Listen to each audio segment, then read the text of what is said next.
If the things you boast about could come true, would it be to make the school beauty pregnant before marriage, or to make yourself invincible, or even become a billionaire, when you were originally just a poor student? At this moment, you are holding a broom, preparing to clean, but you overhear a rich second-generation boasting next to you. Yesterday, I went to visit Director Lu's house, and his daughter treated me especially well. She even said she would marry no one but me. You sneer in your heart, thinking, what a load of nonsense. Your father said, once I get into university, I'll find the mayor's daughter to be my servant. You watch these people walk away, rolling your eyes. They all just know how to boast, why don't they just fly to the sky? Why not stand shoulder to shoulder with the turtles? If it wasn't for their rich fathers, I'd definitely beat the crap out of them. At that moment, a mechanical voice suddenly rings in your ear. Congratulations, host, you have acquired the Boast-to-Truth system. Limited time offer, 3 dog heads to bind. You are startled. Boast-to-Truth system?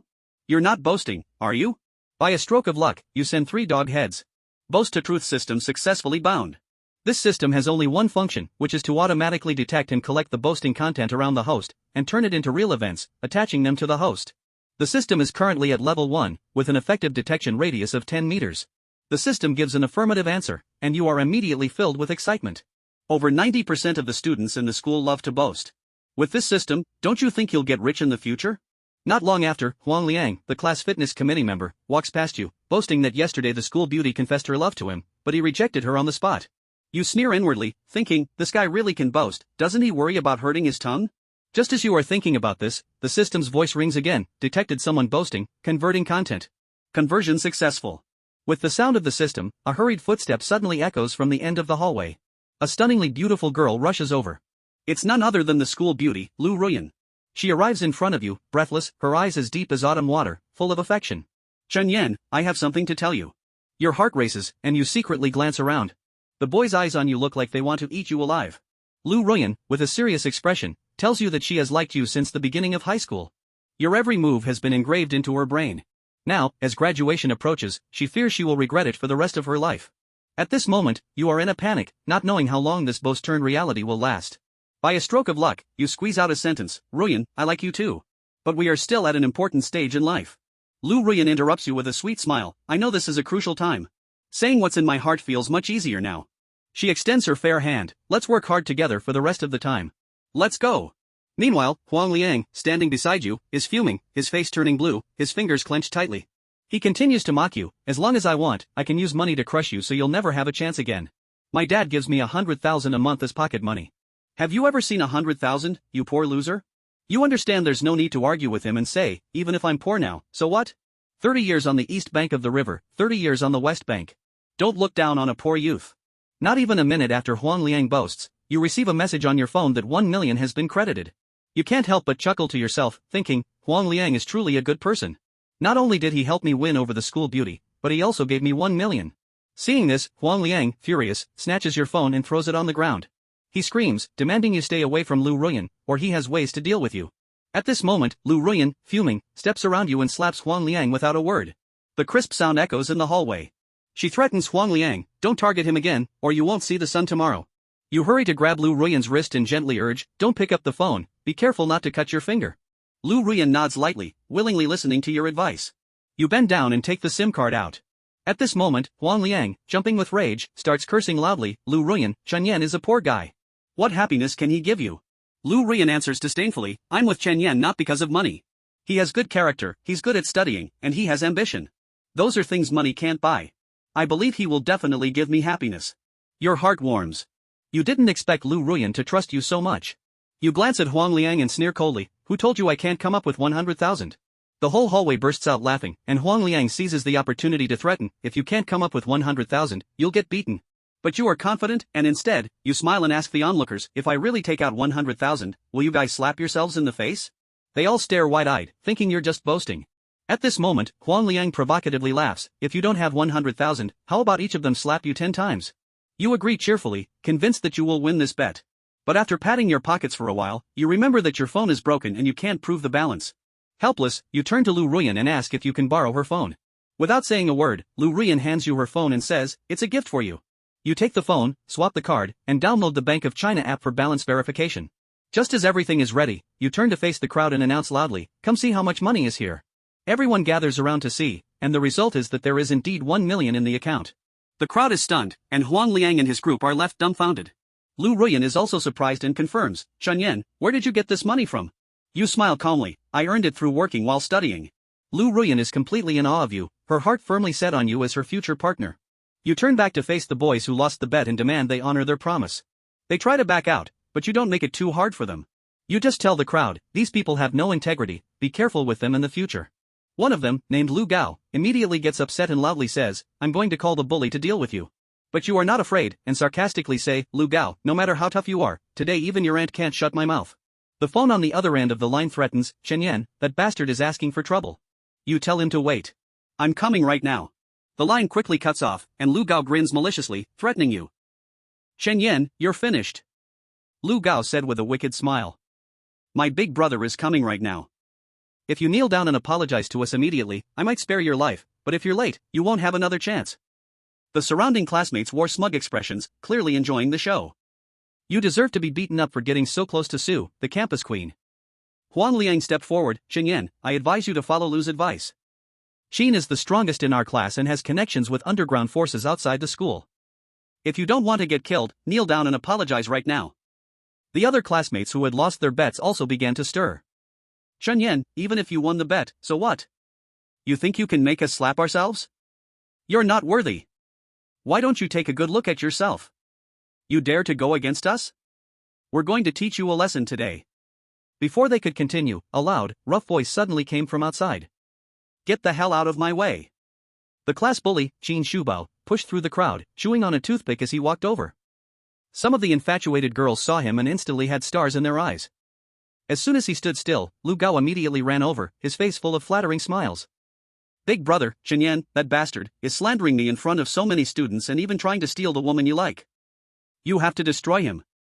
Qin Shubao nodded, narrowed his eyes, and coldly asked, Chenyan, how do you want to die? That's right, how do you want to die? Lu Gao echoed, lifting his chin in a way that looked like a treacherous dog. My big brother holds a black belt, 9 dan in Taekwondo. As long as you can tell him how you want to die, he will make it happen. Ding, detecting boastful talk in the area, converting boastful content. Conversion successful. Chen Yan suddenly felt his body become lighter.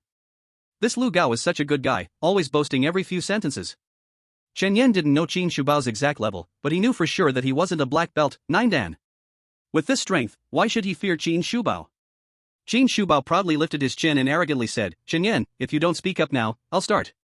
Su Qingning immediately stood in front of Chen Yan. Qin Shubao, do you want to oppress us with your power? So what if I do? Qin Shubao grinned, flicking his bangs with his fingertips and acting deep. Qingning, I advise you to stay away from him, or you'll end up covered in blood. The surrounding girls cheered and screamed. The infatuated girl's eyes nearly popped out. Chen Yan, if you have guts, step out. Don't hide behind a woman. Lu Gao shouted, jumping up and down. Yeah, come out if you dare. Let's see who will help you this time. Huang Liang also waved his arms in agreement. Chen Yan stepped forward, and Su Qingning immediately grabbed his sleeve.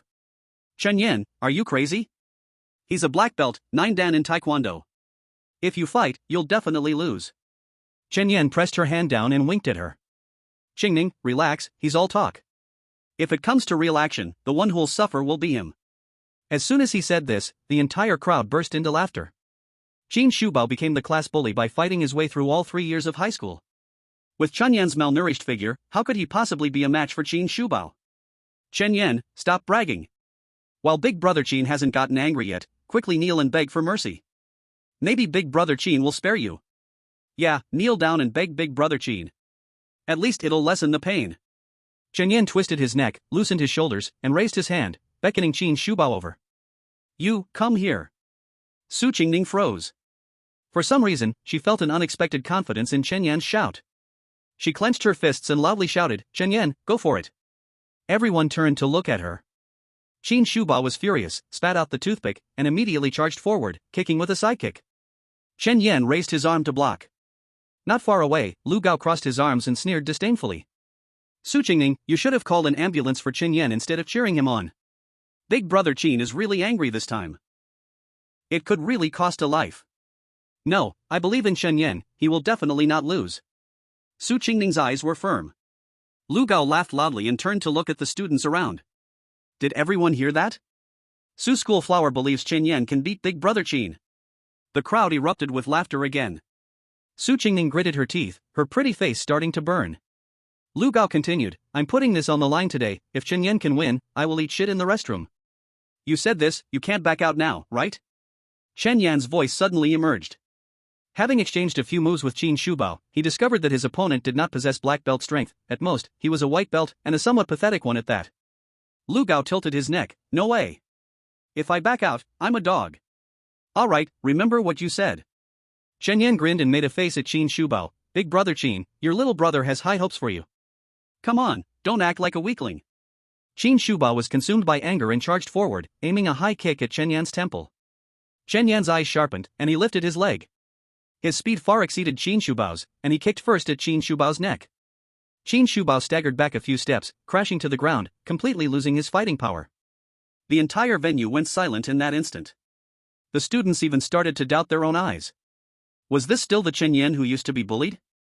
In contrast, Chen Yan looked down at the fallen Qin Shubao and snorted, I haven't even used my strength yet, and you're already down. Trash. Su Qingning snapped back to reality, dancing with joy, Chen Yan, you are amazing. Chen Yan winked, your basic moves are poor. He glanced at Lu Gao, who immediately stepped back in fright. Chen Yan, what are you going to do? Chen Yan walked forward leisurely, didn't you say that if I win, you'll eat shit? When did I ever say that? Lu Gao dodged again, trying to deny it. Su Qingning, unable to hold her anger, sarcastically said, Lu Gao, are you still a man?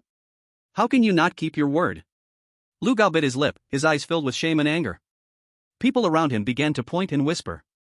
He looked around, then lifted his neck, striking a pose of a dead pig not afraid of being scalded. I won't keep my word, and what will you do about it? Who dares to make me eat shit? You. Su Qingning frowned.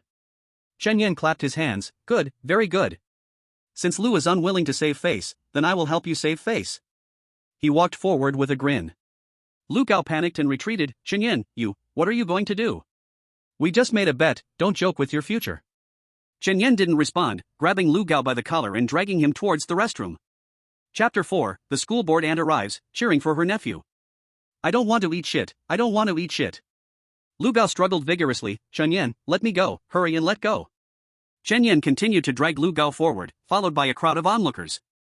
We're about to see Lu eat shit, I wonder what his aunt will think. I guess we'll see an interesting show soon. Why doesn't Lu call his aunt? If she comes, who would dare to do anything to him? The students murmured among themselves. In a blink, the two arrived at the restroom. Chen Yan, I warn you, if you really dare to make me eat shit, I'll make sure you regret it. Lu Gao warned. Chen Yan continued to pull him inside, giving him no response at all. Lu Gao's aunt was the school board's member, if he found a chance to call for help, then the shit wouldn't be going down that easy. As for what would happen afterward, he couldn't care less about that. After being bullied by these rich kids for 3 years, his inner strength had finally erupted. Stop it. Everyone stand still. Just as he was about to drag Lu Gao into the restroom, a deep voice came from inside. The director, with his pants undone, walked out with a grim face. What's going on? He looked at Chen Yan and the other two and asked. At this moment, Lu Gao seemed to see a savior, thumping on his knees, Director, you must save me. Chen Yan wants to feed me shit. Wu Lei turned to look at Chen Yan, is that true? Director, he bet with me. I asked you if it's true. Without waiting for Chen Yan to explain, Wu Lei interrupted sharply. Chen Yan nodded, infuriated, yes. You two, go to my office. Wu Lei pointed to the other end of the hallway, then looked at the classmates who had come over, you all disperse. Seeing there was no show to watch, the classmates quickly scattered. Su Qingning wanted to follow but was glared at by Wu Lei. Qingning, go back, I'm fine. Chen Yan said, striding towards the guidance office. The two walked together to the guidance office. Lu Gao wore a triumphant expression. Chen Yan, even if you drag me to the bathroom, so what? My aunt is Director Lu. As long as she is here, the director has to stand on my side. Ding, detecting someone boasting in the investigation range, converting boasting content. Conversion successful. Chen Yan was taken aback. Lu Gao was boasting again? But what was he boasting about? Chen Yan frowned, suddenly his expression changed. Could it be that Director Lu wasn't Lu Gao's aunt? For 3 years of school, Lu Gao always claimed to be the nephew of the director, and even the homeroom teacher and the guidance director believed him. Unexpectedly, this was something he had made up. Chen Yan couldn't help but chuckle. What are you laughing at? Lu Gao asked coldly. Chen Yan shook his head, it's nothing, just thinking about how to make you eat shit later. They were invited into the office. Wu Lei brought a chair for Lu Gao and served him a cup of tea, leaving Chen Yan standing aside. After serving Lu Gao, Wu Lei suddenly slammed the table and pointed at Chen Yan. Chen Yan, do you know your mistake? Mistake? Chen Yan snorted softly. Lu Gao bet with me, lost but didn't admit it. What mistake am I making by helping him carry it out?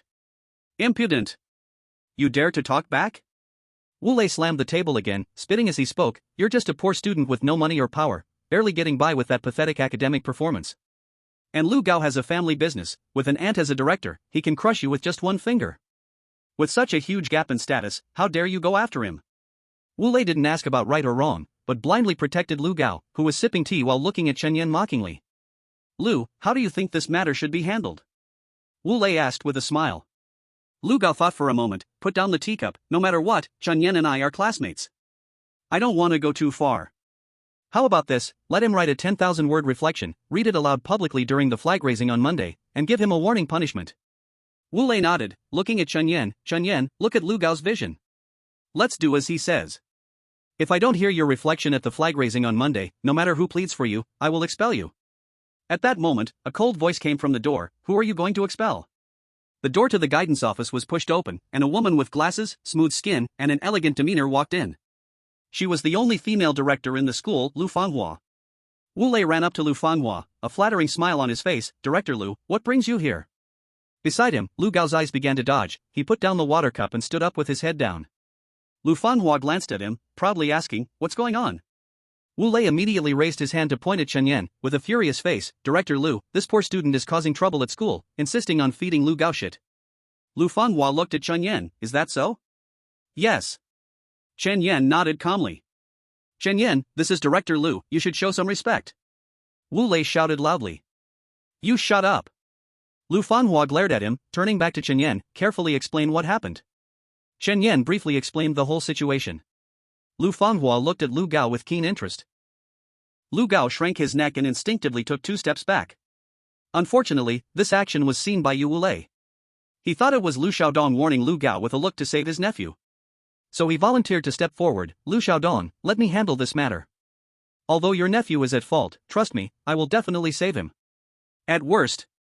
He raised his hand and pointed at Chen Yan. At worst, we can expel this broke loser and bear the bad name. Slap. As soon as he finished speaking, he was met with a loud slap. Who gave you the power to expel Chen Yan? Lu Fanghua scolded. Wu Lei was confused. Lu Xiaodong, how can we save your nephew's reputation without doing this? My nephew? Lu Fanghua let out a light laugh and pointed at Lu Gao. You say he is my nephew? Isn't he? You and Lu Gao both have the surname Lu. Last year, that murderer from Lin City also had the surname Yu. Are you from the same family? Lu Fanghua's voice rose a few decibels. Wu Lei, the school's senior management promoted you to director of education, and this is how you do it. Do you have any brains? Just now, I heard you saying you wanted Chen Yan to write a 10,000-word self-criticism?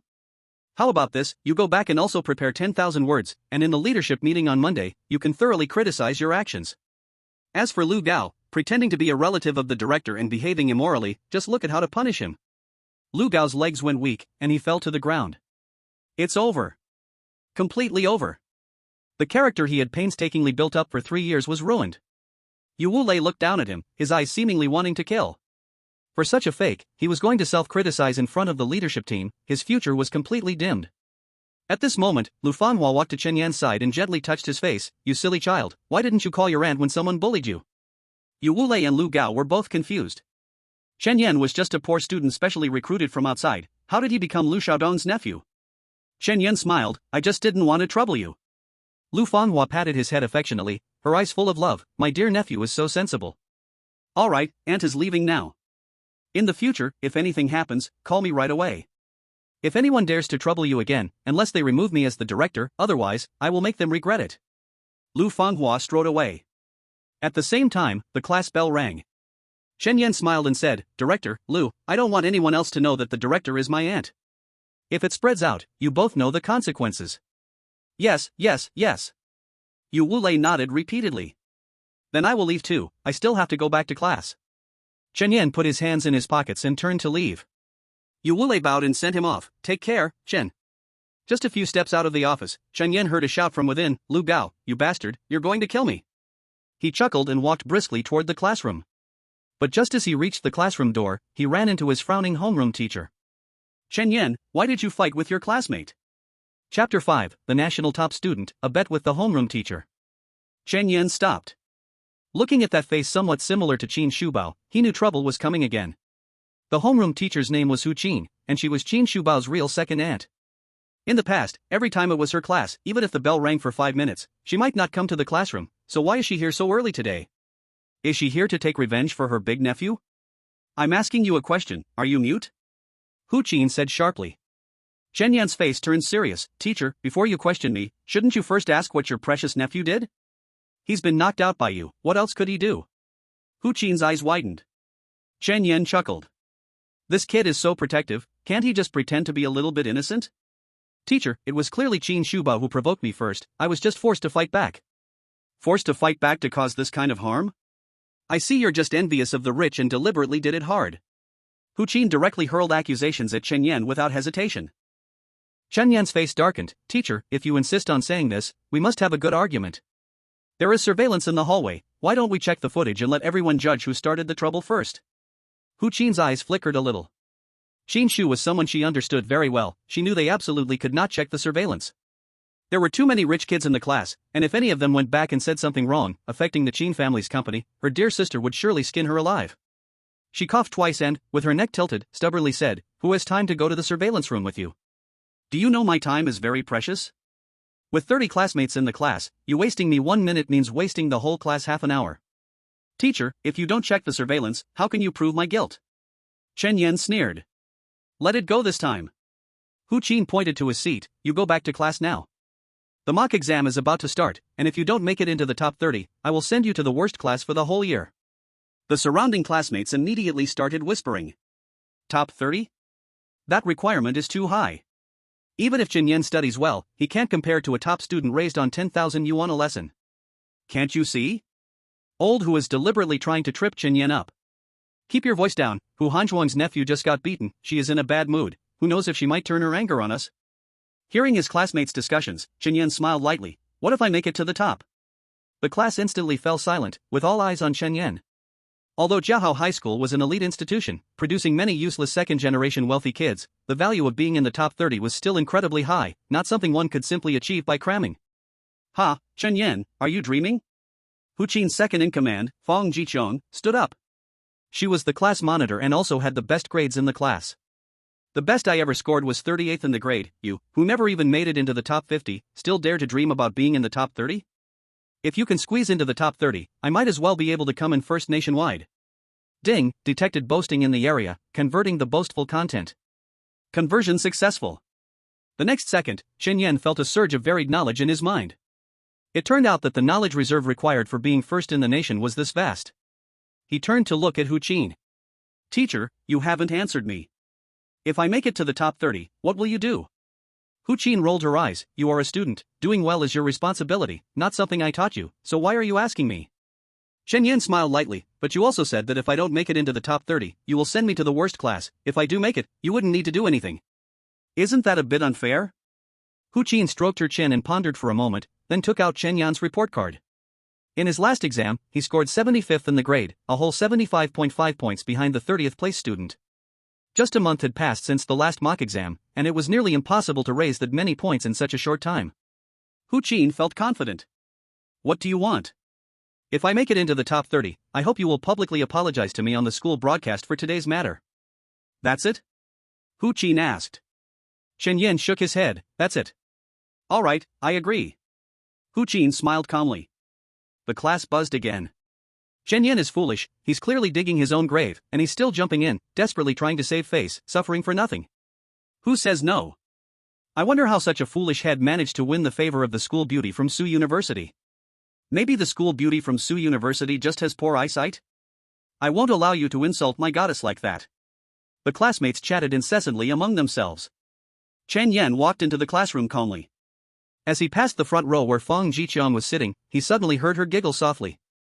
Chen Yan, you're the one walking towards your own doom, you can't blame the teacher. Fang Jiqiong's deskmate followed suit. I heard that those rich second-generation kids at the back of the class look down on you poor wretches. If you get sent to the worst class, maybe you won't even make it alive to the college entrance exam. Chen Yan looked down at the two of them, then let's wait and see. Just don't get scared by me when the time comes. Who would be scared of you? Fang Zhixiong rolled her eyes, you brag without even knowing your own weight. Just wait, the day will come when you'll be taught a lesson. Chen Yan ignored them and walked straight back to his seat. He opened his book and found that the knowledge recorded inside suddenly seemed much easier to understand. The knowledge reserve of the national number 1 was truly extraordinary. A whole day passed in a daze. Chen Yan communicated with the system a few times. After learning that the event of bragging becoming real had no time limit, he felt even more excited. His school beauty admirer, 9th Dan black belt, school board member aunt, and academic genius strength could all be kept forever. It was simply wonderful. After school in the evening, Chen Yan packed his books slowly and calmly. Suddenly, a stir came from the doorway. He frowned, put on his backpack, and walked over, only to see Su Qingning standing at the door.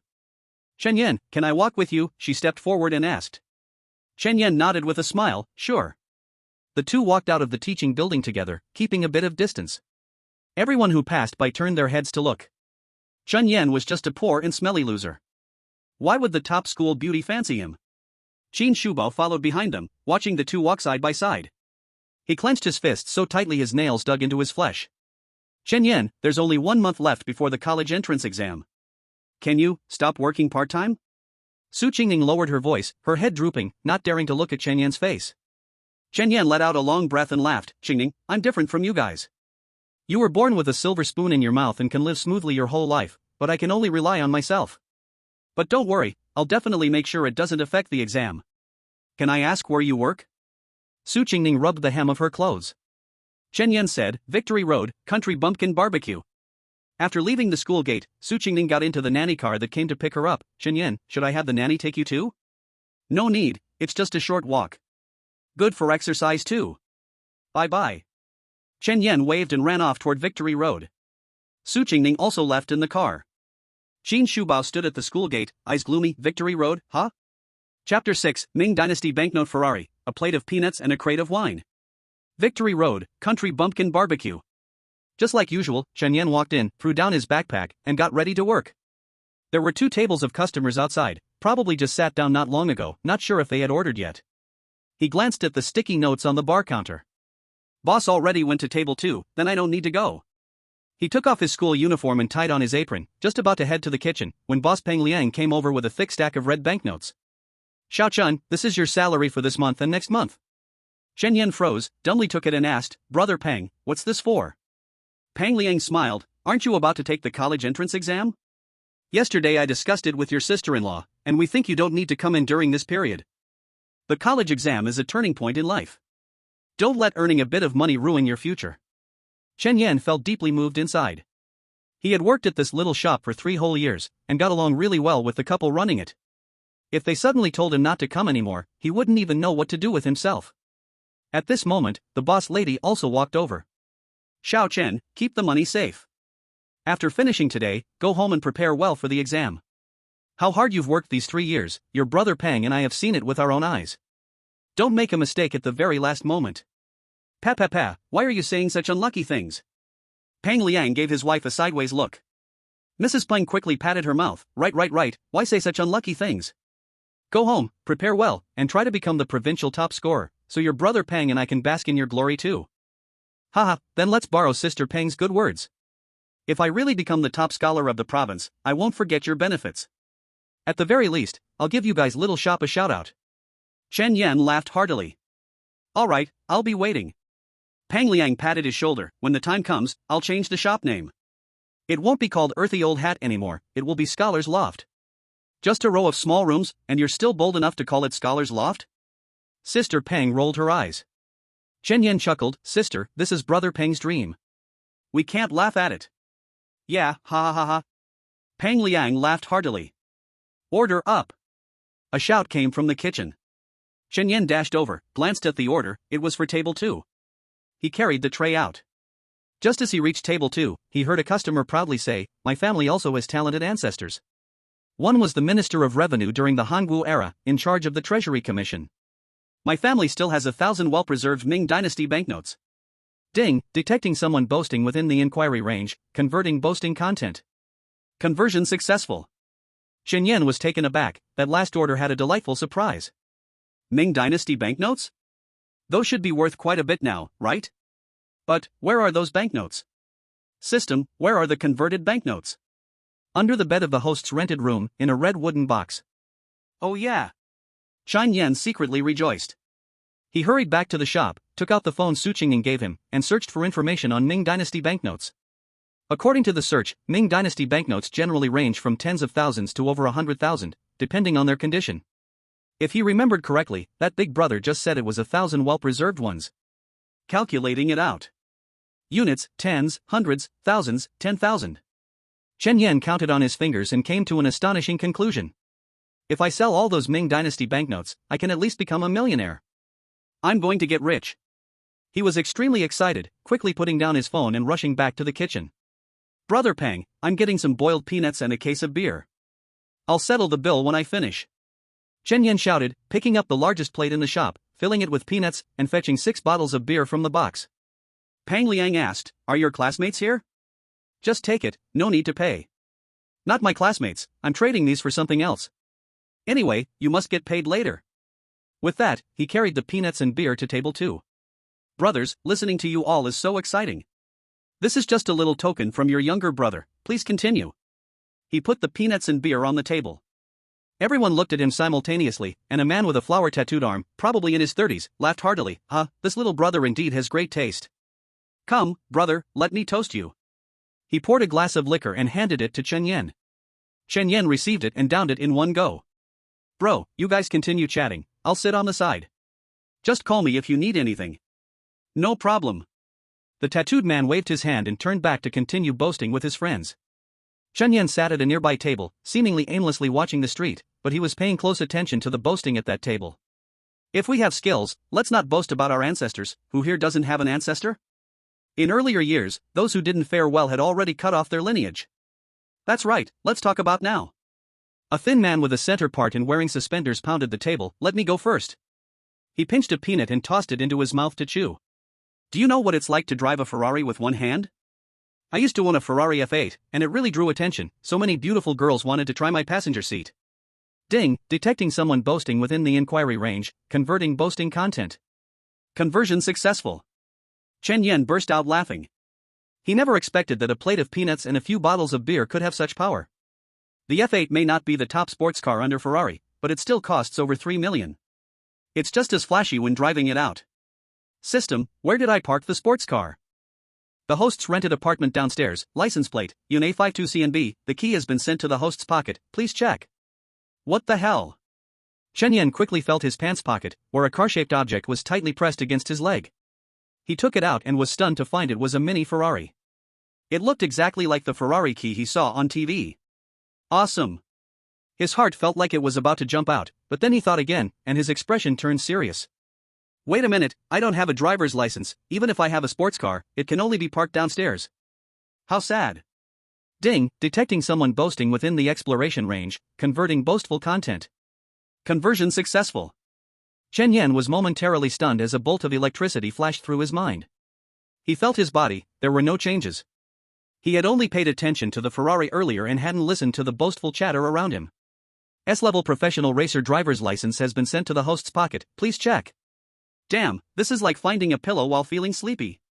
He pulled out the driver's license to take a look and then suddenly kissed it excitedly.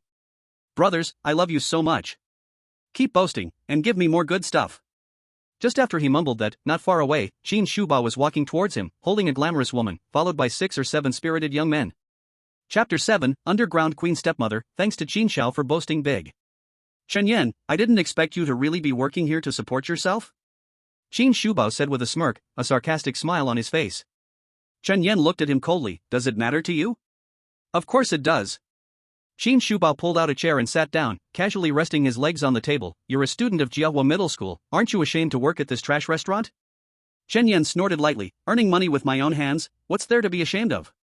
If anything is shameful, it's you guys who can only hold your hands out. I can still live free without family, what about you? Without parents, you can't even survive. Well said. The big brothers at the nearby table clapped together. Little brother, well said. Money earned by our own ability, even if it's less, it's still righteous to spend.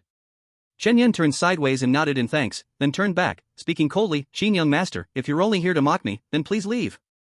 I still need to work, don't disturb me from making money. What if I don't? Xin Shubao raised an eyebrow. Then don't blame me for being rude. Chen Yan clenched his fists, his eyes revealing a hint of coldness. Xin Shubao immediately stood up, retreating among the spirited young men. The scene where he was kicked over during the day was still fresh in his mind, he didn't want to be knocked down again. Returning to the group, he felt secure and started showing off again. I know you can fight, but what if you can? You see, all these are my brothers around me. With so many people, I don't believe you can take us all on. The big brothers at the previous table found it hard to watch and stood up.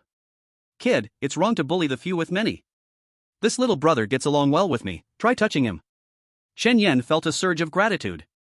He had only served these people a plate of peanuts and a few bottles of alcohol, and they had already returned the favor with their actions, and they were still willing to stand up at this moment. Xin Shubao's expression darkened immediately. Are you sure you want to oppose me? So what if we are? What's wrong with opposing you? A young man wearing suspenders swayed out, casually picking up a bottle of wine. Look at you all, looking like cockroaches. If you're capable, come together. Stop dragging things out. Xin Shubao's eyelids twitched. As the saying goes, the soft fear the hard fear the ruthless, and the ruthless fear the reckless. These people were clearly drunk, fighting with them would be disgraceful whether he won or lost.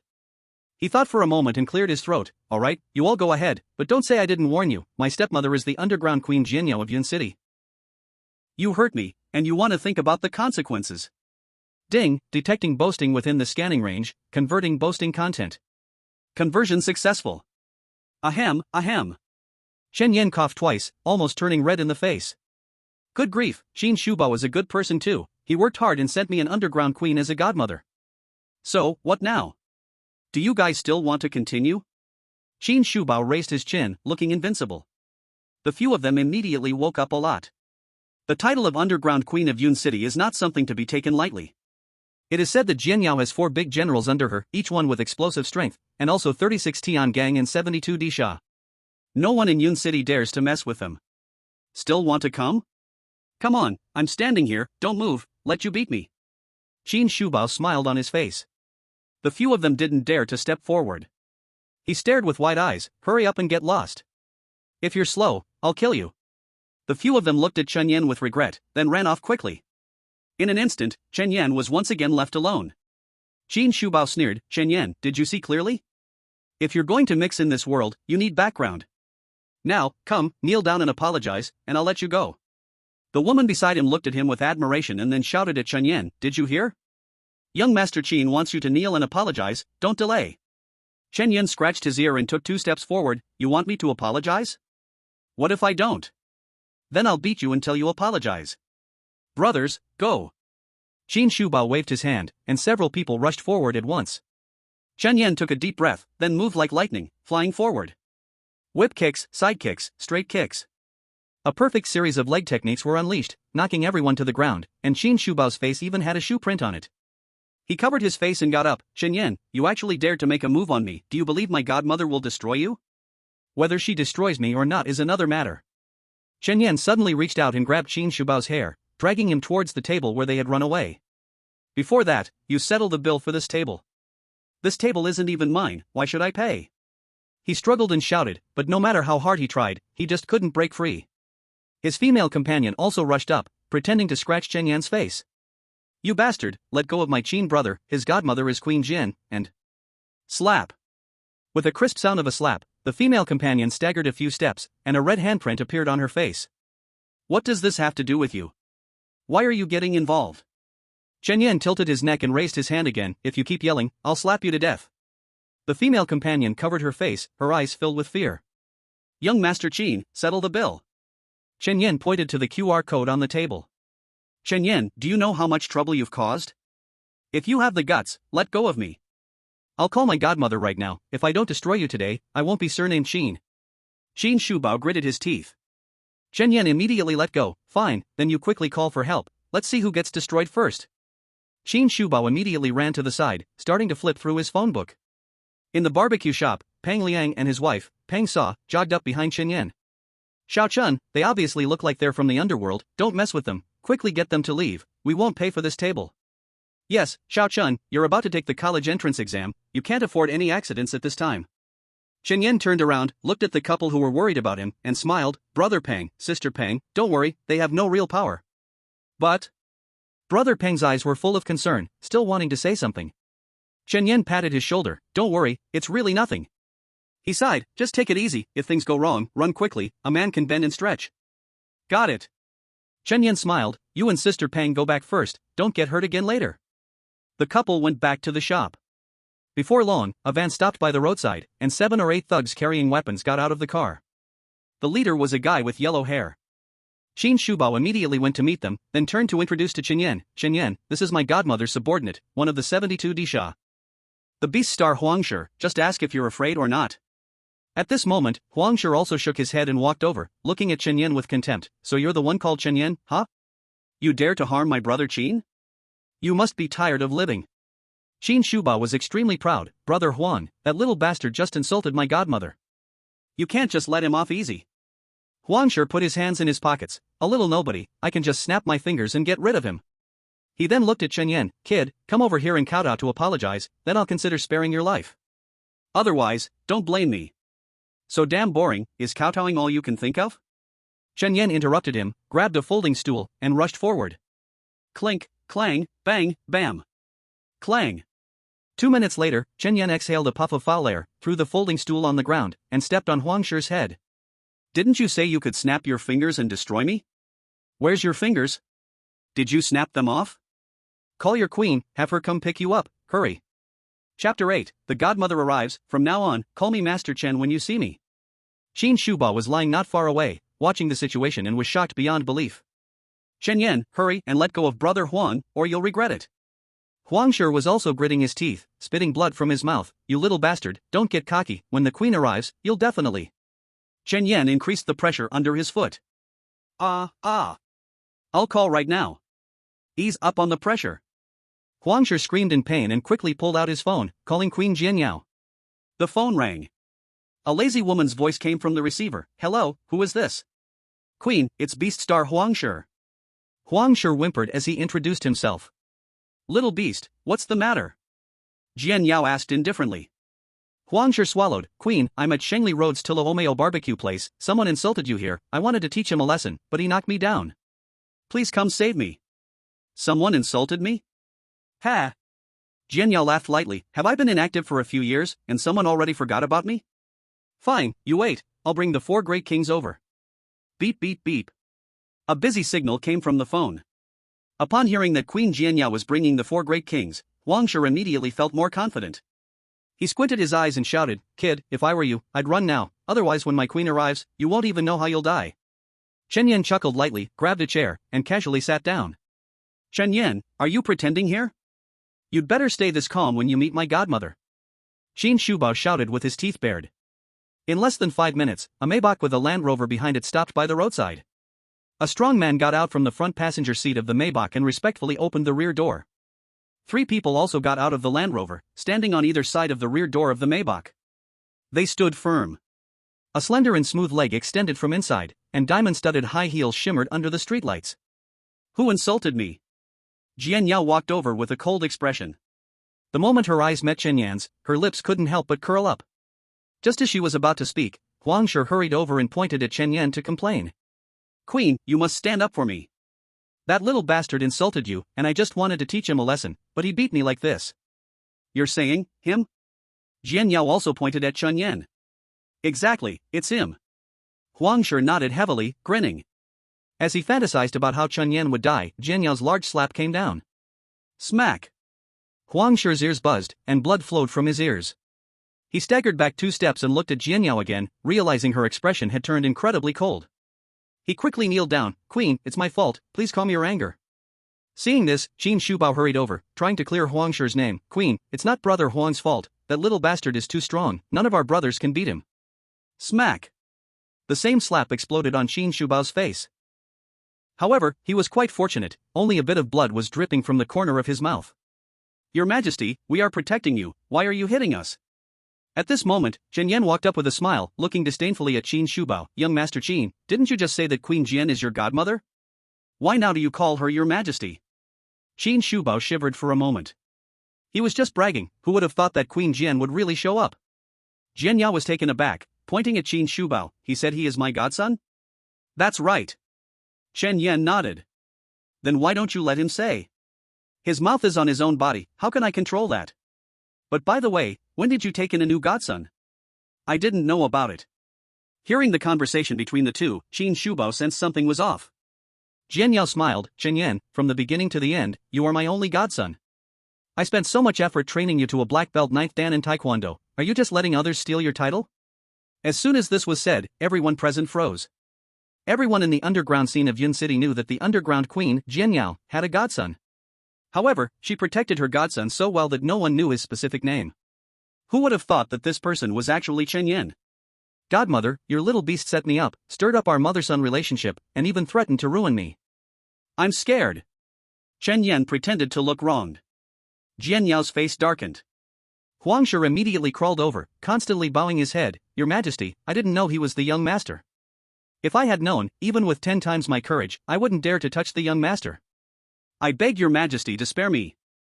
Jian Yao remained unmoved, coldly saying, Duo 1, waste his 5 limbs and throw him on the street to beg. Yes. A strong man in a dark green suit stepped forward. Your Majesty, spare me. I'll never dare again. With a kick from Duo 1, Huang Shi let out a tragic cry. Nearby, seeing Huang Shi's situation, Qin Shubao immediately fainted. Your Majesty, it's that Qin. He is my cousin, he asked me to come. Another scream echoed. Duo 1, if I hear his voice again, you will take 10 lashes yourself when we go back. Jian Yao said expressionlessly. In that moment, she seemed like a demon god coming out of the abyss. She had long been mingling in the underground scene, with no men around, and even no children. Chen Yan was her only emotional support. To dare to lay hands on Chen Yan was like touching her reverse scale. Before long, Duo 1 returned. Queen, the man is taken care of. Jian Yao nodded and then looked at the fainted Qin Shubao. Godson, what should we do with that guy? Chen Yan smiled. No need to deal with him, it's always good to keep someone around for fun. He picked up a half-drunk beer bottle and poured it on Qin Shubao's face. Qin Shubao jolted awake, hurriedly kneeling down and bowing. Chen Yan, I didn't know you were the queen's godson, please spare me. Chen Yan stepped on his shoulder. Young Master Qin, from now on, when you see me, you call me Chen Yi, clear? Got it. Chen Yi. Qin Shubao's face was practically glued to the ground. Chen Yan nodded in satisfaction. That's more like it. You scared away the guests at the last table before they could even settle the bill. I'll pay. Qin Shubao replied immediately. 10 times. No problem. He quickly got up and scanned the QR code on the edge of the table. Hearing the payment notification, the paying couple came out jogging. Seeing that these people seemed hard to mess with, they hesitated to step forward. Godmother, I'm going to say goodbye to the boss. I've worked here for 3 years and should at least put a period on it. Chen Yan glanced at Jian Yao. Jian Yao nodded. Go ahead. He quickly ran to the Pang couple. Brother Pang, sister Pang, I won't be coming tomorrow. I broke a bit of your things just now, and the extra part of the bill should be enough to compensate for your losses. Pang sighed. Loss or no loss doesn't matter. Xiao Chen, your grades have always been good. I see those people don't seem like good people, don't go down the wrong path. Chen Yan showed a sunny smile. I won't. Pang saw, I'm leaving now. Go back and study well, do a good job on the college entrance examination. Got it. After saying goodbye to them, he returned to Jian Yao's side. Jian Yao said, adopted son, why not come stay with me for a while? The college entrance exam is coming up soon, and I'll find some nannies to take care of you. No need. Chen Yan waved his hand. I'm used to my little nest, I might not be able to sleep in a different place. Then I'll have Zhanghua and Qigua stay with you, okay? These two are versatile and are skilled in healthcare, cooking, and martial arts. She pointed to a man in a khaki suit and another in a dark red suit behind her. Chen Yan hurriedly waved his hands. No. I'm fine on my own, dry mom, I'm going home, see you. He quickly ran away. Looking at his back, Jian Yao smiled gently. Qigua, Zhanghua, protect the young master in secret. Yes. The two strong men nodded seriously. Chen Yan ran all the way, hurrying to get home. Just as he arrived downstairs, he saw a bright red Ferrari. I guess this is what those big brothers sent me. There's also a box of Daming banknotes at home, I need to hurry back and check. Chapter 9, Academic overachievers are not ordinary, finishing the exam in half an hour. Chen Yan crouched under the bed, rummaging for a while, and finally found a hardwood box. The box looked quite old, with dust resting on it. The things from the system are so damn real, they even brought the dust. He wiped off the dust and opened the box. Inside were neatly stacked 4 large piles of banknotes printed in blue. Is this Daming banknotes? He picked one up to take a look. The preservation was indeed very good, except for the yellowed paper, everything else looked brand new. He had asked Dunyang before. Nowadays, well-preserved Daming banknotes are generally priced above 100,000 each. There are 1,000 here, doesn't that mean he is already a billionaire? He held up a banknote and gently kissed it. I really love you guys. Just as he was saying this, his phone rang. Taking it out, he saw it was Su Qingning calling. Hello, Qingning. Chen Yan, are you home? Su Qingning's gentle voice came from the other end. I just went to the barbecue at Tu Lao Mao. The boss said you've gone home. What were you doing there? Chen Yan asked, then chuckled. Were you missing me? I wasn't. I was just passing by.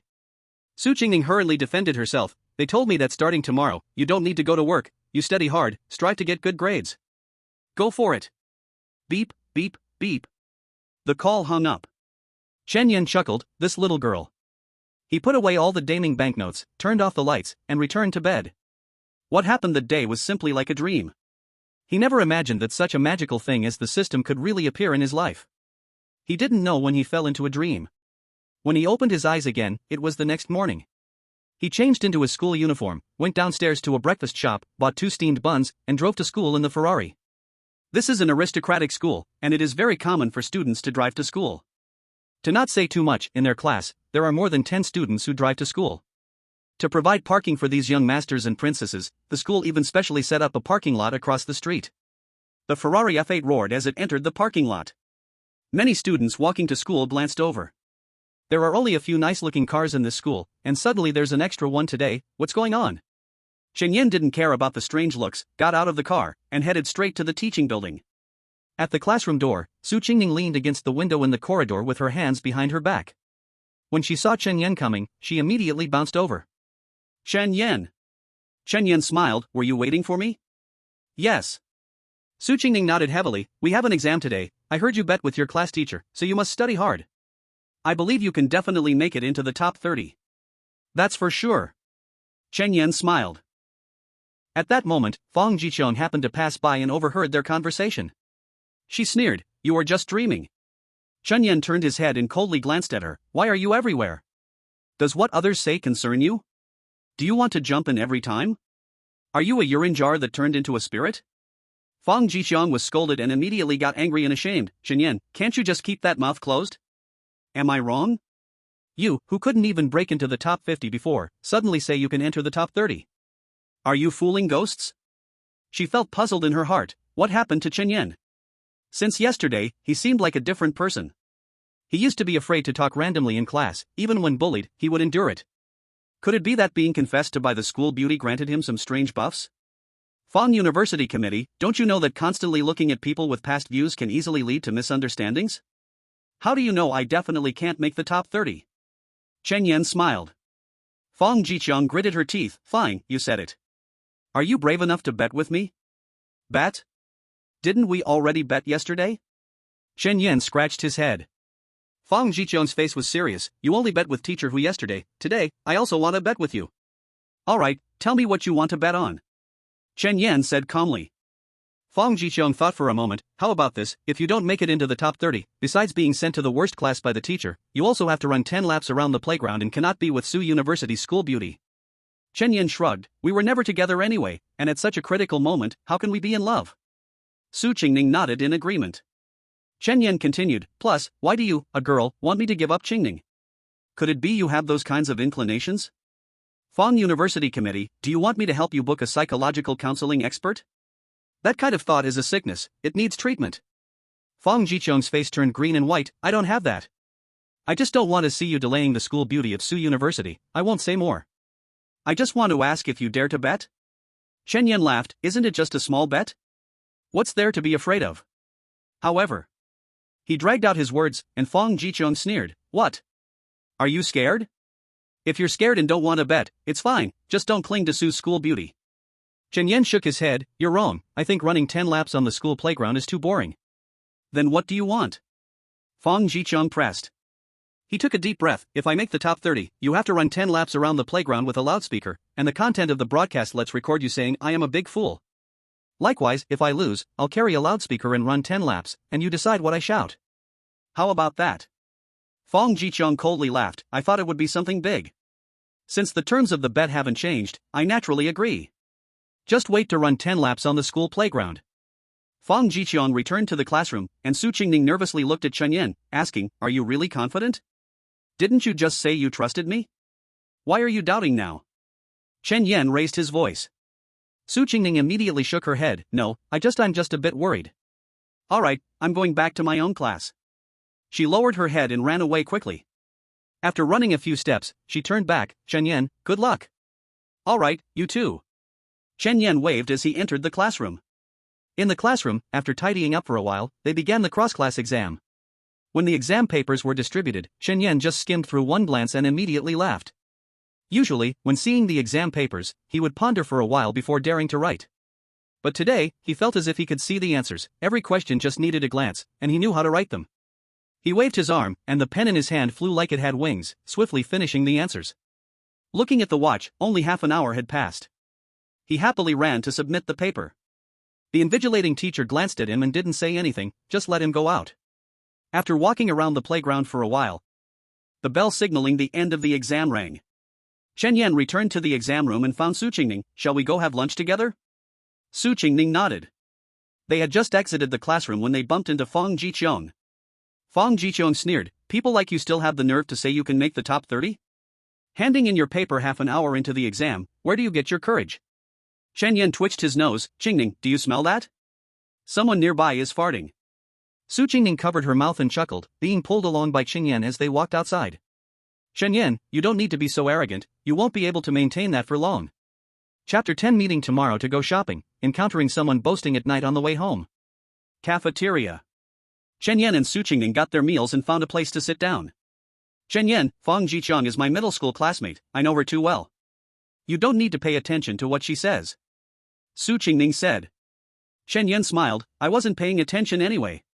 Su Qingning nodded, a hint of worry appearing on her face. But you handed in your paper after half an hour, are you sure you're okay? You two have a bet going. Don't worry, it's definitely fine, trust me. Chen Yan looked at her, his eyes full of determination. Su Qingning raised the corners of her mouth, revealing a sunshine-like smile, I believe you. While they were talking, someone suddenly appeared beside them. It was another lackey of Qin Shubao, named Yang Keiji. Chen Yan, who let you sit with the campus flower Su? Yang Keiji shouted loudly, flipping over Chen Yan's tray. Su Qingning screamed in shock, standing up, and many students around began to watch. Chen Yan's face darkened, Little Keiji, you've got some guts to flip my tray. Yang Keiji chuckled lightly, Het, what's wrong with flipping your tray? Don't think just because you won against my brother yesterday using dishonorable means, you can rule here.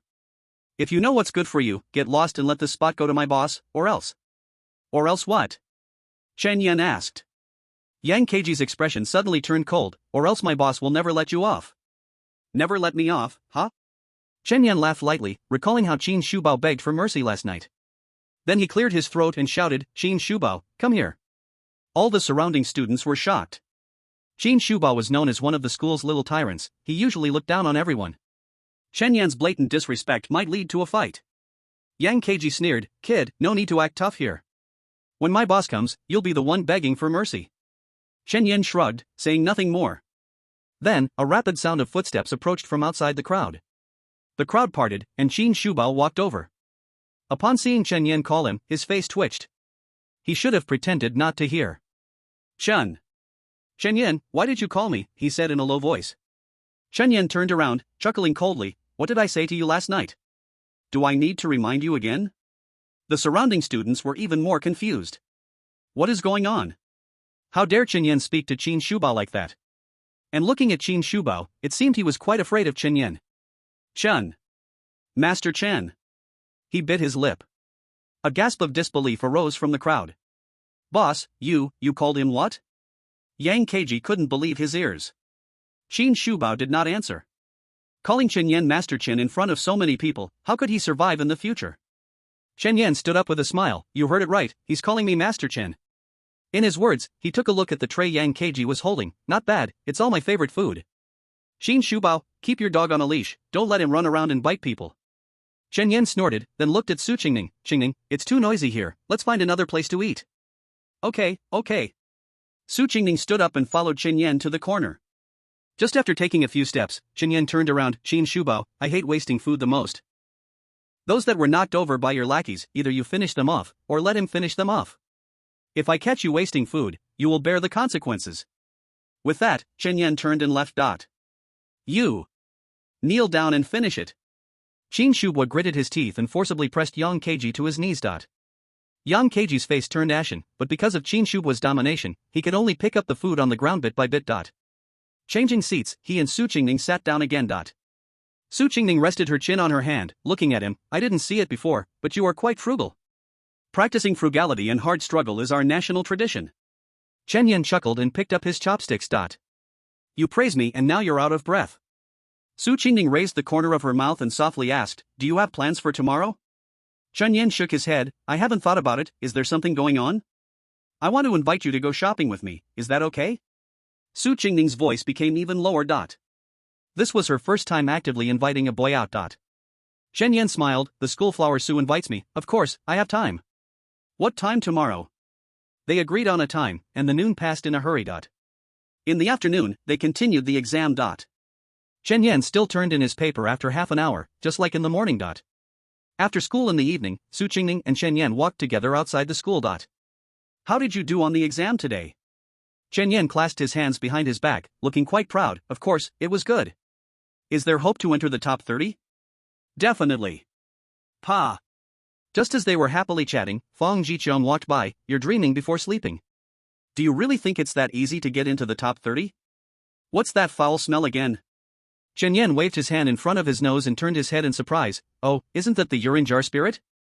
Stay away from me, your speech is too disgusting. Chen Yan, do you dare to insult me? You're asking for death. Fong Jiqiang yelled enraged. Chen Yan snorted coldly, I didn't provoke you. You came over here looking for discomfort and blame me? Let me remind you, don't be too optimistic. Beware of overly good luck leading to misfortune. Let's wait and see. When the results come out, just watch me double back the humiliation. Fong Jiqiang stamped her foot in place. Chen Yan shrugged and smiled at Su Qingning. Su Qingning covered her mouth and chuckled, you really are infuriating and lethal. Qingning, you're wrong. Chen Yan suddenly became serious. Su Qingning thought she had truly said something wrong and was pondering over her words, but then Chen Yan suddenly said, she's not human, she's a urine jar spirit. Ha ha ha.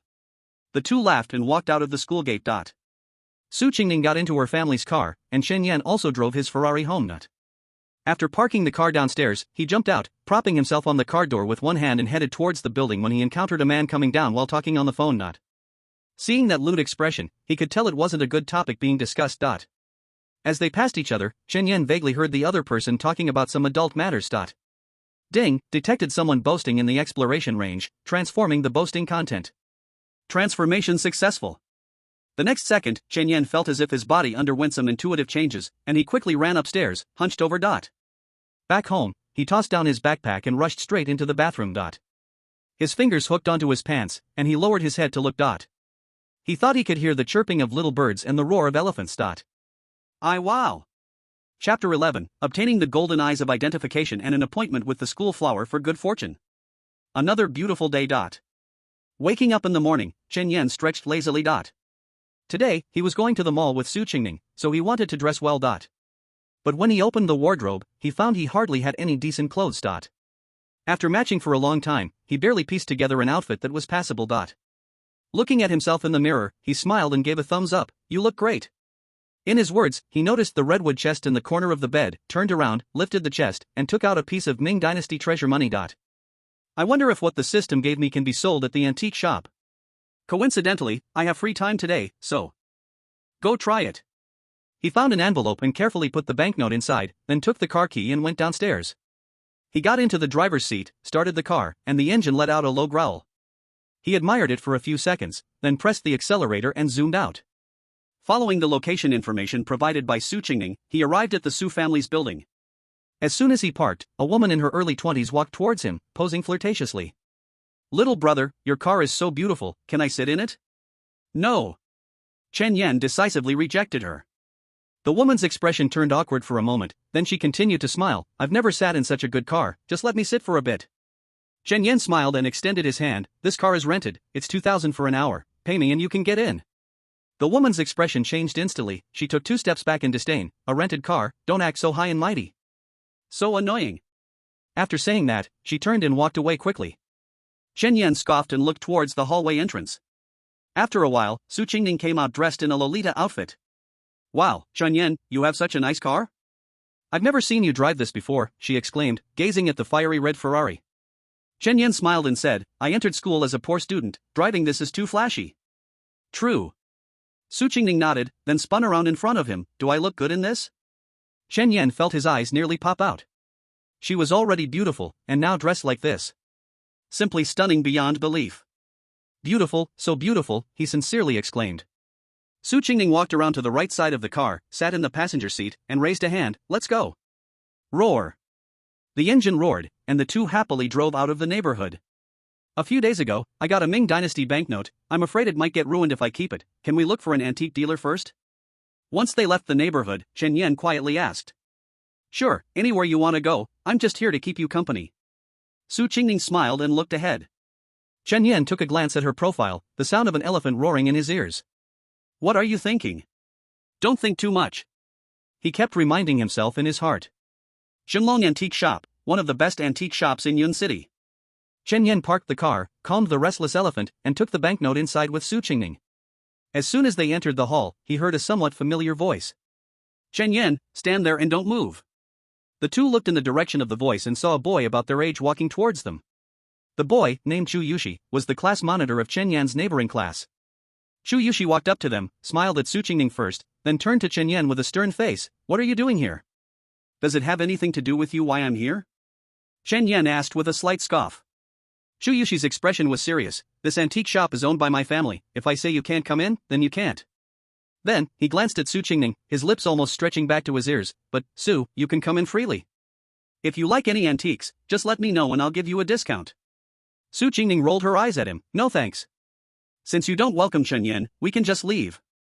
She tugged at Chen Yan's sleeve and turned to leave. Chu Yushi was stunned. Seeing Su Qingning walking further away, he quickly ran over and blocked the entrance with a smile. Su, don't be mad, can't I let Chen Yan in now? Su Qingning glanced at Chen Yan. Chen Yan nodded. Only then did she relent, releasing Chen Yan's sleeve. Chen Yan said he wants to sell an antique, can you call your family's appraiser?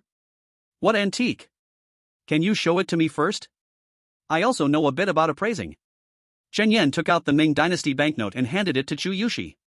Chu Yushi took it, turned it over and over several times, a look of difficulty appearing on his face. I've never even seen this thing before, is it fake? Chen Yan chuckled lightly, there are many things you haven't seen, how can you be sure it's fake? You should call your family's appraiser.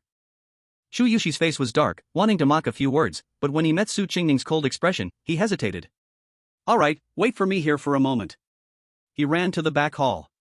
After a while, he came out with a man sporting a goatee. Chen Yan, this is our antique shop's appraiser, Yang Xia. Show that piece of paper in your hand to Elder Yang. Chen Yan reached out and handed over the Ming Dynasty banknote. Yang Xia didn't even wear gloves, took it, and examined it under the sunlight, rubbing it with his fingers, completely unconcerned about damaging it. Su Qingning frowned slightly and whispered, Elder Yang, are you really an antique appraiser? Your method seems. Considering face saving, she didn't finish her sentence. Yang Xia ignored her, but Chu Yushi stood up. Don't worry, Su classmate, Elder Yang has the golden eyes of appraisal. Even without tools, he can tell the quality and age of an item. Ding, detected someone bragging within the probing range, converting bragging content. Conversion successful. Chen Yan felt his eyes grow warm. Immediately, his left eye's vision became incredibly clear.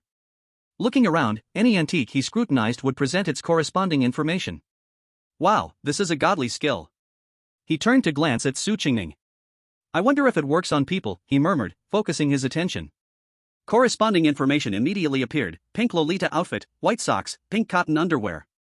Chen Yan felt a heat in his nostrils and quickly raised a hand to cover them. This skill is not suitable for appraising women, especially beautiful ones. He hurriedly pulled out a pack of tissues from his pocket to block his nostrils. At this moment, Yang Xia finished his appraisal. This Ming Dynasty banknote is fake. Fake? Chen Yan frowned, his gaze falling on the banknote. All relevant information about the banknote surfaced, even its market estimated price. 210,000. You call this fake? How could you bring a fake item here? Chen Yan, do you have no shame? Chu Yushi tilted his neck, scrunching his face. Su University flower, I advise you to change to someone else, this person is too hypocritical. Chen Yan scoffed, clearly, it's your own lack of ability, yet you turn around and say my thing is fake. If you don't want it, fine by me. He pulled back the banknote. Yang Xia, however, was not having it. Who are you calling without ability? I tell you, I studied under the king of appraisal, and with the golden eyes of appraisal, I have never been wrong. If you don't believe me, ask around. In the antique scene of Tongcheng, who dares to say something is real after I've declared it fake? Chapter 12, the king of appraisal's master is here. Elder Yang's face slaps resoundingly. Ding, detected someone bragging within the probing range, converting bragging content. Conversion successful. Chen Yan laughed again. They say the antique business is very deep, 1 part goods, 9 parts boasting. Indeed, how true. From the day he was born until now, he has only encountered 2 antique professionals, and each of them has bragged to him once. Not only did he get the golden eyes of appraisal but also gained the king of appraisal as his master. Chen Yan said nonchalantly, what if you really misidentified it? Chu Yushi picked up the conversation, impossible. If what you have is real, I'll kneel down and call you daddy on the spot. Alright, remember what you said. Chen Yan pointed at him, the corner of his mouth slightly raised. Who else in Tongcheng is a big shot in antique appraisal? Let's bring a few together and have a look? No need. Chu Yushi waved his hand, the king of appraisal is in Tongcheng right now, let's take the item and go find the king of appraisal. She is the top appraisal master in the country. If she says your item is fake, you should admit it. Admit it. Chen Yan nodded but showed no intention of leaving. Chu Yushi frowned, why aren't you leaving? Are you afraid of being exposed by the king of appraisal on the spot?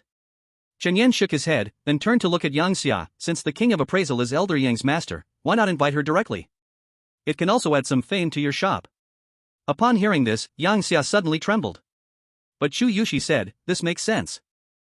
Senior Yang, can you please give Master Jianbao Wang a call? Yang Xia licked his lips, his eyes wandering, why should I go? My master is busy every day.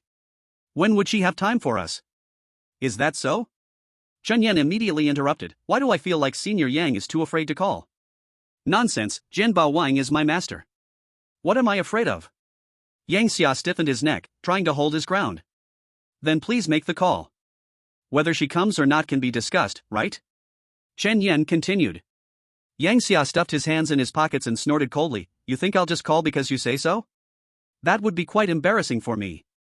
I'll ask you one question, are you going or not? If not, it means you're guilty. Chen Yan chuckled lightly, you won't even make a call, I see you have something to hide. Since you won't, I will. The system gave him the contact for Master Jianbao Wang, and the phone number was automatically saved to his phone. He scrolled through and found the number and dialed it directly. Soon, Master Jianbao Wang answered. Hello, Ms. Jianbao Wang. Chen Yan greeted with a smile. The voice on the other end paused for a moment. Chen Yan, what prank are you up to? Call my master. Ms. Jianbao Wang, I heard you are in Tongcheng, could you please come to the Jinlong antique shop? I want to sell a piece of Ming Dynasty banknotes, but their appraiser says my item is fake. Chen Yan continued earnestly. You can still sell fakes. Wait, I'll be right there. The call ended abruptly. Standing at the door, Yang Xia's legs were trembling. The year before last, he had represented Tongcheng at an antique association meeting and was lucky enough to attend a lecture by Master Jianbao Wang. The voice he just heard was exactly like hers. Could it be that Chen Yan can really invite Master Jianbao Wang? If Master Jianbao Wang actually came and exposed his identity publicly, he would have no way to survive in the future. So he quickly thought, kid, stop pretending. Security, kick him out. Immediately, several security guards rushed in. Chen Yan's face darkened suddenly. Yang Xia, why don't you wait? Are you afraid to wait? What am I afraid of? I am Master Jianbao Wang's disciple. The voice on the phone isn't even hers, you are a fraud. Yang Xia said sternly while shaking inside, what are you waiting for? Hurry up and kick this fraud out. Su Qingning said anxiously, wait, is there a misunderstanding? Chen Yan turned back, just wanting to comfort her, when he felt an empty hand. Looking again, his Ming Dynasty banknotes were snatched away by Chu Yushi.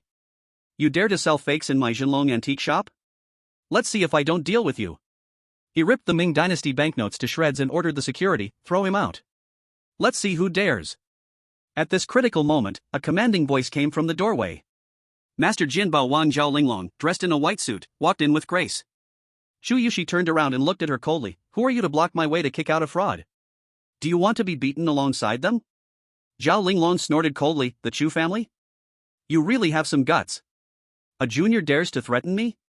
Does your Chu family not want to stay in the antiques industry anymore? Seeing her face, Yang Xia sat down on the ground. Chu Yushi's back was to him, completely unaware of his reaction, as he poked Zhao Linglong's shoulder. You must be the helper that Chen Yan, that poor loser, found. You dare to impersonate Master Jianbao Wang? Do you want to die? Zhao Linglong maintained a cold expression, and her bodyguard tried to step forward but was stopped by her. Oh, you guys sure do act convincingly. Your bodyguards really dare to step up? Aren't you afraid of getting hurt with no money to compensate? Chu Yushi shook his head, his expression very annoying. He pointed behind him, that Master Yang Xia behind me is a top disciple of Master Jianbao Wang. You impersonating Senior Yang's master must be to scam money. Do you believe I'll call the police right now and have you arrested? He was still smiling. But everyone looked at him as if he were a fool.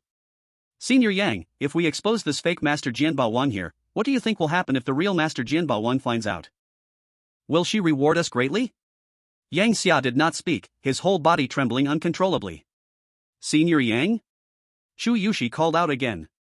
Yang Xia suddenly came to his senses, quickly crawled to Zhao Linglong's side, and knelt on the ground, constantly slapping himself. Master Jianbao, I didn't mean to impersonate your disciple, it's my fault. Smack, smack, smack. The sound of the slaps was very crisp. Chu Yushi grasped his hand and shouted loudly, Senior Yang, why are you apologizing to a fake? Who says she is a fake? Yang Xia roared, this lady is the real Master Jianbao. What? Chu Yushi swayed a little, almost unable to stand. The real Master Jianbao? Then you. I am the fake, because I heard the disciples of the Master Jianbao earn a lot, so I pretended to be her disciple. Yang Xia shrank his neck. Chen Yan smiled, now is everything clear? He bent down to pick up a piece of Great Ming banknote fragment. Master Jianbao, please take a look, is this Great Ming banknote real? Zhao Linglong frowned slightly, immediately took out a magnifying glass, and looked at it closely. The more she looked, the more wonderful her expression became. It's real, it's real. Impossible. You must be colluding. Chu Yushi shouted in disbelief. Yang Xia hurriedly tugged at his sleeve. The character of Master Jianbao is recognized in the industry. She won't fake it just because of relationships. If she says it's real, then it must be real. No, no way. Chu Yushi looked as if he had lost his soul, his eyes dull. Chen Yan smiled, young Master Chu, now you can confirm my banknote is real, kneel down and call me daddy. Chu Yushi shook his head in a daze. Chen Yan shouted sharply, kneel down already. Who is so bold, daring to make my son kneel? A rough shout came from the doorway. A burly man in a suit rushed in. Dad. As soon as Chu Yushi saw the person, he immediately ran over and knelt on the ground. Dad, Chen Yan that made me kneel to call him daddy. The burly man pulled Chu Yushi up. Why are you crying? Look at your worth. After scolding, he faced Zhao Linglong, slightly bowing. Master Jianbao, I don't know what my son did wrong that you let him kneel down to an unknown nobody. Zhao Linglong snorted lightly. Chu Renmei, are you sure Chen Yan is an unknown nobody? I've never heard of this name before, he must be here to swindle. Chu Renmei asserted, not noticing Yang Xia next to him frantically gesturing at him. Alright. Then let me tell you. Zhao Linglong took 2 steps to Chen Yan's side and put her hand on his shoulder. Chen Yan is the only close disciple of me, Zhao Linglong. Do you still think he is an unknown nobody? Chu Renmei's expression stiffened, his face turning extremely ugly. Master Jianbao, this joke is not funny at all. Zhao Linglong smiled lightly, I never like to joke with strangers, besides. She bent down to pick up a piece of Great Ming banknote fragment. This Great Ming banknote is in excellent condition. Your appraisers here say it's fake, and your son bet with my disciple because of this. Now the result is clear, should your son fulfill the bet, is there a problem? Chu Renmei lowered his head, his arms trembling with anger. Zhao Linglong is the top sister in the antique industry, why did the damn ungrateful son provoke her? He suddenly turned around and slapped Chu Yushi in the face. You damn unworthy child, all you know is to get me into trouble. Hurry up and apologize to Master Jianbao and her beloved disciple. Chu Yushi covered his face and took small steps toward Zhao Linglong and Chen Yan. Master Jianbao, Chen Yan, I was wrong, please forgive me. Zhao Linglong crossed her arms. An apology won't cancel out the bet, will it? Chu Renmei quickly took 2 steps forward, blocking in front of Chu Yushi. Master Jianbao, well, my son has admitted his mistake, let's just let this go, they are all young people, why bother with each other? He then took out a check. How much is that torn Great Ming banknote worth? I'll pay Chen double. Zhao Linglong snorted coldly, do you think we lack money? Chu Renmei, a bet is a bet, losing means you must admit it. Unless you don't want to continue running your antique shop. Chu Renmei's expression immediately turned cold. Is there not a bit of room for negotiation? None. Zhao Linglong replied indifferently. Xu Runmei put away the check and sneered, Zhao Linglong, don't think just because you have a bit of skill in the appraisal industry that you can act recklessly. Don't forget where this is. Today I'll lay it down, if you don't accept my apology, I can make it so you can't leave Yun City. The underground queen of Yun City has a history with me. I don't care if you're the underground queen or underground empress, if you don't fulfill the bet, I'll have you banned from the entire industry. Zhao Linglong's eyes widened. Chen Yan stood by, suddenly laughing, why bring out the underground queen? That's my godmother. He chuckled lightly, my master said it right, if Chu Yushi doesn't fulfill the bet, your home might as well prepare to close. Arrogant. Xu Runmei snorted heavily, pulled out her phone, and started dialing, you wait for me, soon I'll bring the queen over, and you won't even have a way to beg for mercy. Su Qingning grew anxious and tugged at Chen Yan's sleeve, Chen Yan, why not just let it go? We can't stand the underground queen's methods. Chen Yan turned back and smiled, don't worry, she will only humiliate herself. Su Qingning stopped speaking, her hands tightly clenched, her heart filled with anxiety. Moments later, the call connected. Hello, Your Majesty. Xu Runmei's fawning smile was obvious, I'm Xu Runmei from the Zhilong Antique Shop. We have some audacious goods in our store, saying in front of me that you're useless, that you can't control Yun City at all. You must come and take a look. What? Such audacity. I may have retired, but I'm not dead. Jian Yao's furious voice came through the receiver. Then, they heard her shout, Guangmu, Duowen, get a few brothers to come with me. Xu Runmei, upon hearing this, was even happier, Your Majesty, I'm waiting for your arrival. After hanging up the phone, he looked up and sneered, kid, did you hear that? The queen is bringing her subordinates, Guangmu and Duowen, here soon. Those two are ruthless characters, so here's your chance, kneel down to me and my son, beg for forgiveness, maybe if I soften my heart, I can let you go. Oh, and you too. He pointed at Zhao Linglong again, you also have to kneel and apologize, and slap yourself 100 times. Otherwise don't think you can leave this door alive. Zhao Linglong laughed coldly and then turned to Chen Yan, disciple, what do you think, does he want to be a dog? Very much. Chen Yan nodded, exactly like a dead dog hanging outside a butcher's shop. Chen Yan, you've only got a little tongue left. Chu Yushi shouted, when the queen arrives, how will you still show off? I'll make you kneel before me, licking my shoe soles clean. Shu Xiao, such big words, are you not afraid your tongue might get twisted? Chen Yan mockingly looked at him. Chu Yushi gritted his teeth, about to rush over to hit Chen Yan. Xu Runmei pulled him back, why the hurry? Once the queen's people arrive, there will be someone to take care of him. Why should we take action ourselves? As he spoke, he even tiptoed to look outside. Why the rush? Chen Yan chuckled lightly, are you not afraid that when the queen arrives, the one who ends up suffering is you? Impossible. Xu Runmei replied firmly, continuing to look outside. Chen Yan yawned, I'm serious, even if the queen comes, the one ultimately suffering will still be you guys. Or why don't you hurry and run now? If you wait too long, you won't have the chance. Shut up. Xu Runmei screamed, the queen is someone we invited, how could we possibly suffer? Don't think a few words can scare us, you're still too young for a psychological game. Chen Yan shrugged, good advice is hard to give to a dead ghost. They waited for another 2 minutes. A Maserati pulled up alongside a Land Rover. Xu Runmei immediately laughed, Zhao Linglong, Chen Yan. Your doomsday is coming. He hurriedly ran outside, opened the car door for Jian Yao, and bowed and nodded his way into the hall. Your Majesty, the ones slandering you are those two over there. He pointed at Zhao Linglong and Chen Yan, they said you are not worthy of being the underground queen of Yun City, that you are just a pretty face. Jian Yao's eyes immediately turned cold, are you sure? Absolutely, completely sure. They said that about you. Xu Runmei waved his hands excitedly. However, the next second, a loud slap landed on his face. The sound of the slap was crisp. Xu Runmei stumbled back from the hit. He covered his face and asked in disbelief, Your Majesty, they are the ones insulting you, why did you hit me? Hit you? Not killing you is generous. Jian Yao shouted. Chu Yushi, seeing this, rushed over and knelt down at Jian Yao's feet with a thud. Your Majesty, please calm down, it was them who said it, not my dad. Jian Yao looked down coldly at Chu Yushi. Slap. Another loud slap added a handprint to Chu Yushi's face. Your Majesty, why did you hit me too? We were clearly protecting you. Chu Yushi covered his face, a trace of blood at the corner of his mouth. Do you want to know why? Jian Yao said coldly. The father and son both nodded at the same time. Jian Yao raised her arm. Then Chen Yan walked over and linked his arm with hers, Godmother. The hall immediately fell silent. The Chu father and son, Su Qingning, and Yang Xia, all looked at Chen Yan in shock. The underground queen Jian Yao is actually Chen Yan's godmother? Su Qingning covered her mouth, murmuring in disbelief. Only Zhao Linglong appeared calm, clearly already knowing. Jian Yao looked down at the Chu father and son. Now do you know why I hate you? Chu Renmei swallowed hard, his eyes gradually dulling. It's over, this time it's really over. Chu Yushi's eyes twitched, and he knelt straight again. Your Majesty, even if he is your godson, it doesn't change the fact that he slandered you. Jian Yao frowned. Seeing this, Chu Renmei quickly crawled over to cover Chu Yushi's mouth, repeatedly apologizing. Your Majesty, my son knows he was wrong, he speaks carelessly, please forgive him this time. Jian Yao didn't rush to express her opinion, turning to look at Chen Yan. Son, what do you say we should do? Chen Yan sighed. It's simple, just fulfill the previous bet and also compensate me for my Deming banknote. Jian Yao looked at the pieces on the floor and asked, are you talking about this? That's right, mine is an intact genuine product, they insisted it was fake and even tore it apart. They must compensate me for it. All right. Jian Yao nodded, then looked at Ms. Zhao. Ms. Zhao, how much is this banknote worth? Zhao Linglong replied calmly, based on the condition and the inscriptions, the estimated market price is around 250,000. 250,000?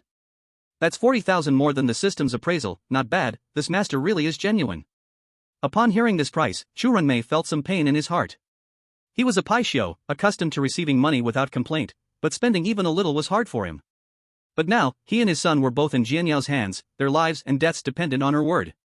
He gritted his teeth. I will compensate Chen Yan double. Your Majesty, can you spare us this time? Jian Yao looked down at him. Double isn't enough? Compensate 10 times. Chu Renmei was stunned, his heart aching again. 10 times won't do, 250 sounds bad, let's round it and make it 3 million. Jian Yao immediately added. Chu Renmei's heart ached for the third time. It was just tearing a banknote worth over 200,000 Deming, in the blink of an eye, he had to pay 3 million. How many antiques would he need to sell to make up for that? If he had known this, he would have made his son kneel and call him dad earlier. Don't want to pay? Jian Yao asked coldly. Pay, I will pay. I'll pay now. Chu Renmei didn't dare delay. He immediately pulled out a checkbook and wrote down the amount. He tore it off and handed it to Chen Yan. Classmate Chen, here's the compensation. Chen Yan took it, looked at the number, and grinned. Now that's more like it. Then he turned to Chu Yushi. Now it's your turn, fulfill the bet. Chu Yushi's body trembled. He looked toward his dad. But Chu Renmei couldn't even protect himself now. Even if he wanted to help his son, he was powerless. Kowtow and call him dad. He turned his head away, shut his eyes tight, and didn't look again. Chu Yushi looked at Chen Yan, then steeled his heart and knelt down, knocking his head on the floor 3 times. Dad. Too quiet, I can't hear you. Chen Yan crossed his arms and laughed lightly. Dad. Chu Yushi clenched his teeth and raised his voice a bit. Chen Yan swung his palm and slapped him across the face. Did you not eat? I can't hear that damn weak voice. Chu Yushi held his face, shut his eyes, and shouted loudly, Dad. Chen Yan raised his leg and kicked him flying. I don't have a son like you. Then he let out a long breath, brushed off his clothes, and turned to Jian Yao. God Mom, now I feel great. Good. Now that you feel good, it's my turn. Jian Yao smiled faintly. Guangmu, Duowen, these two love making up lies. Smash their teeth, cut off their tongues, then break their legs and throw them on the street. The Chu father and son instantly felt like falling into an icy pit. They rushed to Jian Yao, slapping their own faces. Queen, we were blinded by ghosts. It was our fault. Please let us go. Jian Yao frowned and lifted her chin slightly. The two mighty bodyguards, Guangmu and Duowen, immediately stepped forward, and soon, the hall erupted with screams of agony. Chen Yan covered Su Qingning's ears and walked out. The scene inside was too bloody, not something a just-turned adult girl should see. The security guards at the door saw them coming and quickly made way. What a joke, who would dare stop the godson of the underground queen? Jian Yao turned her head to look at Yang Xia. You, what's your name? I'm Yang Xia. Yang Xia answered while trembling. Jian Yao nodded. You really are blind. Make him completely blind. Yang Xia was terrified. His legs kept shaking and he couldn't even stand up to run. Very soon, his screams echoed from inside the hall again. Zhao Linglong walked forward and smiled. You're still the same as before, ruthless. If I'm not ruthless, how will people fear me? Jian Yao chuckled. Let's go, Chen Yan and his girlfriend are still waiting outside. The two walked out one after the other. At the entrance of Jinlong Antique Shop, Jian Yao walked over carrying a delicate handbag. Chen Yan, take this female classmate to visit Godmom for a bit later. Godmom, we. Chen Yan tried to refuse, but before he could finish, Zhao Linglong rushed over as well. There's nothing fun at her place. Come with me instead, let's go to an antique auction. Jia Linglong, what's so fun about antiques? Wouldn't it be better for them to come to my place? Go to your place and listen to people scream? The two clashed, needle against wheat spike. Chen Yan immediately slipped away, pushing Su Qingning into the car. Godmom, master, I've got something else to do. You two go do your own thing. He slammed the gas pedal, and the car whooshed off like a rocket. Chapter 15, Bringing the mall owner as a cousin. Scallion Pancake is truly a great person. After swapping out Chu Renmei's compensation check, the two went straight to the mall. Kaiyue Building. The largest and most luxurious mall in Yun City. Su Qingning strolled once around the women's clothing area, but didn't say which shop she wanted to go into. Qingning, don't you want to buy anything? Chen Yan asked softly. Su Qingning shook her head, I haven't decided what to buy yet. Can you recommend a set for me? Ha? Chen Yan felt a bit troubled. He had only just come into money these past couple of days. He never paid attention to women's clothing before, and had no eye for matching styles. He scratched his head, actually you already look really good like this. I don't even know what to recommend. You like it? Then I'll wear this style often for you. Su Qingning smiled sweetly, her big, watery eyes blinking again and again. Chen Yan's heart raced like a startled deer. Ever since he looked at Su Qingning with his treasure-seeking golden eyes, he had been a bit afraid to meet her gaze directly. He felt an inexplicable sense of being a peeping Tom. The two strolled for a while. Suddenly, Su Qingning ran ahead, let's check out that store in front, I often bought clothes there. Chen Yan silently followed. As soon as he stepped through the door, a mountain-sized shadow suddenly blocked his way. Chen Yan, who let you in here? Chen Yan was taken aback. Can you run into acquaintances at the mall? He took half a step back, and a face like a scallion pancake appeared in front of him. Bing Nan? He instantly screamed, what are you doing here? Bing Nan was Chen Yan's classmate, although her name sounded gentle, the person. She was 6 feet 3 inches tall and weighed 300 pounds, taking up the space of two people. He had always heard her say she had a cousin who owned a mall, could it be this one? Why can't I be here? Bing Nan placed her hands on her hips, looking at Chen Yan with disdain. Seeing this, Su Qingning hurried over. Bing Nan glanced at her and mockingly said, Su, the big campus flower, why'd you bring a poor loser to shop with you? Aren't you afraid of losing your status?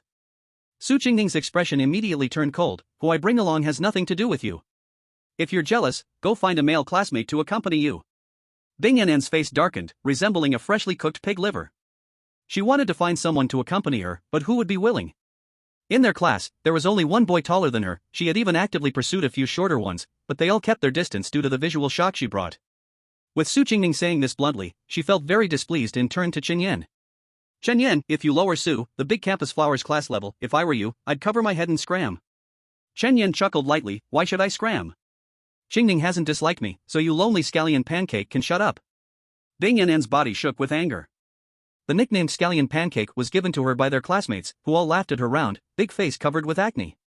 She gritted her teeth in rage, her hands suddenly clenching. Just as she was about to make a move, the store manager hurried over, angrily questioning, how dare you speak like that? Who are you calling a Scallion Pancake? Have you no manners? Nan, don't be afraid. I'm here to back you up, let's see who dares humiliate you. Chen Yan glanced at the store manager. She looked pretty good. But why was she defending Bing Nan? Bing Nan tugged at her sleeve and frowned, making her eyes move slightly. Then she turned back and cleared her throat, this customer, Miss Nan is our esteemed guest. If you insult her in our store without giving an explanation, don't think about leaving the store. As soon as she finished speaking, several security guards rushed in. I want to see who dares touch him. Su Qingning shouted and stood in front of Chen Yan. The manager was suddenly in a dilemma. Su Qingning was a solid big customer of the store, spending 30 to 50,000 every month, but that person behind her was if she got bullied in the store today, she would definitely get a beating when she got back. She awkwardly raised the corners of her mouth and forced a smile. Miss Su, you saw the situation just now, it was this gentleman who spoke disrespectfully to Miss Nan. If I, as the manager, don't handle this, no one will want to come to this store in the future. Absolutely. He has to kneel and apologize to me today, or I will have my cousin take care of him. Bing Nan raised her chin proudly. Several security guards lifted their batons ready to step forward. Su Qingning's face turned cold. Chen Yan is with me, you try touching him? Let's try. Su Qingning, you should think about your own weight, this is my cousin's turf, do you think you can be wild here? Bing Nan screamed in frustration. The manager quickly held her back, shaking his head at her. But she shrugged off his hand, glaring at him, if you don't want to get punished, don't interfere with me. The manager hesitated. The hand that was shoved away slowly dropped. Aren't you going to beat him up yet? She shouted angrily, pointing at Chen Yan. The security guards were about to move forward. Chen Yan quickly raised his hand. No, everyone, just wait a moment. Ming, you always talk about your cousin, but we don't even know who she is. Can you tell us and let us see who she is? Ming Yan crossed her arms and proudly gave a thumbs up, saying, my cousin is the boss of this mall. Luo Yunshu. Ding, a boast has been detected within the detection range, converting the boast content. Conversion successful. Chen Yan secretly chuckled to himself. Another lucky day with a backup. I'm so happy. Now that you know my identity, please ask Miss Su to step aside.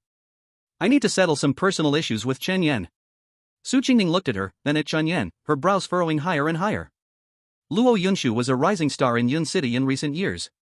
At less than 30 years old, she had amassed hundreds of millions in assets and was a regular guest of many old bosses in Yun City. The Su family had even recently wanted to meet her to discuss cooperation. If she offended her, the Su family would not be in a good position either. But Chen Yan. Su Qingning made up her mind. Forget about the Su family for now, but at this moment, she couldn't let Chen Yan get hurt. She was thinking about how to turn the situation around. Then, Chen Yan suddenly slapped his chest. Oh, wow, that scared me. It's just the cousin of a mall owner. I thought she was the city's top secret person. Come on, aren't we going to settle this conflict? Let them show me what they got. With a black belt in karate, dealing with a few security guards was more than enough. Ming Nen was immediately stunned. Luo Yunshu was the owner of the Kaiwa building, a powerful person whose name echoed through Yun City, so why was Chen Yan not afraid at all? Chen Yan, have you gone stupid from fear? Well, I guess with my cousin being such an amazing person. Smack. Before she could finish, Chen Yan swung his arm violently. A crisp sound of a slap echoed. Stop wasting time, let them hit me, hurry up. Ming Yan took 2 steps back, and the surrounding security guards shrank their necks in fear. Chen Yan, don't be impulsive. Su Qingning immediately grabbed Chen Yan and pushed him forcefully outside. Her cousin is not someone to be messed with, hurry up and run. They won't dare do anything to me. At this moment, the store manager also came to his senses. Stop him. He hit your boss's cousin. If you don't deal with him, watch your jobs. Ming Yan also covered her face, tears in her eyes, pointing at Chen Yan. That's right, I want you to break all his limbs and throw him out in front of the mall for display. The security guards rolled up their sleeves and were about to rush forward. At this moment, a cold voice rang out from the door, let's see who dares to make a move. A figure as fast as the wind walked in from outside. When the security guards saw her, they all took half a step back. What are you all doing? Aren't you going to go? My cousin is Luo Yunshu. Ming Yan screamed hysterically. Luo Yunshu glanced at her with a look of disgust. You don't recognize me? Why should I recognize you? Who the hell do you think you are? Ming Yan bared her teeth, ready to attack. The store manager stepped forward to block her, but was shoved aside. Who do I think I am? Ha! Luo Yunshu chuckled lightly, her expression changing as she raised a jade-like hand and swung it out. Smack! Another loud slap echoed through the air. Ming Yan staggered from the slap. She covered her dizzy head and shouted, are you all dead? Didn't you see me being slapped? Why aren't you throwing this meddling slut out? The security guards still didn't dare to move. The store manager hurried over and grabbed Ming Yan. NN, stop making a scene, she's... I don't care who she is. Ming Yan pushed her away and slapped her. I'm Luo Yunshu's cousin. You, a small store manager, still dare to call me by my name? Call me Miss NN. The store manager was stunned from the slap. Ming NN turned around and pointed at Luo Yunshu. You all hurry up and break that slut's legs, throw her out, or I'll have my cousin shut down your store. Luo Yunshu suddenly smiled. How come I've never heard of such a strong cousin of mine? Of course not, you. Halfway through her words, Ming NN finally sensed something was off and turned to the store manager, who is she? Of course I am your so-called boss's cousin, Luo Yunshu. Luo Yunshu huffed and then looked at the store manager. If I'm not mistaken, this loudmouth fatty should be your cousin, right? The store manager trembled all over, his knees going weak as he fell to the ground. Boss, it was my fault, please spare my cousin. She's just a bit spoiled and willful, her nature isn't bad. Spoiled and willful? Just a bit? How could I not see that? Luo Yunshu glared at her, her voice rising an octave. Then she pointed at Chen Yan, you better see clearly, that person is my dear cousin. If I hadn't been inspecting the mall today, my cousin would have been bullied by you two holes. The store manager and Ming NN shook their bodies simultaneously, too shocked to say a word. Chen Yan is actually Luo Yunshu's cousin? Su Qingning was also astonished. Just moments ago she was thinking about how to protect Chen Yan, and now she was met with a shocking reversal. That Ming NN was nothing but a fraud from head to toe. And you too. Luo Yunshu turned to the security guards surrounding them. You believe anything they say without a hint of discernment? Now, I order you to immediately deal with these two disgusting holes. The store manager panicked, repeatedly bowing her head. Boss, we were wrong. I promise we won't dare again. She hurriedly pulled Ming NN down to kneel as well. NN, quickly apologize. If you don't apologize, we're finished. Only then did Ming NN come back to her senses from the shock, starting to apologize. Boss Luo, I was wrong. I shouldn't have impersonated your cousin. It's just because I really admire you. Shen Yan, we are classmates. Please plead for me. So noisy. Luo Yunshu frowned, glaring at a few security guards. Move faster. Finish dealing with them, and then go fill out the fine at the finance department, 1 month's salary deducted for each of you. If you dare make the same mistake again, get out of Kaiwa building. Yes. The security guards nodded vigorously, swarming to drag Ming NN and her cousin out. The store finally quieted down. Luo Yunshu walked up to Chen Yan, reaching out to touch his face. Dear cousin, were you scared? Chen Yan shivered and quickly stepped back. No. Why are you dodging? You're afraid your cousin will eat you? Luo Yunshu came closer again. Chen Yan swallowed, feeling a rush of heat in his body. Cousin, we're like siblings. Did you forget? I'm adopted. Luo Yunshu stepped closer, whispering in his ear. You once peeked at me while I was bathing when you were young, remember? Feeling the warm breath near his ear, Chen Yan's heart raced again. He hunched over and took 2 steps back, almost fleeing to Su Qingning's side, tugging at her sleeve to drag her out. Cousin, we are leaving with our classmates. You just continue your inspection. Goodbye. As he reached the door, he heard Luo Yunshu's voice call out, wait. Chen Yan stopped, his throat involuntarily swallowing. Luo Yunshu walked around to face him, her gaze sweeping over his waist and then lightly chuckling. She opened her handbag and took out a black card. Here, take this card, you can spend freely in the mall without spending your own money. Then she glanced at Su Qingning. If I remember correctly, you're the little girl from the Su family, right? Su Qingning was taken aback. Luo boss Luo knows me? Of course. The first school flower of Jiahao, I used to be someone from Jiahao, so I know. Luo Yunshu smiled, and from now on, don't call me boss Luo, it feels distant. Just like Chen Yan, call me cousin. Cousin. Su Qingning obediently bowed slightly. Good. Luo Yunshu nodded. I remember the Su family wanted to talk about some cooperation with me the other day. You tell your family that on Monday afternoon, come to my office for a detailed discussion. Thank you, Luo. Thank you, cousin. Su Qingning excitedly bowed. You guys go have fun. I still have work to do, so I won't keep you company. Luo Yunshu waved her hand. The two said goodbye to Luo Yunshu and quickly walked away. After wandering in the mall for 2 hours, they came out with big and small bags. Chen Yan, I really didn't expect you to have such an amazing cousin. Su Qingning said with a smile as they got in the car. Chen Yan started the car and turned the steering wheel. Keep a low profile. When they reached Su Qingning's house, she got out of the car with her things and blushingly asked, I want to go to the park to study tomorrow, do you have time? Yes. Chen Yan replied with a smile. Then tomorrow, let's not miss each other. After saying that, Su Qingning ran off quickly. Chen Yan raised his eyebrows and returned to his rental apartment. In the evening. After finishing his wash, he was just about to sleep when he received a message on WeChat. Cousin, are you there? Kiss your cousin. Chen Yan replied, yes. Cousin, I picked a few outfits, help me see which one looks good. Ding ding ding ding. Several pictures flew over in quick succession. Chen Yan opened them and immediately felt his nostrils get warm. They were all photos taken at 3 a.m. Cousin, hey, cousin, which one do you think looks good? Chen Yan, cousin, I'm still just a kid. Cousin, don't be silly, you're already an adult. Chen Yan, but I'm still a kid. I have to study tomorrow, so I won't chat with you anymore. Good night. He quickly turned off the screen and buried his head under the covers, forcing himself to sleep. Chapter 17, Becoming a Top Fate Master, One Word Can Bring People to Jail. Cousin, come here. In a hazy dream, Luo Yunshu was half lying on the sofa in a gauze dress, her delicate fingers playfully tugging at the ribbon on her dress. Hurry and eat me up, I know you've been thinking about me for a long time. But you are my cousin. Chen Yan's throat was dry. We have no blood relationship, so what are you afraid of? Ah. Just as the beautiful dream reached its most critical moment, Chen Yan suddenly woke up. Looking around, this was his rental apartment. No cousin, no sofa, no gauze dress, no. Chunyin, are you still human?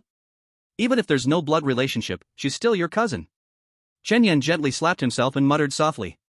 He tossed off the blanket. Wow. I just changed the sheets yesterday. He hurriedly got out of bed to clean up, then picked a sports outfit from the clothes he bought yesterday and changed into it before heading out with his car keys. When he reached Su Qingning's house, he called her. Hello, Chunyin, have you arrived? On the phone, Su Qingning's voice was sweet, carrying a hint of anticipation. Chunyin said, yes, I'm downstairs. Wait for me, I'll come down right away. Beep beep beep. The call ended. Chunyin smiled and put away his phone. Before long, Su Qingning ran out holding 2 books and directly sat in the passenger seat. Today, she was wearing a light green Lolita outfit, looking full of vitality. The car started and drove towards the nearby park. On the way, she occasionally glanced at Chunyin. Why do you look more handsome today? Chunyin skillfully held the steering wheel, looking proud. When am I not handsome? Oh, you still get puffed up when I say you're fat. Su Qingning rolled her eyes at him. The two chatted casually and soon arrived at the park. After parking, they walked in one after the other. On the shaded path of the park, Su Qingning held her books and walked side by side with Chunyin. Chunyin, where do you plan to go to college in the future? Chunyin shook his head, I haven't decided yet. Do you have a target university? Su Qingning pouted, I haven't decided either. My grades would be slightly challenging for the top few universities in the country, but the rest should be fine. Then you have a lot of options, right? Chunyin said. Yeah. Su Qingning nodded, her voice suddenly lowering, so I want to ask where you plan to go? Chunyin scratched his head, feeling embarrassed. Ever since winning Su Qingning's favor, she had been quite proactive. But he had never taken the initiative in anything.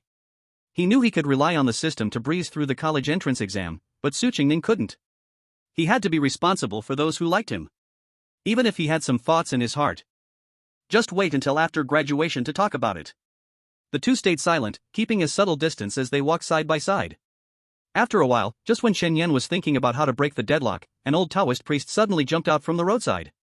From his appearance, he looked just like the old con men commonly seen in movies and TV shows. Please stop, you two. The old con man waved his dust whisk, blocking their way. Chunyin immediately stepped forward, standing in front of Su Qingning, watching the con man warily. What do you want? The old con man chuckled, I see that fate has brought us together, and I want to give you both a free fortune-telling.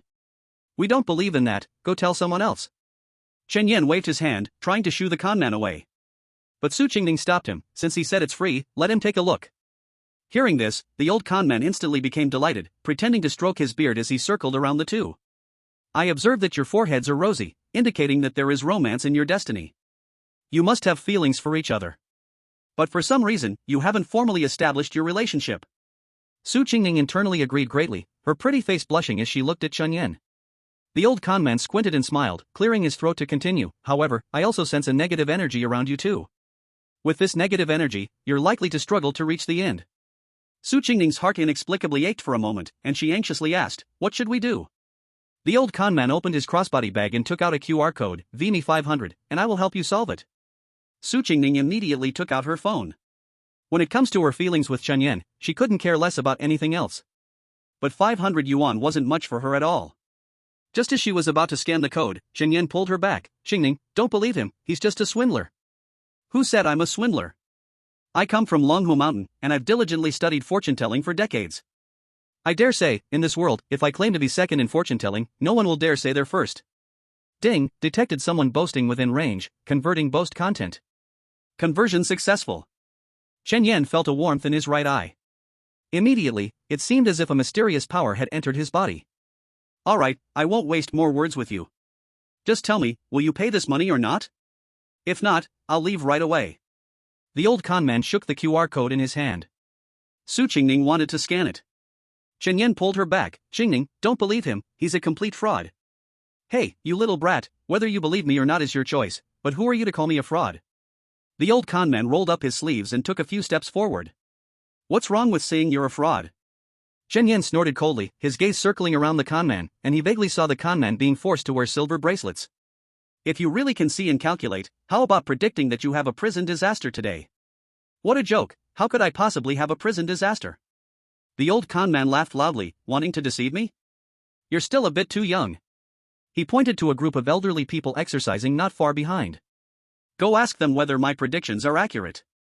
How many people have sought me out to avert disaster? I'm only offering you a free fortune telling because I see you too have fate, otherwise, you're free to not believe and slander me. The old conman became increasingly agitated, shouting towards the elderly people exercising, "Everyone, come see, this person says I'm a fraud." Hearing his shout, several elders rushed over, surrounding the old conman. "Old immortal, what's wrong with you?" The old conman pointed at Chen Yan. "He says I'm a fraud, you tell him, am I a fraud?" As soon as he finished speaking, nearby elderly people immediately became indignant. "Young man, you can choose not to believe, but you shouldn't speak ill of the old immortal." "Yes, the old immortal is quite accurate. You should apologize to him, and this matter will be over." Su Qingning nervously tugged at Chen Yan's sleeve. "Chen Yan, what should we do now?" Chen Yan smiled to reassure her. "Don't worry. He hasn't been able to jump for long." "How can you speak like that, child?" said the elderly lady, over 70, repeatedly tapping her cane. "The master is quite accurate. You should apologize to him quickly, or you won't be allowed to leave."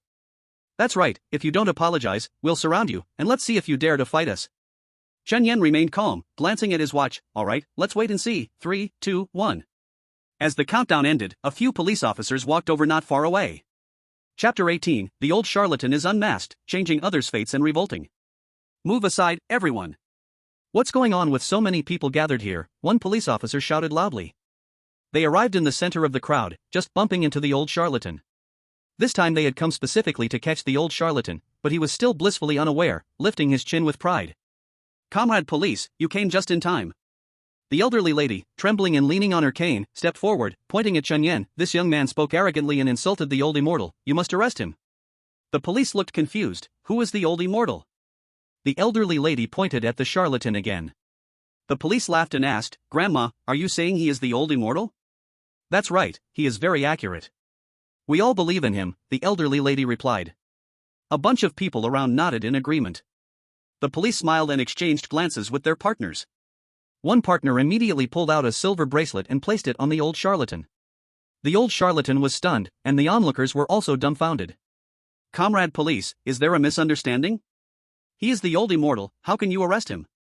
"Yeah, he accurately predicted things for us, even spared me from a disaster, how can you arrest him?"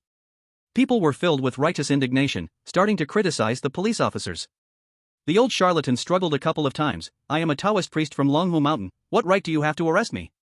The leading police officer spread his hands. "Then show us your Taoist certificate." "I..." The old priest dodged his gaze when mentioning the certificate. "I forgot to bring it." The police laughed. "What do you mean you forgot? You probably don't even have one." He turned around and raised his voice. "Today, in front of everyone, I'll educate you all. This old charlatan's robe is the robe of a Maoshan priest. If a Taoist from Longhu Mountain comes down, he usually wears dark blue or white robes, so his clothing style is wrong. Secondly, our country does not restrict Taoism, Buddhism, and other religious sects, but religions are managed. All registered priests receive a priest certificate, and monks and nuns have certificates of devotion. If he can't even produce a priest certificate, he's just a fake priest. Finally, his so-called fortune-telling is just observing, saying some obvious things, and then step by step luring you into being fooled." The crowd still refused to believe it. "No, he could accurately say my ailments, how could he be a fraud?" An old man coughed twice. The police looked at him, pondering for a moment. "Sir, you used to work in a glass factory, right?" The old man was stunned for a second. "How did you know? Do you know me?" The police shook his head. "No, we just met for the first time today." "Then how do you know what I did before?" the old man asked. The police began to explain. "The frequency and symptoms of your cough clearly indicate lung disease, your breathing sound proves you have difficulty breathing, and you have a large scar on the back of your hand, likely from a sharp object. Combining these points, I initially guess you might have worked in a glass factory, as inhaling silica dust can cause silicosis." People started whispering to each other, clearly shaken. Taking advantage of the moment, the police speculated about a few others. Only one guess was wrong, the rest were all correct. He smiled and said, "Grandma and grandpas, guessing wrong is inevitable. This conman is similar, with so many elderly people in the park, even if he only guessed half right, it's... If half of the people believe him, he can trick a lot of money. In the future, if you encounter someone who claims to read your fortune, keep your eyes wide open." The crowd believed him now. "You cunning liar, I'll kill you." They had once believed the old trickster so much, now their curses were just as fierce. Chen Yan smiled and prepared to leave with Su Qingning, when he suddenly saw the leading policeman stabbed with a knife in his chest, and the assailant was this old trickster. His eyes changed, standing still and looking around. Su Qingning curiously asked, "Chen Yan, what are you looking for?" "Help me see if there's a small wooden board or a stone shard, anything that can block a dagger." His voice sounded a bit anxious. Su Qingning looked around, her gaze landed on the small notepad in her arms. Is this okay? Chen Yan nodded and took the notepad to catch up to the policeman ahead. Officer, wait a minute. The leading policeman turned back and asked, young man, you performed very well earlier, I almost forgot to praise you, do you have anything else? Chen Yan took out the notepad, opened his coat pocket, and solemnly warned, before you get back to the station, absolutely do not take it out. After saying that, he turned and ran. The policeman was baffled, chuckled lightly, and turned back with his team. Returning to Su Qingning's side, she looked at him with bright, sparkling eyes. Chen Yan, how are you so amazing, you could even guess he has prison trouble. Chen Yan smiled proudly, because I can calculate. Then can you calculate what my exam results will be? Su Qingning blinked her big eyes. Chen Yan pretended to calculate with his fingers, I guess I will rank first. Oh. I'm not joking with you. Su Qingning said. Chen Yan's expression became serious, I'm not joking either. I don't believe it. If you don't believe it, how about we make a bet? Okay, what do you want to bet on? Chen Yan thought for a moment, his gaze shifting around Su Qingning. If I get first place, you agree to one condition. Deal? Su Qingning didn't think twice and nodded immediately, no problem. Let's go find a place to study. Chen Yan said. Okay. The two walked towards the pavilion. Just a few steps in, Chen Yan suddenly felt a sharp pain in his chest, his legs went weak and he collapsed on the ground. Su Qingning was startled. Chen Yan. What happened to you? Chen Yan clutched his chest, struggling to catch his breath, inwardly asking, System, what is happening to me? This is the backlash from the host directly intervening in someone else's fate. A friendly reminder, if the host changes the fate of any non-system related personnel, the side effects will be borne by the host personally. This is the first time, so the backlash is relatively light, but if the host continues to intervene in others' fates, the backlash will become increasingly severe. Chen Yan held his chest and took a long while to recover. Looking at his pale face, Su Qingning's eyes were filled with tears. Chen Yan, don't scare me, I'll call 120. She took out her phone and pressed 2 keys, but Chen Yan stopped her. Chen Yan sighed in relief, I'm fine. Let's go study. You're like this, and still want to study? Come on, let me take you home. Su Qingning wiped her tear stains and supported him towards the park entrance. After moving around for a while, he felt much better. No wonder those who truly understand fate rarely give readings, the backlash is so serious. I need to be more careful next time I read someone's fate. Chen Yan sighed. When they reached the park entrance, he had completely recovered. Give me the car keys, I'll take you home. Su Qingning stretched out her hand. He smiled, don't worry, I'm perfectly fine now, I'll drive you.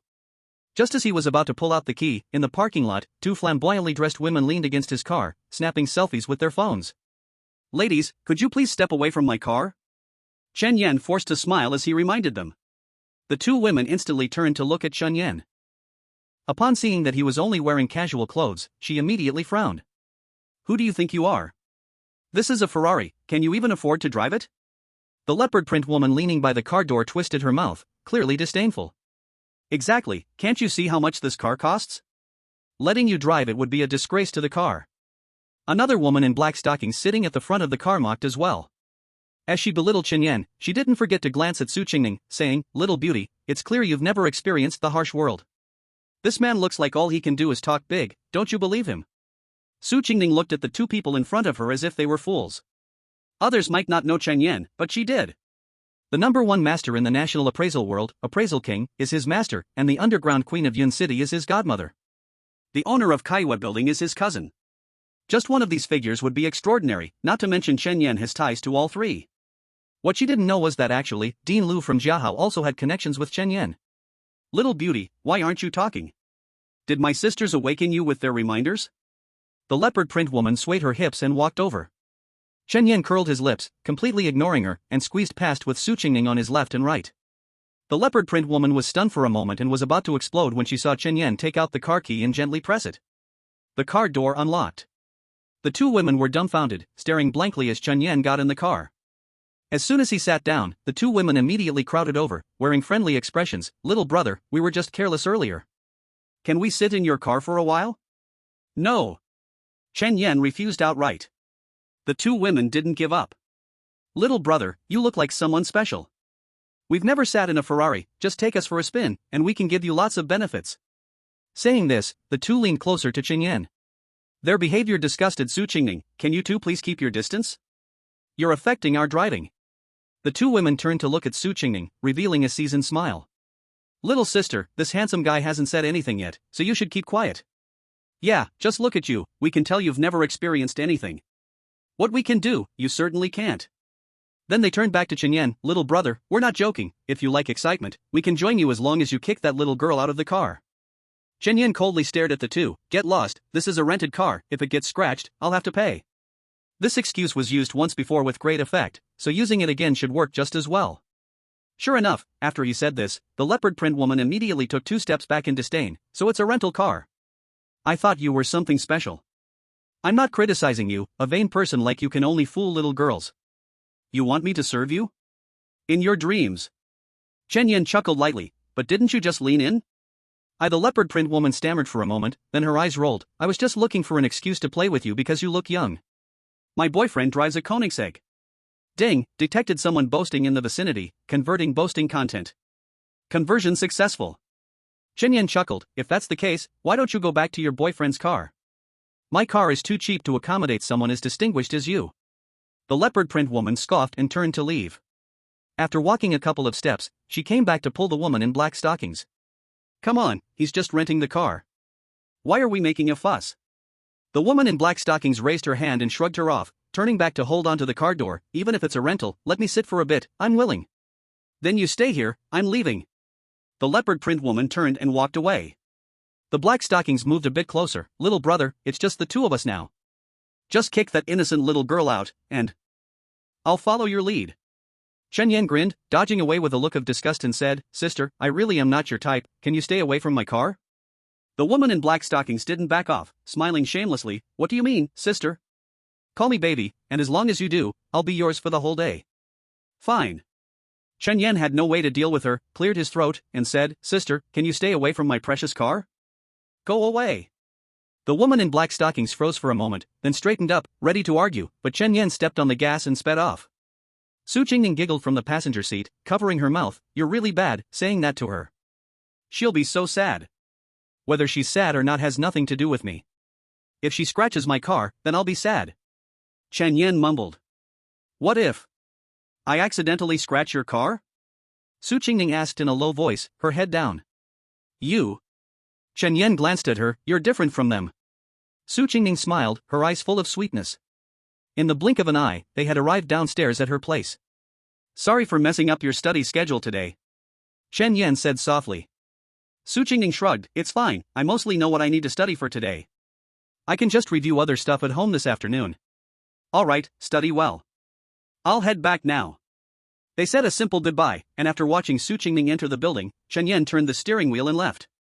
Back home, there was a Koenigsegg Agera parked downstairs. He drove it around for 2 laps, and the driving experience was indeed different from the Ferrari. This was a car worth over 20 million, while a 3 million Ferrari couldn't compare. After driving for a while and attracting countless gazes, he returned home. Looking at the 2 luxury cars, he felt a bit of a headache. This neighborhood was the kind of ordinary neighborhood you couldn't get more ordinary than. Leaving the car downstairs like this, what if it gets scratched? After thinking it over, he drove around the area for 2 laps.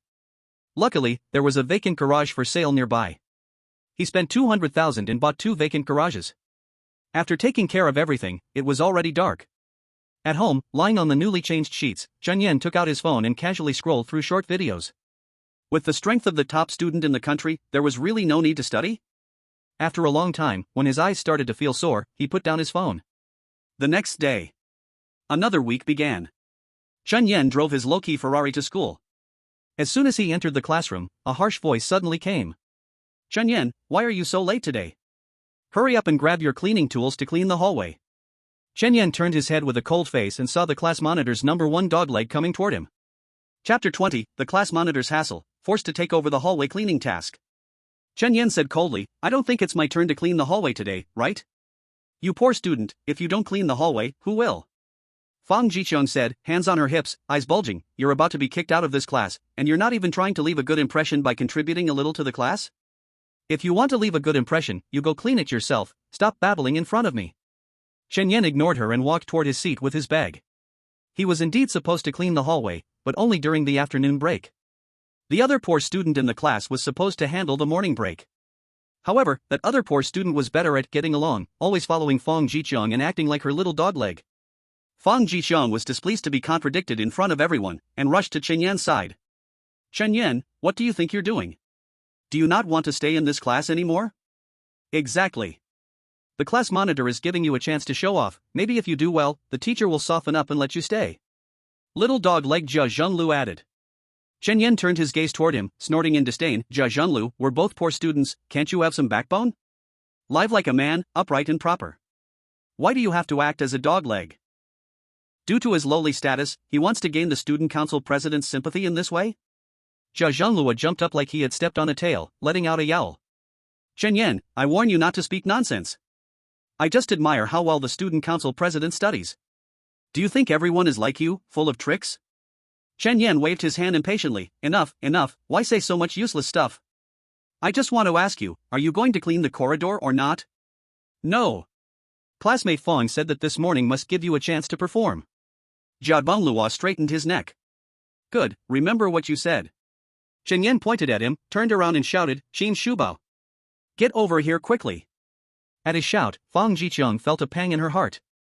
She remembered what happened in the cafeteria a few days ago, shrank her neck, and turned to leave. The other classmates in the class reacted the same way.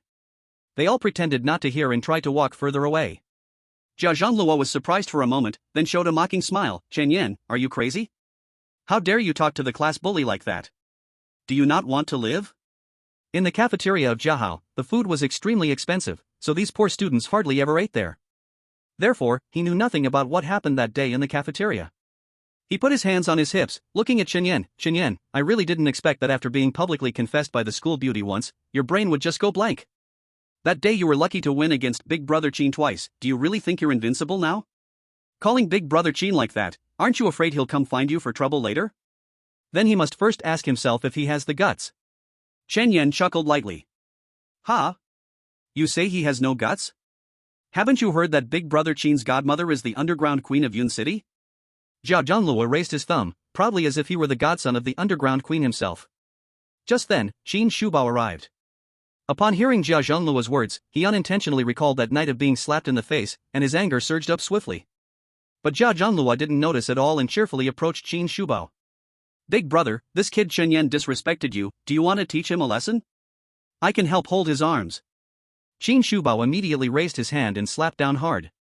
Slap.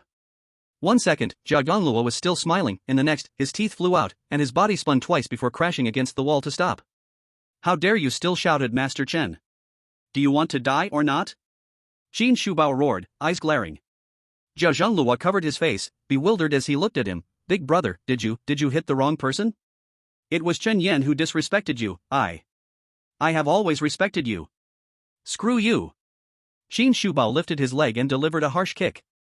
Jia Zhenglua curled up on the ground, holding his stomach, looking. Fong Jijun didn't dare come closer, she shrank her neck and stepped back. Those few at the door, are they all eating shit? Bring her over. Even though Xin Shubao considered himself the second in command of the class, everyone still feared his power. A few people stepped forward and pushed Fong Jijun over. Big brother Qin, I was just joking. You can joke with your mother. Xin Shubao raised his neck. This is my Lord Chen, do you dare joke with him? Are you looking for death? He pointed to the cleaning corner. Don't you want Lord Chen to sweep the corridor? Alright, from today on, the corridor is yours to sweep, morning and afternoon, it's all yours. If there's a single speck of dust, I have plenty of ways to make sure you can't take the college entrance examination. Hurry up and go. Fong Jijun shivered and went to the cleaning corner with her head down. Qin Shubao was the nephew of Hu Qin and also the adopted son of the underground queen. Her family had a huge business, she really couldn't afford to offend him. Picking up the broom, she bit her lip and rushed outside. Lord Chen, are you satisfied with how this was handled? Qin Shubao turned back and smiled. Chen Yan gently nodded. Alright, this time I'll reluctantly say you handled it well, you can go back. Okay. If you need anything else in the future, just let me know anytime. Qin Shubao stepped back and glanced at Jia Zhenglua, grabbing his collar. Stop pretending to be dead here, stay away from my Lord Chen. Before long, the class bell rang. After waiting a full 5 minutes, Hu Qin finally walked into the classroom with a stack of papers and report cards. Ahem. Hu Qin walked to the podium, and before she started speaking, she cleared her throat twice. All the students looked at her with anticipation on their faces. But she wasn't in a hurry at all. She took a sip of water before slowly picking up the report card. Now, I will announce our class's results in this mock exam. There are 6 students who ranked in the top 100 in the entire grade, and 3 who ranked in the top 50, with the top score being. She dragged out her words. The students started to get anxious one by one. Chen Yan leaned back in his chair, looking completely relaxed. The highest score must be his. Isn't that obvious? He had the golden finger of the top scholar in the country. Getting first place was a piece of cake. Many students stole glances at him now and then, wanting to know if he had made it into the top 30. Hu Qin put down the report card and pointed at Fang Jijun. Congratulations to Fang Jijun, who ranked 36th in the grade, the best score in our class. Yay! Fang Jijun immediately jumped up, excitedly clapping her hands before looking at Chen Yan. Chen Yan, didn't you say you could rank in the top 30? How come you didn't even score better than me? In front of Hu Qin, she had gained a lot of courage. At least she didn't have to fear Qin Shubao's threats. Chen Yan ignored her and frowned to himself. Impossible. System, are you sure the attribute of being the top scholar in the country is correct? The system's gifts will never have any problems. His expression immediately turned cold. Teacher, what about my score? Hearing his question, Hu Qin immediately got angry. I haven't even mentioned you yet, how dare you ask? She slammed her hand on the desk, her face darkening as she glared at Chen Yan. To tell everyone, we had a rat's droppings in this exam. To get into the top 30, you even dared to cheat in the exam. Am I wrong, Chen Yan? The students immediately exclaimed in shock. Qin Shubao's eyes suddenly widened as he sat below. Isn't this over? What identity does Chen Yan have? He forgot to tell his aunt. If his aunt scolded Chen Yan in front of so many people, once Chen Yan got angry, his aunt would be completely ruined. Teacher, I think there might be a misunderstanding here. He quickly raised his hand to stand up, not wanting his aunt to continue making a mistake. But Hu Qin shot him a glare. Who told you to speak freely? Sit down. Teacher. Sit down. Her voice rose by several decibels, and her expression became even more terrifying. Meanwhile, Chen Yan turned to glance at Qin Shubao. Meeting his cold gaze, Qin Shubao shrank back into his seat. Hu Qin stared at Chen Yan. Chen Yan. What do you have to explain for your cheating? Chen Yan asked calmly. May I ask, teacher, how many points did I score and what rank did I get? Are you still asking? Hu Qin waved the report card in her hand. You scored a high mark of 746 through cheating, setting the highest score since Jiahao Construction School was established. The classmates were all shocked. 746 points. This is not a score that can be achieved just by cheating. Chen Yan chuckled lightly. Teacher, you have been teaching for so many years, don't you have any basic concept of scores? This is 746 points. Even if I cheated, it's hard to get such a high score, right? Besides, I never spent more than half an hour on any exam. You can check the surveillance. Do I have time to cheat? Stop making excuses. Hu Qin didn't listen at all and said directly, I say you're cheating, you are cheating. Pack your things and get out of my class. Chen Yan's expression turned cold. Do you think I don't know what you're thinking? You don't want to fulfill the bet, so you insist on saying I cheated. Can you be any more despicable? Chen Yan. Is that how you talk to a teacher? Hu Qin slammed the desk 3 times in succession. The banging sound echoed in the classroom, and all the classmates shrank their necks, afraid to speak. Only Fang Jiqian remained silent. She and Hu Qin were on the same side of the rope. If she admits that Chen Yan didn't cheat, she would also have to fulfill the bet. She didn't want to run around the playground with a loudspeaker, letting the whole school know she was a fool. She steeled her heart and immediately mocked, Chen Yan, if you make a mistake, you should be brave enough to admit it. People like you who don't even dare to acknowledge their mistakes, what right do you have to stay in our class? Why are you everywhere? Chen Yan turned his head, his gaze shifting around on her. Oh, if you hadn't spoken, I wouldn't have remembered that someone once said that if I made it into the top 30, I would run around the playground with a loudspeaker. You don't want to break the bet, do you? Chen Yan. Enough. I order you to get out right now. Hu Qin shouted. Chen Yan turned back, snorting coldly. Are you sure you want me to get out? Absolutely. Hurry up. Don't waste the other students' class time. Hu Qin pointed to the door. After class, you will go with me to the teaching office to change classes. If you don't learn a lesson, you really don't know how high the sky is. Get out. Chen Yan moved from his seat. He could see that Hu Qin was determined to stick to her path. He felt helpless. In the class, he was a student, and Hu Qin was a teacher. He couldn't really do anything to the teacher. He had previously said he didn't want to trouble his aunt, the school director, but now it seemed necessary to go to his aunt's office for some tea. I can leave, but don't regret it later. Chen Yan said this and strode toward the door. Chen Yan, without you, the class atmosphere will only get better. As a fellow poor student, I look down on you. Jia Zhonglu mocked without hesitation. Fang Jixiong also followed suit, exactly, looking decent, but so despicable behind the scenes, now you just know how to cheat. Who knows what illegal things you will do in the future? Chen Yan shot a glance at the two, too lazy to argue with them. Everything will wait until after he tries his aunt's tea, let's see if they can still laugh then. He quickly walked toward the door. As soon as he opened the door, he bumped into Lu Fanghua, who was about to enter. Aunt Lu, he greeted. In front of so many classmates, he didn't want to directly state his relationship with his aunt. Lu Fanghua nodded lightly as well, calmly asking, I just heard noise coming from your classroom in the hallway. What happened? Hu Qin immediately put on a flattering smile and hurried to her side. Aunt Lu, it's the student who is not sensible, cheating and still not admitting it. I just publicly criticized his behavior. Cheating? Who? Lu Fanghua asked. Hu Qin pointed at Chen Yan, it's him. Lu Fanghua was taken aback, are you sure? Sure. Hu Qin nodded vigorously, this student used to have average grades, but suddenly came in first this time. There must be something suspicious. If you don't believe me, you can ask the classmates. After saying this, she glanced at Fang Jixiong, that's right, Director Lu, he has always been ranked below 50, and suddenly he got first place. He definitely cheated. Lu Fanghua turned her head to look at Chen Yan and asked, did you cheat? Chapter 22 must fulfill the bet, otherwise expelled. Chen Yan smiled, Director Lu, I scored 746 points in this exam. Even if I were to cheat, it'd be hard to achieve that score. Lu Fanghua nodded. But Hu Qin said, that doesn't rule out the possibility that he cheated. His past grades were always average, and suddenly he got first place in the whole grade. If he didn't cheat, how could he do it? Chen Yan scoffed, teacher, what you said isn't fair. I previously suggested checking the surveillance, it can prove everything, yet you stubbornly think I cheated. We can't just make subjective assumptions on everything, can we? I had average grades before because I didn't want to stand out. If it weren't for you and the class representative insisting on betting with me, I wouldn't have shown my true abilities. Now my score is right in front of you, yet you are throwing dirt on me, isn't it just because you don't want to fulfill the bet? Hu Qin's face turned pale as she hurriedly explained to Lu Fanghua, Director Lu, it's not as he said. He just doesn't want to admit to cheating and is making excuses.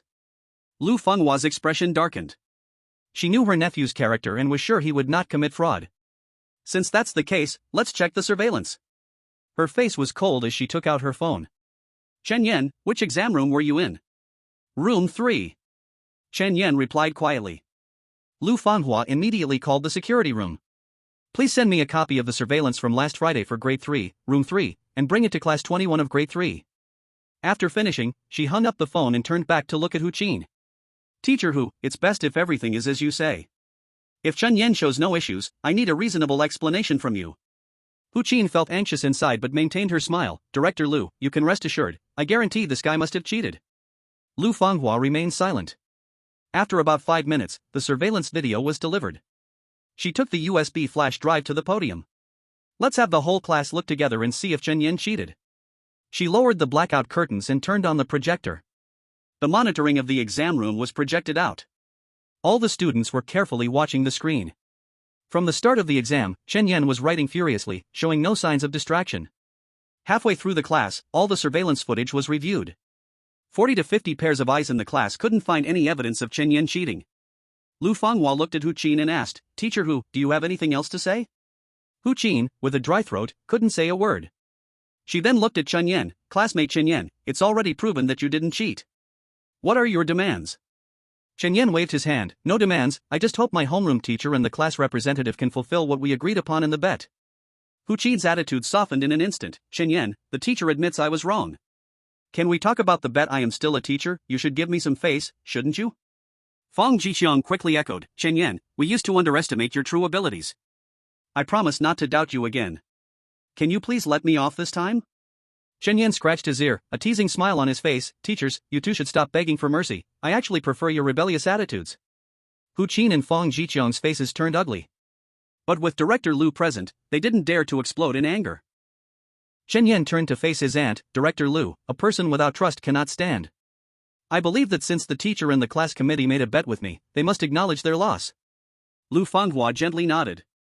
Hu Qin hurriedly interjected, Chen Yan, the teacher treated you that way to inspire your enthusiasm for learning. The teacher has long seen that you are not an ordinary person. If special means weren't used, how could your excellent results be achieved? The teacher's intentions were good, it's just the methods may not be correct, you. Teacher. Chen Yan impatiently interrupted, have you heard that saying? Heavenly sins can be forgiven, but self-inflicted sins cannot live. Since you say this is to motivate me, why don't you motivate the other students too? Do you dare? Hu Qin's mouth twitched, unable to speak. Her background isn't very strong. When she entered the school, she was still relying on Qin Shu's father's influence. Most of the classmates in the class have wealthy backgrounds. Other than a few soft targets, how dare she pick on anyone else? Can't speak anymore? Chen Yan smiled lightly, in that case, don't shout that you are motivating me. Besides, apologizing to students is not necessarily a shameful thing. My request isn't much, you don't need to write a long essay, just 1,000 words will do. Find a break today, and read it passionately over the school broadcast. Hu Qin saw that he wouldn't give in, and knowing she was in the wrong, turned to look at Director Lu, hoping she could say a few words to help. But she didn't realize that Director Lu and Chen Yan were in league. Lu Fanghua cleared her throat. What Chen Yan said is correct, Teacher Hu, get the apology letter ready. During the break, I will give you 40 minutes to read it thoroughly and seriously. Director Lu. Hu Qin frowned tightly, her voice lowered, if I apologize in front of the whole school, how will I stand in this school afterwards? Either apologize, or pack your things and get out, choose for yourself.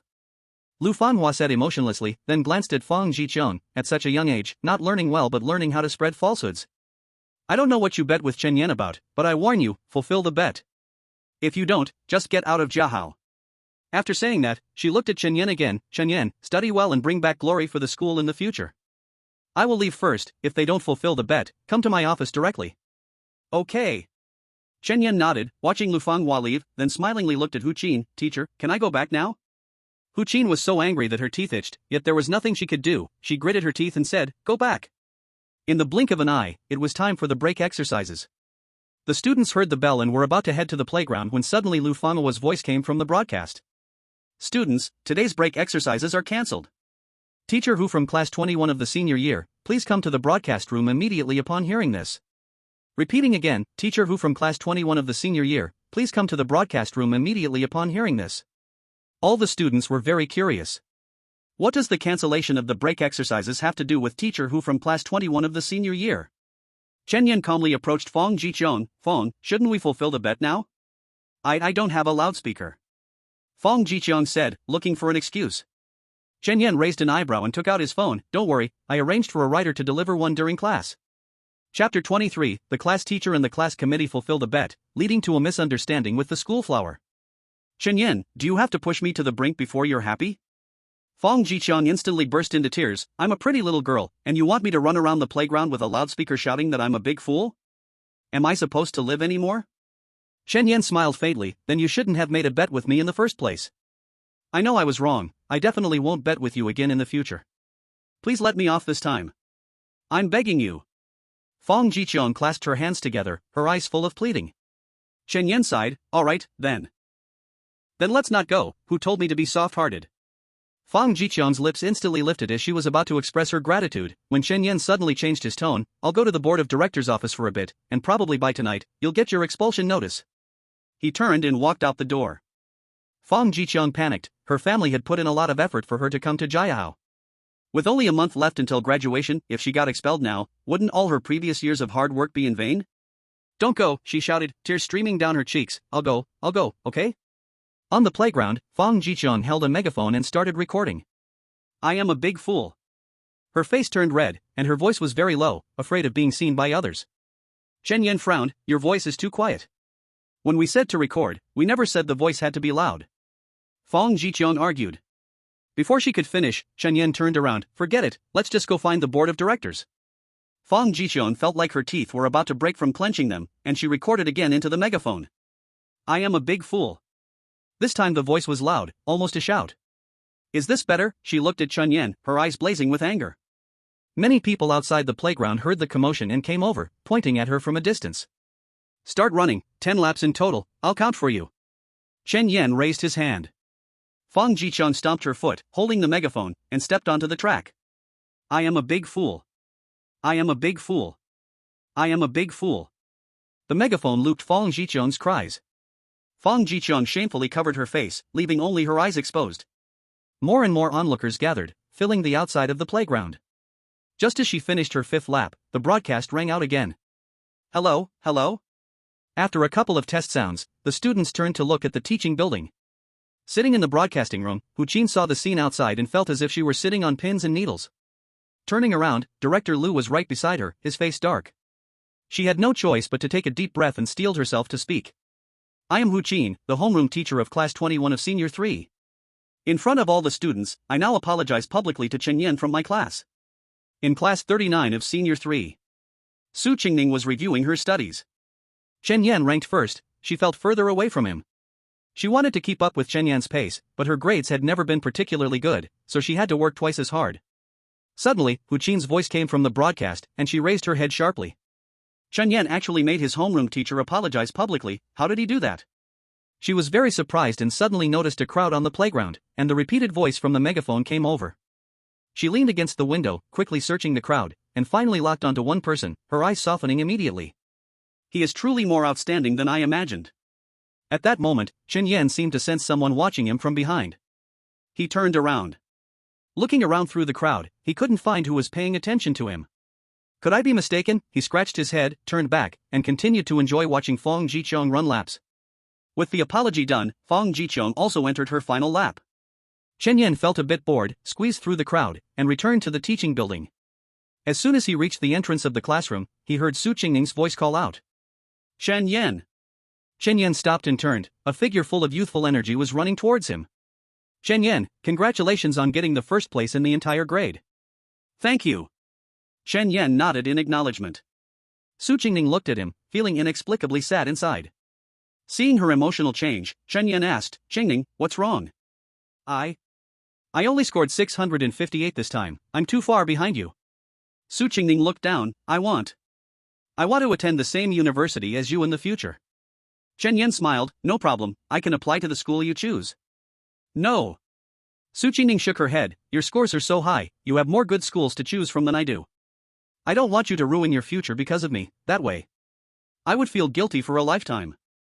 Chen Yan stroked his chin, thought for a moment, and said, You promised before that if I came first, you would agree to a condition of mine.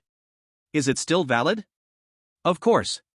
Su Qingning said, as long as it doesn't violate principles, I can agree to anything. Chen Yan smiled and took 2 steps forward, getting close to her side. A fragrance filled his nose, and a look of intoxication appeared on Chen Yan's face. I want to. Su Qingning's cheeks flushed red, and many messy images flashed through her mind. He can't be wanting me. She clutched the hem of her clothes tightly, her heart racing. If he really wants to be with me, should I give in or not? How confusing. At that moment, Chen Yan spoke calmly. I want to tutor you. Do you agree? Huh? Su Qingning was taken aback. Your request is to tutor me? Chen Yan nodded, his eyes very clear. That's right, or do you hope I had other thoughts? Su Qingning's face turned even redder, and she stomped her feet shyly. You guy, you're so annoying. So, do you need it or not? I need it. Okay, from now on, every noon, let's find a quiet place in the cafeteria to study. Great. Just as Su Qingning agreed, a deep male voice came from beside her. Student Su, how can you let him tutor you? Both she and Chen Yan turned their heads to see a handsome male classmate glaring at them with a gloomy expression. The male classmate was Yuan Hua, the record holder for the top score in their grade. Since the beginning of high school, he had never dropped below second place. His essay even won a special prize in the provincial essay competition, with the title, My Provincial Father. This time, being surpassed by Chen Yan made him furious, and seeing Chen Yan so close to the school beauty made him even angrier. Student Yuan, who I let tutor me has nothing to do with you. Su Qingning asked coldly. Yuan Hua rushed 2 steps forward. Chen Yan just came in first this once, while I have consistently performed well. If you need a tutor, it should be me. Even though your family is just a middle-class business family in Yun City, I have never looked down on you. If you want a tutor, you can definitely come to me. Even if you have other thoughts, we can discuss it privately. Why humiliate yourself by choosing such a poor loser? Student Yuan, if you can't speak nicely, you can just shut up. Su Qingning glared and leaned closer to Chen Yan. Chen Yan also took a step forward, blocking Su Qingning. Student Yuan, I can explain these high school subjects clearly, so you don't need to worry. Please turn around and leave, and don't say anything else. Chen Yan, you. Yuan Hua clenched his fist and pointed at him several times. If you can explain clearly, I might as well be a gold standard tutor. Chapter 24, Luo Yunshu seeks help, meets 4 fairies on Yaoling Mountain.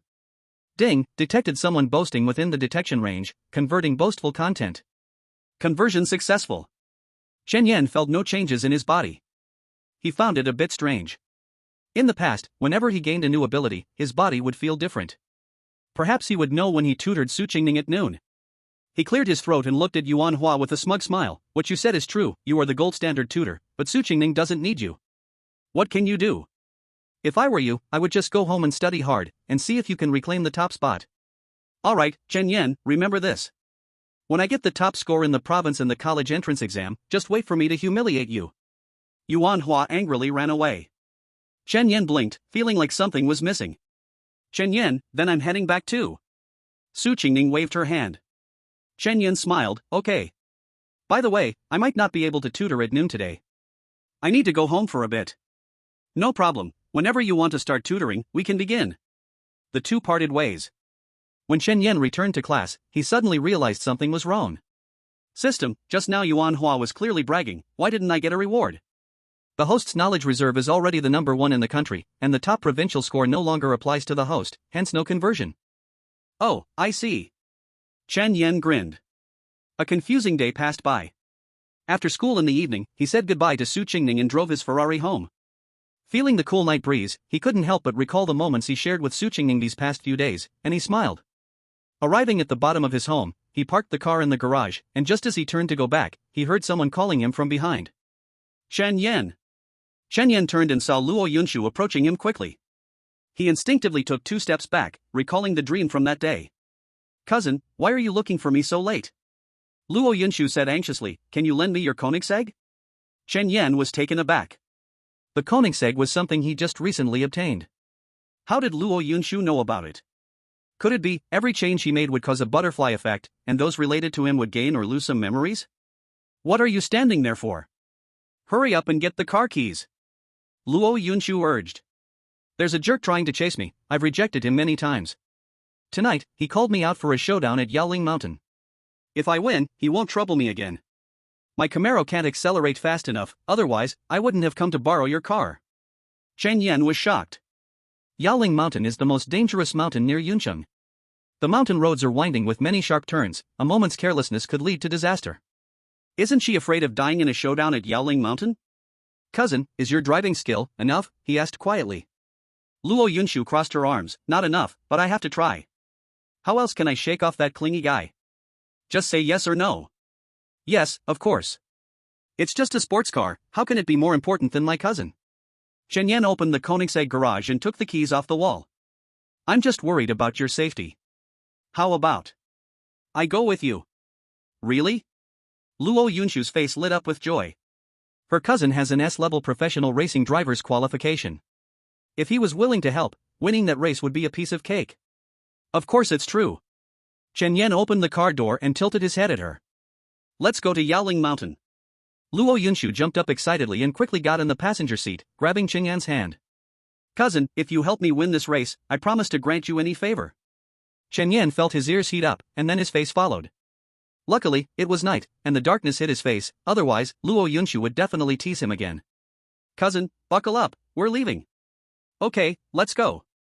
Luo Yunshu raised her hand and cheered happily, completely unaware of Chen Yan's changes. Chen Yan took a deep breath and pressed his foot on the gas pedal. With a smooth drive, they arrived at Yaoling Mountain. At that moment, many people had already gathered at Yaoling Mountain. Chen Yan parked the car, and many people turned to look. Wow, a Koenigsegg. I can't be seeing this wrong, I remember Yuncheng only has one Koenigsegg. Yune 92CNB, it really is that one. A few people exclaimed as they walked this way. Luo Yunshu arrogantly got out of the car. Upon seeing her, the expressions of a few people instantly changed. Luo Yunshu, why are you here? Why can't it be me? Luo Yunshu laughed softly, twirling her long hair. You've really gone all out to keep your distance from young Master Shin, bringing the only Koenigsegg in Yuncheng. Tell us, what did you give up for this? A guy with green hair and earrings grinned wickedly. Another guy with red hair pushed him, saying, Xiaoelvi, just speak if you can, if not, shut up. If young Master Shin hears you talking about the wife like this, you won't get away with it. Who is your wife? Luo Yunshu blared at them. I have nothing to do with that. Exactly. The green-haired guy smirked, without that skill, even the fastest car in the world would be useless. At that moment, Chen Yan pushed open the car door and slowly walked to his cousin. Cousin, what's going on? Luo Yunshu said, it's nothing, just that lackey named Shin, don't pay them any mind. The others looked at Chen Yan, their expressions changed. Damn, Luo Yunshu, don't tell me you like this little guy? Is he even an adult? Don't commit a crime. The green-haired guy joked with a laugh. You ungrateful idiot, if you can't talk, so your mouth shut. This is my cousin. Luo Yunshu shouted, besides, who are you calling a little guy underage? My cousin just turned 18 this year. Oh. The green-haired guy laughed meaningfully, 18, huh? Not far away, a girl with blue hair walked over. What are you all shouting about? The blue-haired girl came to Luo Yunshu's side and grabbed her arm. Yunshu, we used to have such a good relationship. I don't know what's wrong with you lately, you seem like a different person. Listen to my advice and go with young Master Shin. His family has power and influence, being with him will never tarnish your reputation. Young Master Shin is determined to win tonight's competition, you can't beat him. Luo Yunshu shook off her grip, you said it yourself, we were close in the past. Once you became a lackey for that Shin guy, we're done. Besides, who says I will definitely lose? I have my cousin, he will definitely win. Chapter 25, The Grassland spontaneously offers 10 million, young Master Shin arrives in his McLaren. He can win? Ha ha ha. The green-haired guy laughed wildly, Luo Yunshu, are you dreaming before going to sleep? Don't you know that young Master Shin's driving skills are the best in our city? If your cousin can win, I'll give him all my assets. Chen Yan raised an eyebrow, how much are all your assets? The green-haired guy proudly lifted his chin, not much, just over 9 million. If you can beat young Master Shin, I'll borrow money to make it a full 10 million for you. You said it, don't regret it. Chen Yan squinted his eyes. Good people rushing to gift money are hard to come by, since I've finally met one, I need to seize this opportunity. I won't regret it. The green-haired guy crossed his arms, but what if you lose? You can decide whatever happens. Chen Yan said confidently. Okay. The green-haired guy opened his legs and pointed below, if you lose, you have to crawl through my legs like a dog. No problem. Chen Yan readily agreed. The blue-haired girl, standing beside Luo Yunshu, immediately ran over, cousin, don't bet with him. Young Master Shin's driving skills are unmatched in the city, he has never lost a race. Chen Yan shot her a sideways glance, who is your cousin? Don't climb up the family tree randomly. The blue-haired girl froze, anger surging within, you brat, I'm trying to be kind, and this is your attitude? The green-haired guy waved at her, little blue, come back. He's just a clueless punk, soon he will know the consequences of offending the 4 talents of our city. Chen Yan couldn't help but chuckle, just you guys? The 4 talents of the city? I see them as the 4 fools. Each one is more clueless than the last, and they dare to call themselves the 4 talents? Aren't you afraid of embarrassing the city? What did you say? The green-haired guy immediately erupted in rage, pointing at him and shouting, you little brat, do you want to die? After saying that, he rolled up his sleeves and moved forward. The red-haired guy originally wanted to stop him, but then thought it might be good for him to teach Chen Yan a lesson, so he lowered his raised hand. Luo Yunshu maintained a calm smile throughout. Her cousin is a 9th dan black belt in Taekwondo, would he be afraid of dealing with a fool? In the blink of an eye, the green-haired guy was in front of Chen Yan. Just as he raised his fist, a black shadow flashed by. Chen Yan kicked him in the face at lightning speed. He stumbled back 2 steps, feeling warmth in his nostrils. He raised his hand to touch it, his nose was bleeding. You bastard, dare to fight back, I. Another black shadow flashed by, and now he had a shoe print on his face. He sat down on the ground, staring at Chen Yan as if looking at a monster. If you still want to fight, I don't mind getting serious. If you dare to touch my green brother, I swear. Huang Mao raised his fist and charged forward. Before he could get close, a car horn sounded from afar.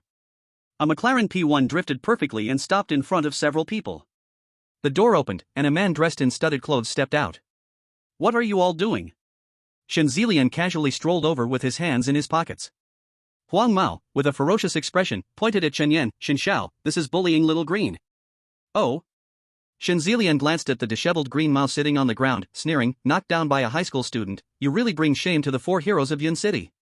Green Mao's embarrassed old face turned bright red. Ignoring him, Shen Zilian turned to Luo Yunshu, Yunshu. After tonight, you will be my girlfriend. Luo Yunshu curled her lip in disdain, Shen Xiao, you have to win against me first. What's so hard about winning you? In Yun City racing, no one is my match. Shen Zilian raised his chin with a proud face, I've said before, you can find helpers, as long as they can beat me, it's all valid. That's what you said. Luo Yunshu walked over to Chen Yan and linked her arm with his, this is my cousin Chen Yan, tonight he will compete against you. Chen Yan raised his eyebrows, putting on a provocative expression. Shen Zilian was taken aback and suddenly burst into laughter, Luo Yunshu, have you lost your mind? If you want to be my girlfriend, just say it. Why bring a student to compete with me? Are you trying to play with me? Luo Yunshu tightened her arms slightly, pressing her whole body against Chen Yan. Chen Yan instinctively moved his arm and accidentally touched the bun. The stuffing of the bun was quite firm. He felt like he was about to hear the songs of elephants and birds again. Damn it, he secretly grumbled in his heart, how did I get stuck with such a boastful and annoying guy? It's driving me crazy now. His movement was very light. Luo Yunshu didn't notice. Looking at Shen Zilian, she said, my cousin is very strong, there's no way you will win this match. Fine.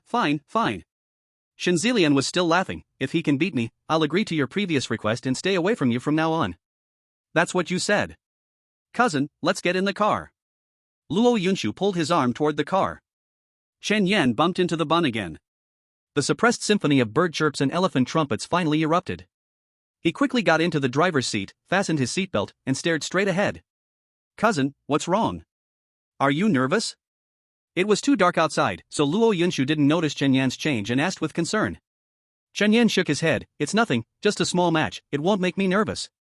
He swallowed, moving the car to the starting point.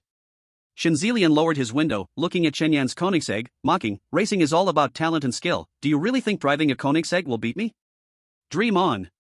Chen Yan turned to look at him and smiled lightly, if it's a dream, you'll find out soon enough, I just hope Shen Xiao can talk like a man. Of course. He turned back to look ahead, his foot pressing on the gas pedal, the engine humming. Red Mao walked to the front of the car, slowly raising the flag. Wait a minute. Chen Yan shouted. Shen Zilian snorted, what's wrong? Want to admit defeat? No, I'm not that easy to admit defeat. Chen Yan casually replied, turning to Green Mao, hey, Big Prairie, did you just say it's a deal? If I win against your Shen Xiao, you'll give me 10 million, right? Green Mao tilted his head disdainfully, of course it's a deal. Good, then we can start. Chen Yan gripped the steering wheel with both hands, his eyes burning with fighting spirit. Red Mao raised the flag. 3, 2, 1. Go! Two sharp sounds echoed, accompanied by a cloud of white smoke, as the cars shot forward. On this foggy night in the mountains of Yaoling, there was often mist. Chen Yan drove the car quickly through the bursts of white mist. In the 3,000 meters ahead, there were almost no bends, and the two cars hardly pulled apart. After driving for a short while, the first big curve appeared. Chen Yan stepped on the gas, rushing forward without slowing down. Ah! Luo Yunshu screamed in fear, covering her eyes. Chapter 26, Winning the Race with Ease, wanting to see my cousin's background. The route they chose was just right to complete a loop. At the finish line, the green-haired guy cursed angrily, damn little bastard, dare to mess with me, when he crawls out from under me, I'll fart and blow him up. Humph, that little brat is so arrogant at such a young age, after this time, he'll probably never hold his head up for a long time. Blue-haired guy joined in. The red-haired guy didn't say anything and glanced at his phone. They had been driving for more than 10 minutes, and based on Shen Xiao's usual performance, he would probably return in another 6 or 7 minutes. Just as he thought this, car lights appeared at the foot of the mountain. Shen Xiao is back. Let me see if I can see the headlights of the car behind. Green-haired guy shouted excitedly. Red-haired guy frowned, not right. Shen Xiao usually isn't this fast. Yellow-haired guy stepped forward and chuckled, can today be the same as usual? Today he has to show off in front of the girl he likes, of course he's going all out. Blue-haired guy also rushed over to join in the entire Yin City racing scene, no one knows the road of Yaoling Mountain better than Shen Xiao, no one else can drive faster. The headlights were getting closer. Before long, the sound of the engine also came through. The other three were still feeling proud, but only red-haired guy had an unusually ugly face. Shen Xiao lost. What? Green-haired guy raised his eyebrows, De Hong, what nonsense are you talking? Shen Xiao is about to reach the finish line, how could he lose? That car isn't Shen Xiao's at all. Red-haired guy glared, Little Green, your 10 million is about to disappear. Little Green suddenly got anxious and hurriedly looked at the oncoming headlights. Impossible, you must be lying to me. Shen Xiao can't lose. He muttered to himself, but deep down, he already had the answer. De Hong rarely misjudged things. He widened his eyes and silently prayed, De Hong is wrong, De Hong must be wrong. Unfortunately, when the car crossed the finish line, his legs completely went weak, and he sat on the ground as if he had lost his soul. How could it be him? Why is it him? The car stopped, and Chen Yan got out from the driver's seat. He walked around to the other side of the car, opened the door, and helped Luo Yunshu out. At that moment, Luo Yunshu's legs were weak, and the fear in her eyes had not yet faded. Cousin, we won. Chen Yan whispered in her ear. Luo Yunshu turned her head, dazed, and asked in a hoarse voice, won? Yes. Chen Yan nodded vigorously. She immediately jumped up excitedly. We won. Yay! Cough cough cough. Chen Yan had driven so fiercely just now, navigating through each bend with extreme danger. She had almost screamed from start to finish, and her throat was already about to smoke. Alright, stop shouting. Chen Yan patted her back. The two walked up to the four fools of Yun City. Chen Yan looked at the green-haired guy who was sitting on the ground in a daze, grinning. Grassland, I won, so it's time for you to pay up the 10 million, right? Green-haired guy jolted, raised his head, and stared at Chen Yan. You cheated. You must have cheated, you can't have beaten Xin Xiao. Luo Yunshu squeezed her voice. Green turtle, can't you lose gracefully? Everyone who has traveled this path knows there are no shortcuts. Hurry and pay up, or I'll cut off your family's downstream channels. Green-haired guy clenched his fists, his arms trembling. The reason he dared to challenge Luo Yunshu before was that he believed she would definitely lose. Now she has won. Even if she doesn't end up with Xin Xiao, she is still the one who can control many fates. Green-haired guy gritted his teeth and took out his phone to take a look. Dahong, I still need 350,000. Just lend it to me, I will return it to you tomorrow. Big Red kept a serious face and transferred 350,000 to Green Hair. Chen Yan gave him the bank card number, and soon, the 10 million arrived. Chen Yan smiled at his phone. We've been at the finish line for quite a few minutes, your young master Shen still hasn't returned, it's really too boring. He turned around, pulled Luo Yunju towards the car, and while walking, he said to the four idiots of Cloud City with his back facing them, when your young master Shen comes back, tell him that my cousin and I have left first, let him stay away from my cousin in the future. The faces of the four idiots of Cloud City turned extremely ugly. Watching Chen Yan get into the car, they finally noticed that car lights were appearing again at the foot of the mountain. Chen Yan calmly turned the car around and drove down the mountain, just as he passed by Shen Zilian who had just driven up. Shen Zilian urgently hit the brakes, jumped out of the car, and looked at Chen Yan and then leaving. Ah, he roared unwillingly, Luo Yunju, don't think that because you won, I will let you go. Ah. He simply couldn't understand how a student could have such good driving skills. Many bends on Yaoling Mountain were on sheer cliffs. He would have to slow down a bit at these bends. But Chen Yan and his group? Not only did they not slow down, but they dared to step on the gas. They were just so lucky, managing to pass every bend thrillingly. The four idiots of Cloud City ran over. Big Red said with a serious face, young Master Shen. That brat asked me to tell you that you lost the race, stay away from his cousin in the future. Dream on. Shen Zilian stared wide-eyed. I, Shen Zilian, have never wanted something I couldn't get. Blue Hair sneered, stepping forward, young Master Shen, don't be angry, I know the situation of that brat. She whispered in Shen Zilian's ear for a while. Shen Zilian's eyes gradually turned icy. Vijahao, ha. Chen Yan drove to escort Luo Yunju home. Along the way, Luo Yunju kept talking non-stop. When they arrived downstairs, her throat became even hoarser. Cousin, you could actually say less. Chen Yan said lightly. I can't help it. I can already imagine the expression on that narcissist's face when he returns to the finish line. Luo Yunju's face was full of joy. Seeing her happy, Chen Yan couldn't help but laugh. Suddenly, he felt a bit curious. Luo Yunju was beautiful, and her mind was so quick, how could she end up being adopted? He took a deep breath, focused, and his gaze fell on his cousin. Moments later, a fog began to rise in front of his cousin. A bloody and terrifying scene appeared before his eyes. Run, thinking you can escape again? I took your kidney away. Cousin, save me. Beep. Images flashed one after another. Finally freezing on Luo Yunju's pale, unblinking face. Chen Yan wanted to see who harmed Luo Yunju, but everything turned dark before his eyes. Cousin, Chen Yan, what happened to you? His cousin's hoarse voice echoed in his ears, becoming more and more blurred. Not knowing how long it was, Chen Yan rubbed his swollen head and sat up. What exactly is going on, he wondered, filled with curiosity, who are the people who want my cousin's life?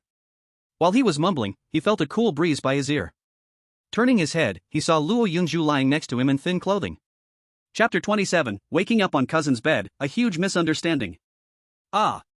Chen Yan screamed. Luo Yunju jumped up in a flurry. Ah! Ah! What happened? She hurriedly looked around, but due to the large movement, the shoulder strap of her tank top slipped off. Chen Yan quickly closed his eyes and turned his head away. Luo Yunju also covered her chest and turned her back. Cousin, yesterday you suddenly passed out. I brought you back and arranged for a doctor to check you. You are fine, I was just too worried about you that I slept on the same bed, don't think too much about it. She hurriedly rolled out of bed and put on her outer clothes. Chen Yan remained unmoved, still keeping his eyes closed. Okay. Luo Yunju said quietly. Chen Yan lifted the covers, and then. Both of their gazes simultaneously shifted downwards, and then widened at the same time. He hurriedly covered himself with the quilt. Cousin, this is a normal reaction, I swear to God, I absolutely have no improper thoughts about you. Luo Yunshu's face turned red, and without replying, she quickly ran out. Earlier, she had teased Chen Yan in the mall because she knew that nothing would happen in such a setting. But now, the environment was so intimate, if anything happened, how would they interact in the future? Although both she and her cousin understood that they were merely cousins in name, it was still difficult to cross the line of ethics and morality. After his cousin left for a while, Chen Yan managed to calm the restlessness within him and went to the bathroom to tidy up. At the moment he stood in front of the mirror, his expression changed. Luo Yunshu, what did you do to me? He shouted. In the mirror, he saw heavy eyeliner, a pale foundation like a little zombie, and a flushed face. The makeup remover is behind the mirror, a pink bottle. I'm going to make you breakfast, blocking all signals. Ah! Chen Yan yelled. After removing the makeup and having breakfast, Chen Yan drove to school. As soon as he arrived at the classroom door, Su Qingning jogged over. Chen Yan, can you tutor me during lunch today? No problem. Chen Yan smiled and said. Su Qingning nodded heavily, about to turn and leave, when she suddenly noticed a woman's hair on Chen Yan. She leaned in closer to Chen Yan and sniffed. There was also a scent of women's perfume. Her face immediately darkened, and she angrily said, Chen Yan, you. Saying this, she turned and left.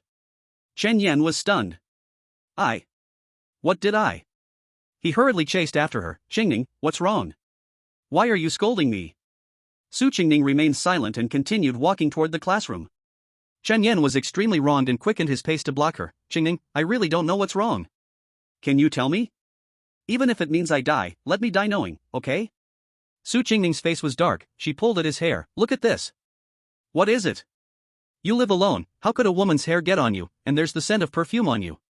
What else do you have to say? Chen Yan glanced at it and immediately laughed. So that's it, that hair is. Ding-a-ling.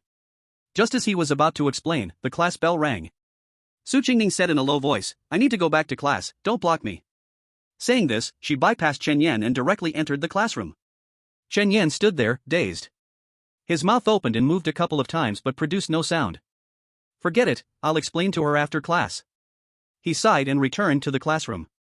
During class, Chen Yan rested his chin on his hand and looked out the window, his eyes filled with melancholy. Although he and Su Qingning were not officially together, they understood each other's feelings.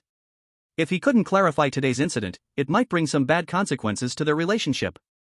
He took out his phone to contact Luo Yunshu. Chen Yan, cousin, I have your hair and your perfume scent on me. Su Qingning misunderstood. Can you help me explain? After a while, a new message popped up. Luo Yunshu, the scent of my perfume on you is her nose's fault. Chen Yan, cousin, I'm not joking. Su Qingning really misunderstood. Please help me explain. Luo Yunshu, oh, my cousin is in love? I'm so heartbroken. However, considering you are my cousin, I'll help you explain. You unfaithful man, sigh, my fate is hard. Chen Yan's head was filled with black lines. His cousin was always cold toward outsiders. Only in front of family would she show her unique side. Chen Yan, cousin, the Chinese film industry owes you a Golden Chrysanthemum Award. Can we stop acting and do something less awkward? As soon as he sent the message, Chen Yan felt the light in front of him darken.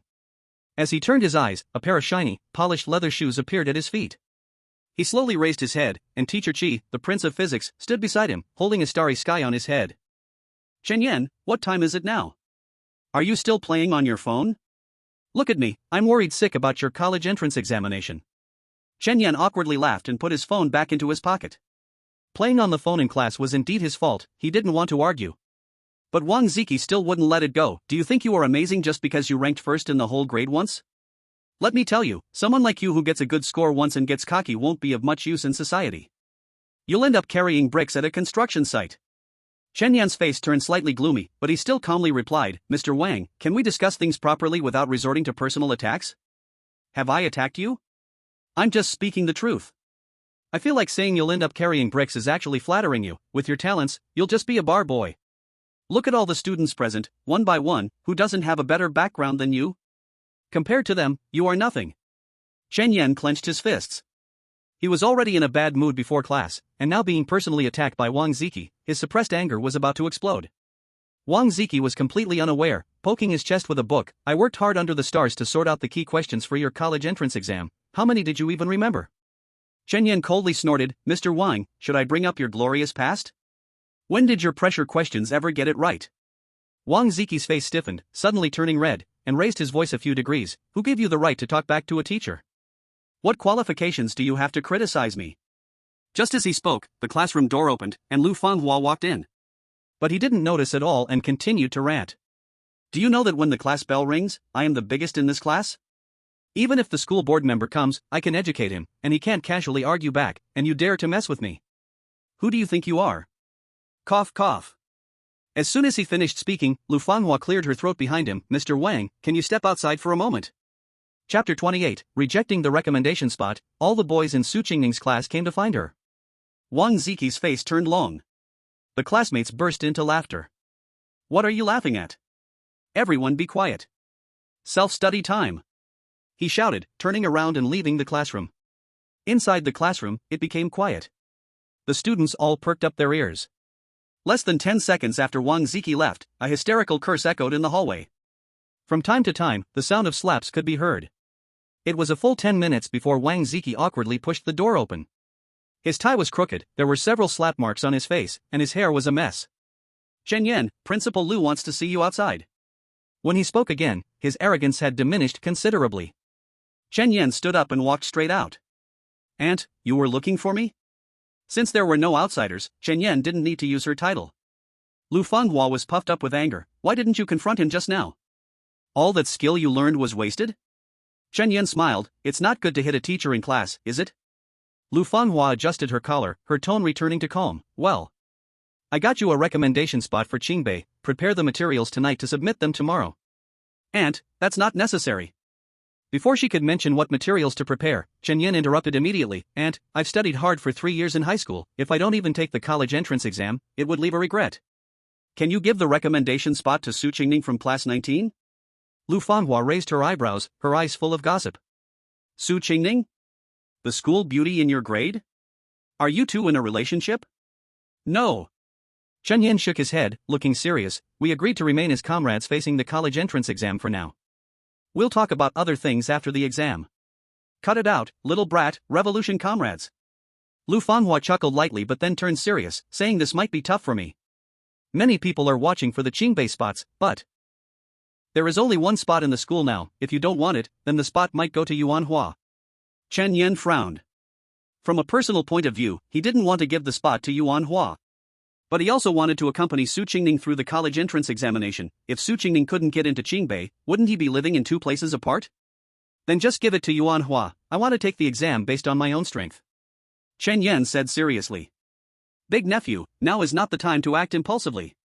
I know Su Qingning is a good girl, I really like her, but if you give up your future for her, you will definitely regret it in the future. Lu Fanghua advised with good intentions. Chen Yan smiled. Aunt, do you not believe in my strength? Don't worry, even if I don't use this recommendation spot, I can still become the focus of everyone's attention. Lu Fanghua sighed. Alas, forget it, you stubborn kid, I really can't do anything with you. Chen Yan grinned. My dearest aunt, please don't be angry. Is there anything else you want? If not, I need to go back to class. Lu Fanghua shot him a sideways glance but couldn't help smiling. Come back to the old house tonight, your grandfather wants to see you. Old house? Chen Yan frowned slightly. After pondering for a moment, an ancient courtyard appeared in his mind. He also clearly understood the way to get there. Okay, he agreed. After returning to the class and sitting for a moment, the class bell rang. Chen Yan left his seat, preparing to find Su Qingning to explain things clearly. Just as he stepped out, he ran into a dozen boys, most of whom he recognized. They were all from class 39 of senior 3. Chen Yan, did you make Su classmate unhappy? The leader was the class monitor of their class. Upon hearing noise in the hallway, Qin Shubao immediately ran over, pointing and shouting, What the hell do you guys want? Then he came to Chen Yan's side and whispered, Chen, do you want me to call your godmother to bring some people over?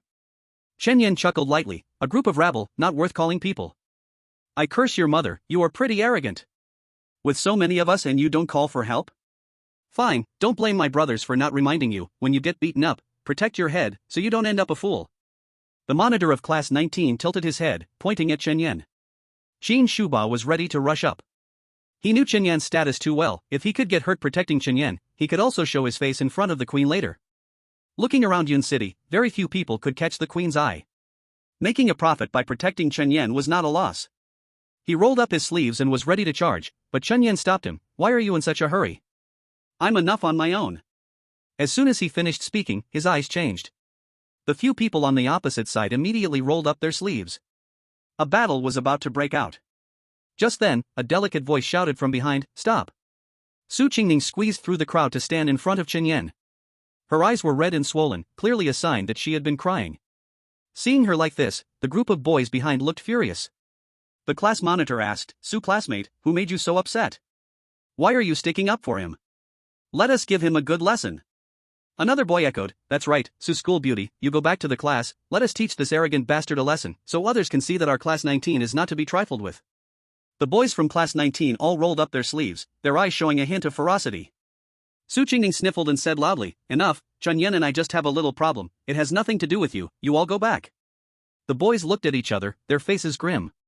It was already upsetting for them that the most beautiful girl in their class liked a boy from another class, now she was yelling at them for that boy, making them even angrier. Su Qingning ignored them and turned back to look at Chen Yan. "Chen Yan, my cousin sent me a message, I know I misunderstood you. I'm sorry." Her attitude was very sincere, which made Chen Yan feel a bit at a loss. It's just a small misunderstanding, there's no need to apologize." Su Qingning shook her head, "No, I must apologize. It's my fault for not believing you and misunderstanding you. I feel bad not apologizing. But..." She paused her words, took a deep breath, "If one day you don't like me anymore, or if you fall for someone else, you must tell me. I absolutely won't cling to you." "Alright, stop saying such discouraging things, hurry up and wipe your tears." Chen Yan comforted softly, "You look so nice, what if your eyes get ruined from crying?" Su Qingning broke into a smile, looking at him seriously, "Then shall we go to the cafeteria for a makeup class at noon?" "Sure." Chen Yan nodded. Su Qingning happily said, "It's a deal, I'll wait for you at noon. I will go back to the classroom first. My eyes are too ugly after crying." "Go back." Chen Yan waved his hand, watching her pass through the crowd and return to her class. Just as he was about to leave, the class leader of class 19 coldly said, "Chen Yan, you stop right there." Chen Yan turned back, looking at him coldly, "What's the matter?" The class leader moved closer, "You made Su classmate cry, which means you angered our whole class 19. If you're a man, let's settle this behind the teaching building during the next break."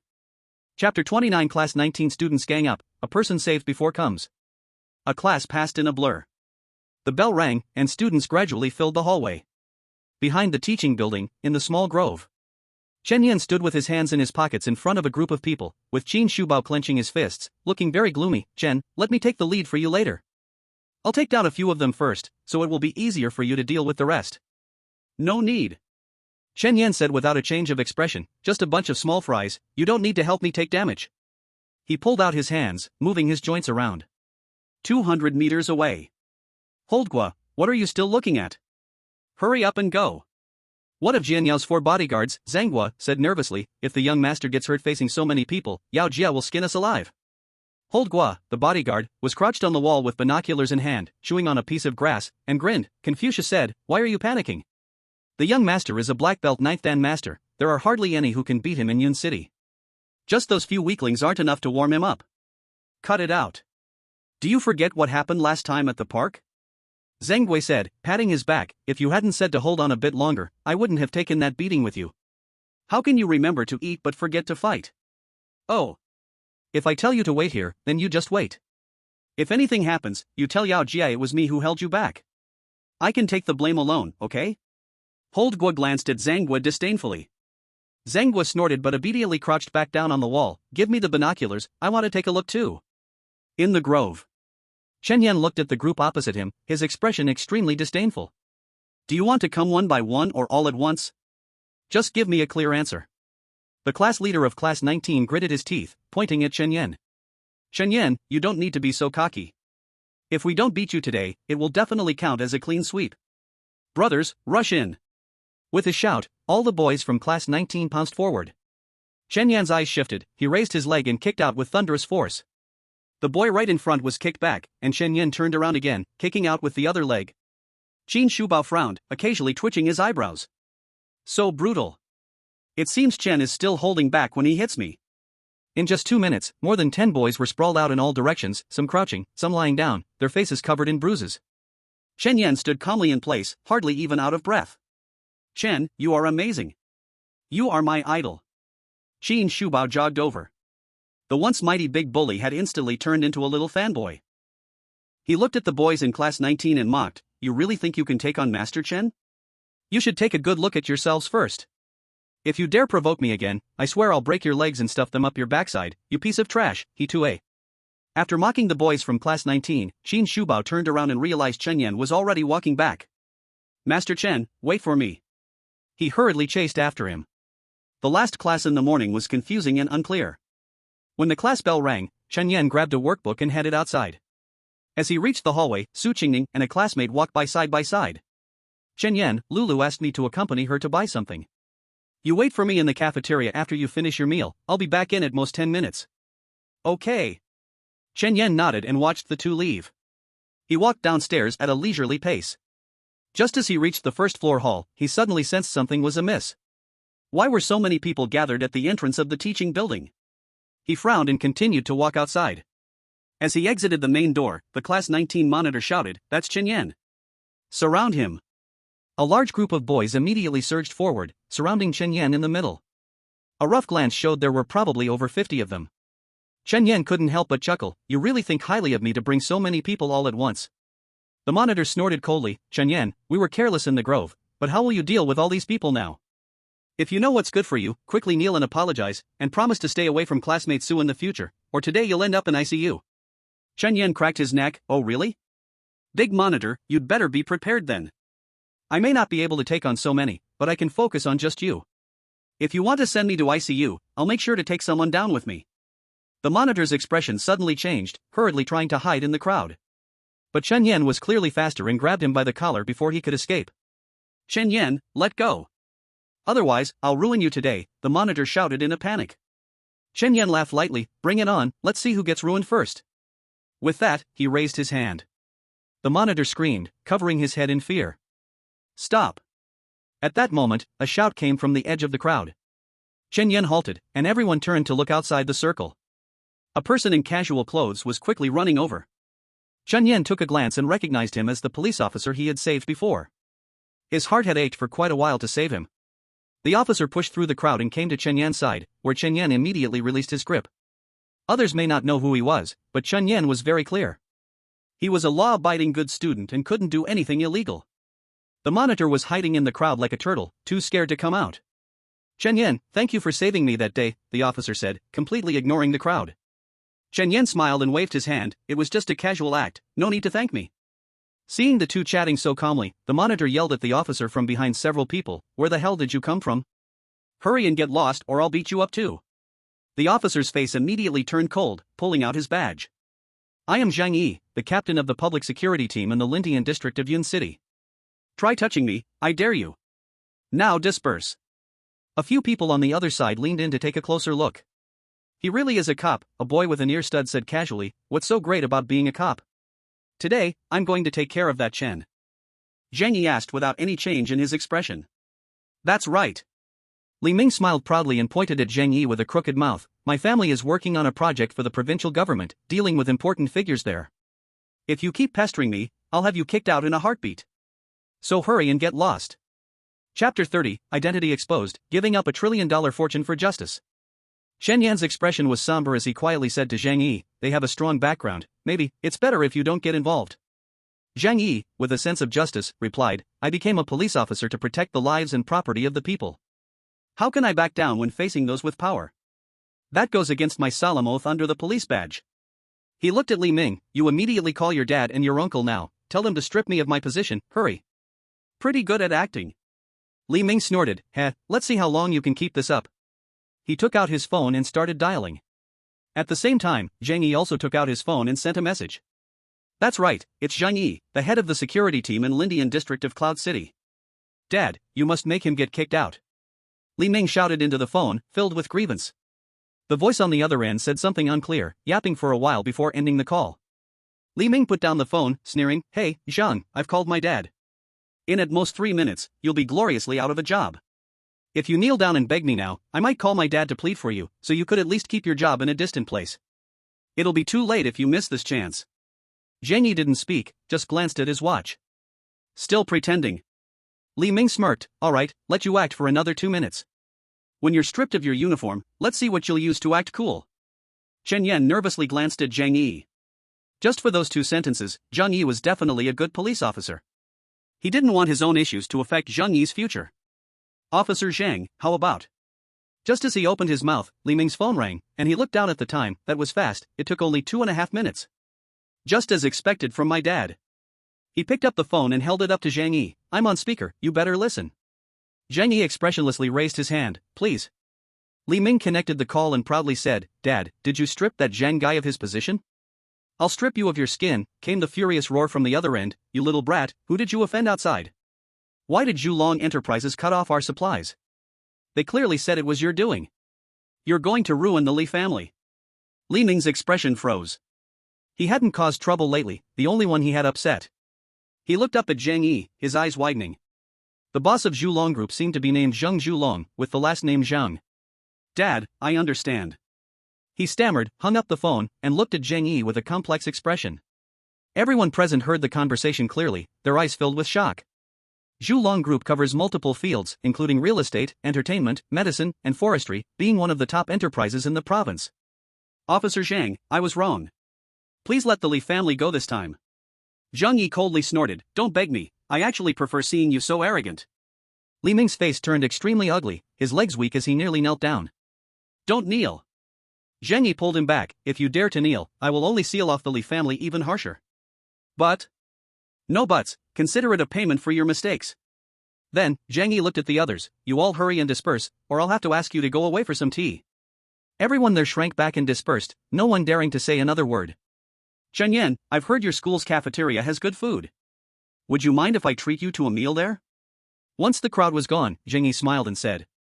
Chen Yan said, sure, then I'll let Officer Zhang treat me. The two of them went to the cafeteria and ordered 2 of the school's specialty dishes. He picked up 2 bottles of drinks and sat down by the window. Chen Yan, thank you again for helping me that day. If it weren't for you, I might be buried 6 feet under right now. But I'm curious, how did you know that fraudulent person was going to target me? Chen Yan smacked his lips, if I said I didn't know, would you believe me? Anyway, it just felt strange, like I sensed you were in danger. Earlier, he had shown his heritage to his cousin, and he couldn't hold on for even a few seconds. He didn't want others to ask him about the future, nor did he want to be backfired because of it. Zhang Yi laughed heartily, I believe this. I've had similar experiences, driving on patrol and suddenly feeling the urge to stop, only to encounter fugitives. This has happened more than once. Come on, let's have a sip. The two of them raised their drinks and clinked the bottles together, then took a sip. Putting down the drinks, Chen Yan looked at Zhang Yi with curiosity. Officer Zhang, I'm really curious. Your family is so well off, why did you still choose to be a police officer? Maybe it's for the justice in my heart. Zhang Yi said, pulling the corners of his mouth up with pride, since I was young, I've loved standing up for the underdog, and as I grew older, I couldn't stand the sight of evil. But you really don't have to push yourself so hard. You even went to catch a fraud yourself, Chen Yan asked again. Zhang Yi shook his head, I have no choice, I made a bet with my family that by the time I'm 35, I must become the head of our bureau. If I can't, I have to resign and go home to inherit a fortune. If I don't push myself, where will my achievements come from? Chen Yan almost spit out his drink. There was no reaction from the system, which proved that Zhang Yi wasn't bragging.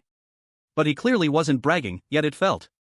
At that moment, 2 figures rushed in from afar. Su Qingning stopped in front of the table. Chen Yan, I'm back. In her words, she saw Zhang Yi across from Chen Yan. Aren't you the one from the park that day? Zhang Yi.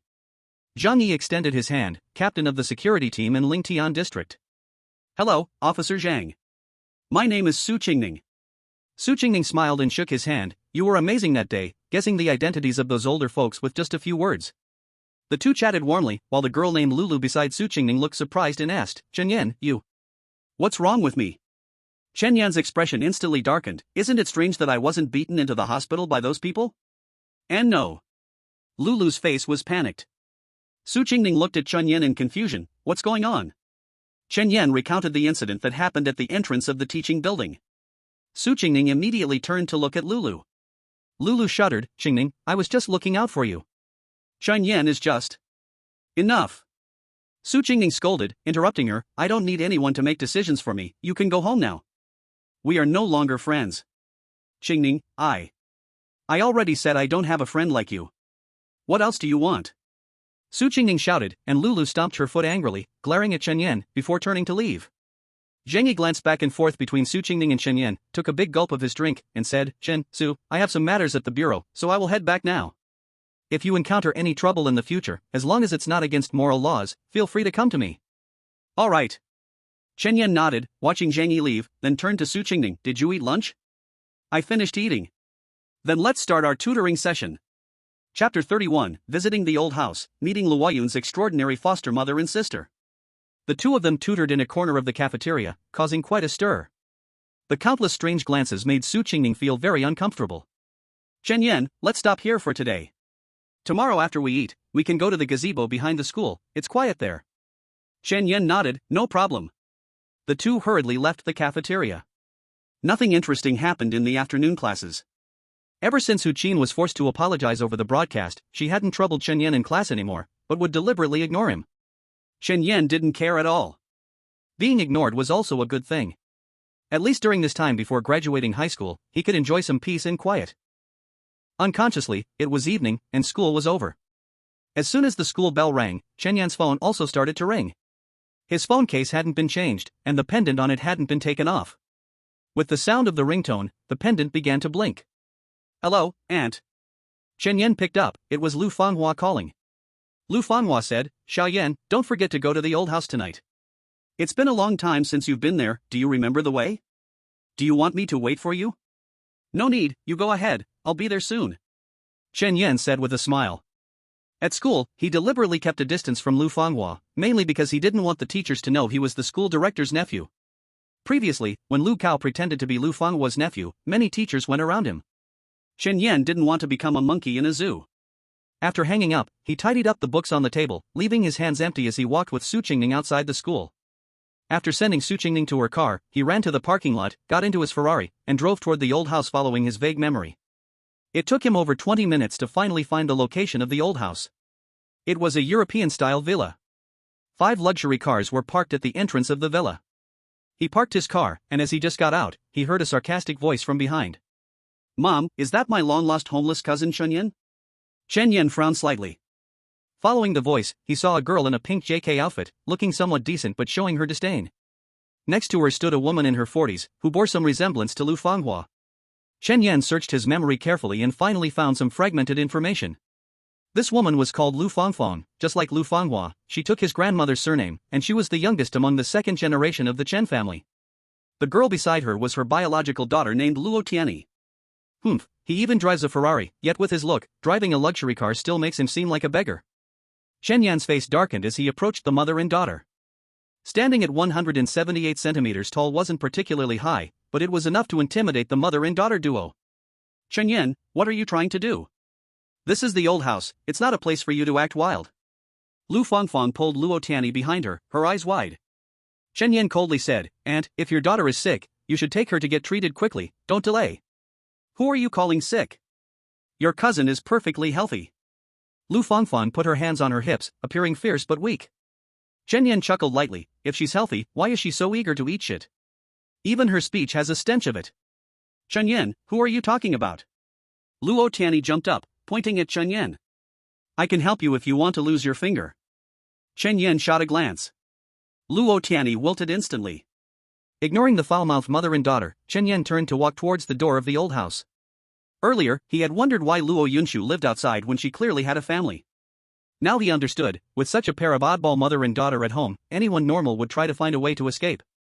Mom, look at him. Luo Tianyi stomped her foot, her face full of resentment. Lu Fangfang comforted her, Sweetie, he's just a kid without parents, we won't stoop to his level. Chen Yan entered the old house, the living room was empty. He took out his phone and messaged Luo Yunshu. Chen Yan, cousin, did you come to the old house tonight? Luo Yunshu, no, as a foster daughter, why would I go? It's inconvenient. As Chen Yan was about to reply, he heard footsteps behind him. Turning around, he saw Lu Fanghua coming with a girl who looked about 70% like her. Chen Yan, let me introduce you. This is your cousin son Ningxin. Ningxin, this is your cousin Chen Yan, who studies exceptionally well and scored 746 out of 750. Son Ningxin happily came to Chen Yan and linked her arm around his. Cousin, are you really that amazing? The other day I heard my mom say it, and I couldn't believe it. Chen Yan scratched his head, it's true. But, it was just luck. Luck is still good, ah. Teach me how to rely on luck to score 746, I want to rely on luck just once. As the two talked, Luo Tianyi followed Lu Fangfang inside. Hearing them discuss grades, she snorted, "What's the use of studying well? In the end, you'll still be working for others." Exactly, instead of wasting time studying, it's better to learn a special skill, start your own business later, it's much better than watching others. Lu Fangfang said defiantly. Chen Yen frowned. Were this mother and daughter like a stubborn adhesive? They had already deliberately avoided her, yet they still wanted to get closer. He put on a stern face, preparing to fight back, when he heard Sun Ningxin's cheerful voice from the side. "Aunt, I just envy my cousin for his good grades, I came to ask for advice, it doesn't bother you at all, can you take your cousin elsewhere? This is an old house, not your home, I can go wherever I want." Lu Fangfang rolled her eyes. Sun Ningxin politely nodded, "It's true, you have no right to interfere, but I'm discussing studies with my cousin, can you and your cousin understand?" After speaking, she didn't care how Lu Fangfang reacted, she took Chen Yan's arm and walked away. "Cousin, let's talk about our own things, don't mind what others say, some people want to belittle those who study well because their own grades are too poor, don't take it to heart." Chen Yan held back a laugh. This little girl was just short of revealing their ID numbers. "Sun Ningxin, what are you talking about? Say that again. Do you believe I'll tear your mouth apart?" Lu Fangfang screamed as if her tail had been stepped on. Lu Fanghua walked up to her with a cold face. "Lu Fangfang, who do you want to tear apart?" Sitting on the board of directors for years, Lu Fanghua carried a certain aura of authority. Lu Fangfang opened her mouth, wanting to curse, but her momentum was suppressed by Lu Fanghua. She turned and returned to Luo Tiany's side. "Tiany, we don't need to stoop to their level, one was born without parents, the other's dad ran off with a mistress when she just learned to walk, arguing with them lowers our status." Lu Fanghua suddenly got furious and rolled up her sleeves to step forward. "Lu Fangfang, say that again." Chen Yan and Sun Ningxin quickly stepped up to hold her back. "Mom, Aunt, don't be impulsive." At that moment, an old voice came from the stairs. "What's going on here?" Chapter 32, Piano Grade Level 10, Cousin and Brother Perform in Turn. Seeing the old man come, Lu Fangfang immediately put on a pitiful face. "Dad, Lu Fanghua wants to hit me." The old man walked down the stairs with a cane, calm and unhurried, looking seriously at Lu Fanghua. "Fanghua, what's going on?" "Dad." Lu Fanghua called out, then let her sleeves down and narrated what had just happened. "Dad, no matter what mistakes big brother and that son have made, that is their business, it has nothing to do with the two kids. I can't stand Fangfang talking about them." The old man turned to Lu Fangfang. "Fangfang, is what your sister said true?" Lu Fangfang kept her face serious, her voice very low. "True." "Nonsense. You are just too unrestrained." The old man tapped his cane, apologized to Xiao Yan and Ningxin. "Dad," Lu Fangfang whined. "Apologize." The old man's eyes widened, his face reddening with anger. "Chen Yan, Sun Ningxin, I'm sorry," she said grumpily, not even looking at Chen Yan and Sun Ningxin. The old man reluctantly let it go, looking at Chen Yan and Sun Ningxin, revealing a kind smile. "Xiao Yan, Ningxin, don't be angry, okay?" "Okay, Grandpa, Great-Grandpa." Luo Tiany watched from the side, feeling a surge of anger inside. All of them were grandchildren, why did the old man smile at Sun Ningxin and Chen Yan? She forced a smile and approached the old man. "Great-Grandpa, I just took the piano level 10 exam a few days ago, can I play a piece for you?" Ding, detecting someone boasting within the investigation range, converting boasting content. Conversion successful. As the system voice fell, Chen Yan felt as if his fingers had become lighter. He held back his laughter. The old man looked at Luo Tiany and smiled kindly. "Good, then please have Tiany play a piece for me." At this age, people are especially tolerant towards the younger generation. Luo Tiany smiled and immediately ran to the piano, pondering for a moment, her fingers lightly touching the keys. As the melodious music began, the living room fell into silence. She played Whispers of Autumn, and by the playing level, it didn't even rank up to level 6. And yet, she still had the audacity to claim she was a level 10 pianist? Everyone listened quietly. Until the performance ended, there was a round of applause. The old man smiled happily, as if basking in the spring breeze. Lu Fangfang seemed to be revived, loudly praising, "Baby, you are amazing." Luo Tiany turned around and proudly raised her chin to Chen Yan and Sun Ningxin. Sun Ningxin curled her lips. "So what if she can play a piano piece? What's so great about that? I can play the guzheng too, just don't have one at home."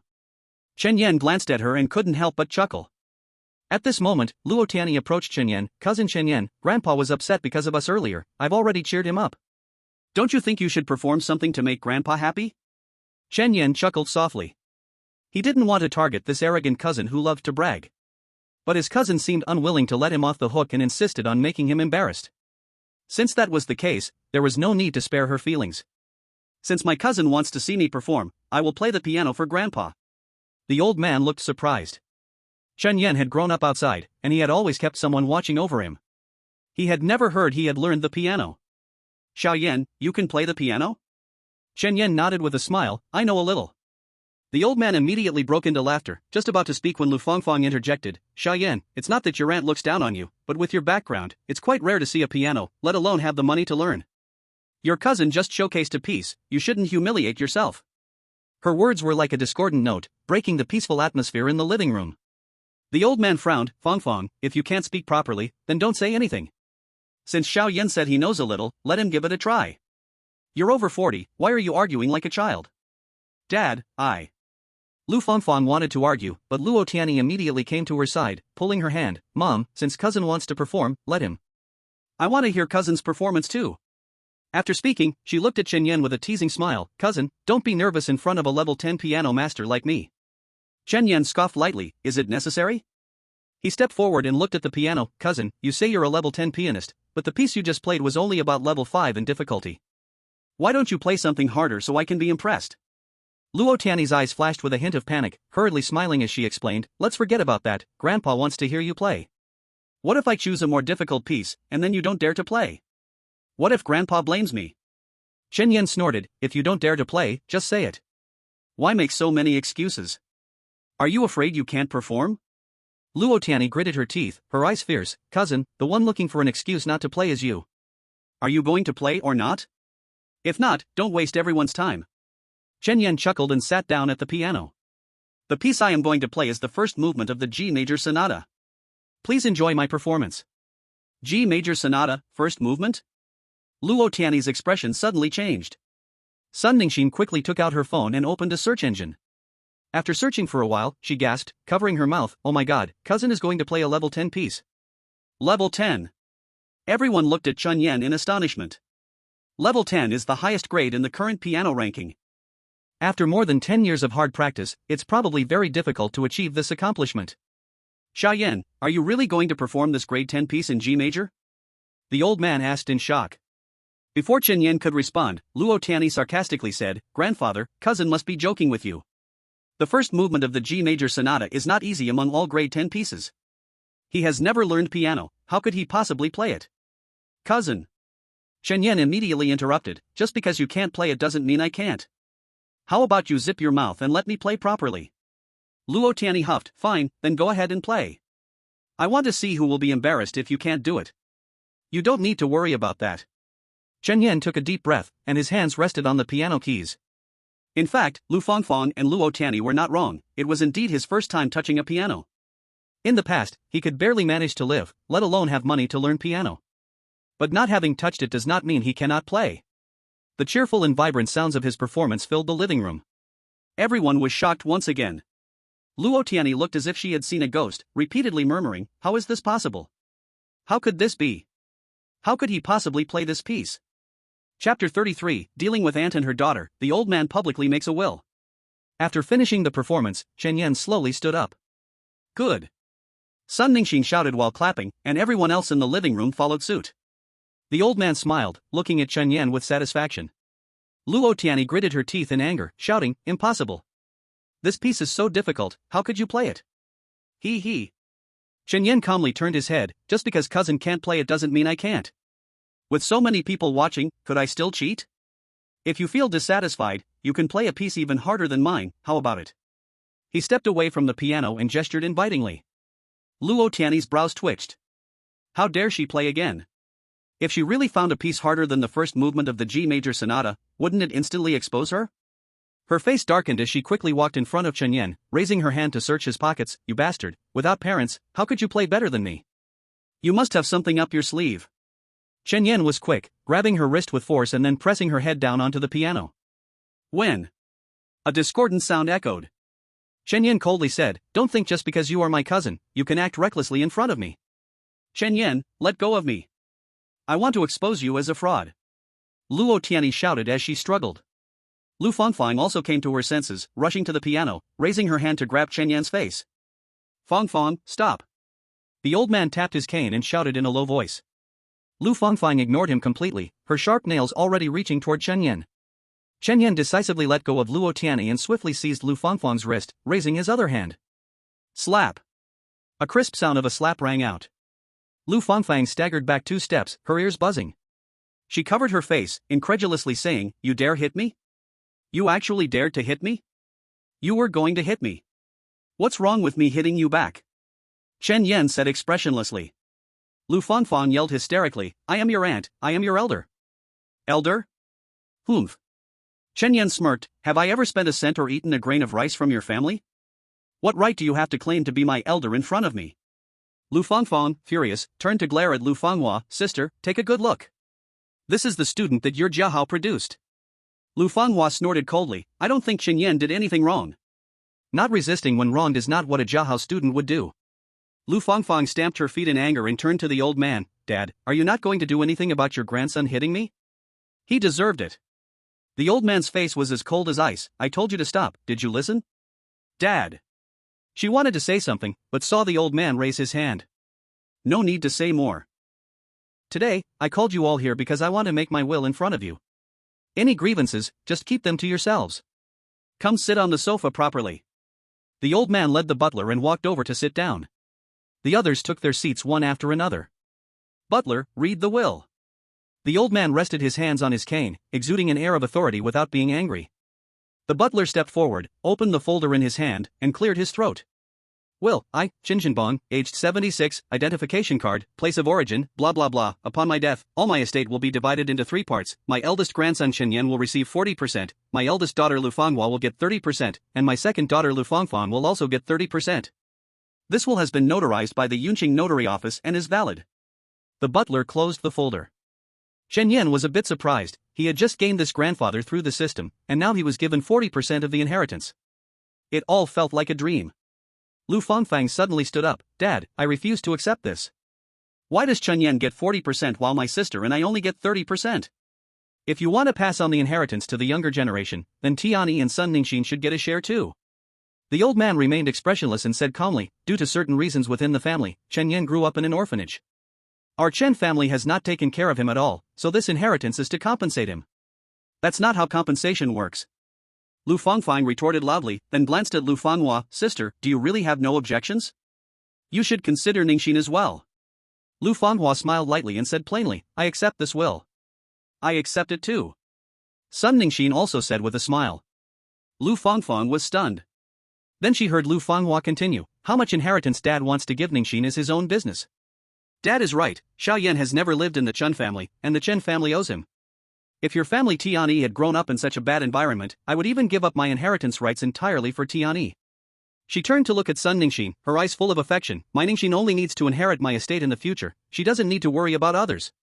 The old man cleared his throat twice. "All right, the matter is settled, we." "How can it be settled? Dad. I still refuse to accept."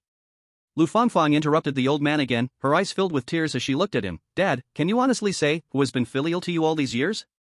I admit Xiao Yan had a tough childhood, but he has never been filial to you even for a day. Why should he receive such a hefty compensation?" "Filial piety? Ha, my good sister, how can you say that?" Lu Fanghua took the conversation. "Think carefully about how you have been filial." "Do I need to say more?" Lu Fangfang's face turned red. "Since my sister knows in her heart, I guess I don't need to say more. I advise you to accept the will, or else you might end up getting even less than this 30%. Lu Fanghua said calmly. The old man also looked at Lu Fangfang coldly. "Your sister is right, if you don't want to lose your inheritance rights, don't make things difficult for yourself." Having said that, he slowly got up. "The dining room has prepared a meal, let's go eat together." "I'm not eating. It's unlucky." Lu Fangfang picked up her bag and dragged Luo Tianyi out, and at the door, she turned and glared at Chen Yan. "Chen Yan, what you did to me is not over." After saying that, she pulled Luo Tianyi out the door. Lu Fanghua got up and walked to Chen Yan's side, softly saying, "Don't let your aunt get to you, come on, let's go eat." "Okay." Arriving at the dining room, a sumptuous dinner awaited them. The few of them took their seats one after another. The old man peeled a lobster for Chen Yan. "Xiao Yan, you've had a tough time these years." Chen Yan accepted it with both hands. "Thank you, Grandpa." The old man looked at him with pleasure, his eyes full of love. "No need to thank me, from now on, this is your home. You can come back to live any time. Grandpa has plenty of delicious food," the old man said with a smile. "All right." Chen Yan nodded. "You've had a tough time these years." The old man sighed. Chen Yan took a bite of the lobster. "It's not that bad, you just get used to it. By the way, Grandpa, where are my dad and mom? As soon as Chen Yen finished his question, the entire restaurant suddenly fell into a dead silence. The old man's face also turned incredibly ugly. Xiaoyan, eat your food well, don't ask what you shouldn't. Lu Fanghua whispered. Chen Yen shrank his neck, lowered his head, and silently continued to eat. This isn't Xiaoyan's fault, he didn't know. The old man sighed deeply, his eyes complex as he stood up. You all continue eating, after you finish, just go home. There's no need to come upstairs to say goodbye. He leaned on his cane, hunched over as he left. Chen Yen glanced at Lu Fanghua. Lu Fanghua made a gesture to him, shaking her head. He immediately shut his mouth. The dinner ended on an unhappy note. Upon leaving the old house, Chen Yen quietly asked, Aunt, what exactly is going on with my dad and mom? Lu Fanghua sighed, you shouldn't ask about this, it's a topic that the entire Chen family forbids discussing. You just need to know that your dad made a mistake and was expelled from the family, and your mom, never mind. Your family loves you, so don't think too much. She patted Chen Yen's shoulder. Chen Yen frowned. Unfortunately, he couldn't look into his own fate, otherwise, he would want to know who his parents were no matter what. When they reached the car, Lu Fanghua smiled, Xiaoyan, drive slowly on the way back. You too. Chen Yen smiled back. Sun Ningxin waved her hand, cousin, bye. Come over to my house to play when you have time, you can help me with my homework. No problem. Chen Yen nodded. He got in the car and left the old house. On the way back, he didn't drive fast. In his memories, there was not a trace of his parents. This matter would likely become a mystery. As he arrived at the bottom of the apartment complex, just as he was parking in the garage, his phone suddenly rang non-stop. At that critical moment, he ignored it and parked the car first. After closing the garage door and returning home, he lay in bed and took out his phone to check. It was all messages from Luo Yunshu. Glancing through quickly, they were all about how he hit Luo Tianyi and slapped Lu Fangfang tonight. Luo Yunshu was very pleased and praised his actions. It seemed she wasn't living happily in that home either. Chen Yen, I just got home, just saw your message. As soon as he sent it, Luo Yunshu replied. Luo Yunshu, come out, I'll treat you to drinks and skewers to thank you for avenging me for so many years. Chen Yen, isn't that too much? How big could your grudge be? Luo Yunshu, it's a big grudge. If you want to know, come out with me for drinks and skewers, I'll tell you all about it, and if it's late, you can even sleep on my cousin's bed. Chen Yen, forget it, I have school tomorrow, so I won't join you. Luo Yunshu, TSK, so boring. I'll ask you one last time, are you really not coming out? Chen Yen, no. Cousin, good night. He hurriedly replied and turned off the screen. Thinking about what happened at his cousin's house in the morning, he couldn't help but swallow. He and his cousin had no blood relation, if they got too close and really crossed a moral line, he might not even be able to be acquaintances in the future. Focus and go to sleep. He covered his head and forced himself to fall asleep. The next day, Chen Yen drove his Ferrari to school as usual. As soon as he entered the classroom, his first glance fell on that face like a pancake, the green onion pancake. After the conflict at Kaiyue Mall before, she hadn't come to school for several days, why did she suddenly come today? Chen Yen looked closely and vaguely could see the bruise hidden beneath her thick makeup. At the same time, he foresaw her not-so-distant outcome. Coincidentally, at this moment, she also saw Chen Yen, and her furious eyes were filled with hatred. Chen Yen, how dare you come here? Ming Yen yelled, quickly walking towards Chen Yen. Her large feet stomped on the ground, making the entire building seem to tremble. Several classmates around saw this and quickly stepped aside. Chen Yen also took a few steps back and coldly said, Ming, this is the school. Why can't I come over? It's all your fault. If it weren't for you, how could I possibly? She said half of it, her eyes filled with a fierce light. What could you possibly? At that moment, Qin Shubao swaggered in, looking at her with a mocking expression. Don't tell me, because of Master Chen, you were forced? This is a great thing. You should be celebrating with drums and gongs, and also give me, Master Chen, a big red envelope. Didn't you always say you have a cousin who works as the boss of Kaiyue? She must be rich. Ming Yen's face turned pale, then flushed with anger. The cousin who was the boss of Kaiyue was completely made up by her. Her cousin was just a small shop manager. The one who truly had a cousin who was the boss of Kaiyue was Chen Yen. Thinking of this, her heart grew even angrier. Chen Yen, you wait. The pain you've made me feel, I will make you repay it tenfold, 100-fold. She yelled in anger and returned to her seat. Qin Shubao turned to Chen Yen, Master Chen, that crazy woman didn't do anything to you, right? Do you want me to find a few people to teach her a lesson? No need. Chen Yen waved his hand. Someone will educate her soon enough. Qin Shubao was confused. Soon, the class bell rang. Chen Yan returned to his seat. Since he scored first in the exam, the subject teachers had been more lenient with him. He played around a bit in class, but as long as it didn't disturb the other students, no one bothered him. In the blink of an eye, a class passed. The bell rang for the end of class, the teacher gathered their textbooks and left, and the students stood up to stretch. He slowly stood up and stretched. Suddenly, a shout came from behind him, "Chen Yan, you bastard, I'll kill you." Ming Yan was holding a sharp dagger, stabbing towards his chest. This scene stunned all the students. But in the next second, Chen Yan suddenly turned around, grabbed Ming Yan's wrist precisely, and then kicked her in the air. Ming Yan was kicked away on the spot, crashing into several desks and chairs, and the dagger in her hand was also taken by Chen Yan. She shouted in shock, "Chen Yan, why did you react?" Chen Yan sneered. From the moment he saw her this morning, Chen Yan had noticed she was carrying a dagger to school, and she was planning to stab him after the first class. The feeling of having cheats is amazing, he could accurately predict when others would strike. All the students gathered around. A stabbing incident happening in a high school was an extremely rare thing. Ming Yan was surrounded by the crowd, and in a fit of rage, she shouted, "What the hell are you all looking at? Get lost." Qin Shubao came over holding a phone, "Master Chen, the police have been called, they'll be here soon." Chen Yan patted his shoulder, "Well done." He laughed, "It's my fortune to do things for Master Chen." Just as he was talking, another cold light flashed, and a sharp dagger flew straight towards Chen Yan's back. Chapter 35, Assassination Encounter, Aunt and Godmother at Odds. "Master Chen!" Qin Shubao shouted and jumped forward. Scrish!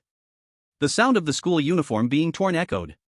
Chen Yan quickly turned around and saw Qin Shubao using his arm to block the dagger that Jia Zhonglua had aimed at him. Blood dripped onto the ground, and Qin Shubao's eyes became vicious. "Jia Zhonglua, damn your mother!" He kicked Jia Zhonglua away. Jia Zhonglua crashed into several desks, fell down, and the dagger in his hand also flew out. "Qin Shubao, are you crazy? Mind your damn business." Jia Zhonglua screamed in fury, his appearance now completely different from usual. He hurriedly picked up the dagger and charged toward Chen Yan again. "If you don't want to die, get the hell away. Chen Yan, I'll kill you." Chen Yan's eyes gleamed with fierce light, and he stepped forward, grabbing Jia Zhonglua's wrist and kicking hard at his knee. Jia Zhonglua lost his balance, kneeled on one leg, and Chen Yan grabbed his wrist, twisting it back. Clang! The dagger dropped to the ground again. Chen Yan glanced at Qin Shubao. "Qin Shubao, what's your situation?" Qin Shubao covered his arm, his face wrinkled. "It's nothing, just a little cut. I'm going to the infirmary to bandage it up." He looked at Huang Liang. "Huang Liang, come with me." "Ah? Me?" Huang Liang was taken aback. He had just seen Bing Yan trying to kill Chen Yan, so he ran over to watch the excitement, but who knew he would accidentally be drafted? "Are you going or not?" Qin Shubao glared at him. I'm going. Huang Liang quickly nodded and followed Qin Shubao out the door. How could he dare to refuse? The situation at the scene was basically under control. Chen Yan lowered his head and coldly asked, "Why did you and Bing Yan try to assassinate me? Who sent you?" Jia Zhonglua gritted his teeth, "It's because I hate you so much. We are both poor students, why can you be first in the grade and I can't accept it?" Chen Yan's face was expressionless. "Such a poor reason, I'm surprised you could come up with this. Did you waste 9 years of compulsory education? Now, tell me, who is it?" He tightened his grip slightly on Jia Zhonglua's wrist. Jia Zhonglua screamed in pain. It's me who wants to kill you. If you have the ability, kill me." At that moment, the police arrived. As soon as they entered, they saw Jia Zhonglua held by Chen Yan and Bing Yan pinned to the ground. Seeing the police come, a hint of panic flashed in their eyes. "Since you won't speak, let's go to the police station to explain." Chen Yan released his grip, letting the arriving police take the two away. He followed them to the classroom door. Suddenly, Su Qingning appeared in front of him, gasping for breath. "Chen Yan, I heard you were in danger. How are you? Are you hurt anywhere?" She was extremely anxious, completely oblivious to the gazes of others on her. The famous Su University flower was caring for a boy in front of so many classmates. If this was before, it would have been unimaginable. Suddenly, I'm so envious of Chen Yan. If only the Su University flower could care about me like this, I'd be willing to get stabbed twice. Alright, stop thinking of useless things. The Su University flower is already taken. Alas, how sad. Several male classmates stood at a distance discussing. Chen Yan smiled and said, "You care about me so much?" Su Qingning suddenly realized and took 2 steps back, her face flushed. "As long as you're fine, I'll go back to class." Chen Yan really wanted to laugh. It was not like the time when she confessed to him in front of so many people. Su Qingning walked a few steps toward the classroom, then turned back and asked, "Can you give me extra lessons at noon today?" "No problem." Chen Yan made an okay gesture. The class bell rang. Chen Yan followed back to the classroom. This class was physics again. Wang Ziki walked in with a textbook, glanced at Chen Yan, and started the lesson with a serious face. Halfway through the lesson, Director Lu knocked on the door. He turned his head to look and saw Director Lu standing outside the door, and immediately his eyes widened. This time he didn't even spread rumors about the director behind his back. "Teacher Wang, let Chen Yan step out for a moment." Wang Ziki glanced at Chen Yan. "The director wants you to go, hurry up." Chen Yan nodded and got up to leave the classroom. In the hallway, Lu Fanghua looked tense. "How are you? Are you hurt?" "No, Qin Shubao took the hit for me," Chen Yan said calmly. "That's good. As for Qin Shubao, I'll talk to him alone later. We shouldn't know people favors for no reason." Lu Fanghua breathed a sigh of relief, then turned and walked toward the stairs. "Come with me to the office, someone wants to see you." "See me? Who?" Chen Yan frowned. "Just follow me, and you'll find out." Lu Fanghua's face was slightly cold. Chen Yan felt a bit confused, following her to the office. As soon as he pushed open the office door, a cloud of smoke surrounded him. When Chen Yan focused his eyes, it was actually his godmother, Jian Yao, with her legs propped up on the desk, holding a cigarette in her hand. In front of her stood two burly guys with their heads bowed. Upon seeing Chen Yan enter, Jian Yao immediately stood up. "Chen Yan, are you okay?" Chen Yan walked in. "I'm fine." His eyes swept over the two muscular men, who were Jian Yao's subordinates, Xingzhong and Qigua. Both of them looked battered and bruised, appearing especially miserable. "Godmother, what is going on?" Chen Yan asked. Jian Yao said coldly, "I had them secretly protect you. Last time in the park, when you felt uncomfortable in your chest, they didn't show up in time. This time, you were almost assassinated. If I don't deal with them now, they might not take me seriously in the future." Zhang Changhua lowered his head and stayed silent. Chen Yan chuckled, "You wronged them. That incident happened in the classroom, and they couldn't follow me there. Besides, didn't we already say you didn't need to send bodyguards for me?" Jian Yao's face remained serious. "You were almost assassinated even with bodyguards, so imagine without them. From now on, listen to me, and let them stay by your side." "No, no, no." Chen Yan waved his hands repeatedly. "Godmother, I'm just an ordinary student. Asking me to bring two bodyguards is a bit excessive. Xiao Yan is right." Lu Fanhua also entered with a stern face. "Who knows if this assassination attempt was hired by your enemies to kill Chen Yan?" Hearing this, Jian Yao squinted her eyes, a hint of malice in her gaze. "Lu, I know you look down on people like us who can't see the light of day, but don't think of yourself as something good. Xiao Yan suffered so much back then, did you care for even a day? At that time, I was busy saving myself, facing strong enemies outside, and..." Lu Fanghua retorted. But before she could finish, Jian Yao sarcastically interjected, "That's not an excuse for not caring about Chen Yan." "Fine, say what you want. Not caring for Chen Yan back then was my fault, but now that I have the ability to take care of him, he no longer needs you, this shameful godmother." Lu Fanghua gritted her teeth angrily. "Ha, a good hand of unloading the donkey after the mill. I won't leave, what can you do about it?" Jian Yao crossed her arms. The tension was high, the atmosphere thick with gunpowder. Chapter 36, stuck between aunt and godmother, giving Su Qingning extra lessons at noon. "Hey, hey, hey!" Chen Yan quickly stood between the two. "Godmother, aunt, don't fight yet. You are both very important to me, I can't lose either of you. Aunt, although my godmother used to do things in the dark, she has done nothing but good for me. Her wanting to send bodyguards is also for my safety. Godmother, my aunt's perspective isn't wrong either. This is school, and throwing underground rules into school really isn't appropriate. So, what do you suggest?"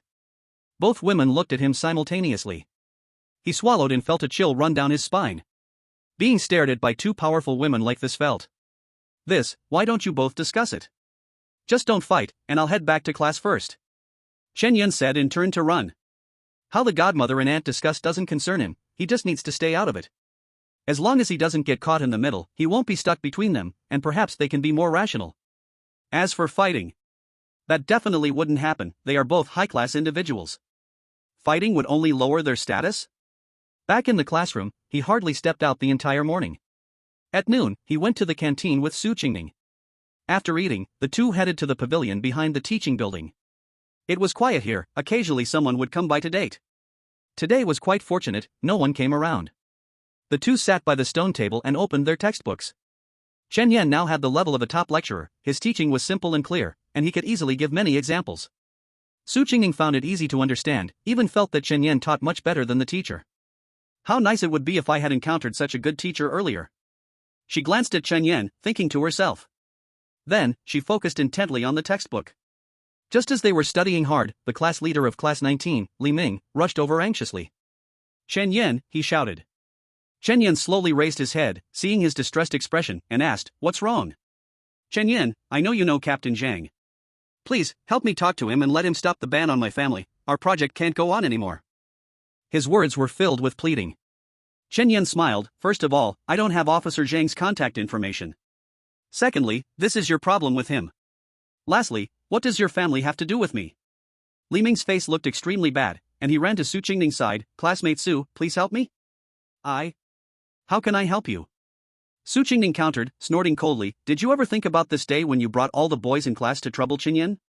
Qingning, we're classmates after all. Can you just help the class leader?" At this moment, another person arrived outside the gazebo. It was Lulu, who had driven Su Qingning away yesterday.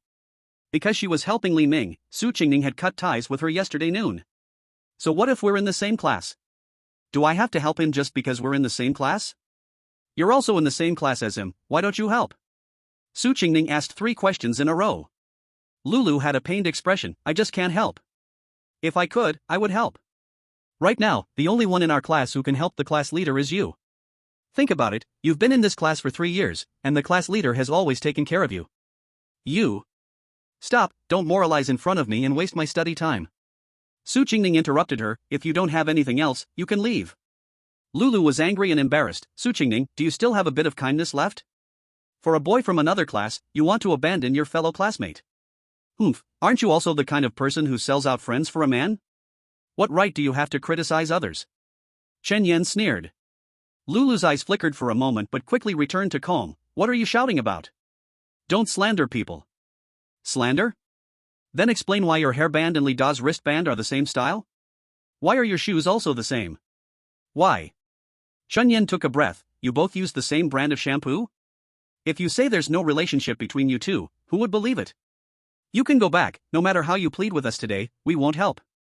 Don't waste our study time," Su Qingning said coldly. Lulu was so angry she was stamping her feet. "Su Qingning, you are ruthless. I won't be your friend anymore. I already wasn't your friend yesterday.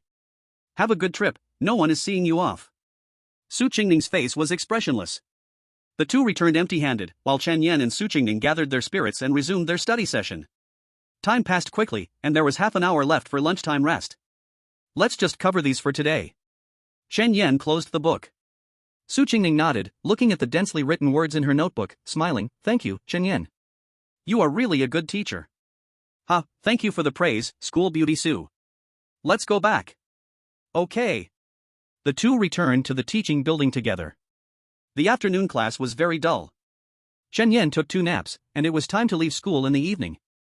As usual, he tidied up the desk, leaving with empty hands. But this time at the class door, it wasn't Su Qingning waiting for him, but Zhang Guo and Shiguo. "Young master, from today on, the 2 of us will be responsible for picking you up after school." "Huh?" Chen Yan struggled to contain his expression. "Who allowed you 2 to pick me up after school?" "It was the result of discussions between the boss and Director Liu," Zhang Guo said boldly. Looking at the bruises on their faces, Chen Yan rubbed his temples. It's better not to refuse. Otherwise, who knows what kind of torture they would face when they returned. "From now on, come pick me up at night, and remember to wear masks. In case other students recognize me, it won't do me any good." "Yes." The 2 nodded heavily. At this moment, Su Qingning came out. Seeing Zhang Guo and Shiguo, she paused for a moment. "Chen Yan, they are bodyguards my godmother found for me. Didn't I run into danger this morning?" Chen Yan replied perfunctorily. "Oh." Su Qingning didn't look again. "Finding you bodyguards is a good thing, at least it's safer." "Let's go," Chen Yan said. The 2 maintained a subtle distance as usual and went downstairs together. "Chen Yan, I'm going to a charity sale this Saturday afternoon, can you come with me?" Su Qingning asked. Chen Yan nodded. "No problem, send me the address." The 2 chatted as they walked outside. Soon, they reached the school gate. Su Qingning got into the car. "Bye, see you tomorrow." "See you tomorrow." Chen Yan waved. Just as the car door closed, a strange scene appeared before him. Su Qingning was tied to a chair. Based on the clarity, this should be happening tonight. Qingning. Don't go. He wanted to stop Su Qingning, but her family's chauffeur car had already driven away. Chapter 37, Su Qingning is kidnapped, chasing to the abandoned factory in the east of the city. You two, get in the car with me. Chen Yan shouted as he dashed to the parking lot. Zhang Gui and Qi quickly followed. The sports car had only 2 seats. Chen Yan took the driver's seat and turned the key. The 2 cars didn't stop in the parking lot, exchanged glances, then jumped into the sports car together. 2 burly men, each close to 200 pounds, squeezed into the passenger seat, looking quite ridiculous. But Chen Yan had no mood to laugh. He slammed the gas pedal and sped away. From what he had just seen, the place Su Qingning was being taken to was an abandoned factory called Jiamei in the east of the city. He didn't see the rest clearly, only remembered there were at least 6 or 7 thugs. Call my godmother. He focused on driving and instructed the 2 beside him. Qigua took out his phone and immediately dialed Jian Yao's number. After a few seconds, the call was connected. Hello, Qigua. Godmother, right now take a few good people to the abandoned Jiamei factory in the east. Chen Yan spoke anxiously. Jian Yao immediately asked, what are you going there for? What happened to you? I'm fine, someone has kidnapped your future goddaughter. Hurry and bring people. Chen Yan shouted. Okay, I'll head out right away. As the call ended, Chen Yan's face turned frighteningly dark. Su Qingning was the kind of person everyone loved. Chen Yan already had feelings for her, just hesitating because of their identities. Not long ago, due to the system, Su Qingning had confessed her feelings to him. Although they had not yet established a romantic relationship, they both understood, once they graduated high school, they would officially announce their relationship and step hand in hand into college. Chen Yan drove very fast, but unfortunately, the others had left nearly 2 minutes ahead, and the kidnapper's car was also racing fast. Only when entering the urban-rural fringe did he finally see the taillights of the car ahead. Just as he was about to step on the gas to catch up, a large hole suddenly appeared in front of the road. Clank! A shower of sparks erupted from under the car, and then the engine fault light turned on. Chen Yan looked ahead and saw a completely bumpy road. Even if he disregarded the engine's life, he couldn't get through. We are only a few hundred meters away from the Jiamei factory, let's run. Qigua jumped out of the car. Zhenghua followed him and jumped down as well. Chen Yan's face was serious. It has to be this way. The 3 of them gave it their all and ran towards the abandoned factory. After running a short distance, Chen Yan began to pant heavily. He thought to himself, I need to find a good running athlete to learn some skills. Before long, they arrived outside the abandoned factory. This factory didn't even have a big door. The group easily sneaked inside. Just then, Chen Yan's phone suddenly rang, startling him, and he quickly put it on silent. He answered the call, and it was Li Ming's voice on the other end. Chen Yan, about the favor I asked you during the day, have you thought it over? Will you help me or not? As soon as he finished speaking, Su Qingning's voice came through the receiver. Chen Yan, don't listen to him, he dared to kidnap me, hurry and call the police. Smack! A crisp sound of a slap echoed. Shut up! Li Ming screamed hysterically. Don't make it hard for Qingning. Chen Yan immediately said. Li Ming chuckled, Qingning? What a sweet name. Since Su Qingning has called out, let me be honest with you. She is now in my hands, and if we don't want her to be harmed by our group of men, quickly call Zheng Yi to lift the ban on my family. Don't think about calling the police either. I am right next to Su Qingning. If I find out you called the police, I will drag Su Qingning down with me to die. Okay. Chen Yan quickly calmed him down, come at me with anything, just don't hurt Qingning. You just want the Zheng family to lift the ban on you, right? I will go to the police station to find Officer Zhang right now. Don't act impulsively. Li Ming was silent for a moment, my time is very precious. I give you up to 20 minutes. If I don't receive a call from home in 20 minutes, Su Qingning's done for. Beep, beep, beep. The call was hung up. Chen Yan had a serious face and walked inside with Zhang Guoji. They turned past the first building and saw the Su family's nanny car. The car door was open, and there wasn't a single person inside. Young master, let us 2 go in. You wait outside. Zhang Guoji said.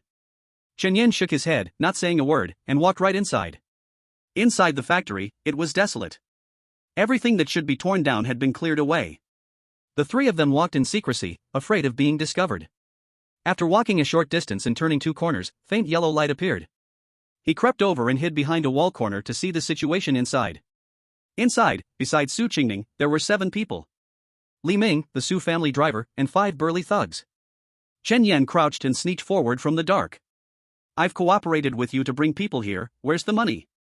You promised to give me 5 million once it's done, the Su family driver said eagerly. Su Qingning's mouth was taped shut. She glared at the driver with a horrible expression, making muffled sounds. The driver turned, coldly looking at Su Qingning. Miss Qingning, don't glare at me. This isn't my fault. I worked as your family's driver for 3 years, and you only paid me 10,000 a month, which is way too little. I owe over 2 million in gambling debts. I asked your parents for help, but they wouldn't save me. You can't blame me. Woo woo. Woo woo. Su Qingning was agitated. The driver ignored her and turned to look at Li Ming. Li Ming yawned. I will definitely give you the money, don't worry. Just wait another 10 minutes. Once my family resolves this, you can take the money and run away. Chen Yan and the others crept up behind them. Just as he was about to sneak out, an urgent screech of brakes sounded from outside. What's that sound? Li Ming immediately became nervous, pulling out a dagger and going to Su Qingning's side. A few thugs were also focused on the front. Chen Yan was stopped by Guoji, who shook his head seriously at him. He kept a calm face and continued to hide in the dark. Driver, go outside and see what's going on. Li Ming said coldly. Why don't you let your people go? The driver retorted. Li Ming immediately glared at him, and the thugs rolled up their sleeves. The driver gritted his teeth and reluctantly walked outside. He had just walked out of the sight of several people when he suddenly shouted, Who are you? Ah! A scream echoed through the abandoned factory, making one's scalp tingle. Then, the sound of high heels echoed, growing clearer. At the end of the line of sight, a woman dressed in a red cheongsam walked out, looking calm and unhurried. Chapter 38, Collaborating to Rescue Su Qingning, A Young World I Don't Understand. Li Ming's face changed drastically, shouting loudly, Who are you? Jian Yao walked steadily, moving slowly like a model directly towards them.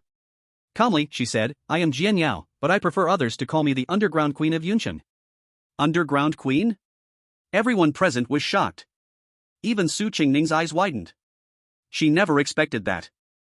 The first person to come and save her was the Underground Queen. Her family had no connection to the Queen at all. You, what are you doing here? Li Ming shouted in a trembling voice, pressing the dagger against Su Qingning's neck. Su Qingning was so scared she didn't dare to move.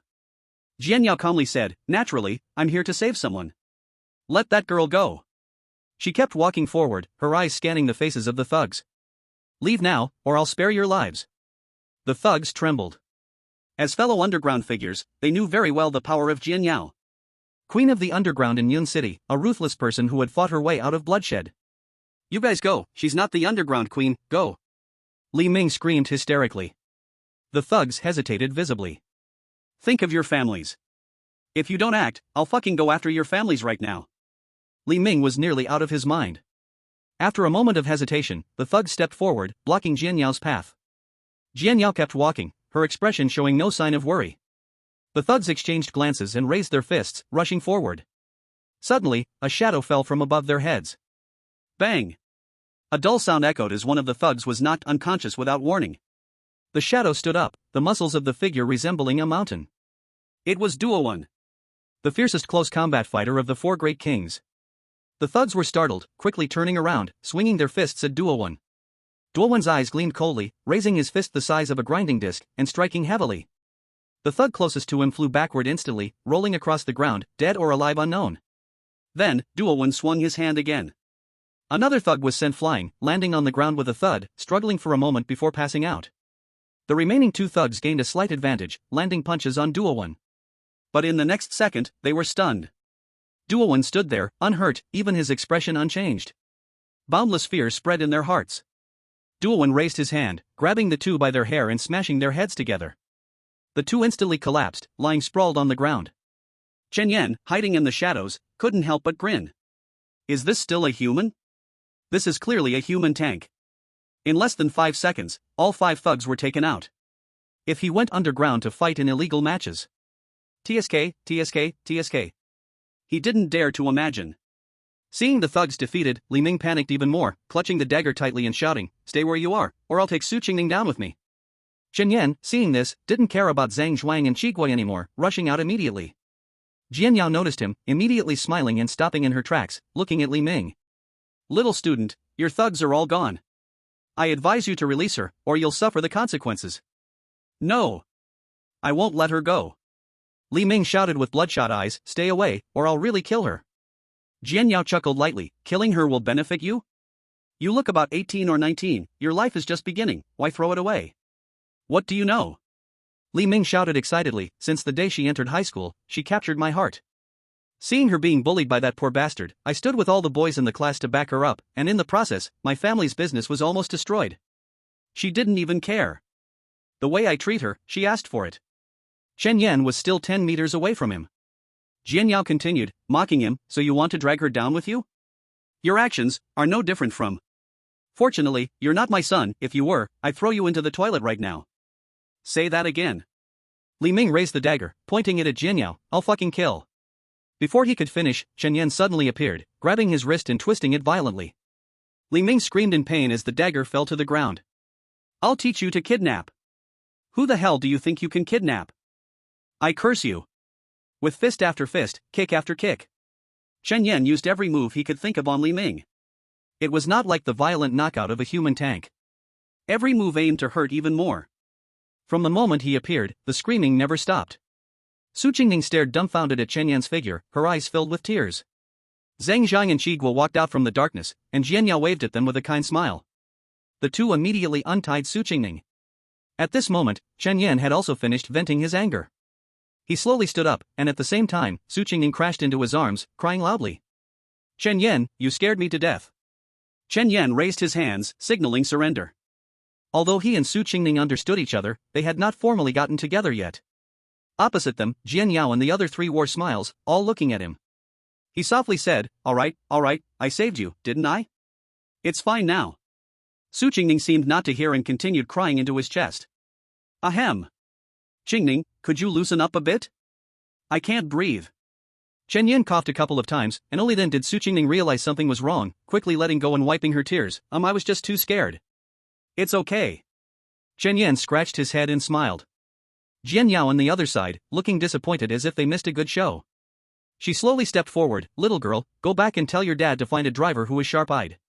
I think Chen Yan is great, how about you recommend him to your dad? Su Qingning was startled. She had just been thinking about Chen Yan and completely forgot about the others nearby. She quickly bowed to Jian Yao. Thank you, Queen. Who are you calling Queen? Jian Yao waved her hand, still smiling. I'm Chen Yan's godmother. From now on, you should call me godmother too. Godmother? Gee. Jian Yao replied, and Su Qingning's face turned red immediately. Godmother, no, Auntie, Chen Yan and I are just classmates for now. We don't plan on dating yet. But Chen Yan called me to save my daughter-in-law. If you are not. Jian Yao's smile gradually faded. Su Qingning instantly became nervous. All right, godmother, don't scare the child. Chen Yan stepped forward to rescue her. We have both decided not to date until after high school. We want to study well for our exams and think about it after we graduate. All right, I don't understand the world of young people. Sigh, I'm getting old. Jian Yao sighed. Chen Yan grinned and quickly ran behind her, squeezing her shoulders. How can godmother be old? In my eyes, you'll always be young. Get out of here. Jian Yao playfully scolded, turning back to ask curiously, I'm very curious, how did you know my daughter-in-law would be kidnapped here? Chapter 39, Sending Su Qingning home, Goddess personally delivers breakfast. Chen Yan straightforwardly said, I can calculate. Stop using those nonsense things to fool me. Jian Yao glared at him but didn't press further. She glanced at Li Ming and the few goons, asking, how do you plan to deal with these people? If we call the police, we'll withdraw first. Call the police? Chen Yan's gaze suddenly turned cold. That would be too easy for them. Godmother, you're better at handling this kind of thing. Just let you all take care of it. Okay. Jian Yao raised her hand, and Qi Guo, Zhang Zhang, and Duo Wen each grabbed two people and walked out. I have nothing to do here, so I'll head back. You all should rest soon. Jian Yao turned to walk outside.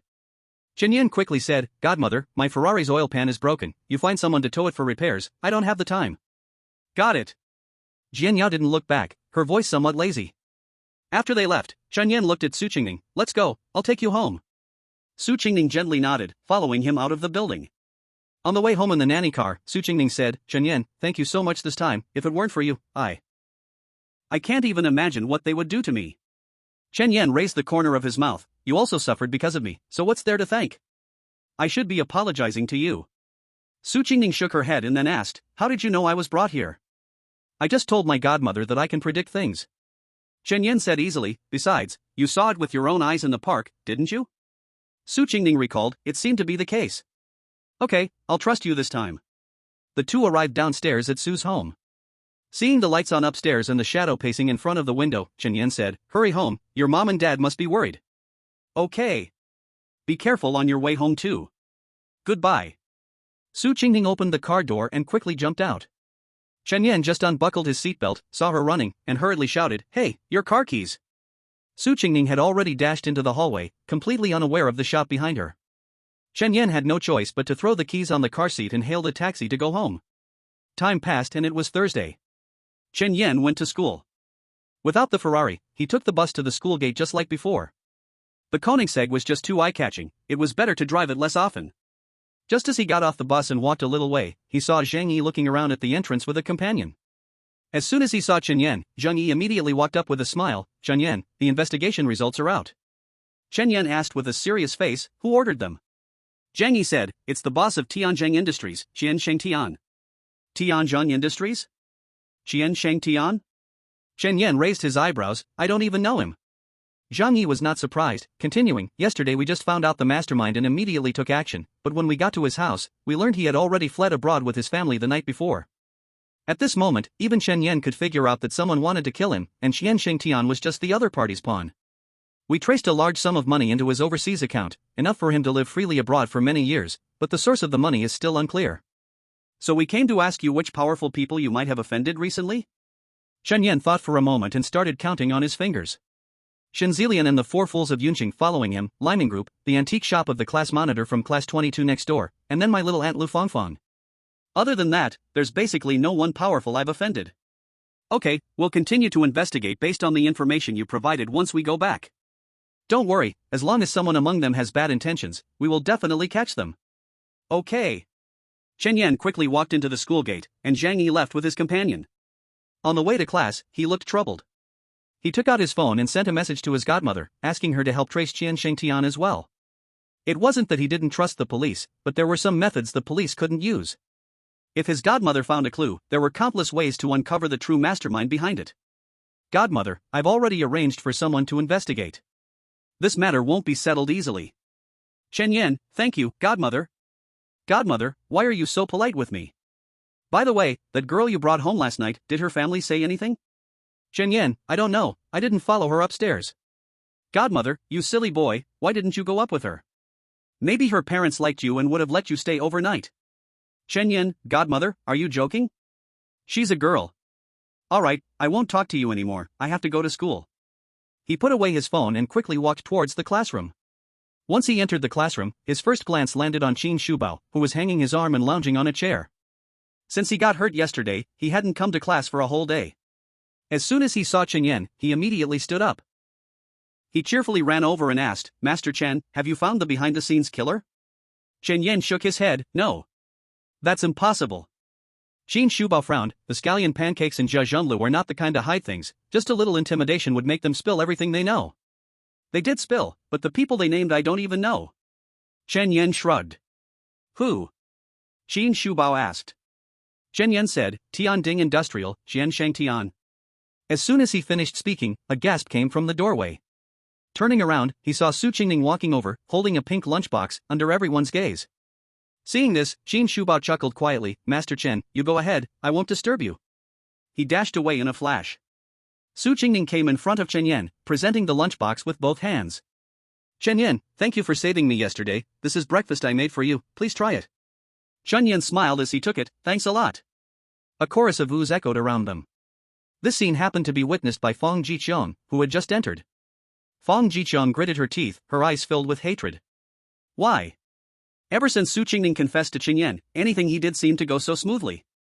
She bit her teeth, clenched her fists tightly, her arms shaking in anger. Chen Yan was completely oblivious, lifting the lunchbox lid to see a heart-shaped fried egg and golden chicken wings, rubbing his hands together. "Then I won't hold back. Eat up." Su Qingning smiled and stood by. This made many people envy to the core. The goddess personally delivered breakfast and even stood by to eat with him. What an honor. "You don't have to rush, take your time eating," Su Qingning gently reminded. At this moment, Fang Jiqiang walked over with a smile. "Chen Yan, do you have a moment? I want to ask you a question." Chapter 40 Fang Jiqiang looking for trouble, going to the boring meeting of the Literature Education Association. Chen Yan instantly felt vigilant. Fang Jiqiang was really bad, they had such a huge conflict before, and now she came looking for him, definitely up to no good. He said coldly, Fang, are those two big holes under your eyebrows farting? Can't you see I'm eating? You. Fang Jiqiang's face changed, she thought Chen Yan would refuse but didn't expect him to directly insult her. Chen Yan, is that how you talk? I came to humbly ask you a question, if you don't want to answer, that's fine. Why insult me? Chen Yan spat out a chicken bone. Fang, I'm a person who's very opportunistic and loves to speak clearly to people, ghosts the same. You say you came to ask a question but came empty-handed, is that how you ask? Also, let me add, I didn't think I was insulting you just now. If there's nothing important, please keep your distance, your face looks like it might cause contamination while I'm eating. Chen Yan. You're such a bastard. Fang Jiqiang glared at him with venom in her eyes, stomped her feet angrily, and turned to leave. Su Qingning chuckled lightly beside, Chen Yan, when did you become so good at cursing? Qingning, I want to solemnly state again, I did not curse. Chen Yan said seriously, just as he finished his meal, he closed the lunchbox. After class, I'll go wash it out and bring it to you, your heartwarming breakfast is really delicious. If you like it, I can make it for you every day. Su Qingning's face turned red as she casually took the lunchbox. I'll take the lunchbox. She quickly ran out of the classroom. Chen Yan wiped the oil from his mouth and found that many boys in the class were looking at him, their envy impossible to hide. As soon as Su Qingning left, Lu Fanghua came in. Chen Yan, come out with me. Chen Yan threw down the trash in his hand and quickly ran out the door. In the corridor, Lu Fanghua said seriously, this Saturday morning, the Yun City Literature Education Association wants to hold a meeting for all students who scored above 650 in the mock exam. Go home and wash your school uniform carefully, I'll pick you up on Saturday morning. Yun City Literature Education Association? Chen Yan frowned, what is that? I've never heard of it. Lu Fanghua sighed gently. His face was filled with helplessness, it's just a group of old scholars who formed a folk organization on their own. They have lobbied many bosses to donate money to all high schools in Yun City every year. Naturally, the high schools have to give their sponsors some face. But it's only a matter of squeezing out some time in the morning. Great. I'll go back and wash my spare school uniform. Chen Yan nodded, is there anything else? No, according to the convention of previous years, the top scorer in the city will speak as a student representative, so you should prepare. Lu Fanghua said, also, I inquired about yesterday's incident with the police, I will help you look into the hidden person behind it, just focus on your studies. Alright, there's nothing else for now, right? No, you can go back now. The morning classes ended quickly. At noon, Chen Yan took Su Qingning to the pavilion behind the teaching building for extra lessons and inadvertently mentioned the Cultural Education Association. Su Qingning said with some regret, I've heard about the Cultural Education Association before, but unfortunately, my scores were a bit low, so I can't go with you. Chen Yan smiled, not going is fine too. It would just be listening to those old scholars talk pompously, very boring. Besides, the college entrance examination is the real battlefield, it's not as if attending a meeting will guarantee getting into Qingbei. You're right, I should focus on studying well and try to improve my scores in the last 20 days. Su Qingning said earnestly, clenching her fist. In the blink of an eye, Saturday arrived. As soon as Chen Yan woke up in the morning, he received a call from Lu Fanghua. Xiaoyan, I'm downstairs at your home. Okay, I'll tidy up and come down. Wait for me for 5 minutes. He rolled out of bed and hurried to the bathroom to wash up, then put on the school uniform that he had washed to the point of being a bit faded. During 3 years of high school, other students would buy 2 sets of school uniforms each year. He was a poor student, the school had given him 2 sets for free at the start of freshman year, and if he needed more, he had to buy them himself. To save money, he never bought any new ones and held on until senior year. Dressed in his school uniform, he looked at himself in the mirror and then turned to leave. When he got in the car downstairs, Lu Fanghua glanced at him, not bad, my nephew is quite handsome. Of course. Chen Yan deliberately raised his head. Is your speech ready? Lu Fanghua asked. Chen Yan patted his pocket, I prepared it last night, don't worry, I won't let you down. With the bonus attributes of being the top student in the country, writing a speech was a piece of cake. After driving for more than 20 minutes, they arrived at Tongtu Grand Hotel. The meeting was held here every year, symbolizing that the students had a smooth journey ahead. In the 6th floor conference room. When Chen Yan arrived, dozens of students were already present. Lu Fanghua pointed to the area where Jiahao High School was situated, and Chen Yan nodded, silently walking over. Seating was arranged according to rankings. In the past, the top student had always been Yuan Hua, but in the last monthly exam, Chen Yan surpassed him. As soon as Chen Yan sat down, Yuan Hua muttered softly, don't think you're great just because you scored first once. Some things are given to you at birth, and if you don't have them at birth, you'll never get them in this life. Chen Yan chuckled lightly. He didn't understand why Yuan Hua held such a grudge against him. Wasn't it just a test ranking? If he had known there would be so much trouble, he might as well have answered a few more questions wrong and given up the first place. He didn't bother responding to Yuan Hua. Before long, the group of old scholars arrived. A few of them came to the front of the stage. In the middle sat an old man with a goatee and gold-rimmed glasses. He cleared his throat, greeted the students, and then began to read from a script. After a few minutes of listening, Chen Yan's eyelids began to droop. This meeting, lacking any substance, was even more tedious than attending class. He yawned. Yuan Hua coldly snorted. Really, someone who hasn't seen much of the world can yawn at such an inspiring meeting. Chen Yan turned around to take a look. There are many people in the same situation as him. Hey, look back there, there are plenty like me. Probably only you, young Master Yuan, can hear passion in this old man's captivating voice. Humph, the frog in the well cannot speak of the ocean. Yuan Hua turned away and stopped looking at Chen Yan. You'll see our difference soon enough. The old man babbled on for an hour, and Chen Yan remained in a half-asleep state until a round of applause startled him awake. Next, please welcome Yuan Hua from Class 8 of Senior 3 at Jiahao High School, a recommended student to Tsinghua University, to take the stage and give a pre-exam speech on behalf of all the outstanding students. Chapter 41. Yuan Hua, chased out to show off, joyfully gained the ability of a divine doctor. Chen Yan was taken aback. Wasn't it supposed to be him speaking? Why was Yuan Hua up there instead? Yuan Hua slowly stood up, glancing at him with a smug look. Chen, please make way. Chen Yan smiled knowingly and gave him a gap to pass through. He is the eldest son of a provincial big shot. His status carries more weight than someone like him who doesn't even know who his father is. The Education Association should understand a bit about human relationships. Sitting at the back, Lu Fenghua's expression darkened. Her hands tightly gripped her skirt, creating a row of creases. In the past, classmate speeches rarely lasted more than 3 to 5 minutes. But once Yuan Hua took the stage, he spoke elaborately for an hour. The host beside him was anxious but didn't dare interrupt. He could only let him go on, quoting classics and discoursing eloquently. By the time he finished, hardly anyone was still sitting down. The host took the microphone and immediately said, "The Education Association has prepared a send-off banquet for everyone in the lobby below. Please head down orderly." One by one, the students yawned and left the conference room. Outside the conference room, Yuan Hua walked over to Chen Yan and sneered, "Did you see? Even if you rank first, what does it matter? I told them, and they had to give me the speaking rights." Chen Yan glanced at him boredly. "Isn't it just a speech? What's there to show off? This is an honor, you wouldn't understand." I don't understand. Please, young Master Yuan, maintain your honor, avoid arrogance and impatience, and strive for a good result in the college entrance exam. Oh, I almost forgot, you are recommended and don't need to take the exam. Chen Yan said lightly. So, I wish you advance in college, keep up the good work, and achieve new heights. He rolled his eyes and walked towards the elevator.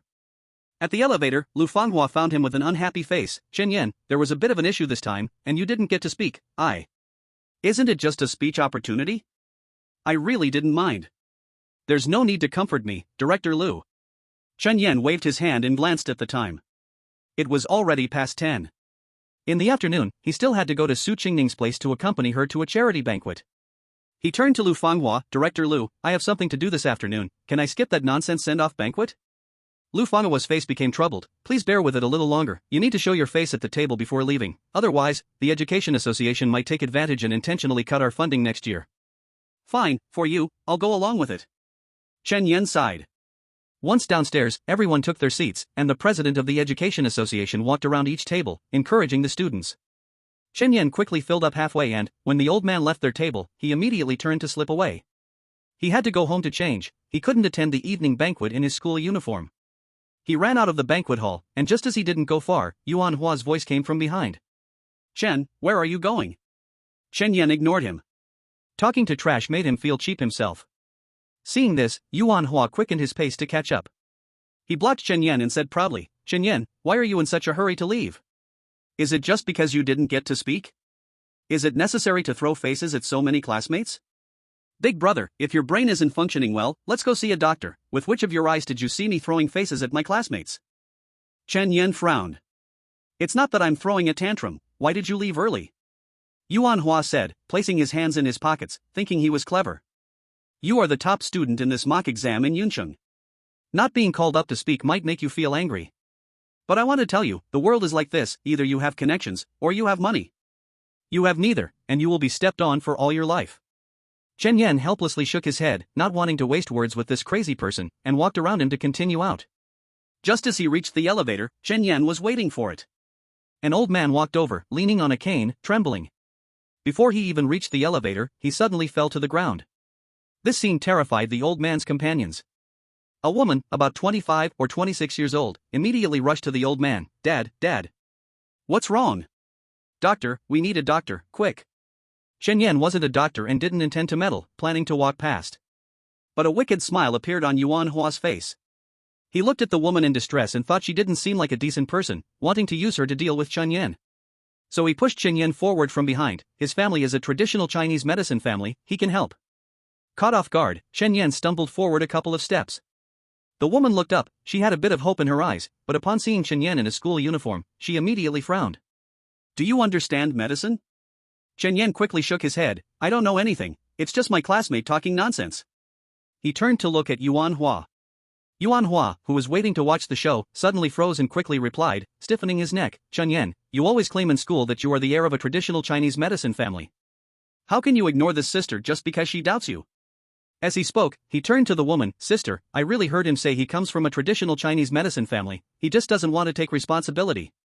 Chen Yan's brows furrowed, his gaze icy. At this moment, he truly felt a killing intent. Is there anyone in this world more despicable, shameless, and disgusting than Yuan Hua? Stop making shit up about me, get lost. Chen Yan cursed angrily and turned to leave. But the family member of the patient seemed to have lost their rationality and stood up to block him. "Little brother, it was wrong of me to doubt you just now, but could you please not hold it against me and help check on my dad's condition?" The woman had a pleading look on her face. Chen Yan was truly helpless and began to explain, "Sister, I really don't." Just as his voice came out, suddenly, a thick but somewhat teasing voice sounded from not far away. "The beautiful chairwoman of Xiyan Group actually places her hope on a mere child, isn't that something to laugh about?" Song Xiyan turned around suddenly. She saw a middle-aged man in traditional clothing walking quickly toward her. Behind him was a young guy carrying a medical box. "May I ask who you are?"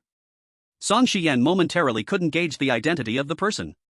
The middle-aged man stood still, and his young companion proudly raised his head to say, "My master is the nation's top miracle doctor, Yi Fan, also known as Yi Three Needles." Ding, detected someone bragging within radius, converting bragging content. Conversion successful. Chen Yan suddenly felt his mind burst with medical knowledge.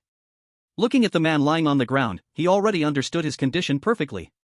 "Dr. Yi, please save my dad. As long as my dad recovers, I will agree to any condition you put forward," Song Xiyan said urgently. Yi Fan's lips slightly curled up. "Healing people is indeed our duty as doctors. Should I have the fortune to cure Mr. Song, Miss Song can casually reward me with some money." "No problem." Song Xiyan quickly stepped aside. Not managing to trap Chen Yan, Yuan Hua felt quite upset, gritting his teeth in anger. But when he turned his head, he saw Chen Yan watching Yi Fan perform the treatment with great interest. Chapter 42, Publicly Insulting Young Master Yuan. Something really happened to the old man of the Song family. Yi Fan arrived beside the patient and, after just a glance, took out silver needles to prick the patient's chest acupuncture point. "If you stab like that, the patient might be in danger," Chen Yan said lightly. Yi Fan suddenly turned his head, staring fiercely at Chen Yan. "What did you say?" "Say it again." At the same time, Song Xiyan also spoke up. "You refused to treat him earlier, and now you're talking nonsense. You've lost your chance to cling to the Song family." She glared, her expression somewhat twisted. Yuan Hua quietly stepped back, a wicked smile on his face, and ran back, just reaching Lu Fenghua's side before shouting without hesitation, "Director Lu, Chen Yan is teaching a doctor named Ji how to save people, you should go take a look." Lu Fenghua immediately got up and ran out quickly. The students still dining were curious and all followed out to see the commotion. When they returned to the front of the elevator, Yi Fan had already inserted the silver needle into the patient's chest. Song Xiyan was staring at Chen Yan with a dark gaze. "The chairman of Xiyan Group, Song Xiyan?" Lu Fenghua was taken aback. Just as she was about to inquire, Yi Fan suddenly said coldly, "Kid, you just said my treatment was wrong, so how is it wrong? You're the best doctor in the country, can't you even see such a small problem?" Chen Yan said with a sneer, then turned his back, his eyes on the patient. "In a minute at most, the patient will begin to convulse and spit blood. If not treated in time, it could lead to a vegetative state, or worse, not making it through today." "Nonsense!" Song Xiyan shouted angrily. "Chen Yan, stop talking nonsense." Lu Fenghua hurriedly spoke, then turned to Song Xiyan, humbly saying, "Miss Song, my student is just talking wildly, please don't get angry." Song Xiyan's face was dark as she gasped for breath, her shoulders heaving. Chen Yan smiled and said, Director Liu, whether I'm talking nonsense or not will be verified in 2 minutes at most, so you can wait for it. I have things to do, so I'm leaving now. After saying that, he pressed the elevator button. Song Shiyan clenched her fists. You, how dare you shamelessly curse my father? Miss Song misunderstood, my student. Lu Fanghua hastily tried to appease. Ms. Lu. Song Shiyan interrupted angrily, just because he's your student, does that give him the right to speak so rudely? Out of respect for you, I can let him go, but he must kneel to apologize to me and my father, otherwise, this matter won't end today. Miss Song. Lu Fanghua wanted to mediate, but Yuan Hua immediately stood up.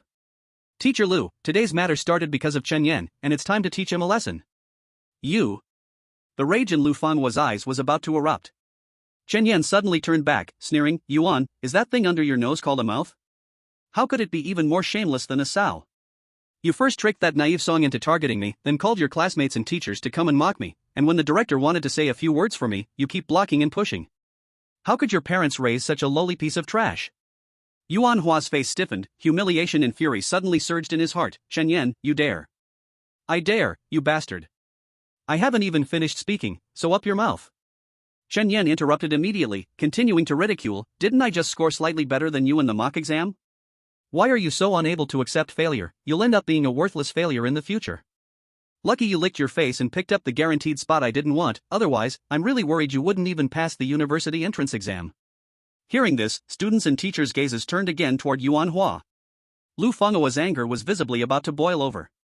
Ding! At that moment, the elevator arrived. The doors slowly opened, and Chen Yan stepped inside. Stop! Song Shiyan shouted, you haven't knelt down to apologize to my father and me yet. If you dare enter the elevator, my Shiyan group will never let you go. Chen Yan turned back, grinning, you should first take care of your father. Song Shiyan suddenly looked down and realized that her father's body was all ready. Yifan's face was anxious and he was at a loss. Miss Song, I don't know what happened either. He had heard about old man Song's illness before, and today he happened to run into it. He intended to take the opportunity to make a profit, but never expected such a situation to arise. Quick, stop that kid. He pointed at the elevator doors that were about to close. Since he can guess the symptoms, he must be able to treat it. Song Shiyan's expression changed. She didn't care about arguing with Yifan anymore and hurried to the elevator, reaching out to block the closing doors. The doors opened again, and Chen Yan smiled lightly. Miss Song, aren't you going to take care of your father? Why are you stopping me? Song Shiyan's face was serious. My dad's symptoms are the same as what you said. You come down and treat him. I have urgent matters to attend to. Don't you believe that surname Yi? Go find him, don't bother me. Chen Yan reached out to press the close button again. Taking the opportunity, Song Shiyan grabbed his arm and tried to pull him out. You must treat today. Hurry up. But after pulling a few times, her face turned red, and Chen Yan remained unmoved. You clearly understand medicine, why do you refuse to save him? Do you even have any medical ethics? Song Shiyan stomped her feet in frustration. Chen Yan shrugged, don't try to use morality to bind me, I don't care. Aren't you afraid that my Shiyan group will blacklist you across the province? I have nothing to lose, I'm barefoot and not afraid of you in shoes. Go ahead, blacklist me. Chen Yan laughed again. He had a system, so what was there to fear? No matter how many boastful people he ran into, he could live freely, and if he really encountered someone particularly boastful, what was Shiyan group to him? Song Shiyan was extremely anxious. She had just taken charge of Shiyan group, and many company veterans held dissatisfaction. She still needed her father's support. If her father really encountered a problem, Shiyan group would definitely be devoured by those who were ruthless. What do you want? Just say your conditions. An apology or money? As long as I can do it, I will definitely fulfill. Seeing her back down, Chen Yan didn't want to keep going on meaninglessly. Forget the apology, anyone can say light words. Let's get to something practical. He stepped out of the elevator slowly, saying as he walked, 50 million. You pay me, and I'll save the person. 50 million? Chen Yan, are you crazy? Have you ever seen what 50 million looks like? Yuan Hua shouted excitedly. What does it matter to you? Keep babbling, and I won't treat even if you offer me 5 billion. Chen Yan shot him a glare. Song Shiyan immediately turned to look at him. Yuan Hua felt a chill run down his back. His father often educated him to be low-key, to stick to his duties, to be humble and polite, and had said he would not use his position to help him do anything.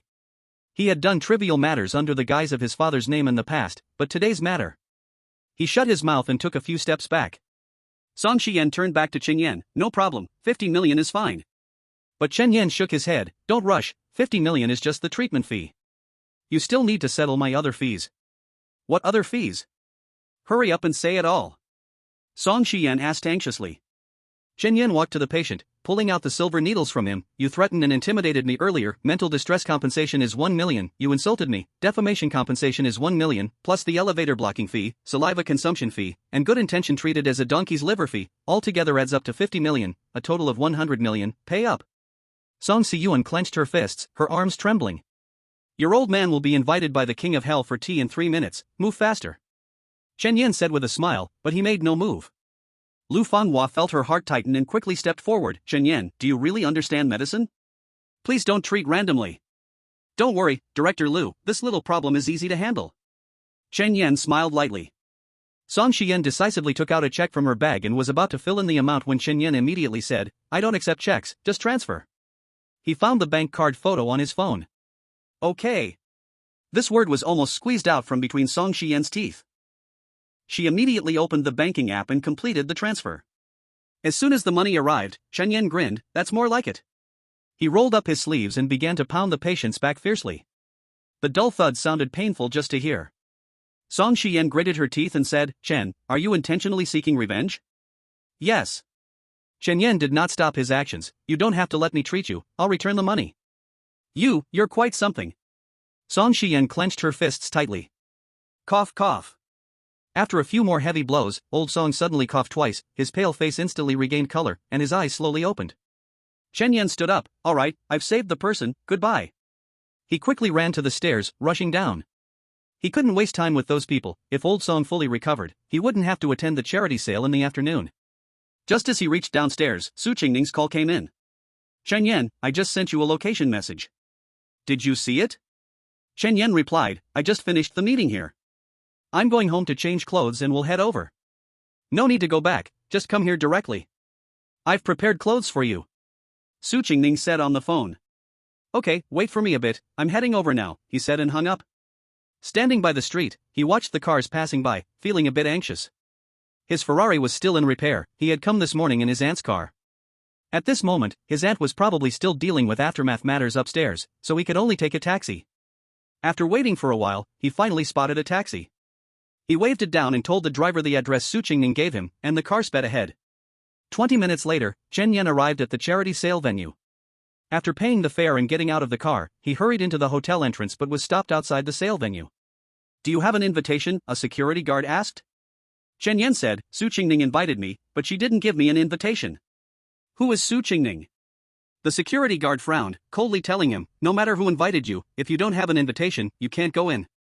Chen Yan's expression instantly turned cold. He took out his phone, preparing to call Su Qingning to ask what was going on. Just then, the security team leader in charge of security arrived. Standing behind the security guard, he slapped the back of his head and said, damn it, if you don't know, just ask around, Su Qingning is the daughter of the Wenqing group. The guard immediately shrank back. The team leader smiled as he approached Chen Yan and respectfully said, Miss Su just told me earlier that a student in a school uniform would be coming. May I ask, what is your name? Chen Yan. Chen Yan said calmly. The team leader nodded, the name matches. He took a half step back, please come in. Miss Su is preparing the items for the sale, and she should come to find you in 2 or 3 minutes. Don't wander too far from the entrance. Okay. Thank you. Chen Yan smiled and quickly walked into the venue. This charity sale was led by the Yunqing Chamber of Commerce, gathering most of the top merchants in Yuncheng. The venue was decorated very luxuriously. Upon entering, Chen Yan felt bored and took out his phone to message Luo Yunshu. Chen Yan, cousin, are you attending the charity sale organized by the Yunqing Chamber of Commerce? A moment later, his phone vibrated. Luo Yunshu, no, I'm out of town negotiating projects. There are still some things here, I'll talk to you later. Looking at the reply, Chen Yan let out a sigh. He had wanted to find someone to chat with, but it seemed this time of boredom would have to be passed alone. He looked around and saw many snacks laid out on a table not far away. He hadn't eaten enough because he rushed over earlier. So, he walked to the table and grabbed some food to fill his mouth. But after only 2 bites, a refined-looking man walked over. Oh ho ho ho, I must be seeing things, a poor student in a school uniform actually snuck into the venue? Chen Yan turned his head, he didn't know this person at all. What does he mean by coming over to provoke him? He frowned, seeing that the man was followed by 2 decent-looking women, dressed in a way that suggested they had seen the world. Damn, is he trying to find a sense of existence by dragging me down? Why do I always run into this kind of? Chen Yan couldn't be bothered with him and continued eating. Hey, you poor loser, didn't you hear me talking to you? Are you talking to me? Chen Yan put down his food and wiped his hands. Sorry, I don't understand barking, I didn't get your point earlier. Who are you calling a dog? The man squinted his eyes. Whoever chimes in gets called out. Chen Yan snorted lightly. Do you know who I am, that you dared to talk to me like this? The man gritted his teeth in anger, and the two women beside him chimed in. Yes, this is Pai Xiaowan, the young master of the Pai Group, one of the top 50 rich in Yun City. Top 50, is that impressive? Chen Yan raised an eyebrow. If he remembered correctly, Su Qingning's literary group was in the top 40, and his cousin's Kaiwa building even made it into the top 30. As for his godmother, she was in the top 10. What's there to brag about being in the top 50?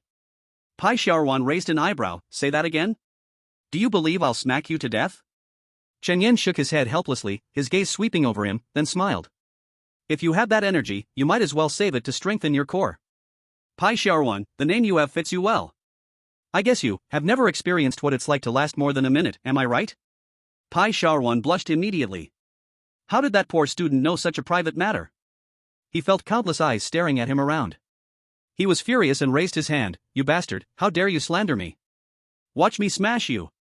If you dare to touch him, your Pai family business can forget about getting by.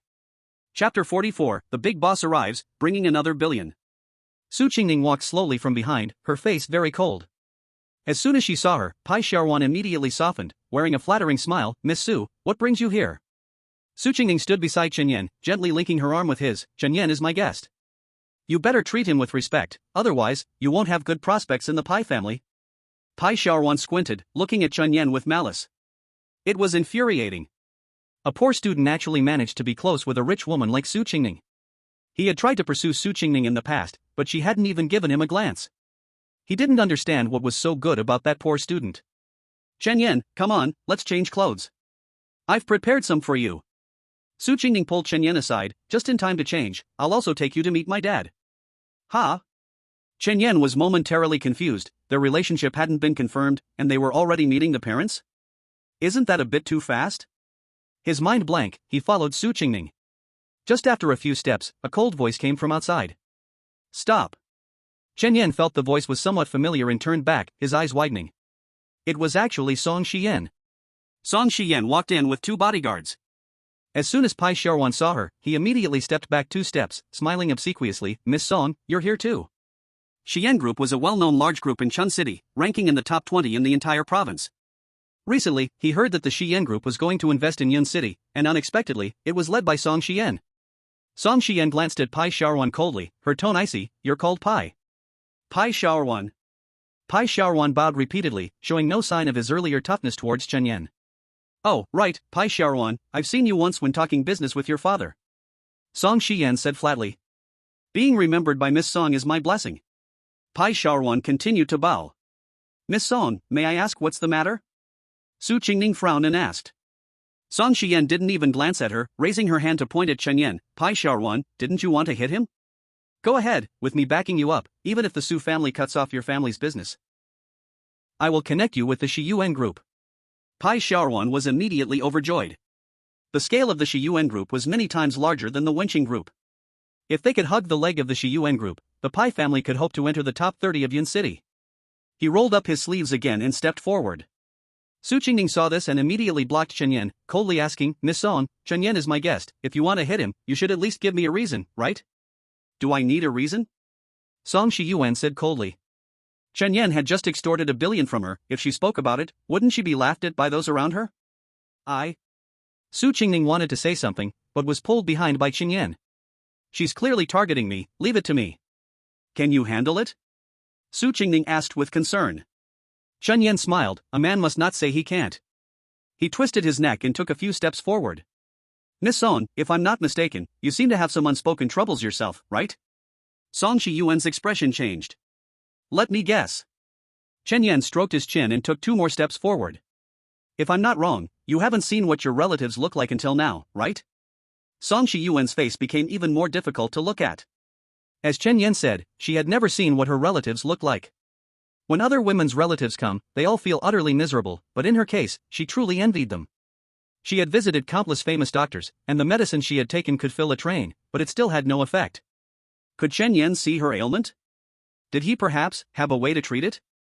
Just as she wanted to ask, she saw Chen Yan tilt his head and stretch out his neck. Come on, I'm offering my face, go ahead and hit me. Pai Xiaoran saw this and immediately sneered. You are quite self-aware. Fine, today I'll let you experience how much damage a big mouth can bring you. He swung his arm around, a vicious smile on his face. Su Qingning covered her eyes in fear. Suddenly, Song Shiyuan shouted coldly, Stop. Pai Xiaoran staggered 2 steps forward and looked back at her. Miss Song. This time, just let it go. She spoke coldly. Pai Xiaoran was a bit confused. Chen Yan straightened up with a smile and asked, Miss Song, are you sure you won't hit me? Of course. Song Shiyuan forced a smile, her teeth clenched tightly. Chen Yan moved his shoulders. If you're not going to hit me, then I will. He swung his arm and slapped Pai Xiaoran's face. Slap. The sound of the slap was exceptionally crisp. Pai Xiaoran spun around twice from the slap. Chen Yan frowned. That's not right, I didn't get the angle right. He raised his hand again and slapped him twice in a row. Pai Xiaoran's cheeks turned red immediately. Chen Yan, your mother. He lost control and raised his fist to charge up. Stop. Song Shiyuan shouted coldly again. Pai Xiaoran felt wronged. Miss Song, Get lost. Song Shiyuan glared at him. Pai Xiaoran suppressed his anger, unwillingly snorted, and turned to leave. Miss Song plays chess really well, jumping back and forth. No one can match her skills. I admire you. Chen Yan slightly bowed. Song Shiyuan clenched her fists, trying hard to control her emotions. Classmate Chen, since you can see the hidden illness on me, you must have a way to treat it, right? Chen Yan nodded. That's right. Let's discuss the terms. Song Shiyuan said. Chen Yan thought for a moment. You instigated others to slap me this time, seriously hurting my tender heart. 50 million. Also, treatment fee, 50 million. Transfer it to the card from earlier. Are you sure you can cure me? I am sure, but the tools needed for treatment will have to be prepared by Miss Song. What tools are needed? Song Shiyuan asked. Chen Yan shook his phone. I haven't seen the money yet. Song Shiyuan immediately took out her phone to transfer the money. After the transfer was completed, she asked in a low voice, All right, what tools do you need? Chen Yan looked around and beckoned her with his finger. I can only let you know, come here. She took 2 steps forward. Chen Yan leaned close to her ear and whispered, After the charity sale is over, bring a whip, rope, and candles. Book a hotel room and wait for me. She immediately widened her eyes. Did you really want these things to treat an illness? Believe it or not. Even if I don't treat you, my money won't be refunded. Chen Yan raised an eyebrow and laughed. Fine, you'll get what you want. Song Shiyan, filled with rage, left with her bodyguards. Su Qingning hurriedly ran up and asked, Chen Yan, what did you just say to Miss Song? Why does she look so upset? It's nothing, she just got sick and wanted me to help her. Chen Yan replied softly. Su Qingning was extremely surprised. You can treat illnesses? Of course, I am. Before he could finish, at the entrance, Pai Xiaoran cried out in distress, Officer Zhang, a bastard hit me, you must do something for me. Chapter 45, Hitting Mosquitoes for the Young Master Pai, the charity sale begins. Chen Yan, Song Shiyan, and others all looked towards the entrance. There stood Zhang Yi, tall and dressed in a suit. Pai Xiaoran looked very wronged in front of him. Officer Zhang, that bastard named Qin committed violence in public, you must take care of him. The Zhang family is one of the top 5 families in the province, and even the Song family must show them some respect. Zhang Yi is also known for his sense of justice. If he decides to intervene, Chen Yan is definitely finished. At this moment, he couldn't care less about whether his actions would bring trouble to his family. Chen Yan had embarrassed him so much, he had to regain his face. Following his finger, Zhang Yi saw Chen Yan.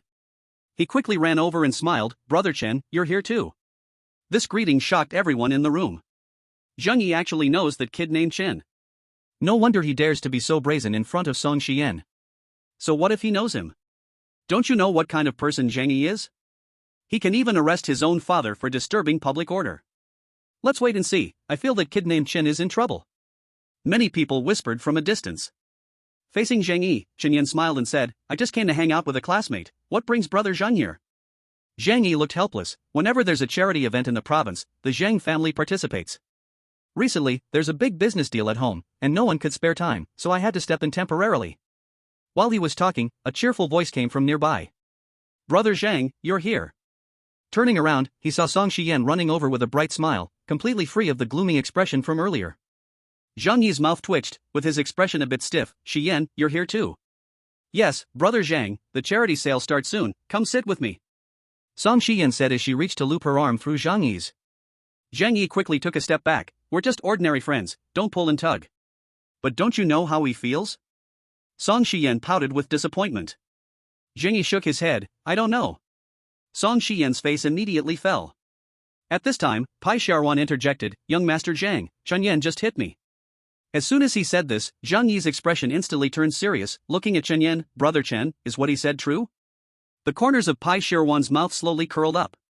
Chen Yan nodded, it's true. Do you know that provoking trouble can lead to detention? Even if we have a good relationship, I cannot protect you. Zhang Yi glared. Chen Yan chuckled, I certainly know, but I slapped him out of kindness. What do you mean?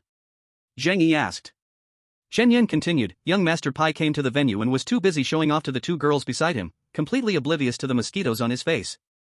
I was just worried that a mosquito bite would affect his image, so I had to step in. You're talking nonsense, it was clearly you. Pai Xiaoran tried to argue, but he found that Song Shiyan and Su Qingning were both looking at him, their gazes quite unfriendly. Young Master Pai, should I tell you what happened before I hit you? It's just right that Officer Zhang is here, let's ask him to judge the matter. Who started the trouble between us first? Chen Yan smiled with a fake grin. Pai Xiaoran shivered for a moment, his intelligence returning to normal. He gave an awkward laugh, no. That's right, it was Brother Chen who helped me swat a mosquito just now, I misunderstood him. Zhang Yi looked at him coldly, your behavior is called misleading the police, which can lead to detention, considering it's your first offense, I'll give you a verbal warning this time.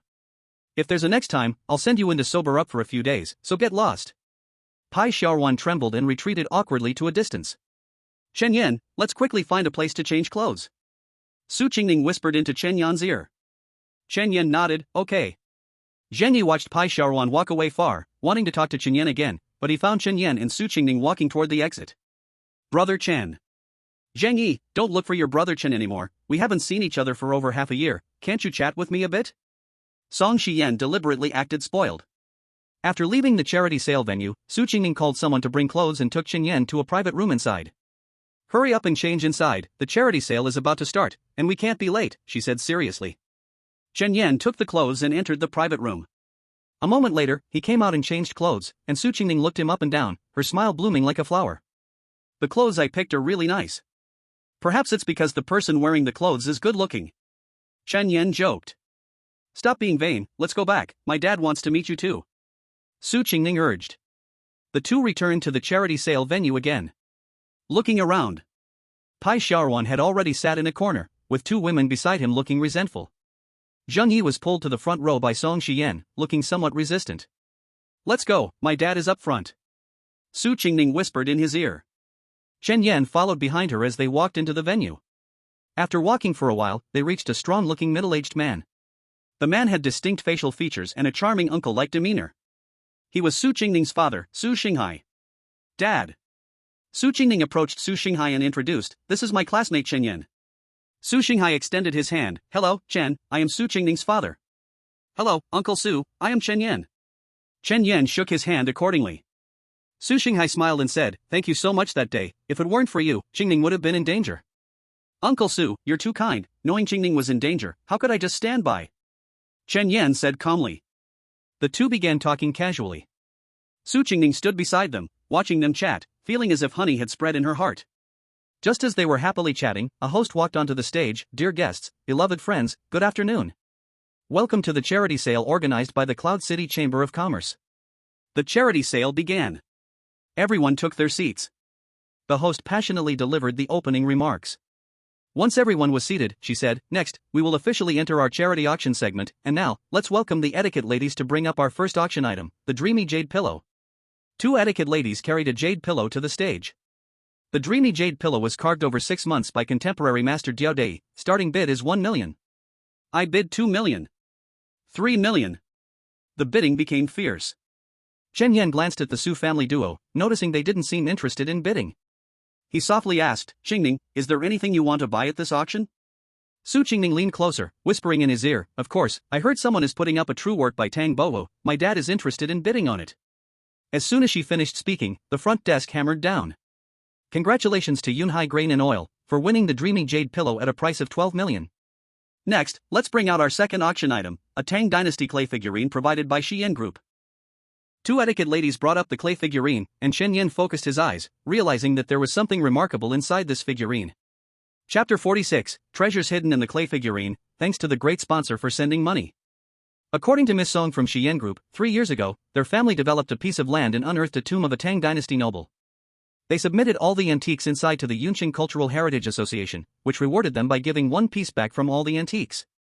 And that piece is our auction item for today, starting at 8 million. Please bid actively. As the host's voice fell, whispers echoed below. Are there still clay figurines from the Tang Dynasty? Let's not even talk about whether there are clay figurines. Everything at today's auction is so high-end, clay figurines feel a bit too rustic. It's probably not a good item, otherwise, why wouldn't the Song family bring something else? Who doesn't know what the Song family is like? Their means of getting rich isn't clean, it wouldn't be surprising to sell inferior goods as fine ones. Are you crazy saying that? Aren't you afraid Miss Song will hear it? Several people in the audience whispered but didn't actually raise their paddles. Chen Yan listened to their words and suddenly felt like laughing. He had the eye of treasure appraisal, and he could tell at a glance that the clay figurine had hidden wonders inside. What a pity, no one else on the scene could see it except for him. At this moment, Song Shiyan had an ugly expression on her face. She sat in the front row, even though she couldn't hear all the chatter, a few sentences that fell into her ears made her feel very embarrassed. She slowly raised her paddle, intending to buy back the clay figurine at its base price. The Song family had finally decided to do charity, they absolutely couldn't let the item go unsold. Just as her paddle was halfway up, from the right behind her, Chen Yan raised his paddle. I bid 8 million. When his voice rang out, many people turned to look, wanting to see which brave person would push forward, knowing full well it wasn't a gem. Beside Chen Yan, Su Qingning looked nervous. Chen Yan, why are you bidding on that thing? Chen Yan smiled. Qingning, that's a fine item. Su Xinghai also frowned seriously. Little Chen, although I don't understand antiques, with so many people discussing it and not bidding, it probably isn't a good item. Brother Chen, this thing isn't worth 8 million, you should think it over. At this moment, Zhang Yi, sitting next to Song Shiyan, also stood up to remind Chen Yan. Song Shiyan was furious and immediately spoke up. The call has already been made, can you withdraw it? I've never heard of such a rule. Zhang Yi frowned, just about to talk to the host when Chen Yan stood up. Thank you, Brother Zhang, for your kindness. Miss Song is right. I've already made the bid, so I must pay. He looked again at the host. Host, surely no one else will bid, right? The host suddenly came to her senses and asked, is there anyone else here who wants to bid? Looking around, no one spoke up. 8 million, once.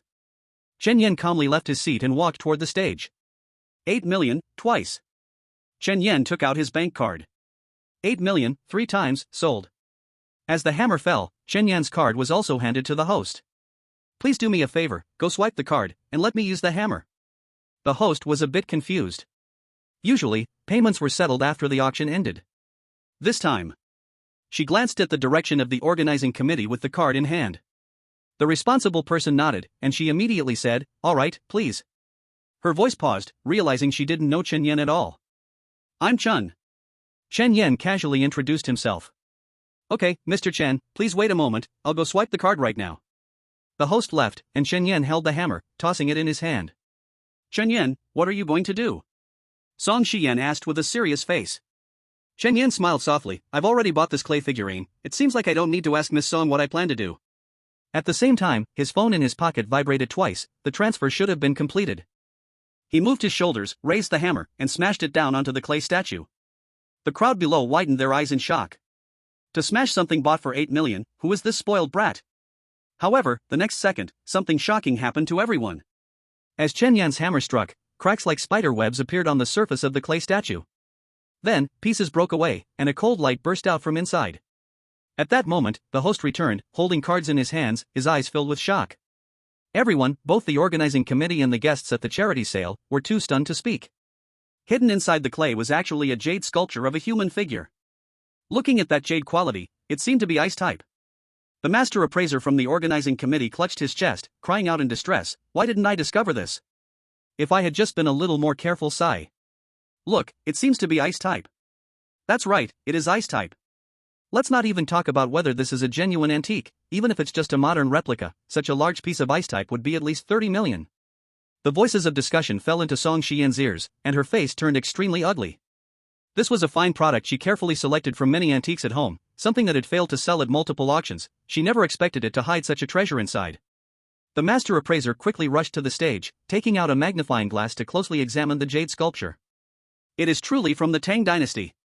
It really is from the Tang dynasty, he exclaimed excitedly. Hearing him, Song Shiyan immediately stood up. Chen Yan, I want that jade sculpture. I'll offer 50 million. Chen Yan was stunned, forcing a ridiculous smile. Miss Song, you must be joking with me? Such a large piece of ice type is already worth 20 to 30 million, and it's a Tang dynasty antique. You're offering 50 million, are you kidding? That's right, that's right. The appraiser nodded repeatedly in agreement, then raised one finger. I'll offer 100 million. How about that? Chen Yan hesitated a bit. At this moment, someone below shouted, I'll offer 200 million. The scene suddenly fell silent. The speaker was Xiaoquan, chairman of the top 3 company, Free Industry, whose financial power was on par with Xi'an Group. Even the old-timers of the business association had to give some respect. Chen Yan had previously estimated that this jade sculpture was worth about 110 million at most. With someone offering 200 million, what was there to wait for? Okay. He picked up the jade sculpture and quickly walked up to Xiaoquan, showing his bank card at the same time. Xiaoquan was also a tough character. Without saying a word, he directly transferred the payment. Seeing Chen Yan suddenly gain 200 million for nothing, Song Shiyan felt as if her lungs were about to explode. This was the treasure that came out from her family. That 200 million should have belonged to her family. If she couldn't obtain it, then Chen Yan shouldn't think he could get it either. She coldly said, Chen Yan, today is a charity sale. You should transfer the money to the charity sales account when buying something at the venue. Chapter 47, Encountering a Fake Tang Bowu Painting. Speaking the truth made no one believe it. Some who didn't get to taste the grapes began to feel sour too. That's right, this money should go into the charity sale account. With so many eyes watching, you must have some rules. Chen Yan ignored the crowd, walking up to Song Shiyan, respectfully clasping his fists. Thank you for the generous donation of 192 million, Miss Gold Patron.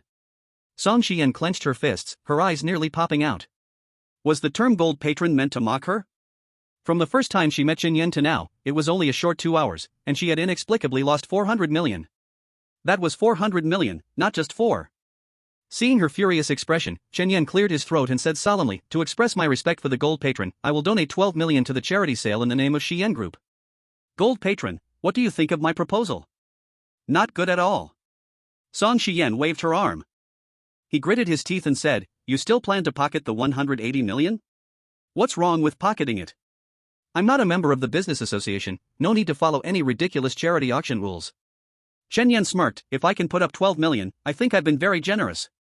Also, if Miss Song Shiyan still wants to get treated, I'd advise you to say some things I like to hear, otherwise, that 100 million will go down the drain. After saying this, Chen Yan turned and left. Back at his seat, Su Xinghai and Su Qingning looked at him excitedly. Chen Yan, aren't you just too amazing? How did you tell that good stuff was wrapped in that muddy shell? Chen Yan smiled, because I can also appraise treasures. Really? Su Qingning asked.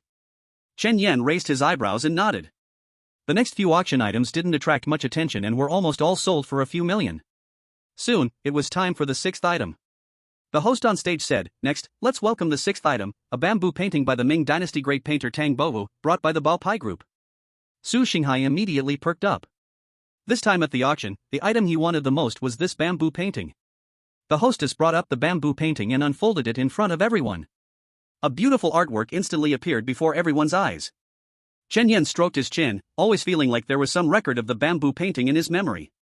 He closed his eyes and carefully recalled. Suddenly, he found the origin of the bamboo painting. He leaned close to Su Qingning's ear and whispered, Qingning, tell uncle not to bid, this is a fake. Fake? Su Qingning almost shouted and quickly asked in a low voice, the auction items here are all appraised by experts, how could it be fake? Because I know where the real one is. Chen Yan said firmly, you tell Uncle Su, don't be fooled. If he really likes the bamboo painting, I'll find a way to help him get it. Su Qingning nodded. After the earlier incident, she had unconditional trust in Chen Yan. She leaned close to Su Xinghai's ear and whispered something. Su Xinghai immediately looked over and asked, Xiao Chen, are you sure this is fake? For sure. Chen Yan nodded. Su Xinghai was still a bit hesitant, but Su Qingning pulled him and said, Dad, just trust Chen Yan. Wasn't what he did just now impressive enough? Su Xinghai thought for a moment, then nodded. At this moment, the bidding had already begun. 50 million. 60 million. 70 million. As the price reached 70 million, the atmosphere in the room clearly wasn't as lively as before. After a long silence, Song Shiyan suddenly raised her paddle. 80 million. Seeing the big spender raise her paddle, a thought flashed rapidly through Chen Yan's mind. He slowly stood up and shouted at Song Shiyan, "Big spender, don't bid anymore, that painting has problems. I'll take it instead, 90 million. Originally, when Chen Yan said the painting had issues, Pai Xiaoran was a bit angry. But when she heard Chen Yan's bid, she scoffed, "Chen Yan, do you still have any face left? If you say my painting has problems, then don't bid." Exactly, you know the painting has problems but still want to bid? I think you took advantage of it once and now treat these people as fools. That's right, kid, if you want to bid, do it fairly, stop talking nonsense. Su Qingning whispered, "Chen Yan, didn't you say the painting is fake? Why are you still bidding?" Su Xinghai was also confused. Chen Yan smiled, "You'll find out soon." Then, he stood tall and said seriously, "Everyone, I truly believe there is a problem with this painting. The reason I'm bidding is that I feel bad for Miss Song and don't want to see her get cheated." Chen Yan, thank you. Song Shiyan gritted her teeth and raised her paddle again, 1 billion. Chen Yan sighed, "Big spender, I'm really not deceiving you, this painting truly has problems. I can guarantee it with my character, 1 billion 1 million. Every time he said big spender. Song Shiyan's heart ached once more. The laughter around him grew even louder. "Young man, we are all adults here, don't try to fool us with such tricks, no one here will be deceived." That's right, in my entire life, I've never heard of anyone who would willingly offer so much money to help someone for no reason. You might as well give it up. Chen Yan snorted coldly, "Since everyone says so, then I want to understand, if no one is willing to spend money to help others, why organize a charity sale?" Many people on the scene fell silent. The little schemes within the charity sale were not meant to be spoken of openly. Those who came here were the top businessmen of Yun City. If their hearts were truly this kind, they wouldn't have a place in the business circle. Pai Xiaoran suddenly stood up, pointing at Chen Yan, "Chen, no need for your empty words to defame us. My Pai group would never stoop to auctioning fake items. After the charity sale, just go home and wait for our lawyer's letter." Zhang Yi frowned slightly but said nothing. Even though he had only met Chen Yan a few times, he felt that Chen Yan should not be such a baseless person. Could it be that he was mistaken? Song Shiyan took a deep breath, her eyes filled with determination. "Chen Yan, no matter what you say, I'm buying this painting today. 150 million. She suddenly raised the price by 40 million. Even though she knew this would exceed the original value of the painting, she had to do it. It was a matter of face. Chen Yan sighed again, "It's hard to advise the dead. Since Miss Song has said this, I will not compete." "Oh, is it because you don't have money anymore?" "No, but didn't you just make 180 million? Go on, shout it out." There were indeed some sarcastic voices below. Chen Yan said nothing. Until the host brought down the hammer, announcing that the item had been sold, he slowly spoke, "Aren't you all asking me why I know this painting is fake? I will tell you now, because I know where the real one is." Chapter 48, Exposing the Fake Painting in Public, Pai Xiaoran will suffer. Everyone in the audience turned to Chen Yan in unison. He calmly walked up to the painting, took a photo, and sent the original image to his master. "Everyone, the reason I say this painting is fake is that the real one is in my master's hands. I'm calling her now to verify it in person." Within 10 seconds, his master replied with a puzzled expression. Chen Yan dialed the number and put it on speaker in front of everyone. Zhao Linglong quickly answered, "Hello, Chen Yan, what do you mean by sending me this photo?" Chen Yan smiled, "I accompanied my classmate to the charity sale today and saw Tang Bo was bamboo with things. I remember the real one is with you, right?" "Yes." Zhao Linglong confirmed. A burst of laughter erupted from the audience. "Ha, where did this kid find an actor, working so seriously to play along? Who says otherwise? Even the treasure appraiser from the Chamber of Commerce identified it as real, and they really think 2 sentences can fool us?" No one believed Chen Yan and Zhao Linglong's words. Chen Yan was neither angry nor annoyed. He didn't want to publicly disclose his relationship with the treasure appraiser, fearing it would bring trouble. But he always believed that a fake cannot be real. "What noise is coming from your side?" Zhao Linglong asked. Chen Yan smiled, "I'm on speakerphone publicly calling you, others hear you say this painting is fake, and they are all laughing at you." There was a moment of silence on the other end of the call. Zhao Linglong was somewhat angry, many people had paid a high price just to meet her, and today, she was being laughed at by a petty businessman at a small charity sale. She immediately lost her temper. "Chen Yan, do you know where that painting came from?" "I know." Chen Yan glanced toward Pai Xiaoran's direction, it was sent by a small company called Pai Group. "Pai Group?" Zhao Linglong's voice rose, followed by a disdainful laugh, "The name is quite heavy in flavor. Does the boss of their family have the surname Pai?" "That's right." "How did you know?" Chen Yan asked back. Ha, that fake painting was created by me. Zhao Linglong laughed loudly. At once, the scene fell silent, and everyone looked at Chen Yan with teasing eyes, wanting to see how the person on his phone would handle the situation. Only the appraiser from the business association suddenly looked more serious. He vaguely felt that the voice on the phone sounded familiar. Then, they heard Zhao Linglong say, "Do you have a UV light? Use it to shine on the canvas. I left marks on the 4 corners." The appraiser immediately found a UV light and did as Zhao Linglong instructed. Everyone present curiously watched the stage. At the moment the UV light shone, the 4 corners of the canvas indeed reacted with fluorescence. Aged on September 9, 1999. The appraiser leaned in and read aloud word for word after seeing the text clearly. A gasp of astonishment filled the room.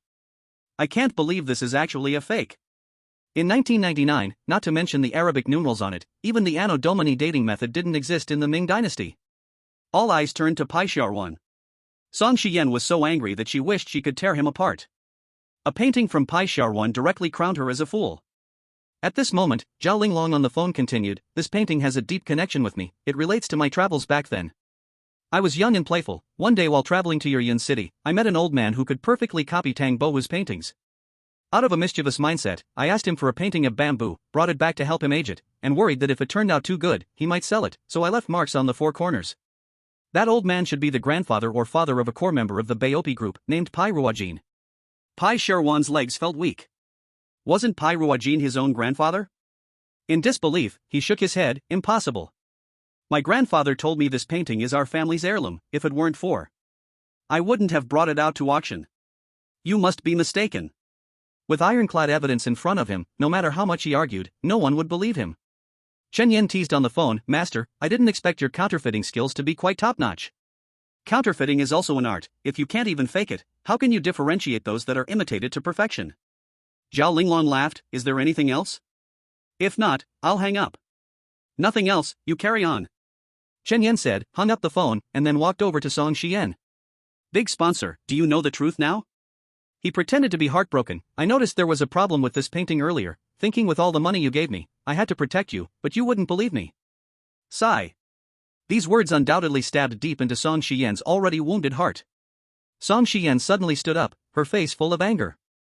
Chen Yan quickly took a couple of steps back. "Big sponsor, please don't be angry with me, I only meant well. If there's nothing else, I'll take my leave. Don't forget to call me after the meeting." He slipped away and returned to his seat to greet Su Yunhai and Su Qingning. "Uncle, Qingning, there's nothing more for me here, I'm leaving." After saying that, he walked out, and Su Qingning hurriedly followed. "Chen Yan, I'm coming with you." The two walked out of the conference hall. Just as they reached the door, they heard a hysterical shout from behind. "Pai Xiaoruan, you owe me for my losses." At the charity auction, once a bid is placed, the money must be paid at the agreed price. Who could feel at ease buying a fake for 150 million? Chen Yan quickly ran out the door, glanced back, and the corner of his mouth lifted slightly. Su Qingning asked, "You just raised the price on purpose to trick Pai Xiaoruan, didn't you?" "Yes, he troubles me and doesn't let me retaliate." Chen Yan glanced inside, shrank his neck, and wore a mischievous smile. "Now it's time for that little Ruan to suffer." He strode outside. Su Qingning followed behind him. As soon as he reached the hotel entrance, the appraiser from the business association immediately chased after him. "Chen Yan, please wait." Chen Yan turned around, watching the other person run quickly towards him, frowning and asking, "May I ask what you need?" The appraiser did not rush to speak but took out a business card from his bag. "I am Wei Zhongxian, the chief appraiser of the Yun City Business Association. I would like to ask you, Chen Yan, is your master the appraisal king Zhao Linglong?" Chen Yan's expression instantly became serious. Wei Zhongxian hurriedly said, "Chen, there's no need to be nervous, I also admire the appraisal king and often watch her videos. This matter must not be known to anyone except you. Otherwise, you know my master's power." Chen Yan warned in a low voice. Chapter 49, The illness is just an excuse, the real purpose is revenge. After sending off Wei Zhongxian, Chen Yan and Su Qingning chatted idly in the hotel lobby for a while. The charity sale ended, and Su Yunhai came out, his face full of smiles as he approached Su Qingning and Chen Yan. "You really opened my eyes today, Xiao Chen. Do you have time to visit my house later?" Chen Yan shook his head. He guessed that now that the charity sale was over, Song Shiyan would be looking for him to treat her illness. "Thank you, Uncle Su, for your kind invitation, but I have other plans. I will visit another day." A hint of regret flickered across Su Yunhai's face. "All right then, I'll take Qingning home." "Okay, you take care." Chen Yan slightly bowed. After sending Su Yunhai and his daughter out of the hotel, his phone instantly rang. Hello? Chen Yen said lightly. On the other end came Song Xian's grim voice, room 1408, come here. Okay, wait for me. Chen Yen hung up the phone and turned to walk towards the elevator. 14th floor, room 1408. With hands in his pockets, Chen Yen whistled as he entered. Song Xian, flanked by 2 bodyguards, looked at him with a gloomy face. Her gaze shifted. On the pure white bed lay the items he needed. I have prepared everything you wanted. How will we treat the illness? Song Xian asked through clenched teeth, her face flushed. Chen Yen glanced at the bodyguards, let them leave. No. They need to ensure my safety. Song Xian immediately refused. Chen Yen approached her and said in a voice meant for just the 2 of them, you must take off your clothes during the treatment. If you don't mind your bodyguards having a good view, you can keep them. Must I take them off? Song Xian asked coldly. Chen Yen raised an eyebrow and nodded. You better not have any inappropriate thoughts. Otherwise, I'll kill you. Song Xian threatened in a low voice. Chen Yen chuckled lightly, sister, you are rather confident about yourself. With your age, I would even feel old calling you big sister. Do you really think you are irresistible, that every man who meets you has ideas about you? Song Xian's face turned green and red, she turned her head to look at the bodyguards, you two, go outside. But miss, the master instructed. Get out. The 2 bodyguards nodded and then simultaneously looked at Chen Yen, kid, if you dare to disrespect our lady, I'll crush you. Saying that, they left one after the other. Close the door. Chen Yen shouted. There was a heavy sound of the door closing. He turned back to look at Song Xian, take off your top and lie on the bed. Song Xian lifted her hand, her movements somewhat slow. Over the years, she had been incredibly self-conscious about her hidden ailment, never having a boyfriend or allowing any man to see her undressed. Can you turn around first? Her face was flushed, as if it could drip water. Chen Yen calmly turned around, not looking back. Song Xian was indeed beautiful, but she was not his type, and he had no interest in her. After a moment, a faint voice came from behind, all right. Chen Yen turned around and couldn't help but exclaim.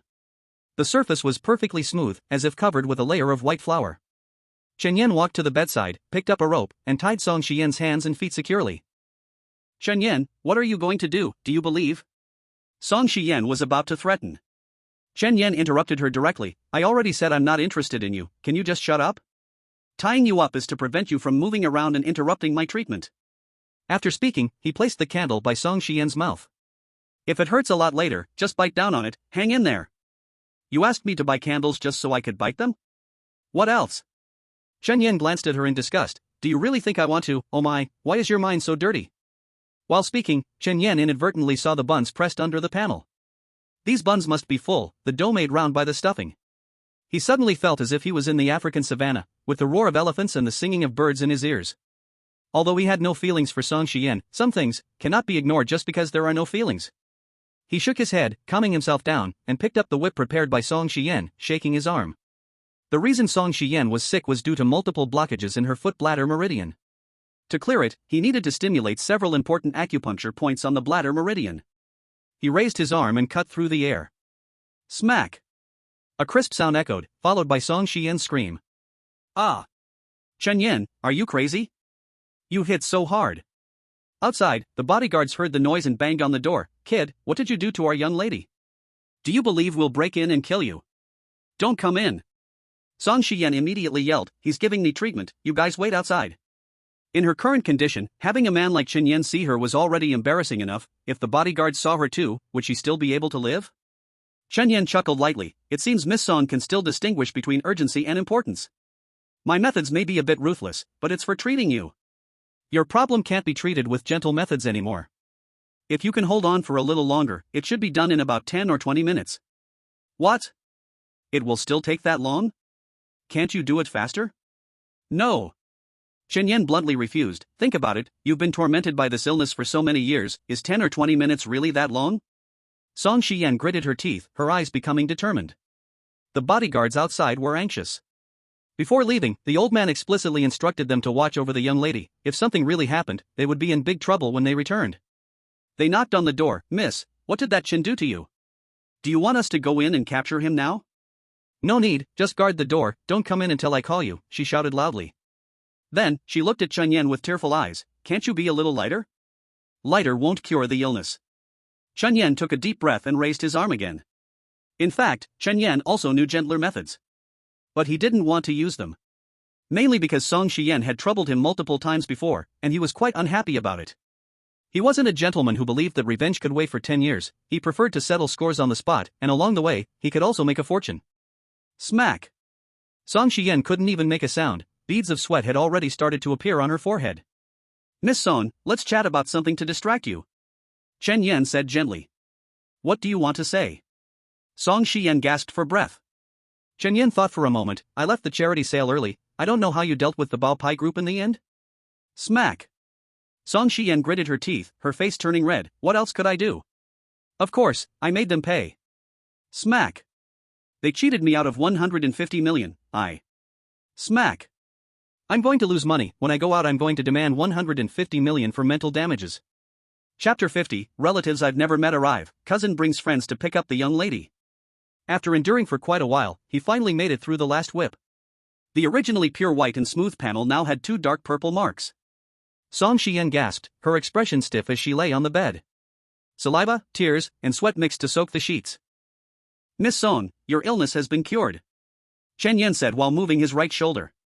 In order to let Song Shiyan recover soon, he had just been a little rough. Song Shiyan weakly asked, is it completely better? It's fine. Chen Yan came to her side and helped her untie the ropes, you can get dressed now. He turned his back and no longer looked. Song Shiyan climbed up, feeling a burning pain in her back, and with tears in her eyes said, do you know how to cherish a delicate girl? I am such a weak young lady, and you were so harsh. Chen Yan sighed, I had no choice, your meridians were too blocked. Without using severe methods, they wouldn't open at all. If you want to blame someone, blame those quacks who treated you before. Clearly, opening a meridian could cure you, but they ended up blocking it even more. Song Shiyan frowned. Enduring the pain in her back, she got dressed and sat on the edge of the bed. Okay, I'm done dressing, you can turn around now. No need, let me remind you, those years before, your meridians were too blocked. Just as they're opened, there might be some severity for the next 2 months. Chen Yan lifted his leg and walked toward the door. As he put his hand on the doorknob, Song Shiyan asked, what kind of severity? Chen Yan thought for a moment, twice a month for a month, once every half a month, after 6 times, you will return to normal. During this time, be sure to pay attention to blood replenishment. Oh. Song Shiyan nodded, just as she was about to get up, she suddenly felt a pain in her lower abdomen. She hurriedly clutched her belly and ran to the bathroom. Chen Yan stepped outside, and 2 bodyguards eyed him warily. Kid, where is our lady? Chen Yan looked back for a moment, your lady, well. As he was about to speak, a scream came from inside, ah. The 2 bodyguards immediately sprang into motion, teaming up to pounce on Chen Yan. Chen Yan's eyes changed, decisively reacting with a swift kick to one of them, then swiftly stepping back 2 paces and delivering a side kick. The 2 bodyguards had not expected Chen Yan to react so quickly, momentarily taken aback. They were pushed back a few steps. Chen Yan's expression gradually darkened. Professional bodyguards are indeed different, their ability to take hits far exceeds that of an ordinary student. If this were at school, these 2 moves would easily take down 2 little kids. The 2 bodyguards brushed the dust off their clothes, their expressions suddenly fierce. Just as they were about to pounce again, another excited shout came from inside. My relatives are here, ha ha ha, my relatives are here. Both of them were momentarily stunned. Chen Yan coldly said, I just cured your lady's illness. If you 2 attack me again, I can cure her back in a heartbeat. Dahua, call the housekeeper and ask her to bring me a new set of clothes, and full sets of customized underwear, and also tell them to buy sanitary napkins. Ha ha ha. My long unmet relatives finally came to find me. Song Shiyan's excitement was uncontrollable. As her personal bodyguard, they clearly knew what ailments she had. They looked at Chen Yan in surprise. Chen Yan snorted coldly, do you want to continue attacking? The 2 said nothing. Chen Yan slipped his hands into his pockets and strode past them. He entered the elevator and went downstairs, arriving at the roadside. After waiting for a long time, he still didn't see a single taxi pass by. This was on the outskirts of Yun City, where the surroundings were almost all wealthy leisure zones. Even if he waited all day, he might not see a taxi. He sighed and squatted by the roadside. Just then, a message from his cousin came through. Luo Yunshu, little cousin, I'm done with my work, are you still at the charity sale? Chen Yan, the charity sale has ended, I came here by taxi, and now I can't go back home. Luo Yunshu, ha, I'll rush home tomorrow morning, why don't you wait for me there overnight? Chen Yan, forget it, even if I walk, I can reach home in 2 or 3 hours. Luo Yunshu, you wait there, I'll have my girlfriend come pick you up, her name is Tao Xiaoyao, and she's a great beauty. Chen Yan, cousin, you are truly my great savior. Luo Yunshu, you must treat me to a meal when we get back tomorrow. Sure. After waiting by the street for about half an hour, a white Porsche stopped in front of him. The window rolled down, and in the driver's seat was a woman with good features and a beautiful face. Are you Yunshu's cousin? Chen Yan immediately stood up. That's right. Your sister Tao Xiaoyao, right? Tao Xiaoyao smiled, tilting her chin slightly. Get in the car. Okay. Chen Yan decisively got into the car. As soon as he closed the car door, he felt a burning gaze fixed on him. Turning his head, he found Tao Xiaoyao's gaze somewhat dreamy. Not bad, I didn't expect Yunshu to have such a handsome cousin. Little brother, do you have a girlfriend? As she spoke, she also licked her lips. Chen Yan shivered. I have. Would you mind having one more? Sister understands you little boys very well.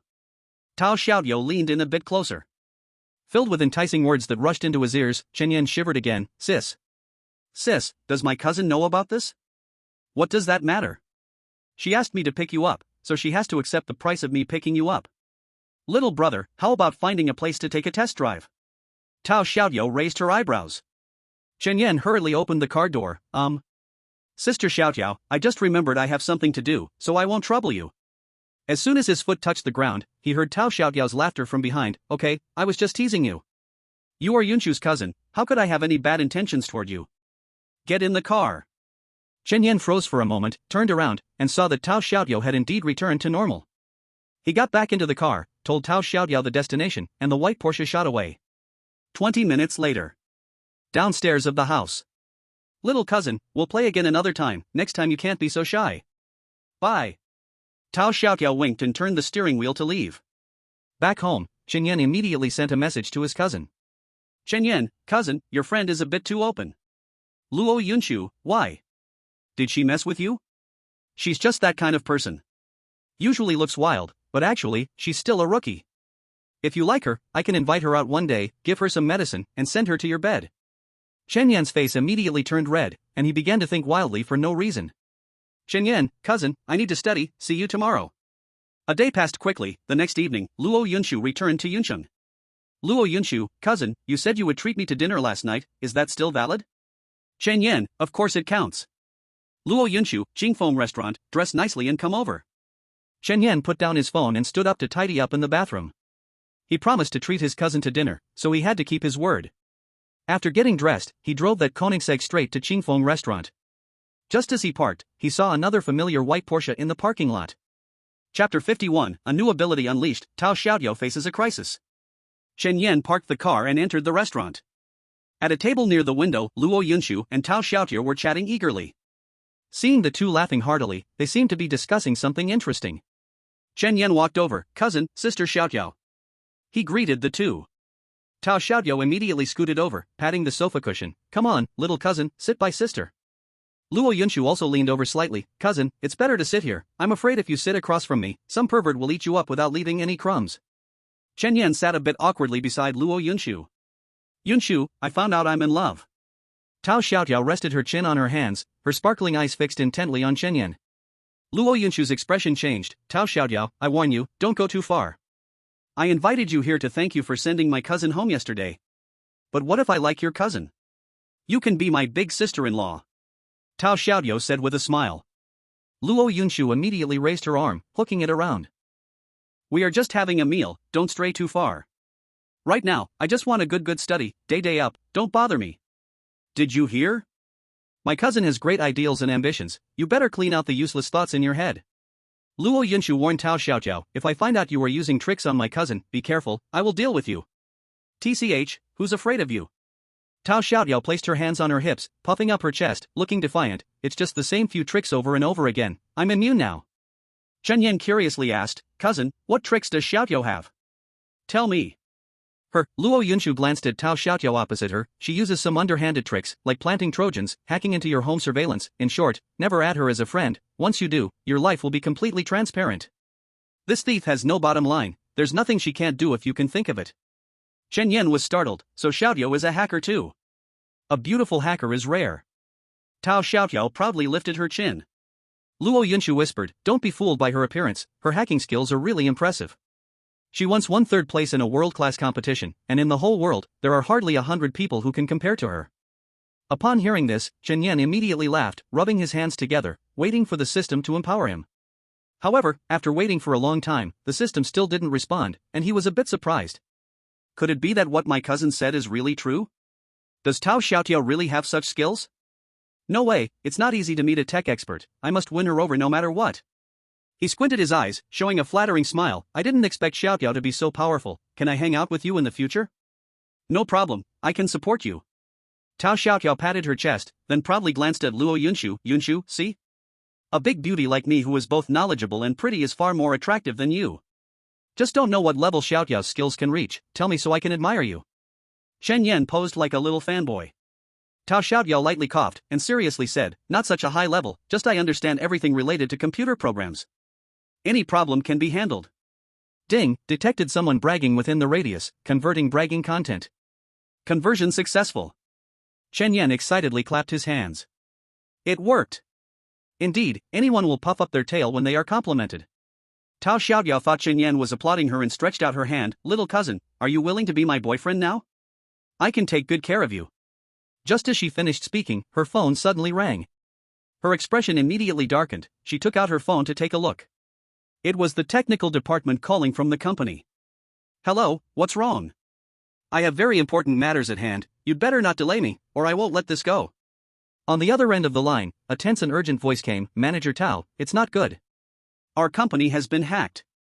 Who is so bold to dare attack my Tao Xiaotiao's company? Tao Xiaotiao slammed the table, her eyes wide. Don't we have a plan to counterattack? It's useless, the opponent's skills are too strong, our several counterattacks have been easily neutralized. Our first layer of firewall has already been breached by 50%. You need to come back and take a look. Okay, I'll go back right now. She stood up and hung up the phone. What a bunch of useless people. She turned to Chen Yan and said, little cousin, didn't you want to see your sister's strength? Would you like to go to the company with me? Sure. Chen Yan nodded in agreement. The three of them left King Fengju and drove towards Tao Xiaotiao's company. Jumping Fish Technology, 3rd floor. Tao Xiaotiao led Chen Yan and Luo Yunshu into the office area, and the chief engineer immediately came over. Manager Tao, you're finally back. Only you can save our company now. Tao Xiaotiao said seriously, don't panic, let me take a look first. She immediately sat down at the computer, her fingers dancing on the keyboard. A row of codes flew up. Soon, she frowned, the attackers are the big beautiful Laxabai group. Laxabai? The chief engineer's face instantly turned extremely ugly. Yes. Tao Xiaotiao continued tapping the code. We are competing with Laxabai for a project. They must feel that they cannot compete openly, so they want to play dirty behind the scenes. Once we are breached, no big company will cooperate with us again. Even if we sue them, we may only get some compensation. Compared to the vast market, that compensation is just a drizzle. Her face grew even darker. Because every line of code she added would be cracked within half a minute. The other side was fully prepared for this operation. Tao, they have started to attack our second firewall. The chief engineer reported again. Tao Xiaotiao grabbed her hair, her heart already in chaos. Seeing her like this, Luo Yunshu quickly said, you need to contact those big players in the country right now and see if they can think of a solution. There's no time, it's too late. Tao Xiaotiao said with frustration. Tao, what should we do now? The chief engineer asked. Tao Xiaotiao's face remained stern. I'll continue to resist for a try, and if it doesn't work, then we'll just shut down the network. Shut down the network? The chief engineer panicked. That won't work. Once the network is shut down, the online businesses of many companies we serve will face problems. But if we don't shut down, the secrets of those companies will be stolen. Can't you tell the urgency? Tao Xiaotiao raised her voice a bit. Chen Yan had been watching for a while and had a rough idea in his heart. Sister Xiaotiao, how about, let me give it a try. Chapter 52, Chen Yan takes over coding, firewalls breached in succession. Do you understand hacker techniques? Tao Xiaotiao asked. Chen Yan smiled, I know a bit, not to say I'm better than you, but at least I'm better than this bumbling bunch in your company. Who are you calling a bum? The chief engineer instantly glared. Luo Yunshu came to Chen Yan's side and quietly said while pulling his arm, Chen Yan, this is serious, are you confident? Chen Yan smiled, whether I'm confident or not, we have to try to find out, right? He glanced at Tao Xiaotiao, Sister Xiaotiao, if I'm not mistaken, you're just buying time right now, you have no solution, right? Tao Xiaotiao didn't want to admit it, but she had to. Yes, I'm indeed stalling. Then let me give it a try. What if I find a way? Chen Yan showed a sunny smile. Tao Xiaotiao sighed, stood up, and gave her position to Chen Yan. Chen Yan took a deep breath, placing his hands on the keyboard. Countless codes instantly floated in his mind. His fingers danced quickly, lines of code taking off at high speed. At this moment, both Tao Xiaoyao and Luo Yunshu were so shocked they couldn't speak. Yunshu, your little cousin, is amazing. Yeah, even I didn't know. Luo Yunshu's mouth twitched slightly. While the two were talking, the chief engineer said in a panic, Tao, our second firewall has been breached. Breached? How is it so fast? Tao Xiaoyao was shocked. According to her previous defense methods, even if the second wall would be breached, it should at least take 10 minutes. How could it be? Tao, it's better for you to take action. This kid really isn't reliable. He hasn't thought about reinforcing the firewall at all. The chief engineer said. Tao Xiaoyao looked at Chen Yan, her heart starting to waver. Should she trust this little brother? Sister Xiaoyao, trust me, I can guarantee your company's safety. Chen Yan didn't even turn his head, continuing to type code as he spoke. Tao Xiaoyao remained silent for a few seconds. Okay, I'll trust you once. Perhaps seeing Chen Yan type with such ease, she also wanted to believe and give it a try. Tao. The chief engineer wanted to say something else, but Tao Xiaoyao raised her hand. Let Chen Yan handle it, I'll take all the consequences. She exhaled and commanded, Engineer Wang, you go keep an eye on the last firewall. If we can't effectively fight back before the firewall is breached, then, let's cut off the internet and electricity. Wang clenched his teeth and turned to Chen Yan. If you don't understand technology, stop messing around with the code and get out of here to give Manager Tao some space. Chen Yan ignored him, his fingers flying over the keyboard. Luo Yunshu saw this and came to his side, asking, Cousin, if this doesn't work. Cousin, if others don't understand me, do you still not understand me? Chen Yan said in a deep voice, since I'm sitting at the computer, I naturally have a way to crack the opponent's methods. What kind of way do you have? Wang burst out cursing. Just now, Manager Tao defended, and they hardly made any progress for a long time, but once you took over, the second wall was immediately breached. How can you expect me to trust you? Do I need you to trust me? Chen Yan's voice grew cold, his expression cold as ice. Sister Xiaoyao, I'll say it one last time, I have a way to solve your company's dilemma. If you trust me, then let your engineers shut up. Tao Xiaoyao hesitated for a moment. Wang was their chief engineer and one of the longest-serving veterans in the company. His feelings for the company were no less than her feelings as the owner. She pondered for a moment, looking at Chen Yan's determined appearance, then turned to Wang. Wang, you take a short break, our company isn't going to collapse that easily. Manager Tao, you, sigh. Wang sighed helplessly and pulled out a nearby chair to sit down. Tao Xiaoyao came to Chen Yan's side and asked, Little brother, can you share your thoughts with sister? Chen Yan replied, No time. Tao Xiaoyao's expression froze for a moment. Wang snorted derisively, pretending to be a genius. Let's see what you do when it all falls apart. The entire office area fell silent, only the sound of code being typed was heard. Chen Yan's eyes were glued to the screen, his fingers flying, the code scrolling up line by line. A bead of sweat gradually formed on his forehead. Just taking on this new skill, his body was still struggling to keep up. The frequent and rapid typing made his knuckles feel uncomfortable. But he couldn't stop. Right now, he was fighting for his life. Given how good Tao Xiaoyao was to him and the super useful skill she provided, he had to perform well to repay her kindness. The code continued to scroll up, but the firewall's defensive capabilities seemed to show no signs of improvement. Soon, someone came to report, Manager Tao, the third firewall has been breached. What? So fast? Tao Xiaoyao's eyes widened. Breaching the first and second firewalls was no surprise to her. The first two were merely decorations, anyone who had studied hacking could break through them in a while. However, the third firewall was built by engineer Wang and his team, even a level 5 hacker would need several hours to breach it. Breaching the third firewall meant only one more wall was left. Wang suddenly jumped up. Aren't you going to clear the way? Do you really want to see our jumpfish fails? He glanced at Tao Xiaoyao. Manager Tao, don't hold on to hope for this young man. Talk is cheap, and our company's survival rests on your decision. Tao Xiaoyao gritted her teeth and turned to Chen Yan. Chen Yan, how about, let me try. That's right, quickly give the position back to Manager Tao. You have no skills, why are you acting so big? Hurry up and get lost. People around began to chime in. Chen Yan had already completed 80% of his layout, if he stopped now, all his previous efforts would be in vain. Everyone shut up, he shouted, what are you all so anxious about? Behave yourselves. With his shout, the entire office area fell silent. The last firewall was personally created by Tao Xiaoyao, and it stored the company's core secrets. Compared to the previous firewalls, the fourth one was clearly much harder to crack. Time passed by second by second. The fourth firewall was also being eroded little by little. Tao Xiaoyao monitored the data in real time, and her face grew increasingly grim. Luo Yunshu came to her side, grasped her hand, and whispered, Xiaoyao, I know Chen Yan. If he says it can be done, it definitely can. Tao Xiaoyao nodded. Though she was reluctant to believe it, at this moment, was there any other way than to place her hope in Chen Yan?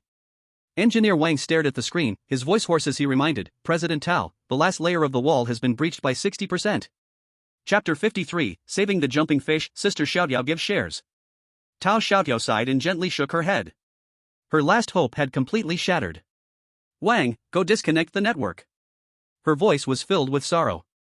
Disconnecting the network and being hacked were not much different, the only difference was that disconnecting could ensure the confidentiality of those currently cooperating with the company. She had lost this battle, and she had lost it thoroughly. No, we can't cut it off. Chen Yan shouted, I've completed 95% of my layout, just give me one last minute. Tao Xiaoyao shook her head and said, we don't have a minute left. If we continue, once they completely hack our system, it won't just be our current orders we lose, we'll face lawsuits from multiple companies. Sister Xiaoyao, just 1 minute. They won't be able to crack it. Chen Yan asserted. Engineer Wang said from the side, President Tao, shutting down the network will take time, we can't waste it. Sister Xiaoyao, believe me, I can really save your company. Chen Yan's voice was unwavering. Tao Xiaoyao clenched her fists. How could she not want to see a miracle? But now. After a few seconds of contemplation, her gaze changed, Chen Yan, at most half a minute. I'll gamble one last time. President Tao. Wang was emotionally agitated, once the half minute is up we won't have time. If there's no time, then pull the main power. That would cause. Alright, just listen to me. Tao Xiaoyao maintained a serious face, her hands clasped tightly. President Tao, it's been breached by 75%. The cybersecurity officer shouted. Tao Xiaoyao said nothing, at this moment, she was gambling with her life and fortune. She didn't know why she had trusted Chen Yan so much at that time, believing he could change the situation. But now, she had no chance to regret. President Tao, it's 90%. The officer shouted again. Tao Xiaoyao exhaled deeply, Wang, pull the main power. It's done. Just as she finished speaking, Chen Yan shouted excitedly. Then came the report from the officer, President Tao, all our firewalls have been restored. The office area fell silent. Tao Xiaoyao hurried to the computer, clicked a few times, and tears of excitement streamed down her face. It worked, it really worked. Luo Yunshu was still a bit dazed. Xiaoyao, did Chen Yan really help you solve the problem? Solved. The company crisis is resolved. Tao Xiaoyao jumped up excitedly. Chen Yan stood up from his workstation unhurriedly, Sister Xiaoyao, there's more. Saying this, he tapped the keyboard twice. Tao Xiaoyao looked at the screen, her eyes widening. She still hadn't spoken, and Wang rushed over impatiently. The moment he saw the screen, he was also stunned. This is the backend of the La Shibai server? You actually hacked into La Shibai? Chen Yan chuckled softly, it's just La Shibai. Using what you told me before, as long as it's about computers, nothing is difficult. Tao Xiaoyao's face turned red. Initially, she just wanted to show off a bit in front of Chen Yan, but she didn't expect to meet a true expert. She awkwardly scratched her head, but then her expression suddenly changed, and she pouted, lunging at Chen Yan. Luo Yunshu saw this and immediately blocked her. Stop. Tao Xiaoyao, what do you want to do? I want to properly thank my little cousin. Step aside. She struggled. I won't let you. I've said, you are not allowed to have your eyes on my cousin. If I don't have my eyes on him now, then some other woman will. If you are still my good sister, you should. Get out of my way. Watching two stunning beauties fighting, Chen Yan couldn't help but feel a chill down his spine. He turned around and walked out. Sister Xiaotiao, they probably haven't noticed over there, hurry up and get to business. If they find out, all my previous efforts will be wasted. He ran to the door and shouted back inside. After shouting, he turned and ran. Tao Xiaotiao had her face pushed by Luo Yunshu, and she tilted her head to shout at Worker Wang, you guys go stop that brat. Worker Wang suddenly came to his senses and rushed out with a few people. Seeing someone chasing behind him, Chen Yan picked up his pace. He didn't even bother with the elevator and ran straight down the stairs. When he reached the parking garage, that group had just run out the front door. He jumped into the car, started the engine, and waved at those people, don't chase me. I'm a god you'll never catch up to. Goodbye. He slammed the accelerator, and the tires kicked up a cloud of white smoke as he sped away in front of everyone's eyes. On the road, Chen Yan patted his chest. This kind of trouble, helping out means having to give himself up. Luckily, I ran fast. If I'd been slower, my bones would have been knocked out and boiled for soup. Back home, Chen Yan plopped down on the sofa, just about to grab an apple when his phone rang. It was a friend request message, with the verification info coming from Tao Xiaoyao. Without a second thought, he directly rejected it. His cousin didn't lie to him. Tao Xiaoyao wasn't a good person, definitely don't add her casually. Just as he put down his phone and opened his mouth, another message popped up. Still from Tao Xiaoyao. Tao Xiaoyao, good brother, add me, I promise not to disturb your life casually. Chen Yan scoffed, not disturbing my life? Why add at all? He rejected for the second time. He put down his phone, opened his mouth, and brought the apple to his lips. The phone rang for the third time. He was feeling a bit exasperated. Tao Xiaoyao, add me, I'll give you a 20% share in Jump Fish. Oomph, woman. Does she really think I'm the kind of person who bends for a little bit of money? Chen Yan huffed, and then clicked to agree. As soon as the friend request was accepted, Tao Xiaoyao immediately sent a message. Tao Xiaoyao, little cousin, is the charm of money that great? The moment I mention shares, you add your sister, I'm so sad. Chen Yan, sister Xiaoyao, I'm not after your shares, it's just that you added me 3 times, I didn't want to embarrass you. Tao Xiaoyao, if my brother says that, I'm so happy. Are you interested in being my boyfriend? Chen Yan, don't think you can trick me out of my 20% shares like this. Please, sister Xiaoyao, find someone to bring the share transfer agreement to my school, if you have nothing else, I still need to study. Talk later, goodbye. Tao Xiaoyao. He put down his phone without responding to the messages from Tao Xiaoyao and took a big bite of the apple. So sweet. In the blink of an eye, it was Monday. Chen Yan arrived in class, and Su Qingning delivered a homemade lunchbox. He enjoyed a delicious meal under the envious gazes of his classmates. Soon, the class bell rang. After waiting for a full 5 minutes, Hu Qin came in with Fang Jiqiang. As soon as she stood at the podium, she coldly said, Sun Jing, you and Fang Jiqiang switch seats. Chen Yan was startled. Sun Jing was his current deskmate, and they had only been sitting together for a few days before needing to switch. Moreover, it was a switch with Fang Jiqiang. He immediately stood up, teacher, I oppose. Opposition invalid. Hu Qin's voice was icy. Chen Yan's eyes widened, why? Hu Qin cleared her throat, it's more convenient for Fang Jiqiang to ask you questions sitting together. I'm not convenient. Chen Yan raised his voice, pointing at Sun Jing, whose seat was being changed, is this fair to Sun Jing? She was originally able to ask me questions very conveniently. No need to say more, this matter is settled. Hu Qin's voice was low and she glared at Sun Jing. Sun Jing, with red eyes, packed her things and went to Fang Jiqiang's seat. Soon, Fang Jiqiang was carrying her books over. Classmate Chen Yan, for the last half-month, we will be deskmates. Please give me some guidance. She smiled and reached out her hand. Chen Yan looked at her coldly, always feeling she had ulterior motives. His mind slightly focused. A white mist appeared in front of Fang Jiqiang. In the white mist, Fang Jiqiang received a box of money from Shen Zilian, looking like at least 1 million. He wanted to see what Fang Jiqiang had done, but felt his head spinning again, so he had to pause his observation. However, he knew very well that being involved with Shen Zilian must be related to him and Luo Yinshu. He lowered his gaze at Fang Jiqiang's outstretched hand, snorted coldly, and directly lay down on the table to sleep. He had already memorized these courses, so there was no need to pretend to be eager to learn. Fang Jiqiang felt a little embarrassed. Withdrawing her hand, she sat down, looking at Chen Yan with a fierce glance, muttering in her heart, Chen Yan, just wait, there will be a day when you feel uncomfortable. Sleeping through an entire class, it wasn't until the bell rang that Chen Yan stretched lazily, about to get up and leave, when Fang Jiqiang, holding a workbook, scooted closer to him. Chen Yan, can I ask you how to solve this problem? No. Chen Yan bluntly refused. Fang Jiqiang showed no displeasure, still wearing a smile. Chen Yan, please help me, it was all my fault before, I apologize to you, I promise, I won't bother you again in the next half-month. Chen Yan glanced at her coldly, just because you apologized, I have to forgive you? Get lost. Don't annoy me. Fang Jiqiang felt somewhat embarrassed. No matter how she looked at it, she was the teacher's pet, and for 3 years, she ruled the class. When had she ever humbled herself like this? That damn Chen Yan didn't give her any face at all. She clenched her workbook, wanting to explode.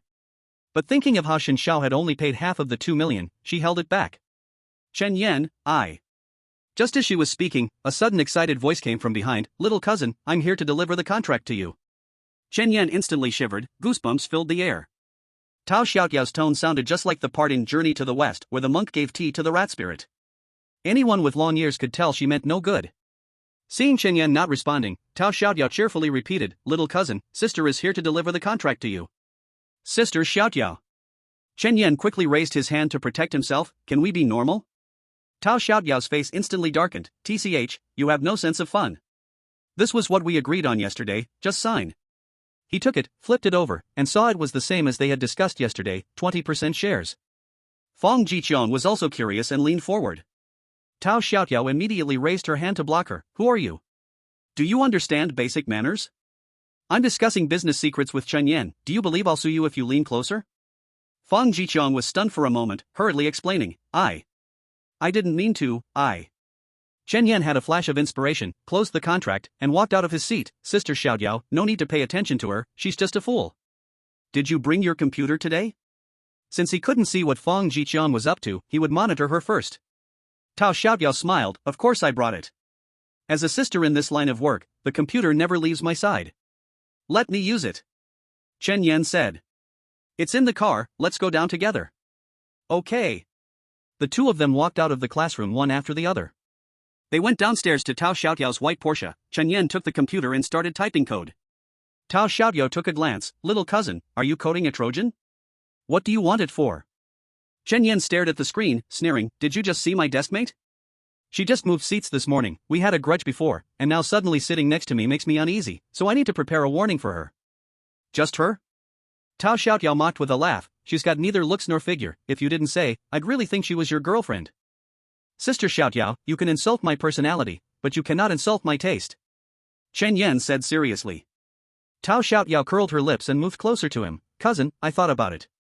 If you agree to be my boyfriend, I will give you all my shares and let you be the boss of Jumping Fish. Now you can't say I'm thinking about your shares, right? Chen Yan paused with his finger. Are you serious? Tao Xiaotiao immediately nodded. Really, cannot be more real. Oh.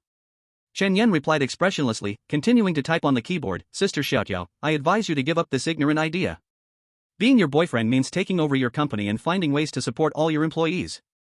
Am I crazy? Why would I give up a 20% dividend I can earn by doing nothing to risk my life for your share? Tao Xiaotiao's face stiffened. Cousin, do you know how much my company is worth? Done.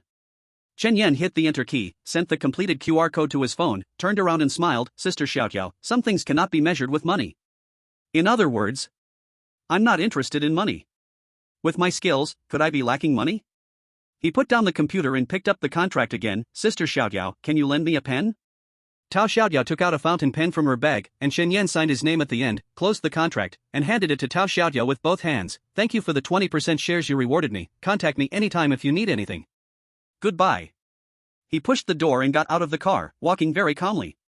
Looking at his back, Tao Xiaotiao chuckled, little brother, the more you act like this, the more I like you. What to do? Chen Yan entered the teaching building.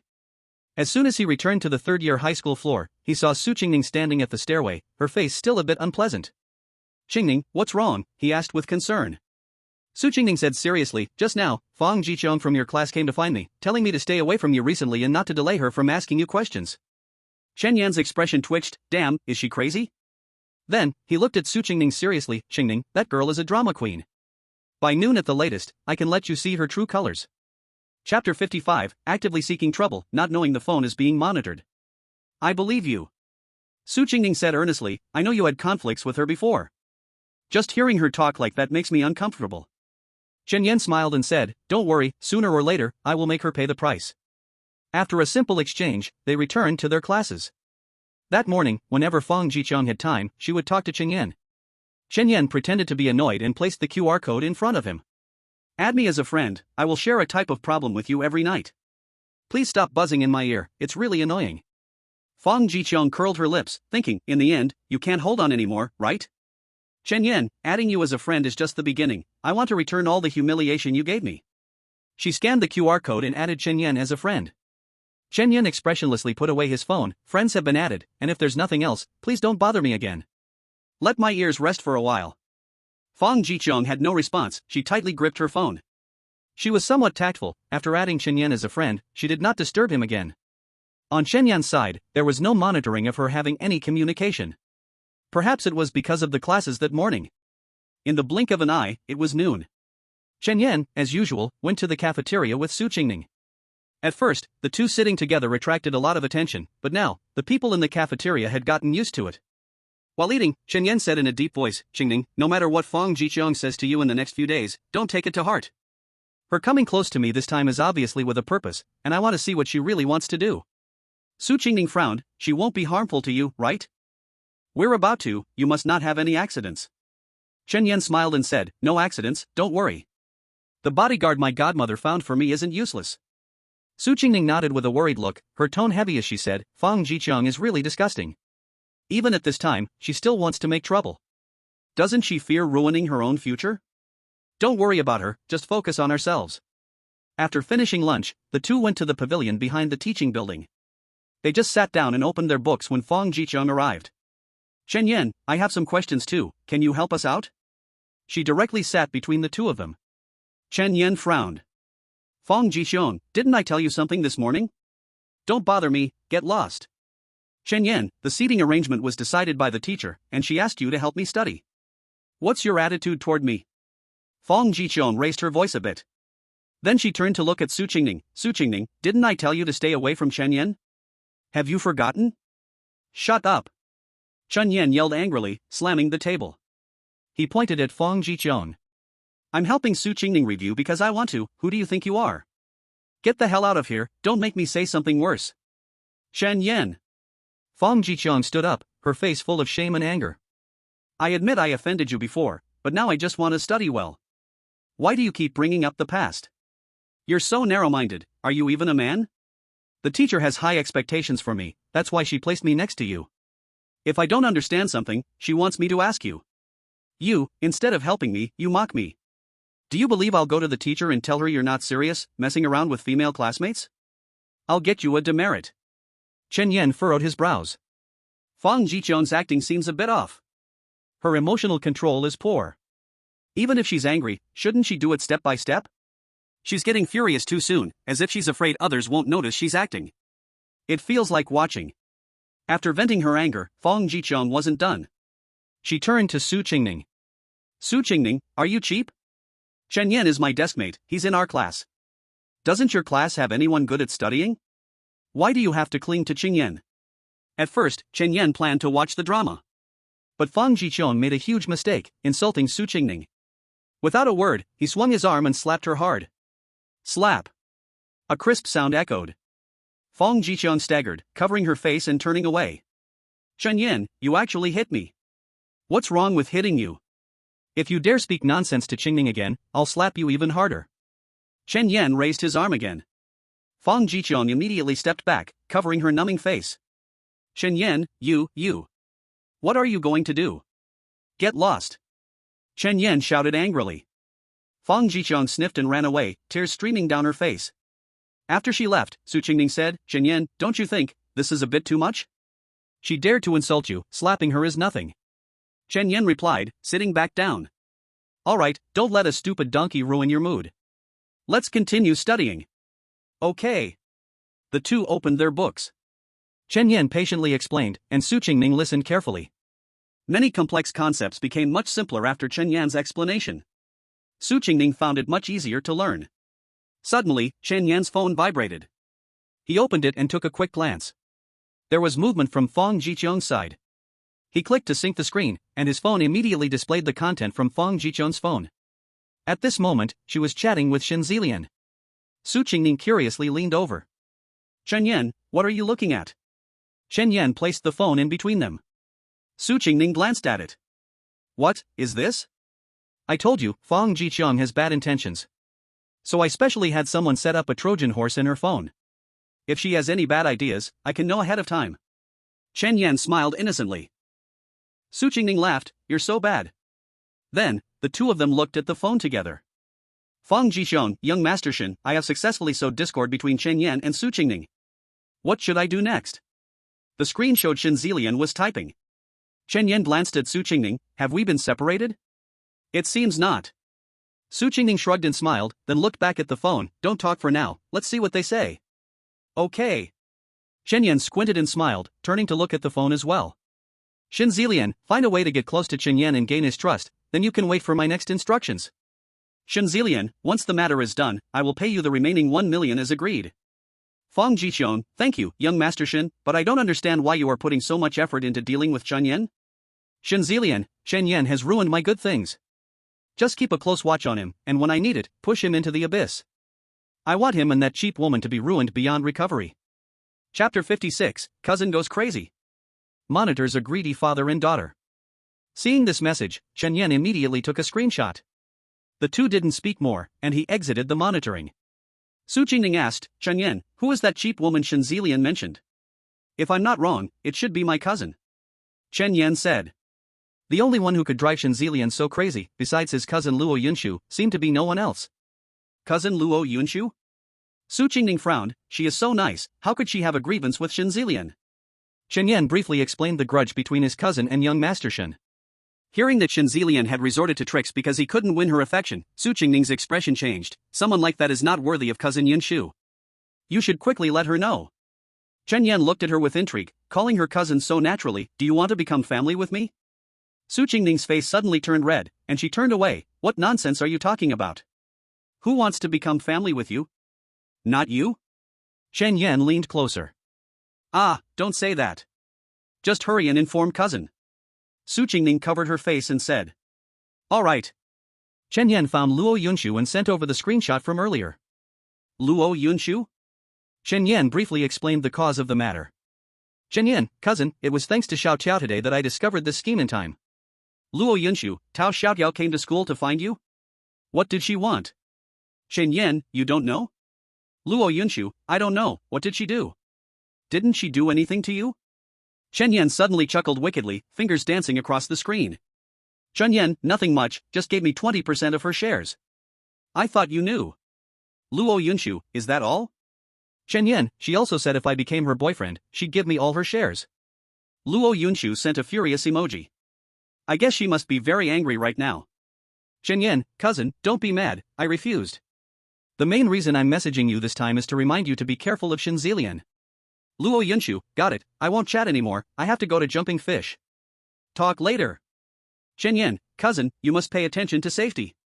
Chen Yan, cousin? Chen Yan, cousin, be gentle. He chuckled, turned off the screen, and pocketed his phone. Su Qingning asked, seeing your smirk, did you tell your cousin or not? I told her. Chen Yan raised his eyebrows. Cousin was very angry when she found out. Someone is going to be unlucky today. He stood up, facing the direction of jumping fish, hands together, bowing deeply. Little Tao Daoist, I'm sorry for you, amen. Chen Yan, what are you mumbling about? Su Qingning asked. Chen Yan straightened up, nothing, let's continue learning. During lunch, Chen Yan explained 3 types of problems, along with several possible variants derived from these types. Su Qingning's notebook was filled with dense notes. When they returned to class in the afternoon, Fang Jiqiong seemed to have forgotten the awkwardness of noon. In a little while, he had to shamelessly beg again. Chen Yan felt as if she had developed a split personality. Out of helplessness, he tidied up a few things and sent a message to Fang Jiqiong, classmate Fang, learn these things well, and let me have a moment of peace, okay? After enduring this disgusting environment for 3 days, things finally took a turn. That noon, Chen Yan and Su Qingning were studying. His phone vibrated again. Opening the surveillance app, a gloomy voice from a middle-aged man came through the call. Daughter, don't you have any money left? Send some more to your dad. Chen Yan and Su Qingning exchanged glances. From the way he addressed her, it seemed to be Fang Jiqiong's father. When a father asks his daughter, who is still in school, for money, it appears the Fang family has deep-rooted issues. Didn't I just give you 800,000 a few days ago? Have you spent it all already? Did you go gamble again? Fang Jiqiong's frantic voice echoed through the phone. You little brat, what are you talking about? When did I go gamble? Fang's father shouted angrily before his tone softened. It was your Aunt Wang, her son wants to buy a house and asked me for money. Just because he asks you for it, you give it? They have so much money, save it for your own children. Fang Jiqiong questioned incredulously. Sure, lower your voice. Fang's father sounded a bit anxious. This is for your Aunt Wang's son, you know your Aunt Wang has always wanted to marry me. Her son reluctantly agreed today, shouldn't I seize the opportunity? Once I marry her, I'll find a way to transfer all her property to us, and then we can kick them out. How great would that be? But you've already bought a house, what more money do you want from me? I don't have any money left either. Fang Jiqiong replied softly. There was silence on the phone. Chen Yan and Su Qingning exchanged glances, both silent, but their eyes were filled with deep disdain.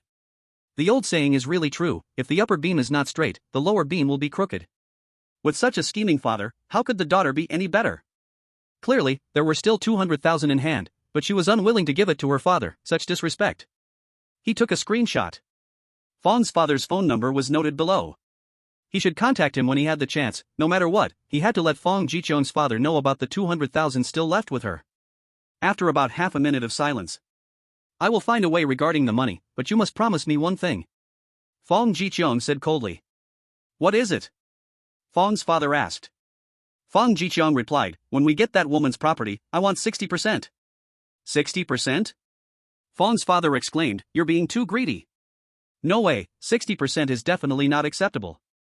At most 40%. 50%. This is your last chance. Fong Jichong's tone carried a hint of threat. Fine, 50% it is. Fong's father compromised, you, as my daughter, are really ungrateful. I sent you to a prestigious school to catch a wealthy suitor, but what happened? Before Fong's father could finish his complaint, Fong Jichong hung up the phone. Shen Yan let out a sigh of relief. Su Qingning sighed as well, I really didn't expect your class representative to be such a person. Understanding people's faces but not their hearts. A person who will do anything for money will ultimately be bitten by money, just wait and see the show. Chen Yan chuckled lightly and turned the page of the exercise book, let's continue our study, don't let outsiders disrupt our rhythm. As soon as he finished speaking, his phone vibrated again. Fong Jichong had sent a message to Shen Zilian. If it were someone else, Chen Yan would definitely ignore it, but for Shen Zilian. You should take a look first, studying is important, but people are more important. What if she tries to set you up? Su Qingning urged. Chen Yan opened the surveillance app. Fong Jichong, young Master Shen Yan has completely fallen, what should we do next? Shen Zilian, find an excuse to keep him after school tonight, give him some strong medicine to make him lose his senses, and get proof of his beastly behavior toward you. Fong Jichong, young Master Shen, this seems a bit too much, right? We are just cooperating, yet you want me to sell myself? Shen Zilian, how else can we make him quickly lose everything? Just get the evidence and call the police, I'll handle the rest. Fong Jichong, fine, let me think about it. Shen Zilian, I need a clear answer before that. If you're not willing to sacrifice, return the 1 million I gave you, every cent of it. Fong Jichong, no need to think anymore, I agree. She already gave 80,000 to her dad from the 1 million she received, so how can she return the money? Is it just because of Chen Yan? As long as she can make money and bribe her greedy stepbrother, won't the property be hers? To become someone successful, one must always pay a price. Shen Zilian, you're sensible, wait for your good news. Fong Jichong, Xin Shao, this matter affects me greatly. I'm afraid you might use me and refuse to pay the remainder, so please transfer the money to my card in advance. Shen Zilian, Fong Jichong, don't try to bargain with me. When have I ever gone back on my word? Fong Jichong, this is my first time cooperating with Xin Shao, I hope you'll be flexible. Also, I don't know where to buy that kind of medicine. Please help me with that. Shen Zilian, okay, give me your card number. I'll transfer the money to you later, go to the school gate. In 15 minutes, someone will deliver the medicine to you. Fong Jichong, thank you, Xin Shao. Let's have a pleasant cooperation. All their chat content was saved by Qin Yan through screenshots.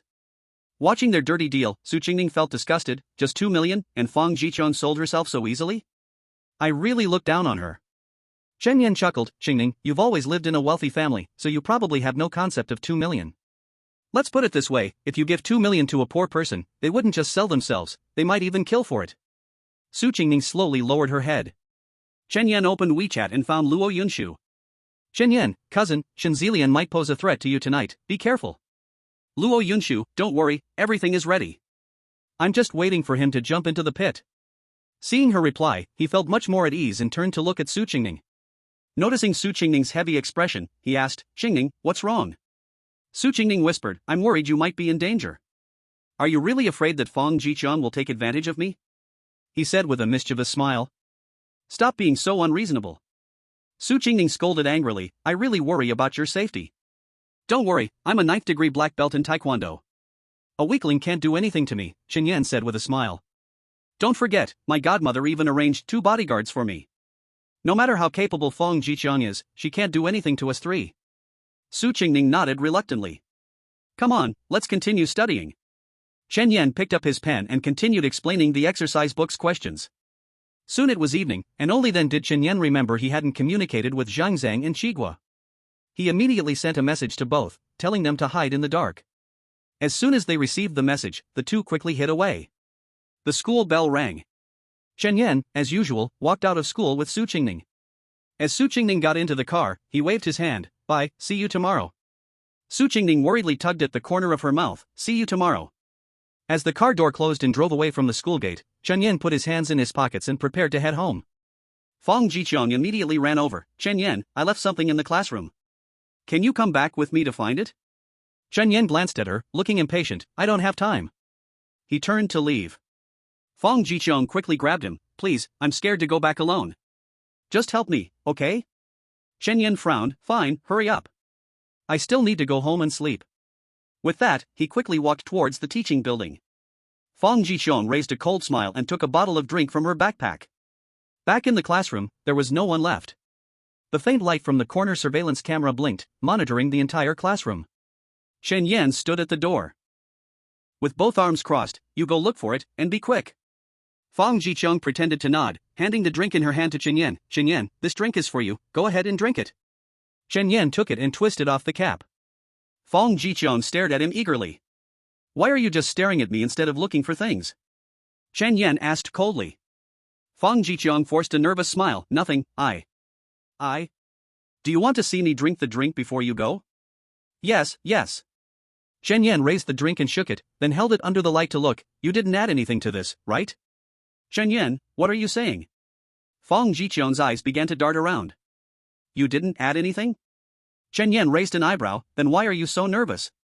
He handed the drink back to Fong Jiqiang. Here, you drink a sip first and let me see. No. I'm not thirsty. Fong Jiqiang retreated, her heel hitting the doorframe. Chen Yan moved closer, his expression quickly turning cold. Do you really think I don't know about your plot with Shen Zilian? Trying to drug me? You should try it first. He raised his hand and pinched Fong Jiqiang's jaw. Fong Jiqiang's mind went blank. She didn't understand how Chen Yan knew the truth. By the time she came to her senses, he had already downed the drink twice. She hurriedly pushed Chen Yan away, trying to make herself throw up, but he wouldn't give her the chance. Just as she broke free, she was caught again by Chen Yan. After the whole bottle of drink was downed, Chen Yan threw the bottle aside, mocking, the university committee will harm themselves in the end. Chen Yan.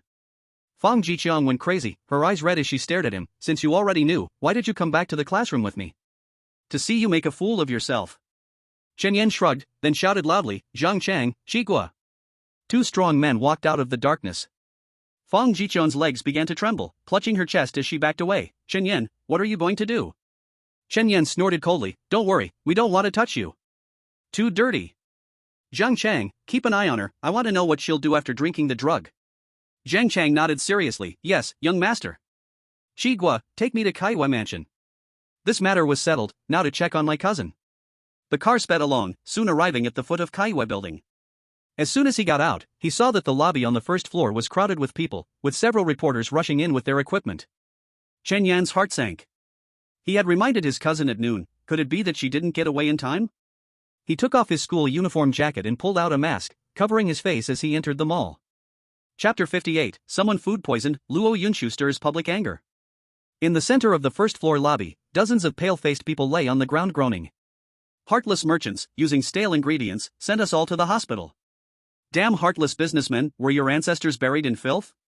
How could you do such a despicable thing? Luo Yunshu stood calmly not far away, arms crossed, quietly watching the unfolding situation. Chen Yan squeezed past the security and rushed over. Cousin, what's going on? Luo Yunshu was startled, then waved at the pursuing security.